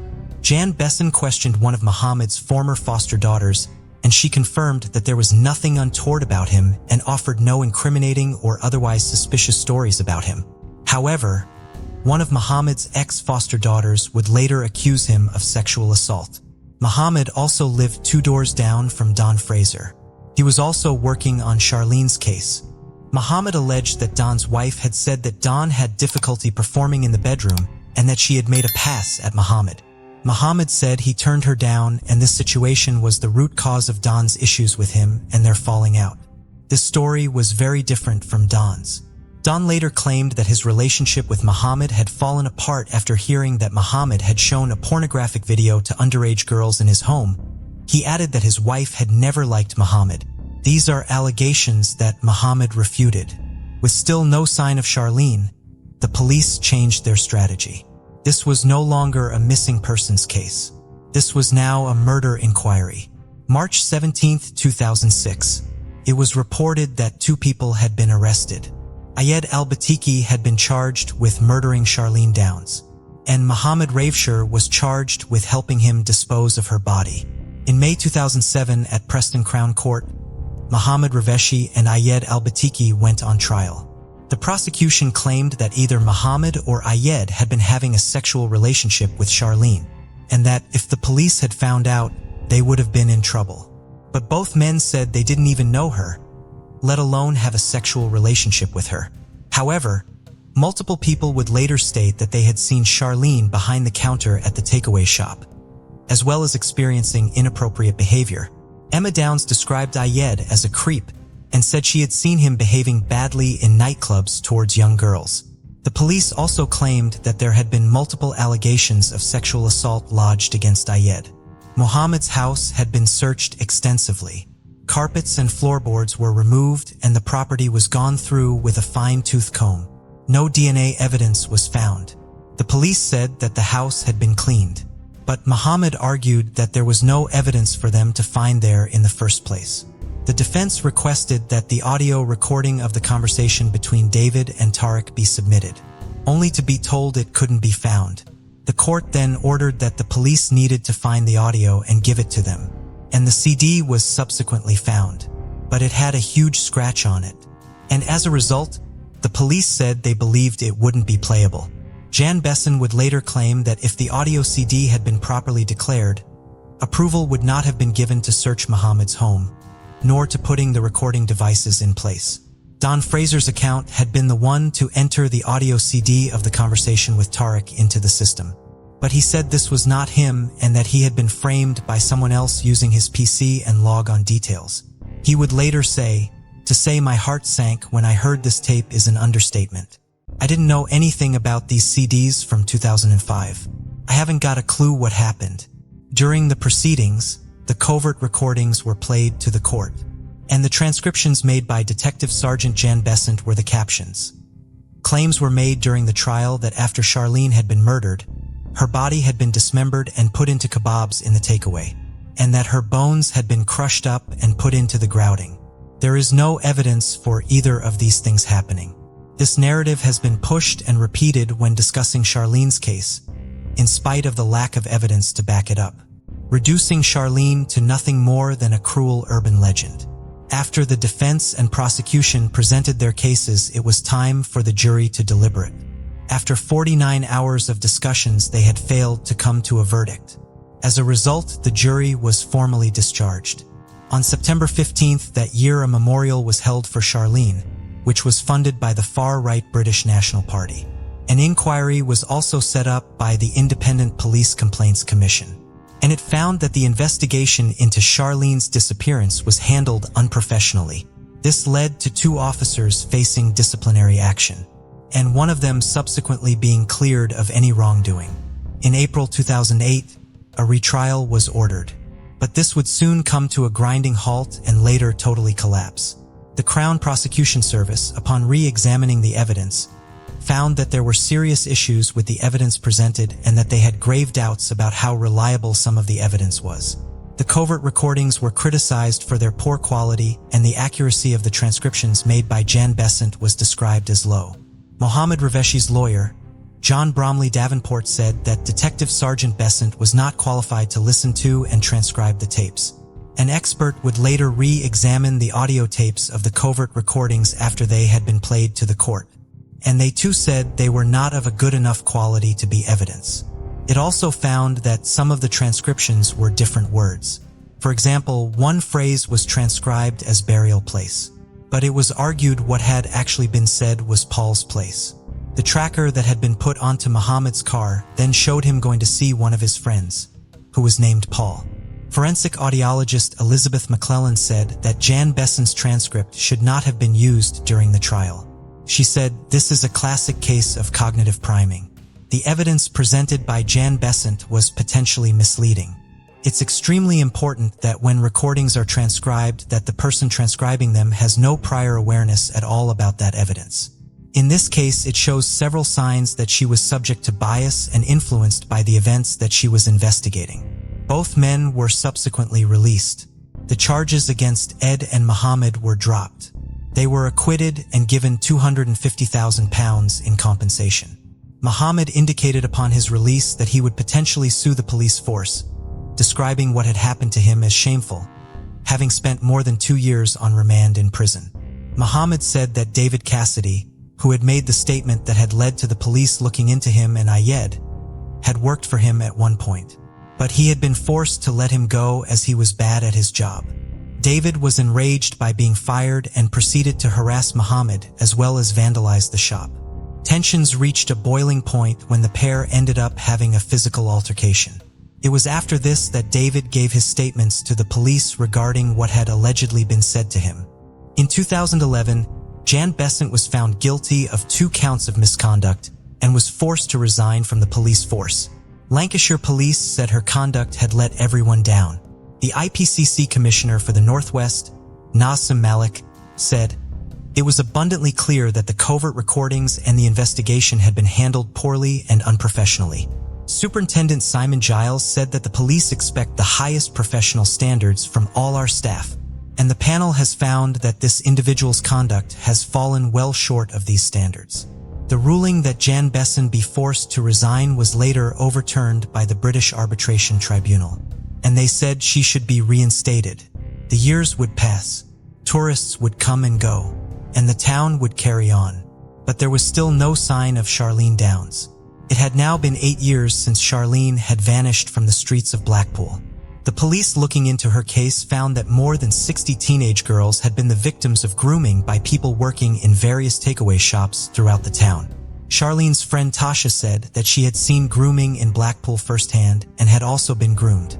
Charlene's friend Martin and another friend Sean said that they had witnessed Charlene going into takeaway shops and then coming back out with cigarettes, money, or alcohol. Charlene's friend Tyne said that she too would go into the alleyway and trade sexual contact for drugs, cigarettes, money, and alcohol. Tyne said on the occasion she went to the alleyway with Charlene. Charlene would act as a lookout in case the police came, and Tyne would give her money for doing this. Paige Chivers was a 15-year-old girl who went missing from Blackpool 4 years after Charlene. Robert Ewing was later convicted and sentenced to life in prison with a minimum term of 33 years. He had murdered her after she had threatened to go to the police and tell them about the sexual contact he had had with her. Ewing, a self-confessed neo-Nazi, had been previously convicted for gross indecency and indecent assault against a 12-year-old girl. In 2014, a Crime Watch appeal was launched, and a reward for any fruitful information was offered totaling £100,000 in 2016. A cold case team was brought on board to examine Charlene's case, and they found CCTV that had previously not been released to the public. It showed Charlene and Becky walking on the day Charlene had gone missing. It was released to the public in November of that year to try and generate any new leads. And a Crime Watch appeal was issued again on the 13th anniversary of her going missing. In 2017, Karen and Bob Downs sued Lancashire police over their handling of their daughter's case. And the CCTV footage. August 2017. An arrest was made. A man was taken into custody on suspicion of the murder of Charlene Downs. Nigel had worked as a chef, and a restaurant he worked at in Blackpool appeared on an episode of Ramsay's Kitchen Nightmares. Clubway 41. Nigel Lloyd had attacked two 15-year-old girls in Blackpool in 2001 and 2003. He was convicted of these in 2017 and sentenced to 64 months, more than 5 years, in prison. The flat Nigel was living in overlooked the alleyway Charlene would often be seen in, and where she had allegedly been on the night she disappeared. Tyne said she knew Nigel Lloyd and referred to him as a creep. He also knew Charlene and her family. He was released after 2 days without charge, and no charges have ever been filed against him in relation to Charlene's disappearance. In November 2018, Bob and Karen appeared on The Jeremy Kyle Show, a controversial British talk show where guests would appear to resolve conflicts, take lie detector tests and DNA tests. There would be frequent confrontations and arguments on stage. Bob Downs later said they had appeared on the show to discuss Charlene's case, but it quickly devolved into talking about their marriage and marital problems. Also that year, Karen Downs released a book called Sold in Secret talking about Charlene and her disappearance. In 2021, Charlene's brother Robert tragically passed away. He was found in a pool of blood by Bob on the December 4th at 11:30 p.m. A few hours before he had complained he felt unwell. His family said he had been left deeply affected by the disappearance of his sister and had never been able to properly process or recover from it. At an inquest, it was ruled he had died of an accidental drugs overdose. It also came out that Bob and Karen did not call the ambulance for 3 hours. They said after finding him, they had fallen into a state of panic and anxiety. The ambulance wasn't called until nearly 3 o'clock in the morning. In November the following year, Charlene's friend, Tyne, died at the age of 32. An inquest found her death was drug-related. In 2023, the case was reopened by the Leeds Trinity University Cold Case Unit teamed up with Renee in the hopes of finally solving Charlene's case. Renee said, "Our main aim is to review Charlene's case and see where the failings are and go out to get new evidence." Blackburn Uni also approached us to undertake a large child sexual exploitation project for the whole of Lancashire, to find out the scale of the problem and where children are being failed. Bob and Karen said they have been verbally abused and taunted by locals after it came out that Raymond Rowe and other predators had stayed at their house. Bob again asserted he didn't know Raymond Rowe was a pedophile. They remain living in Blackpool. Unfortunately, Charlene's story is not unique. There are a plethora of young people who constantly fall through the cracks, and the people that should be there to catch them aren't. An internal police report would state that 11 takeaway shops in Blackpool town centre had been involved in sexually exploiting young girls. As reported by the BBC, the Times newspaper conducted an investigation that found the police initially had 100 people of interest due to how many people were believed to be abusing and exploiting Charlene. And that brings us to today. Today marks the 20th anniversary of Charlene's disappearance, and there are still more questions than answers. The investigation into what happened to her is one of the longest running in Lancashire, with 1,500 statements being taken and more than 3,000 people being spoken to. This is about getting justice for a 14-year-old girl. She was someone who had already gone through so much in such a short period of time, and the least we can do is continue to fight for her. As Renee said, Charlene was failed by everyone that should have kept her safe. The police, social services, they all let her down. We're trying to build a legacy and fight for real justice for her, so she can be remembered for something positive. It is our hope that those who know more will come forward with the truth. Her whereabouts will finally be made known, and justice will be served. If you have any information relating to the disappearance or whereabouts of Charlene Downs, please contact Lancashire Police. Garland, Texas, November 2011. 54-year-old Kelly Martin and her husband, Don, were decorating their family home for the holiday season. Don, a police officer, and Kelly, a teacher, had been together since college and shared 2 daughters, Lauren and Caitlin. While retrieving boxes from the attic, Kelly missed a step on the ladder, tripping and falling. She immediately felt a sharp pain in her back. Though the discomfort was severe, she endured it through the holidays, assuming it was a pulled muscle or a pinched nerve that would heal with time. However, when the pain persisted and worsened, she visited her doctor, who diagnosed her with a herniated disc caused by the fall. Physical therapy, painkillers, and muscle relaxers failed to provide relief. Eventually, her doctor referred her to a highly recommended neurosurgeon new to the area, Dr. Christopher Dunch. Renowned and well-respected, Dr. Dunch quickly earned the couple's trust. He assured Kelly and Don that her surgery was routine and would likely take no more than 45 minutes. "It's one of the simplest operations a neurosurgeon can perform," he explained. When Kelly asked if he'd ever experienced complications or fatalities during surgeries, he confidently replied, "No, knock on wood." And with this, her surgery was scheduled for March 2012. The day came around and Don waited patiently in the waiting area. But the 45 minutes Dr. Dunch said it would take would soon pass. Then it was an hour, then an hour and a half. It was almost at double the time now, and Don was starting to get worried. He asked one of the nurses to go and check, and about 20 minutes later, Dr. Dunch came out. He said the surgery went well and Kelly was moving around but was in a lot of pain, so he upped the medicine. He said she may have to go up to the ICU and stay overnight, but she was going to be okay. Don was told he couldn't go and see his wife as they were still working on her, a phrase that sent a shiver down his spine.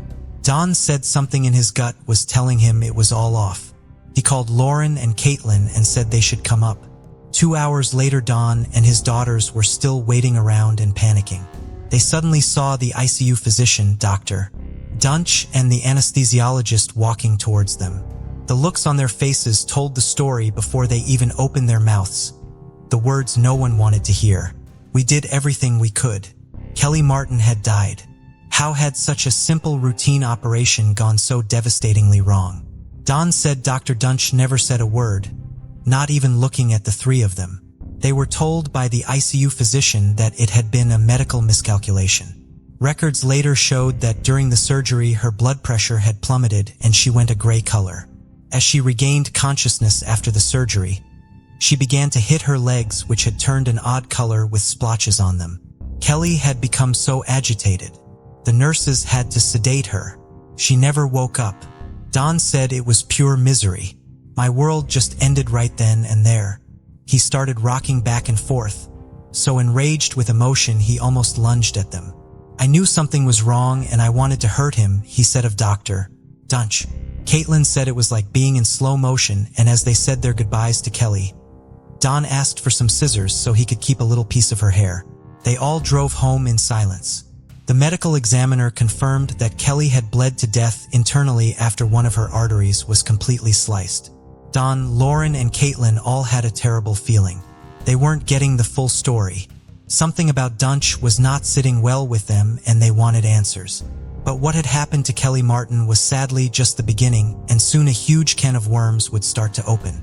But as always, sometimes you must go backwards slightly to move forwards.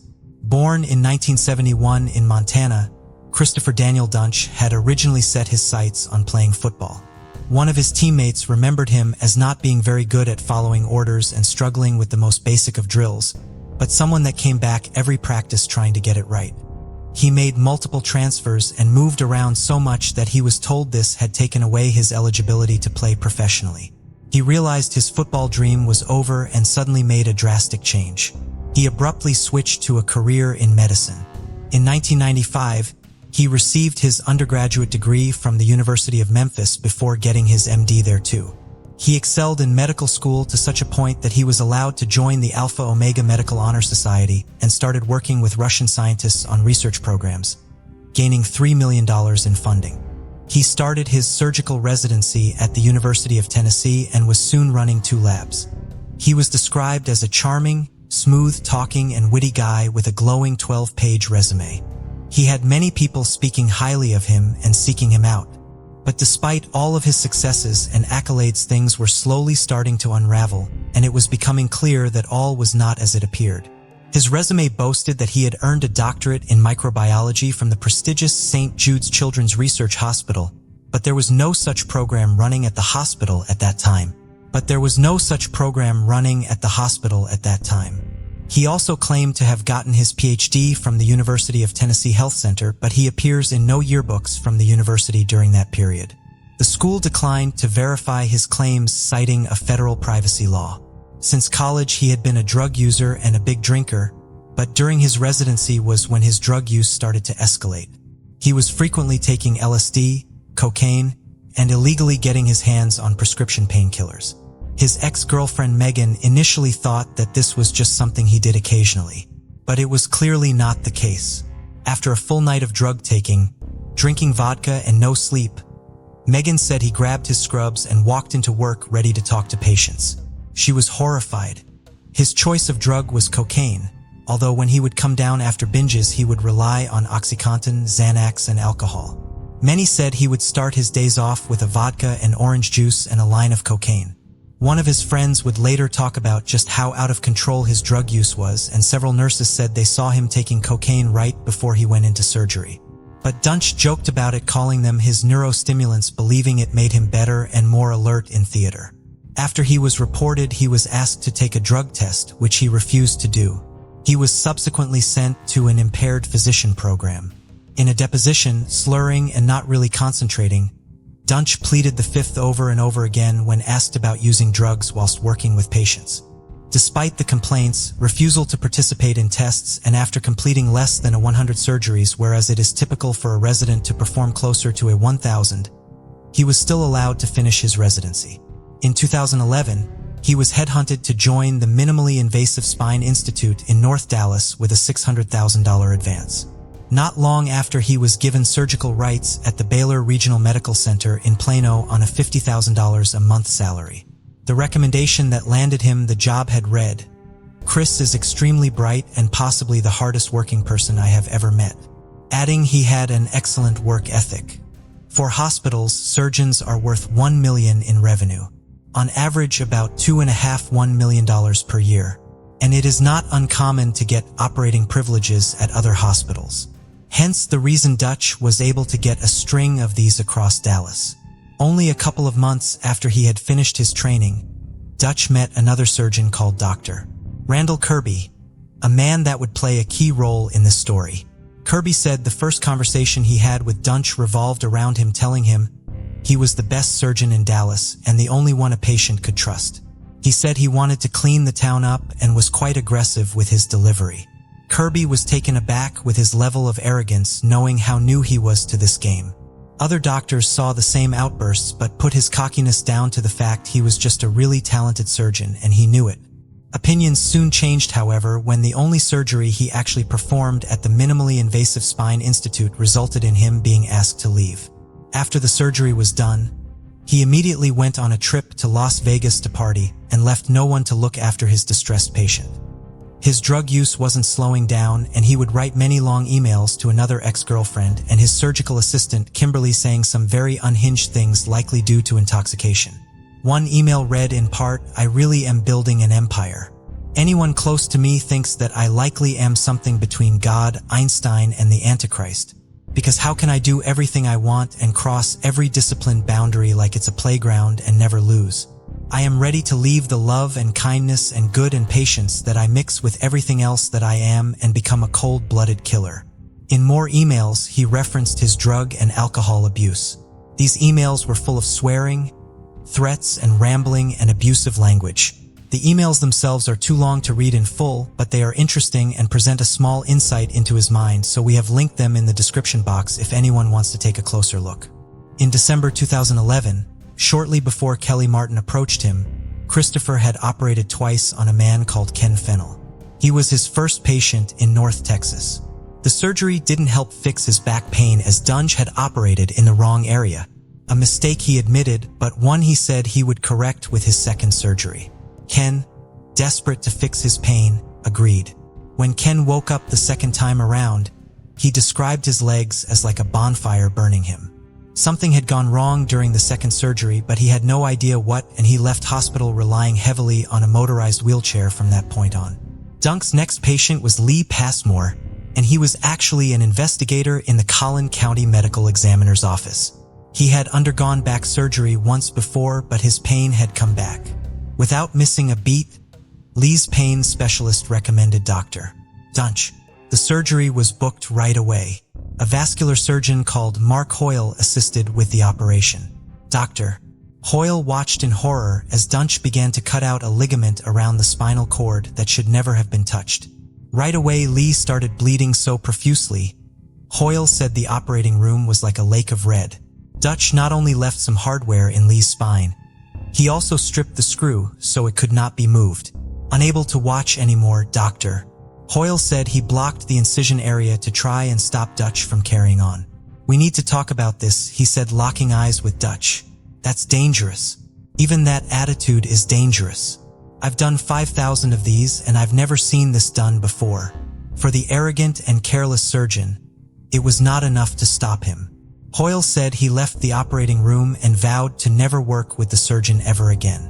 Lee Passmore did survive the ordeal but lives with chronic pain and has a lot of trouble walking and balancing. The next patient to have his life irreparably changed was Barry Morguloff. Spending his life unloading trucks, his back was now in pain all the time. The only recommendation he got was Dr. Dunch, but Barry wasn't sure, nervous about getting surgery, and he spent hours poring over reviews about him and all his awards and accolades. Barry set up a meeting with the surgeon and clicked with him right away. He said he felt calm seeing how confident Dr. Dunch was. He said he was a very charming and disarming guy. A loving family man, it seemed. Phenomenal. Great guy. Loved him, Barry said. In January 2012, Barry was wheeled into surgery. The vascular surgeon assisting Dunch was none other than Dr. Randall Kirby. Dr. Kirby said of the operation, "In the spectrum of what a neurosurgeon does for a living, doing this procedure is probably the easiest thing that they do on a daily basis." Kirby watched as Dunst went right in without using the proper tools, grabbing at things that he shouldn't have been and haphazardly blundering around. Kirby argued with Dunch before changing tack and politely offering to take over the surgery. But Dunch insisted he knew what he was doing. Kirby left, but he was unable to shake this feeling that he had about Dunch and had had since the day he first met him. Barry woke up from the surgery in agony, a pain unlike anything he'd felt before. It would turn out that there were bone fragments that had been left in Barry's spinal canal.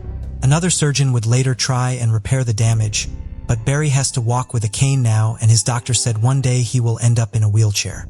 At one point, Barry was so depressed and sick that he contemplated taking his own life, believing it was the only way the mental and physical pain would end. Fortunately, his wife and children were able to pull him out of the dark place, and he began some intensive therapy. Dunk's childhood friend and now roommate Jerry Summers then approached him to perform a surgery on his back too. He had a herniated disc. The pair would often go out partying together, and Jerry even had access to Dutch's credit cards. To ask his good friend to do this simple surgery seemed like a given. The trust was already there, and Dutch was often talking about how highly in demand he was. But for Jerry, the dream situation would quickly turn into a nightmare. In surgery, he damaged Jerry's vertebral artery and the bleeding just wasn't stopping. 2 liters of blood was soon lost. Dunch packed the area with so much anticoagulant that it squeezed Jerry's spine. When Jerry woke up, he said he couldn't feel anything. He had no sensation in either of his arms or legs and was now completely paralyzed and would later require 247 round-the-clock care. Lying in the ICU knowing that he was never going to recover, he turned to his girlfriend and said, "Kill me. I want to die." Dunk never once came to see his friend, see how he was, or even explain what had happened. In a depressed rage, Jerry told the nurses that Dunch had been taking cocaine the night before he performed the surgery. He later admitted he had just made this up. But knowing his friend and his drug usage, he felt it was a fairly educated assumption. His claim was taken seriously and Dutch was ordered to take a drugs test. The test would never happen as Dutch claimed he got lost on his way there. He did pass a separate psychological evaluation and just 3 weeks later he was allowed to start operating again but was instructed to stick to minor procedures. But after this, we come back to Kelly Martin's case. She would be his next patient. After Kelly died, officials ordered Dunch to take another drug test. This time he took it. The first screening came back as showing it had been diluted with water and the second, a few days later, was clean. Some while later, Lee, still struggling to work, was allowed to resign from his job at the Collin County Medical Examiner's office. But before he left, a fax came through that stopped him in his tracks.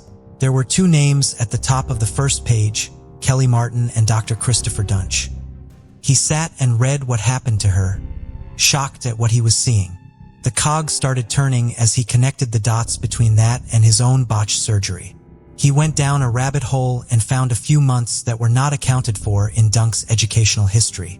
He said you don't get to walk away from 2 to 3 years of medical training in the middle of an internship or a residency, get to take time off and be slotted directly in the position you left in with no questions asked. Maybe that's how they do it in Tennessee. But according to my training, that's not how they do it here. Then it all just started to unravel. Administrators at the put together a comprehensive review of all of Dunch's cases, and each time the same thing had happened. Patterns were showing and other surgeons were talking. Now someone was dead. This could not be ignored. After going through everything that had happened in that particular hospital alone, they determined he couldn't continue there. To the shock of the other surgeons and patients, the hospital did not fire him. Instead, they him to resign, remaining in good standing with his last day being in April 2012. Through a letter, Bela Plano said, "All areas of concern with regard to Christopher D. Dunch have been closed. As of this date, there have been no summary or administrative restrictions or suspension of Dunch's medical staff membership or clinical privileges during the time he has practiced at Baylor Regional Medical Center at Plano. The places that had asked him to leave chose to avoid the legalities of a potential wrongful termination and bad press of firing such a highly respected doctor, and instead let him quietly resign and move on with no repercussions. And as he technically left of his own choice, this meant that at least 2 facilities did not have to report him to a database run by the U.S. Department of Health and Human Services. This database is supposed to log information about problem practitioners, warning potential employers about their histories. They also failed to report him to the Texas Medical Board. When some of his patients tried to sue him for malpractice, most of them found it virtually impossible to find attorneys willing to take on their cases.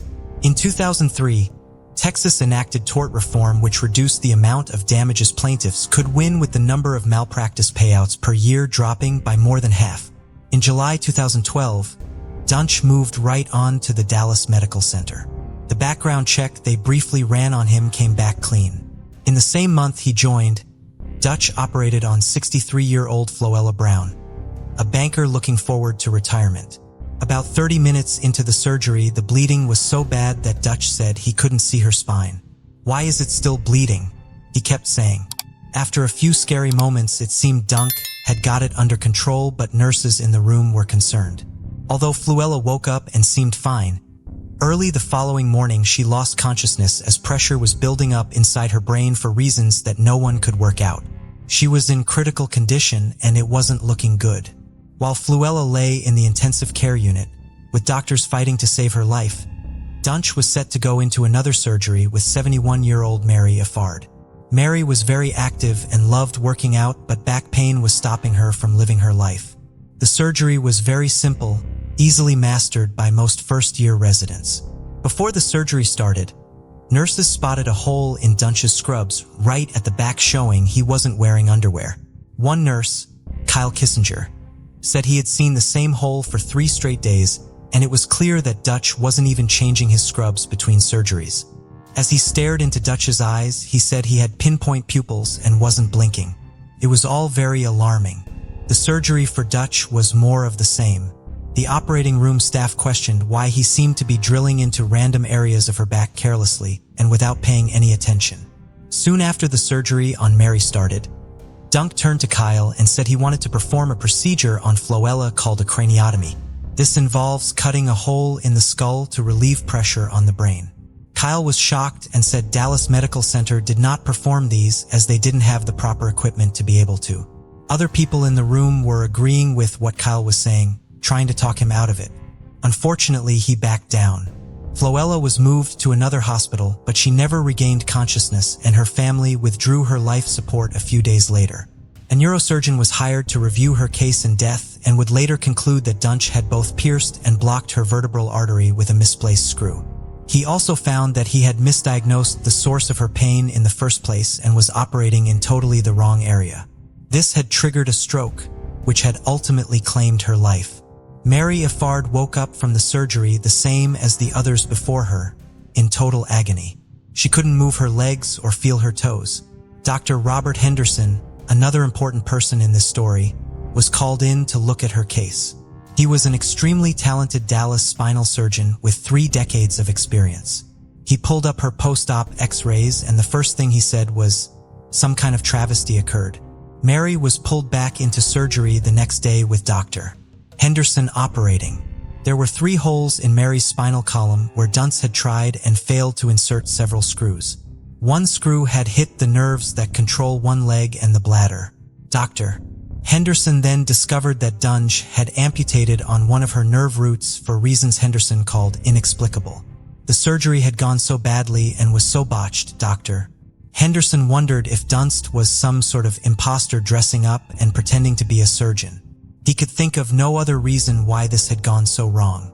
Mary Affard now relies on a wheelchair.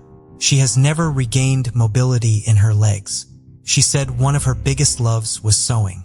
She used to do it all the time, but as she can't pick up her foot, she can't do this anymore. "Pain is really my life," she said. Dr. Henderson was horrified and took his findings to the hospital administrators, and he and Dr. Kirby both started sharing stories. Dr. Kirby had operating privileges at over 60 hospitals across Texas. And wherever he went, someone at some point would come up to him with a story about Dr. Dunch. Thanks to the fuss the pair kicked up, hospital officials told Dunch he would no longer be able to operate at Dallas Medical Center. However, yet again, he wasn't fired or suspended. He was allowed to leave quietly. People were going in for the most simple, routine, and standard surgeries and procedures, and they were coming out worse than they went in. And in the case of Kelly Martin and Flavella Brown, they weren't coming out at all. It had taken months and multiple catastrophic and fatal surgeries. But finally Dr. Dunst was reported to the state medical board. However, this was not the simple fix surgeons like Dr. Henderson and Dr. Kirby thought. It would take almost a whole year for the board to investigate, all the while Dunk was operating elsewhere. Things went quiet for a little while until December 2012. Dr. Kirby was asked to assist with a woman called Jacqueline Troy. She had had neck surgery and was now battling a severe infection. Dr. Kirby found that the surgeon who had operated on her had cut her vocal cords and one of her arteries. "Is it a guy named Christopher Dunch?" he asked. He knew the answer already, and of course the answer was yes. Dunge was finally reported to the National Practitioner Databank, but even after the report was filed, Dr. Kirby found that another hospital had given him operating privileges. Although Dunge didn't realize this, Jeff Glidewell would be his last patient. Jeff, always an outdoors-loving man, had had a motorbike accident years before, and his back and neck had never been the same. He had come across Dunch in an advert that was showing the best neurosurgeons in the Dallas area. Despite everything going wrong for Dunk's patients, it seemed he was still the talk of the town. As a superstitious man, Jeff saw 3 black cats on the way into the hospital and said his gut told him to turn around. Reassured by his wife, they carried on for the surgery. Hours later, Dutch was nowhere to be found. 3 hours after the surgery was supposed to start, Dutch finally turned up in a cab claiming he had a flat tire. His jeans were frayed. He was sweaty and disheveled, and Jeff said he didn't look at all ready for the surgery. His bad feeling grew, but he kissed his wife goodbye and went into the operating room. At this point, Unbeknownst to Jeff, the state medical board had been investigating Dutch for about 10 months. During the surgery, Dutch thought that part of Jeff's neck muscle was a tumor and stopped operating on him halfway through. He cut into Jeff's vocal cords, punctured an artery, and cut a hole in his esophagus. Dutch used a sponge to stop the bleeding and stitched Jeff back up with the sponge still inside him. Dutch came out and told Jeff's wife Robin he had found a tumor confirmed by a quick biopsy, and therefore he couldn't possibly carry on. But there was no tumor and there had been no biopsy. Robin went in to see Jeff in the recovery room. Jeff was so distressed he couldn't swallow and breathlessly mumbled, "Where's the doctor? I can't move my arm or my leg. Something's wrong. What did he do to me?" Dutch finally showed his face, and Jeff, now battling an infection as well, said, "I can't move my arms." Dutch replied, "Well, I don't know what to tell you about that," before strolling off. None other than Dr. Randall Kirby was called in to correct the damage, and at this point he was quite literally losing his mind. How did this keep happening, and when was it going to end? On a scale of difficulty, this was about a 2 out of 10 procedure. He said this was not an operation that was performed. This was attempted murder. It was like a crazed maniac procedure. Dr. Kirby went directly to the Texas Medical Board and Robin went to the police. The officer she spoke to said they didn't have the resources to file criminal charges against a doctor. She went back to Dr. Kirby asking if she could contact the medical board too, and a statement was drafted. Jeff Glidewell would leave the hospital months later partially paralyzed and with only one vocal cord. He has nerve damage in one arm and can only eat small bites of food at a time. But Dutch would again move elsewhere. In May 2013, Dr. Henderson and Dr. Kirby opened up their emails to find an invite to a Meet the New Specialist dinner. University General Hospital was throwing an event to welcome a new neurosurgeon joining their team, Dr. Christopher Dutch. They simply couldn't believe it. This was Dutch's third hospital in 18 months. Dr. Kirby said he picked up the phone right away and called the hospital to, in his words, raise holy hell. He then sent them a 6-page letter which read in part, "Let me be blunt. Christopher Dutch, Texas Medical Board license number N8183, is an impaired physician, a sociopath, and must be stopped from practicing medicine." In the letter, Kirby told the hospital they could either address it and do something about it, or he would be calling every media outlet in Texas. With so much talk in the medical community and between family members, the stories were traveling fast. An article was published about him online referring to him as Dr. Death and quoted Dr. Kirby and all of his findings. Dutch took to the comment section to threaten Dr. Kirby if he kept talking. But in this case, there was no such thing as bad publicity, because finally in June 2013, Christopher Dutch was suspended and ordered to stop operating. Dutch was able to issue some sort of appeal through a lawyer and said he didn't have the time to use drugs or drink, even if he wanted to, because he was too busy. He said he was a hard worker, and he even threatened to sue Dr. Kirby for slander. He claimed he was at the center of a vast conspiracy to bilk money from the hospitals where he practiced. When asked why it had taken so long for the suspension to happen, the head of the medical board said at the time, "It's not uncommon for there to be complications in neurosurgery. None of us rush to judgment. That's not fair. And in the long run, it can come back to be incorrect. To suspend a physician's license, there has to be a pattern of patient injury. So that was ultimately what happened. But it took until June of 2013 to get that established," he added. For Drs. Henderson and Kirby, it wasn't good enough. Dr. Henderson said the words suspended implied he might be allowed back at some point, and they couldn't let that happen. Dr. Kirby, Dr. Henderson, and another doctor contacted the district attorney arguing that Dutch was a criminal. They got a meeting, but nothing happened. In December 2013, almost 2 years since Kelly Martin had died, the medical board permanently revoked Dutch's license. Despite his huge salary, Dutch was now in dire straits financially.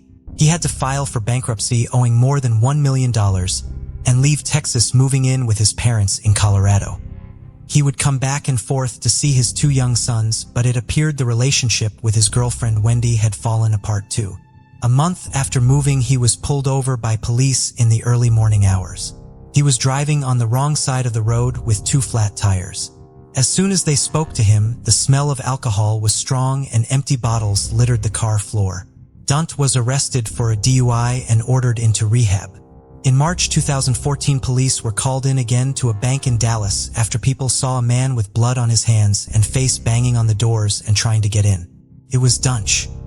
He was wearing his scrubs and was incoherent, saying something about his family being in danger. He was swiftly taken to a psychiatric hospital. After his father had sent him some money, he was caught in a Dallas Walmart filling a cart with almost $1,000 of watches, sunglasses, computer equipment, and cologne. He bagged them up to hide them before picking out some clothes and putting them on in the dressing room. He then headed right for the front door but was stopped by security and arrested for shoplifting. His life was out of control and the wheels were starting to come off. Later that year, Bela Plano was told a lawsuit had been lodged against them by Ken Fennell and Lee Passmore, swiftly followed by Mary Affard and Barry Mergeloff. Bela Plano described this as extremely frustrating and difficult, adding that a lot of what had been said about them was misleading and that they never knowingly allowed one person to compromise the level of quality care they pride themselves on. Jeff Glidewell, still fighting to accept his life was now what it was but still wanting justice, made a call to a judge with everything he knew about Dunce. This would finally help bring the case back to the district attorney's attention and get the ball moving. We now meet someone else vital in bringing this case to a conclusion. Michelle Shugart, the assistant district attorney. The case instantly piqued her interest, as in her 13 years with the Dallas DA's office, she had never prosecuted a doctor. In fact, from looking at other cases like this, it seemed that no one had ever prosecuted a surgeon for what they had done in the operating room. It would become a case of firsts for many reasons. She began researching everything she could on Dunch, and it was staggering just how much was out there about him. She issued 800 subpoenas and spoke to over 100 people in person. In July 2015, 46-year-old Christopher Dunch was arrested on 5 aggravated assault charges, 1 count of injury to an elderly person, Mary Affard. He was also accused of maiming 3 patients and causing the deaths of at least 2. He was taken into custody and denied all the allegations. He was officially charged and pleaded not guilty. In Texas, the charge of injury to an elderly person carries a potential life sentence, but there were only 4 months left before the statute of limitations ran out. This was the big charge they were pushing to take to trial, as for various reasons, if they could obtain a conviction for this, it would be worth more in terms of years than any of the other charges. One lawyer said, "It's not worth an attorney's time and energy to take on a malpractice case. The outcome, sadly, would just not be worth it." The prosecution knew this was a tough case, but their goal was to get a sentence long enough to ensure he would never be able to practice medicine again. To the relief of the prosecution, Dunch was criminally charged in the maiming of Mary Affard. And this was the charge that went to trial. Dunch opted not to testify in his own defense. Despite the fact they were only focused on Mary's case, they still had a huge amount of people that were willing to testify against him to prove his negligence in the years before he even met Mary. Doctors Randall and Henderson took to the stand, as did Jerry via a video link from his home. Mary herself also testified. The prosecution said it was obvious he had intentionally, knowingly and recklessly harmed up to 15 of his patients, although we know there were many more people affected. Jeff Cheney woke up from his operation to find out that Dunc had removed part of his spinal cord by mistake, paralyzing the entire right side of his body. Jackie Troy found herself unable to talk as Dunc had paralyzed her vocal cords. Philip Mayfield paralyzed from the neck down.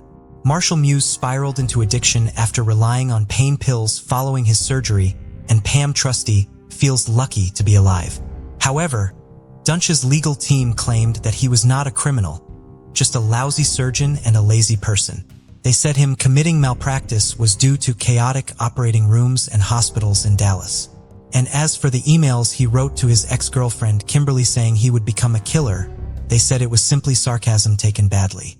Even his lead attorney said, "You have people in walkers, you have people on crutches, you have people that could barely move, you have people that had lost loved ones, you had all sorts of things that had gone wrong. Before we even get to Mary, you can see that it's going downhill. I mean, it's going downhill fast. So why didn't he stop?" Michelle asked. "Because of greed. Because he owed people a lot of money. He wanted to live the high life when a neurosurgeon makes big bucks. Why didn't he stop? Because he had no conscience. He doesn't care what he has left in his wake. In court, Dunst was calm and collected. His lawyer later said he truly and honestly thought he was doing a good job, and this all seemed shocking to him. He said until the experts started speaking, it seemed he was clueless as to the damage he caused. The jury took just 4 hours to return their verdicts. In July 2016, he was found guilty of 1 count of intentionally or knowingly causing serious bodily harm to an elderly individual. Dunst's family begged for some mercy when it came to the sentencing. They described him as a bright little boy who had taken care of sick birds and loved dogs. They acknowledged his issues but said everything he did came through a place of wanting to help people. In February 2017, Christopher Dunst was sentenced to life in prison with a minimum term of 30 years. He filed an appeal in 2018, but his conviction was upheld. He's not eligible for parole until 2045, when he will be 74 years old. This case set a huge precedent. It is the first time in the United States that a physician has been convicted of criminal charges for actions in the course of their medical work. In June 2023, Texas Governor Greg Abbott signed a bill into law that would give the state's medical board additional ability to protect patients from potentially dangerous doctors. The bill, HB 1998, was introduced in response to an investigation that found at least 49 doctors were practicing in Texas despite having their licenses revoked in other states. To think about how many people these doctors were treating is shocking. There was no record of these actions on the Texas Medical Board's physician profile pages, despite being required by law. The new law includes several provisions which will better enable the board to protect patients and boost transparency. These include some of the following. Lying on a medical license application will be a Class A misdemeanor. Doctors who have had their medical licenses revoked, restricted, or suspended in another state will not be allowed to practice in Texas.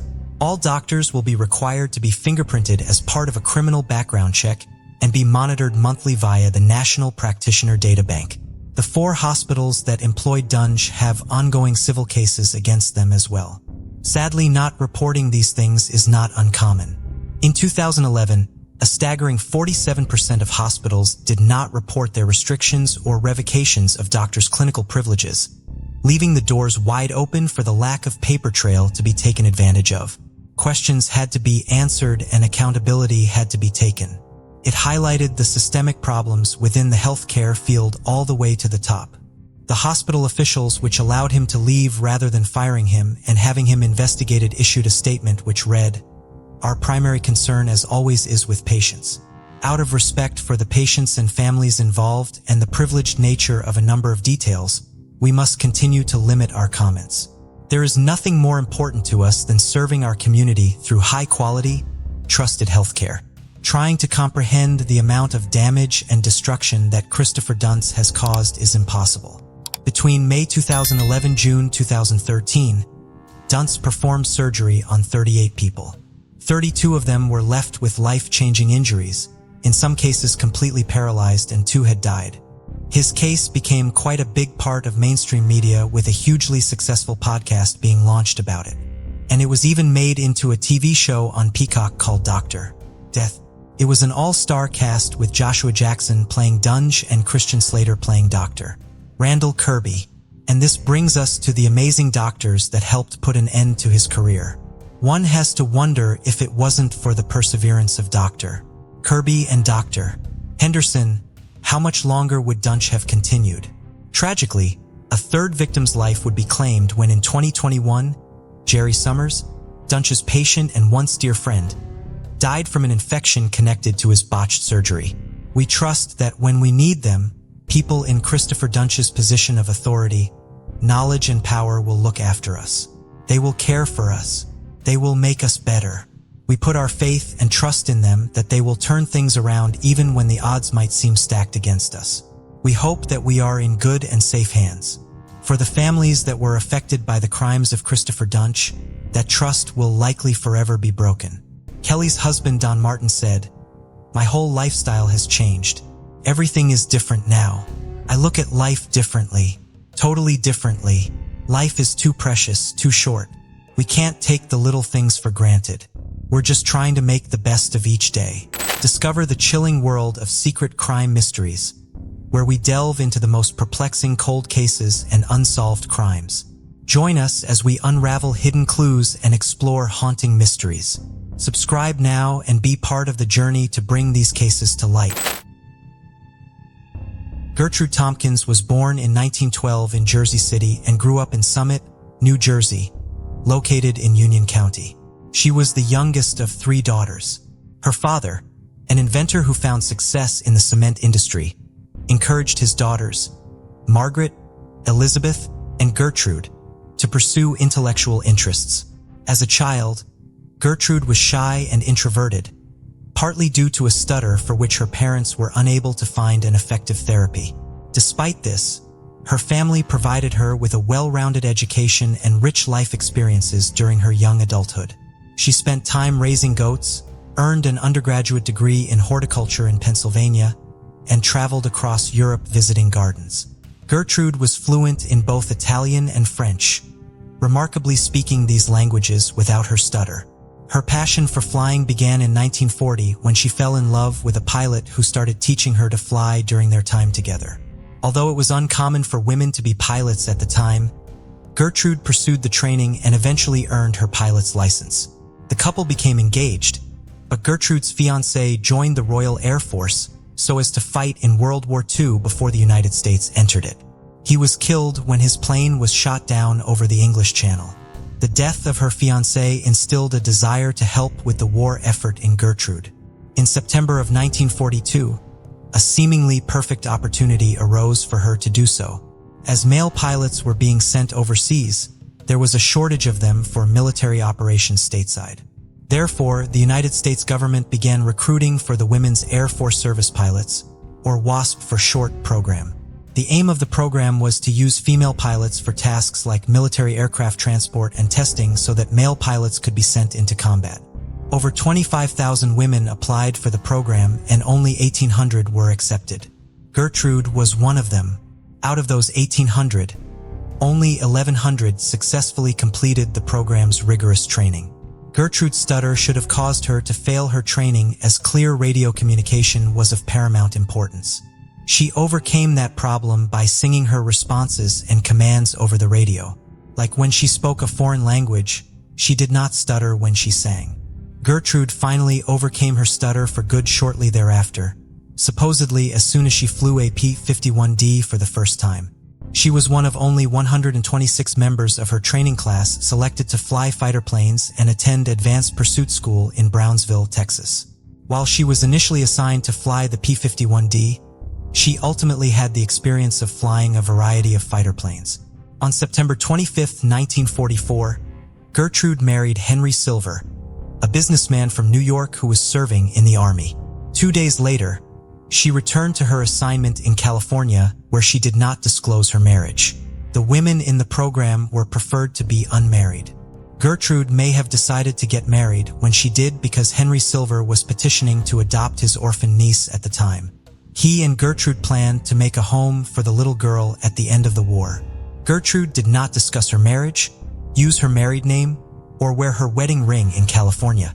On October 26, 1944, at approximately 4 p.m., Gertrude took off from Mines Field, now a part of Los Angeles International Airport, piloting a brand new P-51D Mustang. She was to fly the plane to Newark, New Jersey. From there, the plane was going to be sent overseas. Gertrude was one of 40 pilots transporting planes that day. Gertrude, as well as 2 of the other pilots, were delayed due to problems with the canopies of their planes. Their flights for the day had to be cut short due to the delay, so they would just be flying to Palm Springs, California on this leg of the trip. Gertrude was the last to take off. She did not arrive in Palm Springs, but the other pilots assumed that there had been a further problem with her canopy and that she had gone back to Mines Field. The trip to Newark would have taken 3 days with numerous stops in perfect weather and under perfect conditions in the P-51D Mustang, particularly in light of the initial problem with the plane's canopy. No one was surprised when Gertrude did not arrive at Newark after just 3 days. After 5 days, however, officials realized that she was missing. Since Gertrude never arrived at any other airport after taking off from Mines Field, It was assumed that she crashed shortly after her takeoff from there. The search for the site of her presumed crash has therefore largely focused on the Santa Monica Bay, just west of Mines Field. The military launched a search that lasted for a month, but no sign of Gertrude or her plane was ever found. Searches for Gertrude's plane have continued over the ensuing decades, aided by advances in technology. Such searches were made in 1999, 2001, and 2004. In October of 2009, a massive underwater search was conducted by a group of 35 experts who volunteered their services. They were particularly hopeful that this search would finally solve the mystery of Gertrude's appearance, so that they could finally provide answers to Gertrude's sister, Elizabeth Tompkins Whittall, who was 100 years old and living in Florida. Gertrude's plane was not found during the course of the week-long search. The search did, however, locate the wreckage of a T-33, a jet that went missing in 1955, finally providing answers to the families of the two pilots who had been on board, Air Force Lieutenants Richard Martin Feeler and Paul Dale Smith. Elizabeth Tompkins Whittall passed away in 2010 at the age of 101. The Women Air Force Service Pilots program was ended in December of 1944 as more male pilots were available for the tasks it had undertaken. The women who flew as pilots during it were not considered to be part of the armed forces and therefore were not entitled to any of the benefits or honors given to veterans. In the 1970s, many of them lobbied Congress for recognition of their service, and in 1977 they were finally given military status. In July of 2009, following a bipartisan effort in Congress, President Obama signed a bill awarding the Congressional Gold Medal to the Women Air Force Service pilots. Gertrude's presumably crashed plane has never been located, and her disappearance remains unsolved. Naomi Chaney was born on September 20, 1918 in Jasper, Alabama. She graduated from high school in Pensacola, Florida before continuing her studies at Florida State College for Women. She taught high school for one term after graduating from college in 1942, but then decided she wanted to be a part of the war effort. Naomi therefore enlisted in the Women's Army Corps and was sent to Fort Des Moines, where she entered officer school on April 26, 1943. She received her officer's commission on June 5. That September, she was transferred to the Technical School of the Army Air Forces Training Command in Sioux Falls, South Dakota.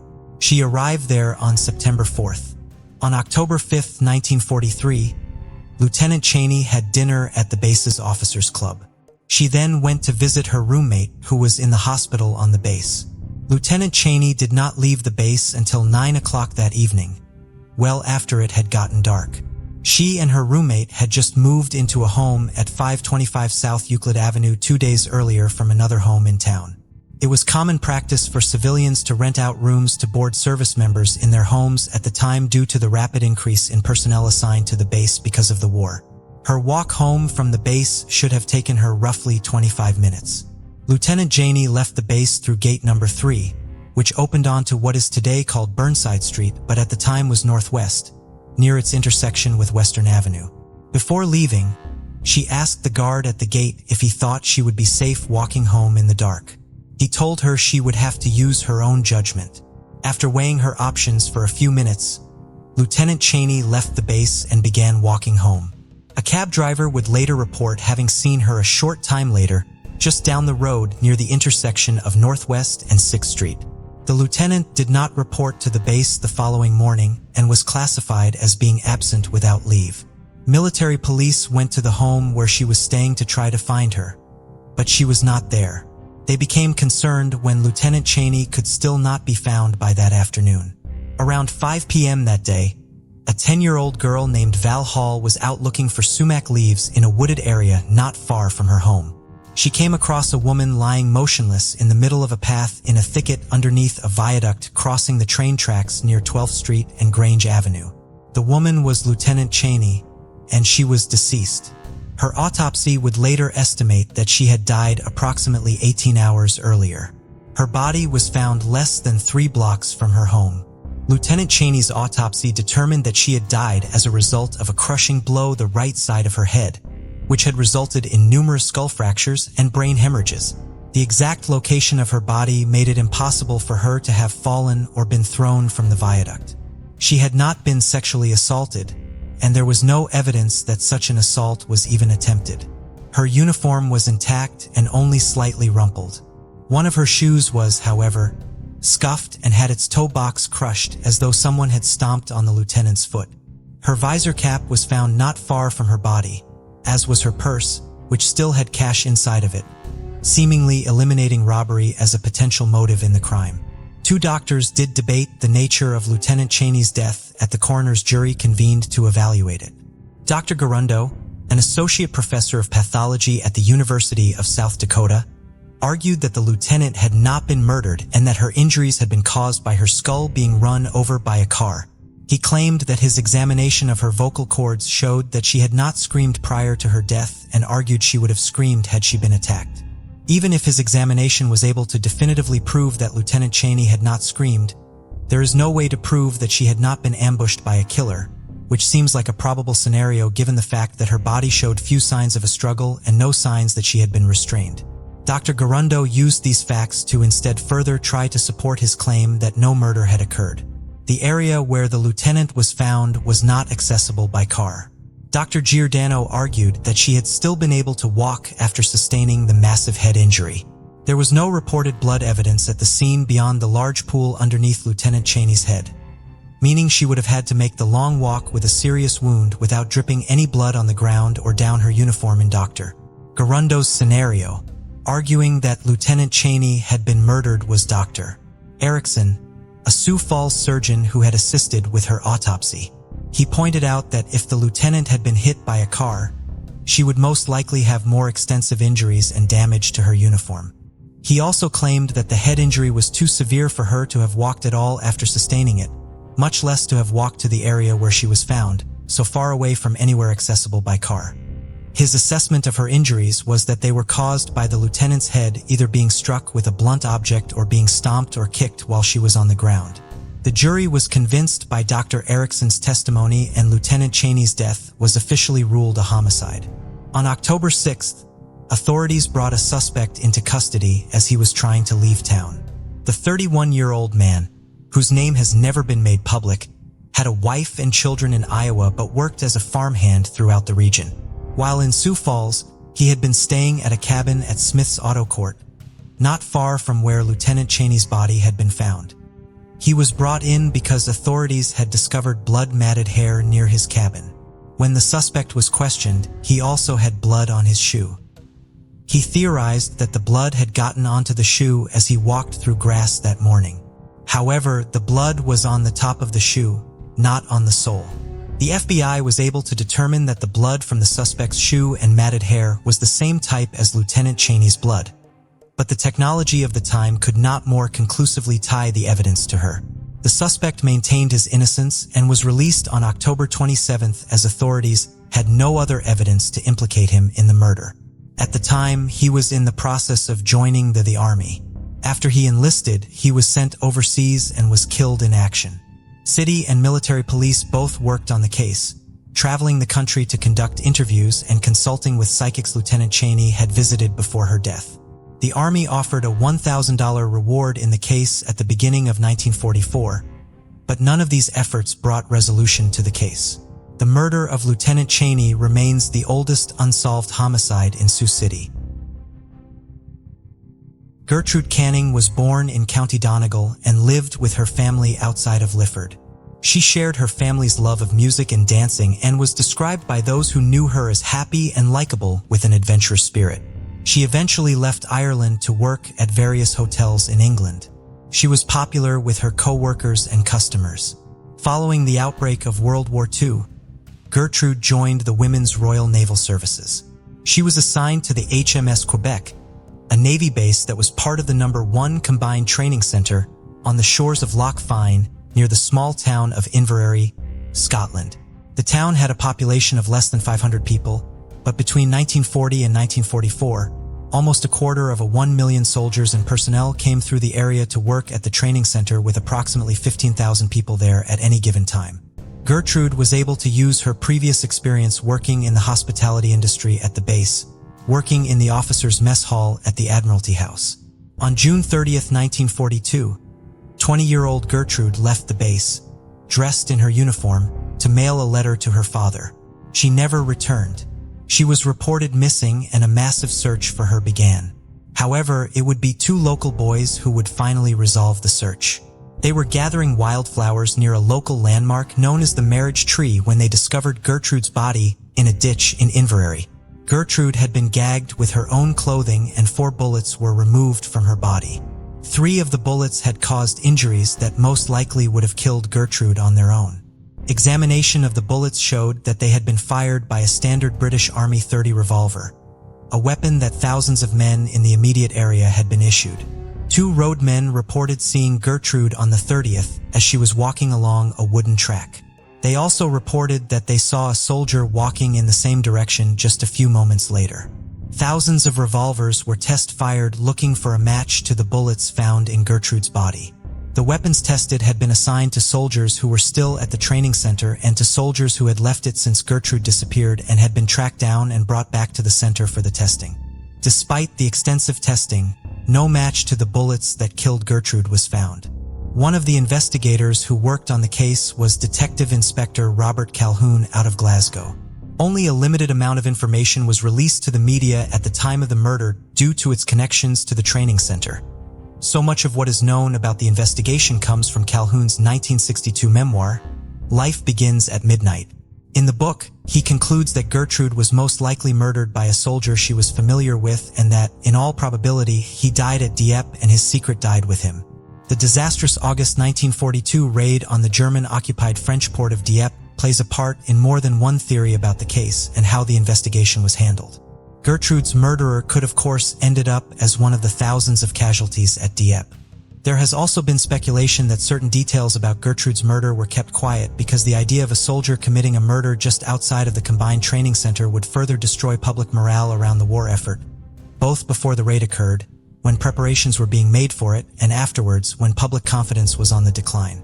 Journalist, author, and former Glasgow police officer R.J. Mitchell has raised concerns that Gertrude's killer may have been someone influential in the military, potentially even someone involved with the planning of the raid on Dieppe. During the course of his own investigation into the case, he learned from a military expert that the .38 revolver used in Gertrude's murder was only issued to commissioned officers and to officers with the rank of second lieutenant or higher. However, it has also been argued that someone with a lower rank could have still acquired one without having it formally issued to them, given how common they were. Another major problem Mitchell has identified with the investigation into Gertrude's murder is the underutilization of the 2 witnesses who saw Gertrude and the unidentified soldier on the day of her murder. According to Calhoun's account of the investigation in his memoir, there was no composite of the soldier produced. It wouldn't have been difficult to get descriptions and get an artist's impression. Then compare this with the soldier's mugshots and see which branch of the service he came from, Mitchell argued in 2013. The minute I realized that fundamental aspect was missing from Calhoun's book, I thought this isn't right and it had the whiff of a cover-up. Despite the decades that have passed since her murder, Gertrude's family has remained committed to her and her story. Several of her nephews have been active in keeping her case in the media. One of those nephews, Liam Canning, has spent years researching his aunt's life and death in hopes of writing a book and believes he may know the identity of a potential suspect. From what has been presented to the family, I could certainly identify who I think is a suspect, he told the BBC in 2012. Police in Scotland have said that if the case were to come before them now, they would solve it. The suspect has never been publicly identified, however, and the case is still unsolved. The Canning family says that their efforts have not been out of malice towards Gertrude's killer and that they do not want revenge against him, just justice for Gertrude. While so far they have not been able to definitively identify her killer, they have found other ways of showing respect for her and her memory. To mark the 70th anniversary of Gertrude's death, the family dedicated a plaque to her memory in Inverary. Emily Grace Jones was born in Bolton on January 18, 2013, to her parents, Sarah and Mark. Mark worked as a credit manager while Sarah was a solicitor. Emily was their only child. She was described as a joyful and laughter-filled girl with a heart as big as her smile. She loved outdoor activities and sports, eagerly diving into any adventure. Fearless by nature, Emily enjoyed hiking, climbing, swimming, and horseback riding. Mark described her as a sociable, outgoing daredevil. Her teacher noted her creativity and love for drawing and writing stories. Emily was popular with her classmates, getting along with everyone. Bright and diligent, she often joked with her teachers about finishing her work before her classmates had even written the date. Although Mark and Sarah were no longer together, they maintained good terms and shared co-parenting responsibilities. Mark typically spent Sundays with Emily, and on Sunday, March 22, 2020, they arranged to meet at Queen's Park. It was Mother's Day, and Emily had given Sarah a card earlier that morning. Around 2:15 p.m., while Emily was riding her scooter with Mark cheering her on, she saw Sarah jogging nearby and excitedly said, "Daddy, Daddy, I want to go to Mom." He told her she could, and she set off. Emily called out to Sarah, but Sarah didn't hear her because she had headphones in and was too far away. As Emily scooted over, Mark saw a woman stand up from a bench and go towards his daughter, and Emily was suddenly on the ground. But he was unsure exactly what had happened. He assumed that she'd fallen over as he could hear her crying and that the woman was helping her up. People nearby began shouting, clearly horrified and distressed, saying that his daughter had been stabbed. The woman, who had her hood up briskly, walked away with a knife in her hand. Mark immediately ran over to his daughter. She had a catastrophic injury to her neck and was struggling to breathe. Her dad told her, "Just stay with me, Emily, stay with me. Don't leave me." Sarah was still in the park, but was unaware of what had happened.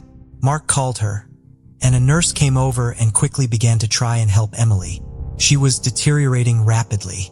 One of the people in the park at the time, Tony Canty, was there with his wife and baby daughter. He ran after the woman who had been seen with Emily as she tried to flee the scene. He wasn't exactly sure what had happened, or if she was armed, but continued to chase her. Tony's wife gave Mark her baby's muslin cloth to try and stop Emily's heavy bleeding. The emergency services arrived within minutes, and paramedics worked quickly to try and save her. The first paramedic to get there saw Emily being hugged by her father from behind as she lay on the ground. She was bleeding heavily and unconscious. She was also in cardiac arrest. The paramedics began to administer CPR, and she was given adrenaline before being loaded into the air ambulance. As he pursued her, Tony's wife told him that the woman had a knife on her, but he still bravely carried on, disregarding his own safety, instead prioritizing the safety of others.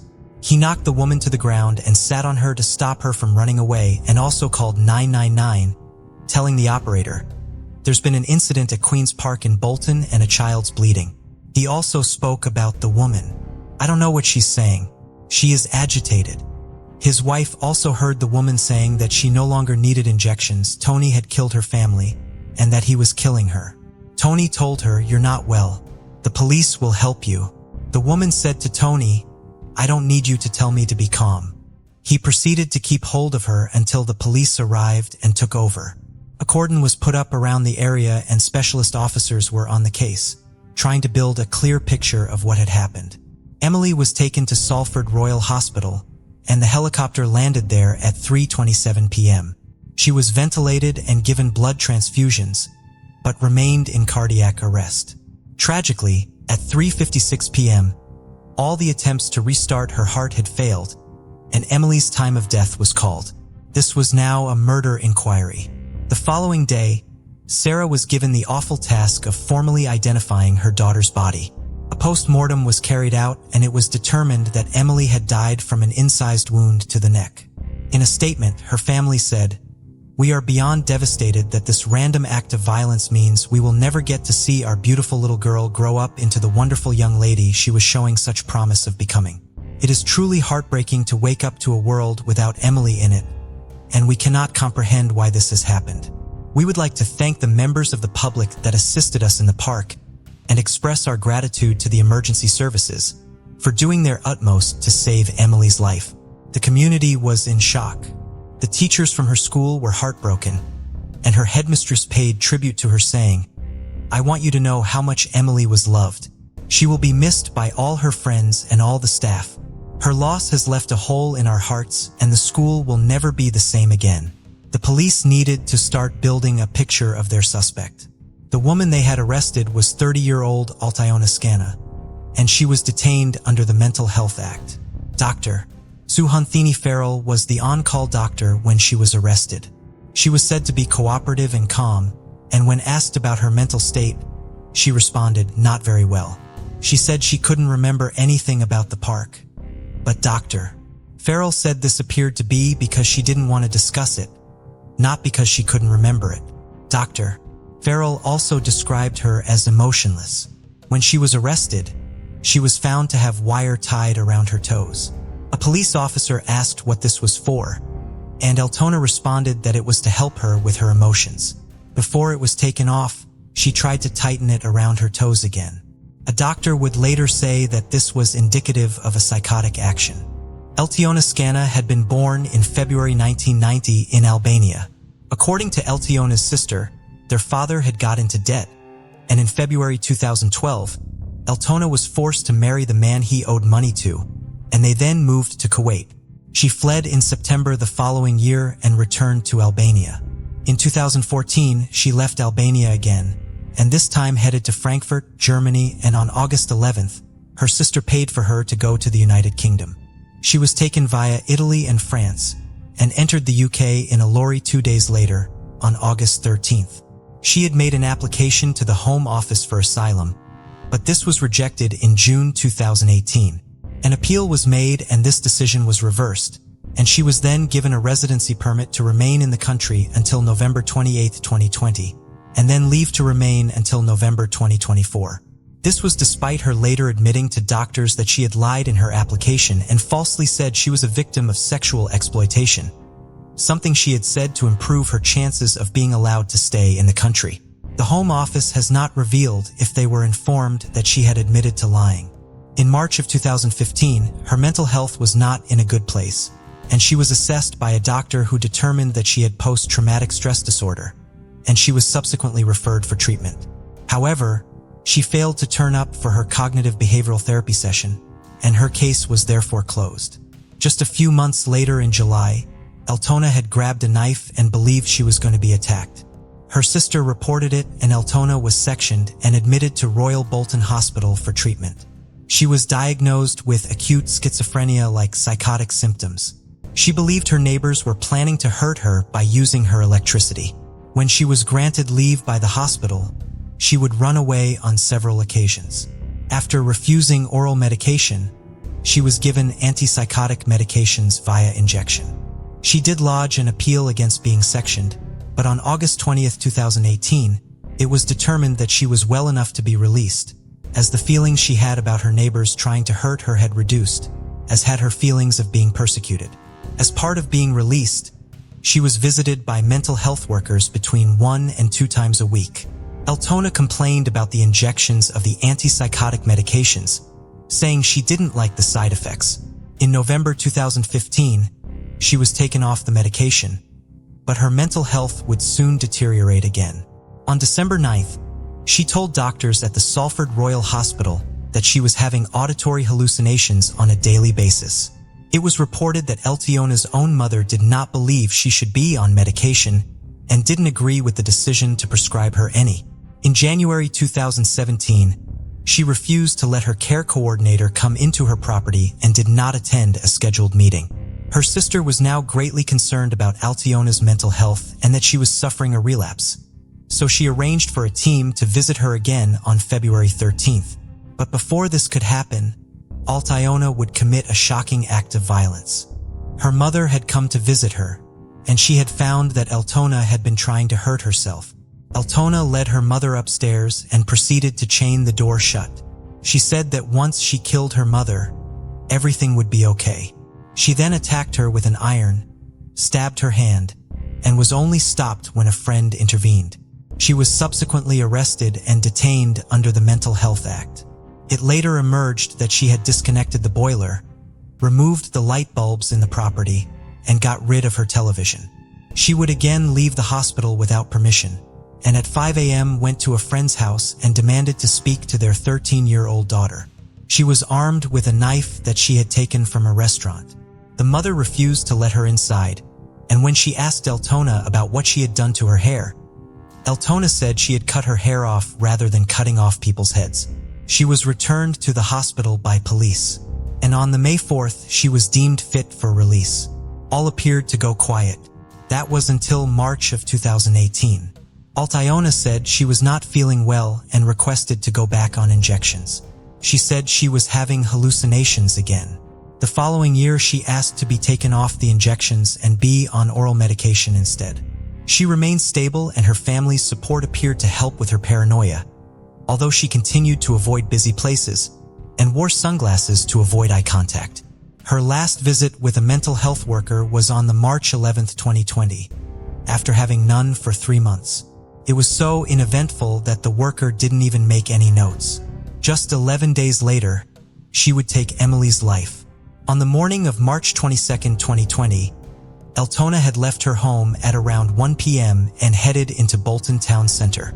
She purchased a pack of 3 crafting knives from a pound shop, later telling a psychiatrist that she had bought them with the intention of killing someone. She then went to Queen's Park. A witness later reported that he had seen a woman sitting on the ground with her legs crossed next to a bench, and added that she appeared to be agitated. He noted that she had a vacant look on her face, which also caught his attention.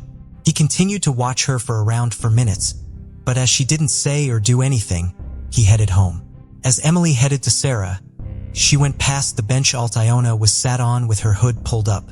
Out of nowhere, she stood up, grabbed Emily into a headlock, and launched a ferocious attack against the little girl, stabbing her in the neck and slitting her throat.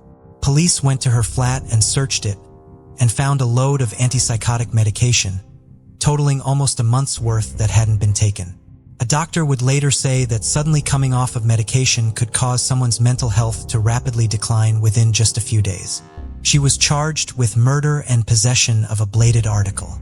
She was remanded in custody and scheduled to appear at Manchester and Salford Magistrates Court on Tuesday, May 26. As the preliminary murder hearing got underway at Manchester Crown Court, Judge Richard Mantle QC expressed his sympathy for Emily's family, saying to Mark, "I can't imagine the level of pain you and your wife are going through at the moment, and you have my personal and deepest sympathy, as well as the sympathy of everyone involved in the court's process." Mark was there for the hearing, and Eltona appeared via a video link from Rampton Secure Hospital, a high-security psychiatric hospital where she was being held. She ended a plea of guilty to manslaughter on the grounds of diminished responsibility, and prosecutors were given 7 days to consider her plea. They eventually decided to push ahead with a murder trial. It was now time for Eltona Scana to go on trial for murder. The prosecution told the jury that it would be for them to decide whether or not this was actually a case of manslaughter, or if she was using her mental health condition as what they referred to, a convenient excuse for what she had done. The court heard evidence that whilst in hospital she had spoken to a nurse, and the conversation had pointed to this being something that had been planned, therefore not manslaughter, but rather a premeditated and calculated killing. It also emerged that from the middle of December 2019 to March 11th the following year, she had not had any face-to-face contact with mental health workers. In a report read out to the court, one of the doctors said that Eltona represented a very high risk of serious, potentially fatal harm to others. The court heard that whilst in hospital she had been reportedly watching a child's television program. When a child who looked like Emily appeared on the screen, Eltona began to laugh hysterically.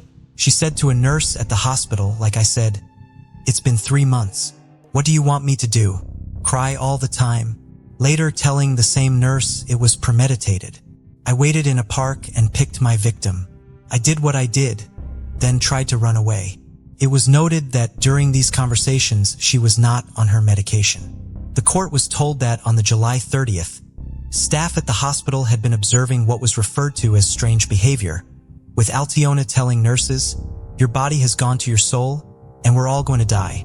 Dr. John Crosby, a consultant psychiatrist, would tell the court that Eltona Skinner had paranoid schizophrenia, and said this had caused her to suffer from delusions and lose touch with reality. He said that there appeared to be no reason for Emily being singled out by her, adding that it was his conclusion. She was in the midst of a psychotic episode when she took Emily's life. Such a terrible, rare, random attack. "To my mind, I can't think of another reason why it could have occurred," he said. In a statement read to the jury, Mark said, "I do not know why this happened. Emily was simply riding her scooter to her mom. I simply can't explain it." He said that Emily was a vulnerable child, full of innocence and wonder. She was just starting off on her path of life, and her future was cut short. "Our future has also been taken away. How can we enjoy life when the best part of it has been taken away?" Evidence was given by a consultant forensic psychiatrist from the hospital where Altiona was being held, and it stated that the possibility of her being convicted of murder was not realistic. After the prosecution considered the medical evidence, it was agreed it would not be fair to ask a jury to convict her of the offense of murder, so the murder charge was withdrawn, and the jury was formally instructed to return a not guilty verdict on the charge of murder. Altona Skarner was therefore convicted of manslaughter on the grounds of diminished responsibility. Prosecutor Michael Brady QC told the court, "It is not a decision that has been taken lightly by the Crown. It's a decision taken with care and mindful of the sensitivity of the case. Having reviewed all the evidence in this case, the Crown has come to the conclusion that there is no longer any realistic prospect of conviction." The judge said in his sentencing remarks, "The devastating effects of what you did will live with Emily's parents, and doubtless others who knew Emily forever. It is obvious that nothing I can do or say can restore Emily to her family or offer any real comfort to them in their immense loss." He said he was satisfied on the basis of the evidence given that she had paranoid schizophrenia, saying that the nature and degree of it warranted her detention in hospital. Altiona Skarner will only be eligible for release serving her minimum term and being assessed as no longer being a danger to the public. The judge added, "If you are never deemed fit for release, you will remain in hospital or prison for the remainder of your days." It was later reported that her minimum term had been increased from 8 years to 10 years 8 months. The judge said that the original sentence had been calculated in error and added that he took full responsibility for it. After her sentence was increased, Mark said, "I will keep fighting tooth and nail for her to stay there for the rest of her life. Whether it's 10 years or 20, it won't be enough for me. As far as I'm concerned, she's a danger to the public for the rest of her life. She'd do it again to any child. I would bet my bottom dollar on that." At the inquest into Emily's death, the acting senior coroner, Alan Walsh, said, "In my 20 years as a coroner, this is one of the most tragic deaths that I have dealt with, and the loss of a beautiful, innocent, lively, intelligent, and lovely 7-year-old in these circumstances is an unimaginable tragedy." When talking about Altiona, the coroner Timothy Brennan said she had been deliberately masking her deteriorating condition, meaning that the mental health workers didn't know she was not taking her medication or that she was relapsing. He added that only with the benefit of hindsight could Altona's actions have been predicted. Emily's father Mark said that although he was glad the inquest was over, he disagreed with the finding. "I cannot believe he has come to that conclusion," he said. "They didn't realize the threat she posed, but it was their job to know. They may be underfunded and rushed off their feet, but they're a dangerous people. I don't think enough money goes into mental health services, but that's no excuse, especially when you're dealing with dangerous individuals. I don't feel like I've got closure. I want to change the system. It's my daughter, and it's down to me to make this right." Following the inquest, Mark's lawyer said, "She twice told doctors that she had lied in her asylum application. She twice told doctors and police that she wanted to go home, in 2015 and 2017. And the Home Office offered no explanation as to why they ignored these important clues in her presentation." A Home Office spokesperson said, "We are carefully considering the findings from the inquest and any further recommendations by the coroner." Mark said he has not forgiven Altiona for what she did. "I know people say it's good for your mental health to forgive, but in this instance I'm afraid I can't. How dare she touch my daughter? How dare she put her hands on her? So no, I can't forgive her." Altona Skarner would later appeal her sentence, but this appeal was rejected. Lady Justice McQuarrie said that there was sufficient evidence to find Altona knew that what she did was wrong and attempted to escape detention and escape the scene. Mark said he was more relieved than happy that the appeal was rejected, saying she's a manipulative and dangerous individual, and all 3 judges saw that today. Altiona Skarner remains at Rampton Hospital where she is being treated. Greater Manchester Mental Health NHS Trust, who had been responsible for Eltiona's care, conducted a review. In a statement they said, "We treat incidents of this kind with the utmost seriousness and completed an internal rigorous review." Whilst this identified learning for our services, the review found there were no markers of deterioration in Miss Garner's mental state or behavior which would have foreseen this tragic event. NHS England disagreed with the Trust's conclusion, saying that it was clear she was unwell and posed a risk to others by 2017. Their report said, "Our most important finding is that the Trust's understanding of risk concepts was poor." Mark later demanded an apology from the Trust, saying that it was absolute nonsense. They are just trying to relinquish all responsibility, and she was their responsibility. They knew she didn't comply with oral medication, but they allowed her to take it on her own volition. That is a ridiculous thing to do. She was a ticking time bomb. I want the horrible story of what happened to my daughter to be told. It's not that I want people to feel sorry for us, but it needs to be told because it's an absolute public outrage. Following Emily's death, her school said they were going to have a memorial set up for her, and more than £11,000 was raised. The head teacher said she was blown away by the support the school had received from the community. Emily's school friends were helping to design a garden in her memory, something that would reflect Emily's love of life and the outdoors, also creating a space for people to go and remember her.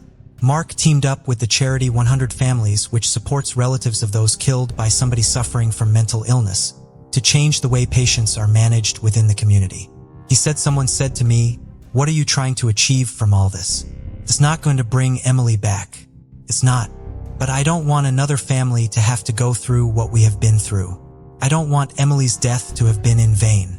In another fitting tribute to Emily, her mother Sarah launched a GoFundMe to raise money for Bolton Lads and Girls Club with the aim of helping children have support and access to various opportunities.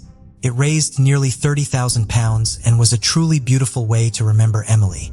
For her devastated family and those left behind, life will never be the same.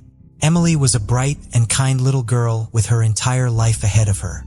A life that would have undoubtedly been filled with joy and love and immense promise. On what was a Sunday that should have been filled with joy and happiness, her life was taken in the most appalling of circumstances, and the aftermath of her death is quite simply devastating. As Mark and Sarah said, Emily was the beat in our hearts, the spring in our step, and the reason we got up every morning. 37-year-old Erica Lloyd lived in Walnut Creek, California with a roommate, her 2 pet rabbits, and her 12-year-old son. According to her family, she was kind, fun, and able to get along with anyone. Like many people, Erica was struggling with the effects of the lockdown implemented in 2020. She worked as a hairstylist and was therefore stressed from being unable to generate income. She was also struggling with the pressure of adequately homeschooling her son. In June of 2020, she therefore decided to go on a camping trip to Joshua Tree National Park, 7 hours away from her home. She hoped the time in the outdoors would help relieve some of the stress she had been feeling for the past 3 months. Erica left for her trip on Sunday, June 14th. Authorities would later be able to confirm that she entered the park and was seen there alone. However, 2 days later, on June 16th, Erica stopped communicating with her family. That same day, California Highway Patrol found Erica's black Honda Accord near the intersection National Park, which was not very far away. The car had been vandalized with the front and back windshields as well as the radio smashed in. However, there were also signs that the disabled vehicle had been in an accident. The airbag had deployed and there was damage to the car's undercarriage.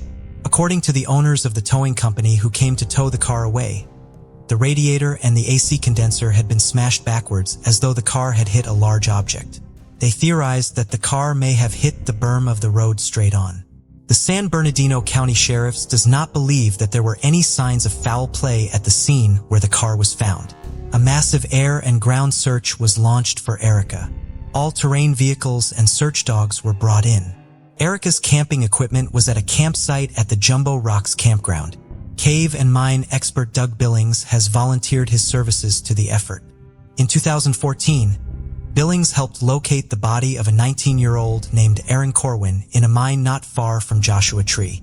In addition to searching for Erica, he is keeping meticulous track of what areas have been searched for her. During the course of his investigation, Billings found a witness who saw a woman matching Erica's description walking along Highway 62 with another person a week after her disappearance. But this sighting has not been confirmed to be of Erica. It is conceivable that Erica could have walked to Highway 62 looking for help after her car was damaged and the wrong individual stopped to help her. Her family is also concerned that she may have become disoriented or suffered memory loss after suffering the impact of the airbag deploying during the accident. If she wandered off in a state of confusion, it could have been difficult for her to find her way back to the road. As of the end of July 2020, they held on to the possibility that someone may have found Erica, still confused and disoriented, and taken her in. Erica's parents live in Maryland but have traveled to California twice since Erica vanished to help look for her. They are appreciative of the kindness the local community has shown them and their willingness to talk about the case and put up the flyers they have been distributing in the windows of their businesses. Erica's son misses his mother and regularly asks his grandparents about their efforts, making sure they are still making phone calls and talking to people about his mom in hopes that she will be found. Dietrich Foster could seemingly make friends with just about anyone he met. He was outgoing and compassionate and therefore had a wide and diverse group of friends. He was quick to help out his family and friends, particularly when he could do so by cooking or baking for them. He was a joy to be around and loved to make others laugh. He was a good listener who was always there for people who needed to talk, but also a very clear communicator who could easily express himself about the things he was passionate about.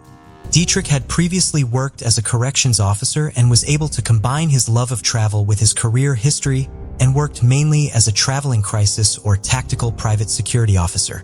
In 2020, he, like many people, was in between jobs because of virus-related shutdowns and travel restrictions. He had found a new position at FedEx and was due to start work there in April. While Dietrich loved his whole family, his two daughters, ages 5 and 13, were the center of his world. He and their mother, Jordan, were divorced but maintained a good relationship. Jordan and the girls lived in Kansas City, whereas Dietrich lived in Independence, Kansas, but he was still an active part of their lives. Jordan last heard from Dietrich on April 4, 2020. He called to tell her that his prepaid cell phone would be shut off in the next few days, but he would have a new phone soon.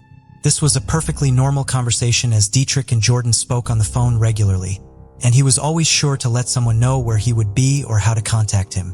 Jordan was concerned, therefore, when her normal communications with her ex-husband did not resume after a few days. She became alarmed, however, when he did not call her on Mother's Day. May 10th, Dietrich would call Jordan, his twin sister, and his mother every Mother's Day without fail. He was very close with his mother, so even if he had to skip the other two calls for some reason, nothing could have stopped him from calling her. While all of the people Dietrich was close to had been concerned by the fact that they were not hearing from him, no one realized that no one had heard from him until Mother's Day when they began reaching out to each other when he failed to make his customary calls. While Dietrich would see his loved ones when he could, they were spread out. Most of his family lived in Parsons, Kansas while he was in Independence, and Jordan and the girls were in Kansas City. This meant that his family and friends were not necessarily alarmed when they had not seen him in person in a few weeks. The family then went to the police in Independence to report Dietrich missing. The police have identified the last known sighting of Dietrich as being in Independence on April 12th. Dietrich's family distributed and hung flyers throughout the area with Dietrich's picture and information. However, many of the flyers hung in Independence were removed, leading to concerns that someone in the town may have been connected to his disappearance, but no motive for anyone to want to harm Dietrich has been identified. The Independence Police Department has not been able to publicly speak about their investigation due to its ongoing nature, but say that it is a top priority. Dietrich's family believes that they are working hard on the case and appreciate their efforts. Since he disappeared, Dietrich has missed both of his daughter's birthdays and his twin sister's 38th birthday. In addition to his traditional calls on Mother's Day, he missed his normal call to his father on Father's Day. Of course, it is emotionally painful, especially given that Father's Day was Sunday and I couldn't get a call from him and his daughters couldn't call him. His father, Philip Townsend, told the Parsons Sun in June, "It's taxing in that nature. Anytime you don't have can't get closure to something. That void, it's just there. Someone knows something. My great day will be them getting closure to this. Dietrich knows that his family loves him. 29-year-old Lauren DeMello lived in Cape Coral, Florida, where she shared an apartment with her boyfriend, Gabriel, on Coronado Parkway. Gabriel would be the last known person to see her, and the apartment would be the last place she would be seen. According to Gabriel, Lauren was still sleeping when he left for work shortly after 6 a.m. on Friday, June 19, 2020. When he returned home that evening, Lauren was not in the apartment, but her cell phone was. She would not leave home without it. Gabriel then called Lauren's father, Paul, in California to tell him Lauren was not at home as expected. Paul was immediately concerned, and his worry increased throughout the weekend. On Sunday, 21st, Lauren did not call him for Father's Day, which was something she had previously never failed to do. Gabriel reported her missing that day, although her case was not assigned until Wednesday, 24th, due to a clerical error. When the formal investigation began and police realized the circumstances of the case, Lauren was reclassified from a missing adult to a missing endangered adult. Lauren's family did not wait for police involvement to look for her. Her father flew in from California, and her sister and mother went to Lauren's apartment from their homes in Florida. They began physically searching for Lauren, going door to door asking for information and distributing flyers.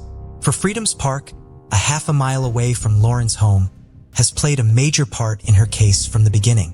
Lauren visited the park regularly and liked to meditate there. On June 19th, the same day Lauren disappeared, someone found her purse left at the park.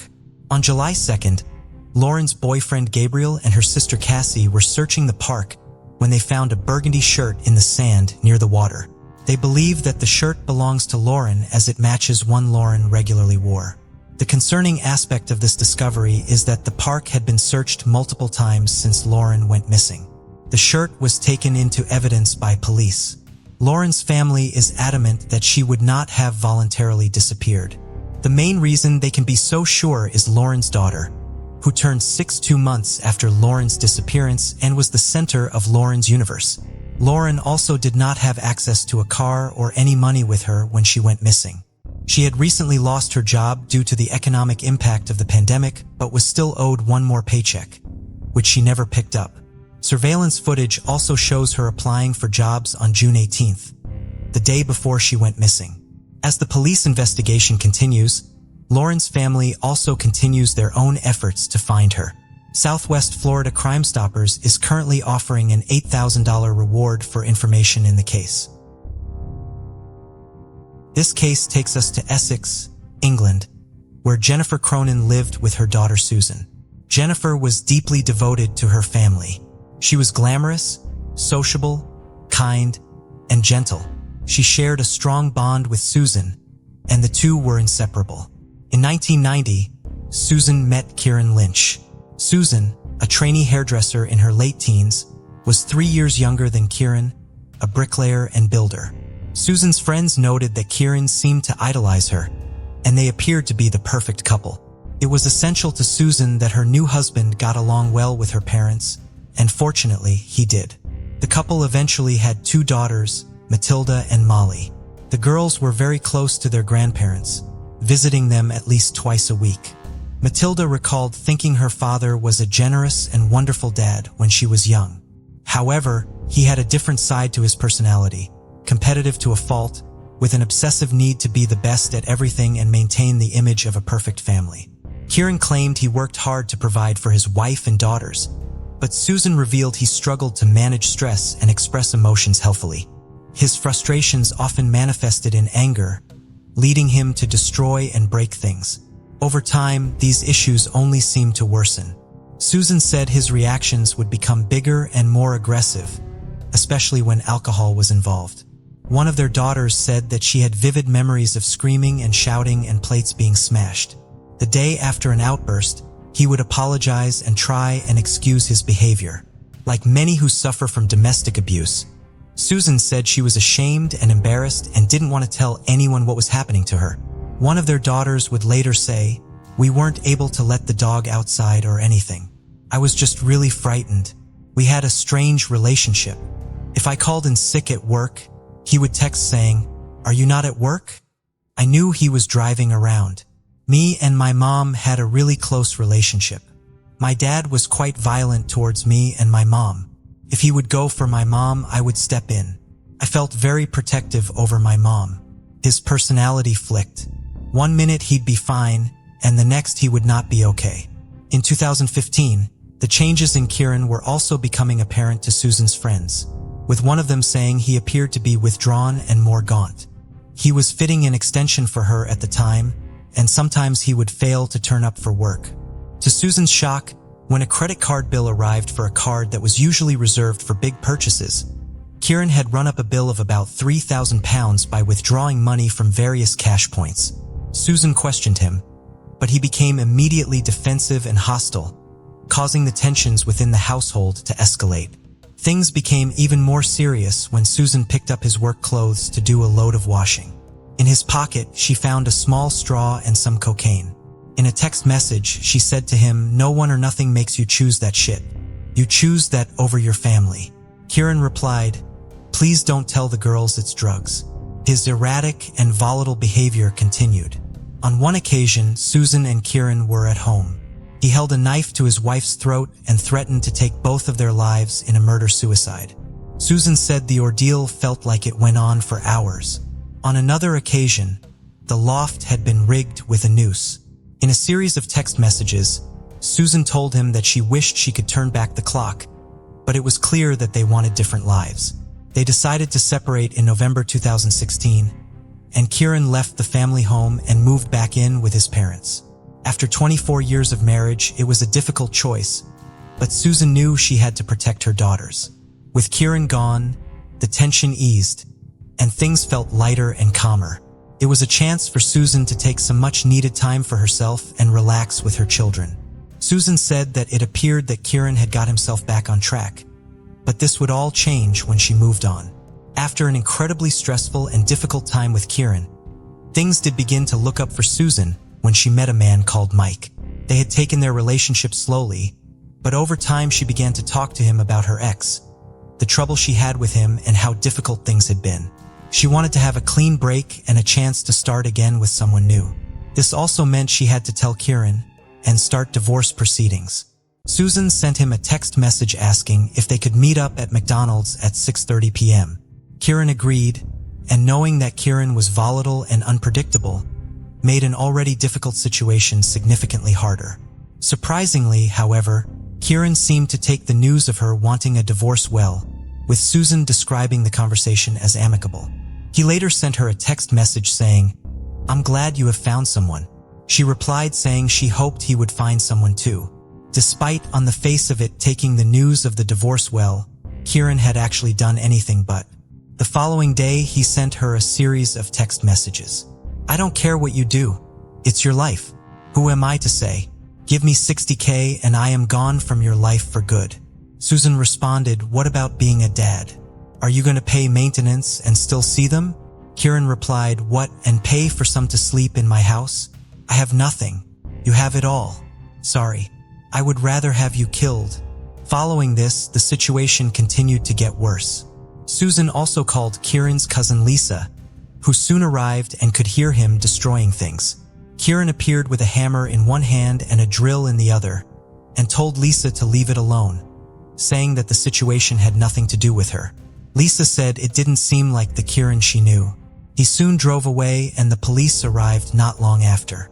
The two police officers went into the house with Lisa and her husband, and Susan explained the messages that she had been receiving from Kieran. Before long, Kieran was back. He got out of his vehicle and began screaming and shouting that he was going to kill Susan. The police went out into the streets and Kieran said, "You're going to need more than two of you to get me in the car." He was subsequently arrested and led away in handcuffs. He was arrested on 3 counts, possession of an offensive weapon, threats to kill, and criminal damage. The threats to kill allegation, based on his text message saying he would rather have her killed, was argued to possibly be hypothetical. As for possessing an offensive weapon, as Kieran worked as a builder, he had various equipment in his van, including the hammer, so in order for that to go ahead it needed to be proven he was unlawfully possessing it at that time, which they couldn't do. Therefore, he was charged with criminal damage. He denied the allegation at Southend Magistrates Court on January 29, 2018, and he was scheduled to stand trial on the March 29th. He was released with the conditions that he not go onto Susan Street, and he was to have absolutely no contact with her. Susan called him being charged with criminal damage a farce, saying that she could not believe that that was what he was being charged with. It was around this time that one of their daughters said she started feeling incredibly scared, saying that she felt the police were not taking their fears seriously. Just 12 hours after his release on bail, another call would come into the police. A mental health team alongside police officers were sent out to speak to him, but when they arrived, he said he was fine. So he was told to contact his GP, and that was it. Despite the conditions of his bail very clearly saying he was to have no contact with Susan at all, he paid no attention to this. He called her and turned up at her house, leaving her incredibly fearful as to what he might do next.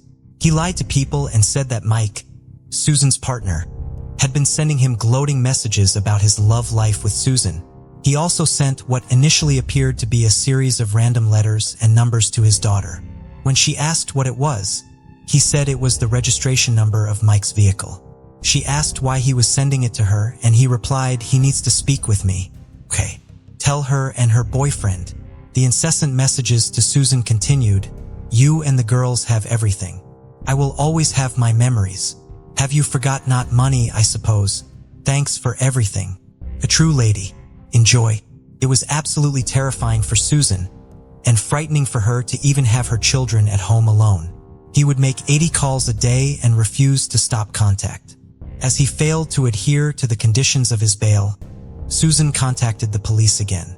Susan's mother, Jennifer, also became frightened and asked her daughter if she had been to her house on Boyce Green and used the hose to add more water to her pond.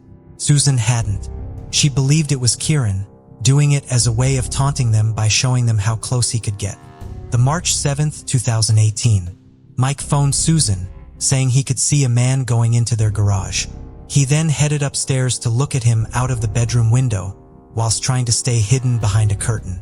He could see a silver van parked in the driveway, and Susan asked him to read out the registration number, and then begged him to stay inside. The van then drove off. About 10 minutes later, Mike went into the kitchen and there was no electricity.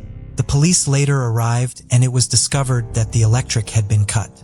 Kieran sent gloating texts saying, "I hope your day has been great, honey," with 3 kissing emojis. Kieran's harassment continued to escalate and he would call Susan incessantly, refusing to move on. The police still hadn't acted even though they had said they would arrest him. Detective Superintendent Stephen Jennings, the lead for stalking and harassment for Essex Police, who was not involved in the case but spoke about it in a documentary, would later say that as the police received hundreds of calls per day and no direct threats of violence had been made, it was deemed that there was not much risk to Susan, so staff were not deployed. He would add that in hindsight there was a failure to see this for what it was, stalking. Susan said, "Each time I called, someone came to take a statement. It would take hours. They would promise they'd get it sorted and then nothing ever came of it. Each time I called, it was as if it was an entirely new case." So the police never put a full picture together of how badly things were escalating. Basic things like filling in a form to record the presence of children in the home, which should have prioritized our case and had it escalated to a more serious level, wasn't done. On March 11th, Kieran made an internet search for the most flammable liquids. The following day, Susan's house phone rang, with one of her daughters answering it. It was Kieran. His daughter said the police were out looking for him, and his response was to laugh. He then, for the first time, extended the threats to his child by telling her he would her up. Kieran was added as wanted to the police national computer. Officers were dispatched to try and find him, so the first place they tried was his address at Tukes Road in Camby, but he wasn't there. As the search for him continued, it was advised that their daughters should not stay at the house, so one went to a friend's house and another went to Jennifer's. Jennifer and her granddaughter watched television together before heading to bed. When the lights in the house were turned off, the phone immediately began to ring. Susan's daughter called the police before calling her mom. She was terrified that Kieran was outside. She said he was in the garden and she didn't want to get up. Jennifer had become so terrified she had locked herself in the bedroom. Susan called the police at 1:50 a.m. Susan's daughter also called the police again, and she was advised to unplug the phones from the sockets.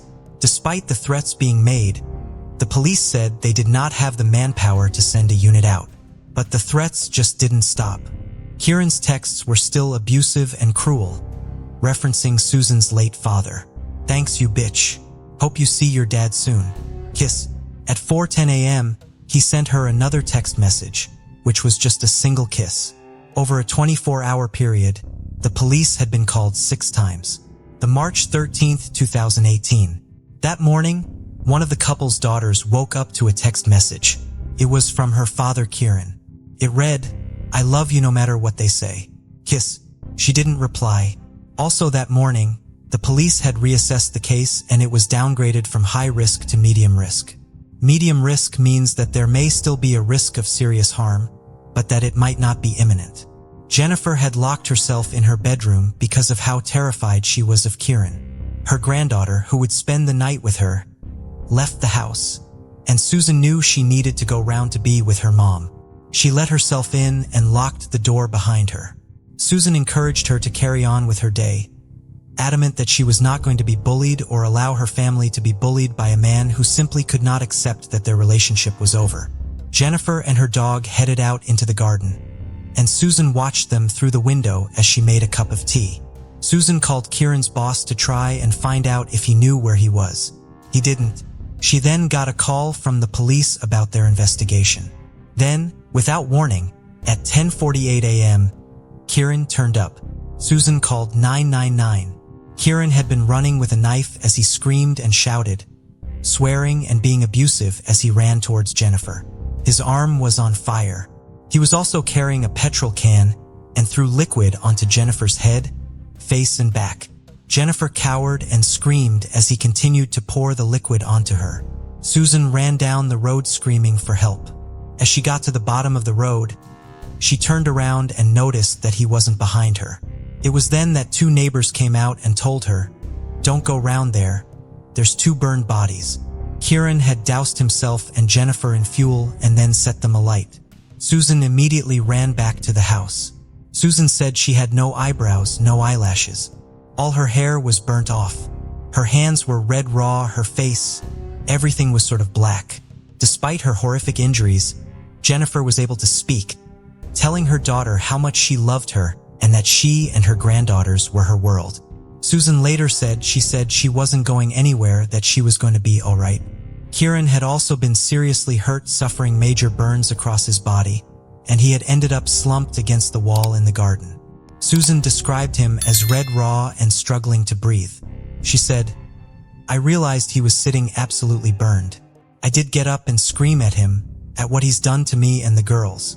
The police, fire, and ambulance service were quick to arrive on scene, alongside the air ambulance that landed at the local golf course. Kieran was arrested on suspicion of attempted murder, and he and Jennifer were taken to hospital.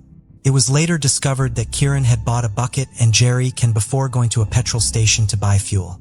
2 hours after the attack, Susan was taken in for questioning. Staff at the hospital told Susan that Kieran was not going to survive the night, as the extent of his injuries were too severe, after having 97% burns across his body.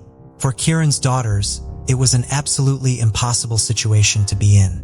One of their daughters said that he was still her father, and she wanted to be able to say goodbye to him, tell him that she loved him, and that she wished it hadn't come to this. Kieran Lynch died that evening. A toxicology report found that he had both alcohol and cocaine in his system. Jennifer was taken to Broomfield Hospital's burns unit and was admitted into intensive care, with burns across 33% of her body. The burns were mostly on her upper torso and head. She was taken into surgery, but reconstruction was impossible. Due to the nature and extent of her injuries, it was decided that she would be instead given end-of-life care. She held on for 17 days. But tragically, on the March 30th, 2018, at 1:32 p.m., Jennifer Cronin died surrounded by her family. Dr. Benjamin Swift carried out a post-mortem at the hospital, confirming that her cause of death were complications from the horrendous burn she had suffered. For Susan, this had purposely been done by Kieran purely to hurt her, knowing how close she was to Jennifer and how much they meant to each other. Monday, January 21st, 2019. A week-long inquest was opened at County Hall Chambers in Chelmsford. Susan said that when she went into the inquest, she was just angry with Kieran for what he had done. But as the facts emerged about how poorly it had been handled by the police, she became more angry with them. I felt like he was upping the ante in what he was doing. Each incident I reported, he wasn't arrested, she said. Susan's partner Mike also spoke about the stress and worry caused by Kieran's behavior. It was constant, a lot of verbal abuse, my name being brought into things. It was getting more and more stressful. It was scary because we knew of the mental state, we didn't know what he was capable of. The jury at the inquest concluded that Jennifer had been unlawfully killed and that Kieran had died by suicide. It also found that poor communication by the police had factored into it.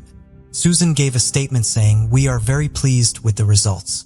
It's been a horrific year, really, to be pushed from pillar to post, and we felt all along that we weren't being listened to and that things weren't being done as they should be, and now that result means we can see it in black and white. We tried our hardest to get them, the police, to sit up and take notice, but couldn't understand why nothing was being done. I would hope the police have learned from these mistakes. It doesn't bring my mom back or their dad, but things definitely need to be looked at. They are supposed to protect and serve the public, and they certainly didn't do that for us."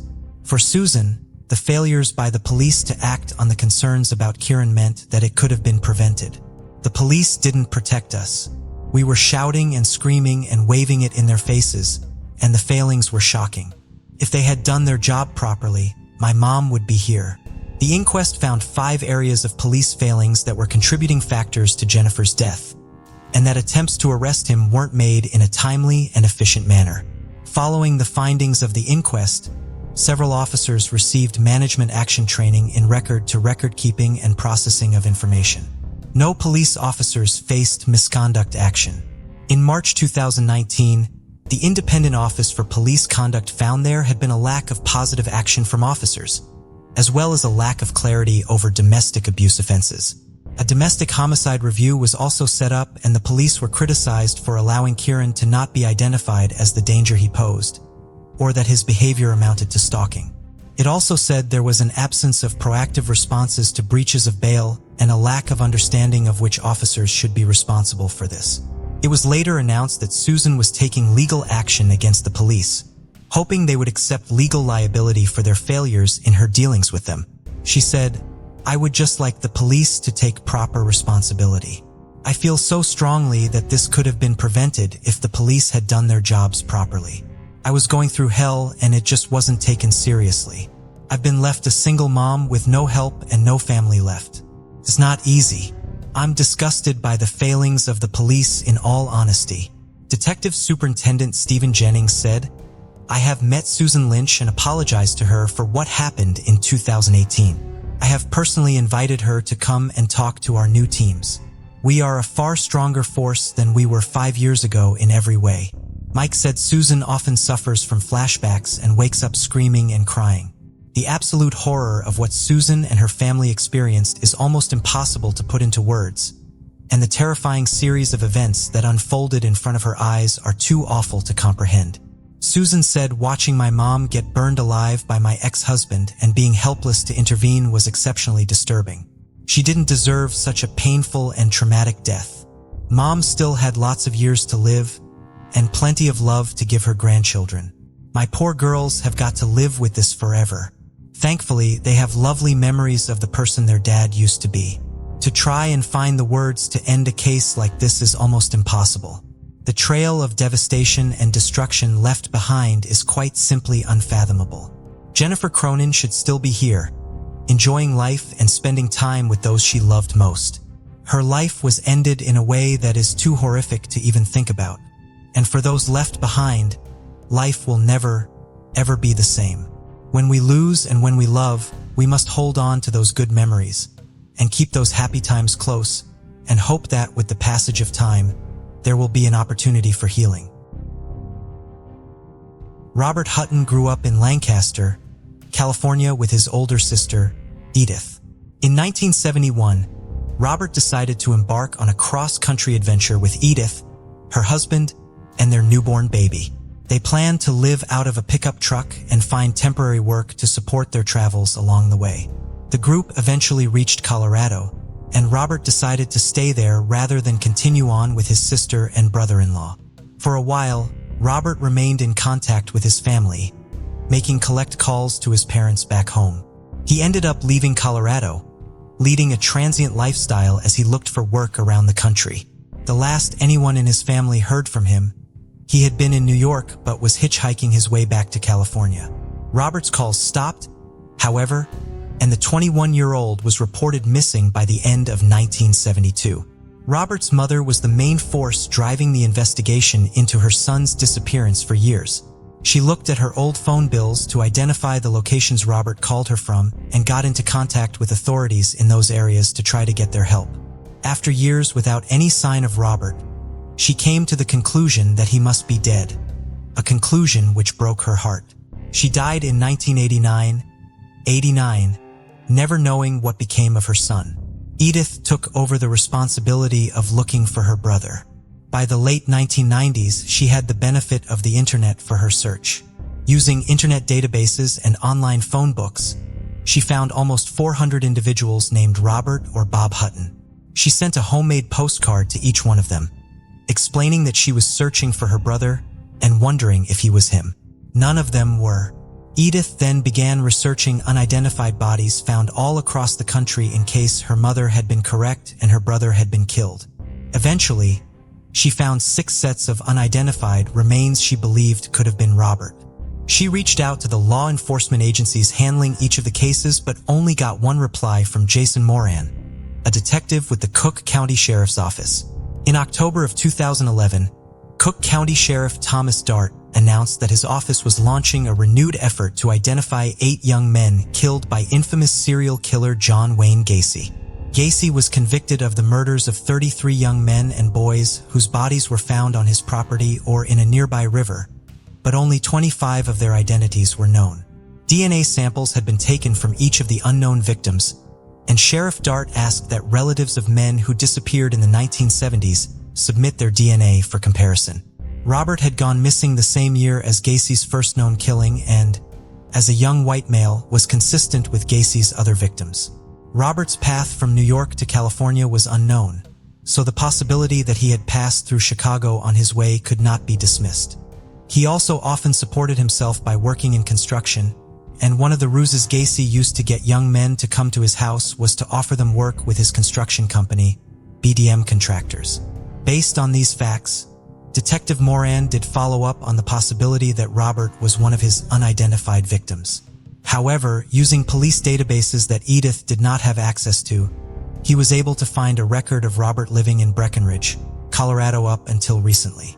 His current whereabouts, however, were unknown. Since this information eliminated Robert as one of the unidentified young men, it should have ended Detective Moran's involvement in his disappearance. However, the detective was moved by the story of Robert's mother dying without knowing what became of him, Edith's years of working trying to locate him, and the fact that Robert's father had recently battled cancer. He therefore did not forget about the case, and in 2013, he decided to look for Robert in law enforcement databases again. When he did, he found a current address for him in the small town of Stevensville, Montana.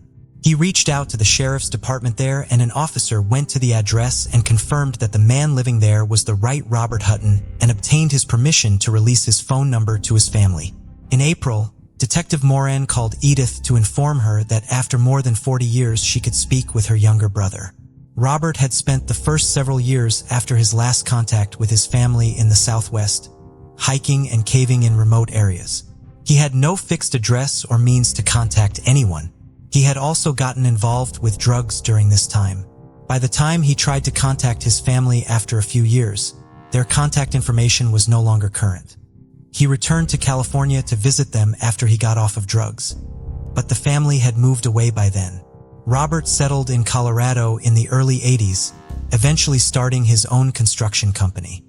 He thought of his family fondly and made a small, unsuccessful effort to find them in the early 90s. After the economic downturn of 2008, he had trouble finding work. He had moved to Montana in 2011 because some of his friends had previously moved there.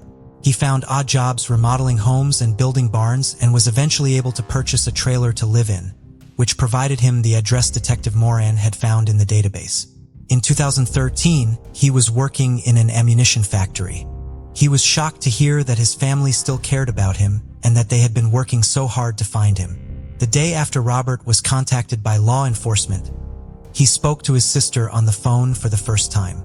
He would continue to speak with her and their father on a weekly basis over the phone. Due to financial constraints on both of their parts, Edith and Robert were not immediately able to see each other in person. However, their father and stepmother were able to travel to Montana twice in 2013 to see Robert. In 2015, Robert moved to Nevada to live near Edith and see her almost every day. 2 out of the 8 victims of John Wayne Gacy, Detective Moran set out to have since been identified through DNA. In addition to Robert's case, Detective Moran has also solved 10 other cold cases that ended up having no connection to Gacy.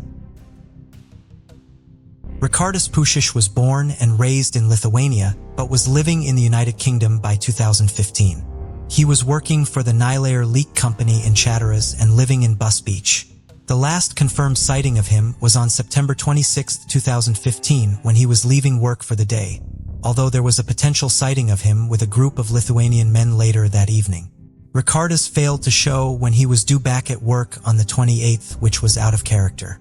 His disappearance was taken seriously from the start because concern about his safety had been raised just a month before he vanished.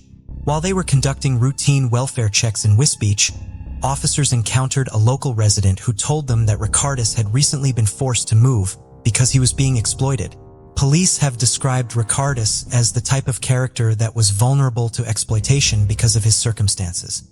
He had very little money, living paycheck to paycheck, and had no family in the area. His mother still lived in Lithuania, his sister lived in Germany, and he had cousins living in Ireland. He did not have a vehicle and spoke very little English, mainly interacting with the local Lithuanian community. When the officers found Ricardus at his new address, however, he assured them that he was fine. When he went missing, however, this previous incident raised concerns that he may have been taken to be used for forced labor. On November 17th, Ricardus's identification card was found in a park in Wisbech near Cannon Street. The following month, a 31-year-old man was arrested on suspicion of murdering Ricardus, despite the fact that his body had not been located. The man was ultimately released due to lack of evidence. The next major development in the case would not come until August of 2018, when police learned that a Facebook profile using Ricardus's name had been created. His relatives confirmed that the pictures on the profile were of Ricardus, although it was unclear when they were taken. They also tried contacting the person who made the profile, but they would only rarely get replies to their messages.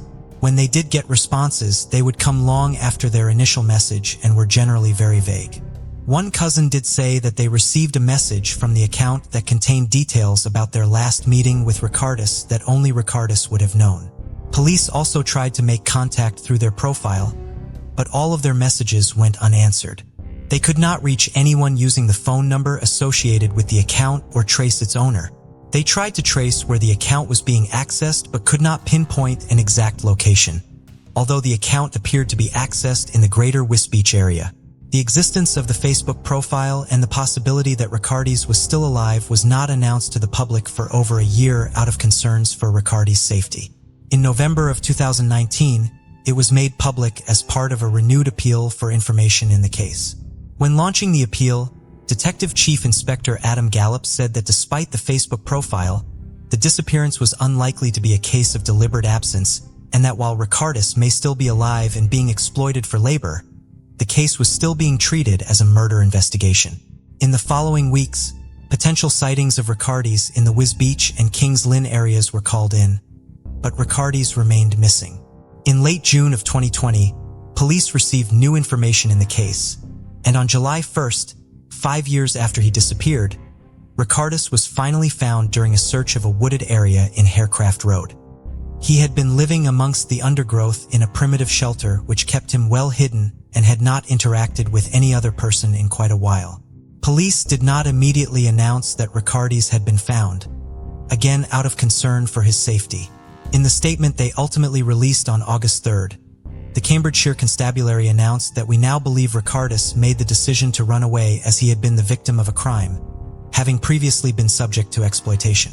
Given these circumstances, they waited a month to make the announcement so that they could be sure that the safeguards needed to keep Ricardis protected were in place.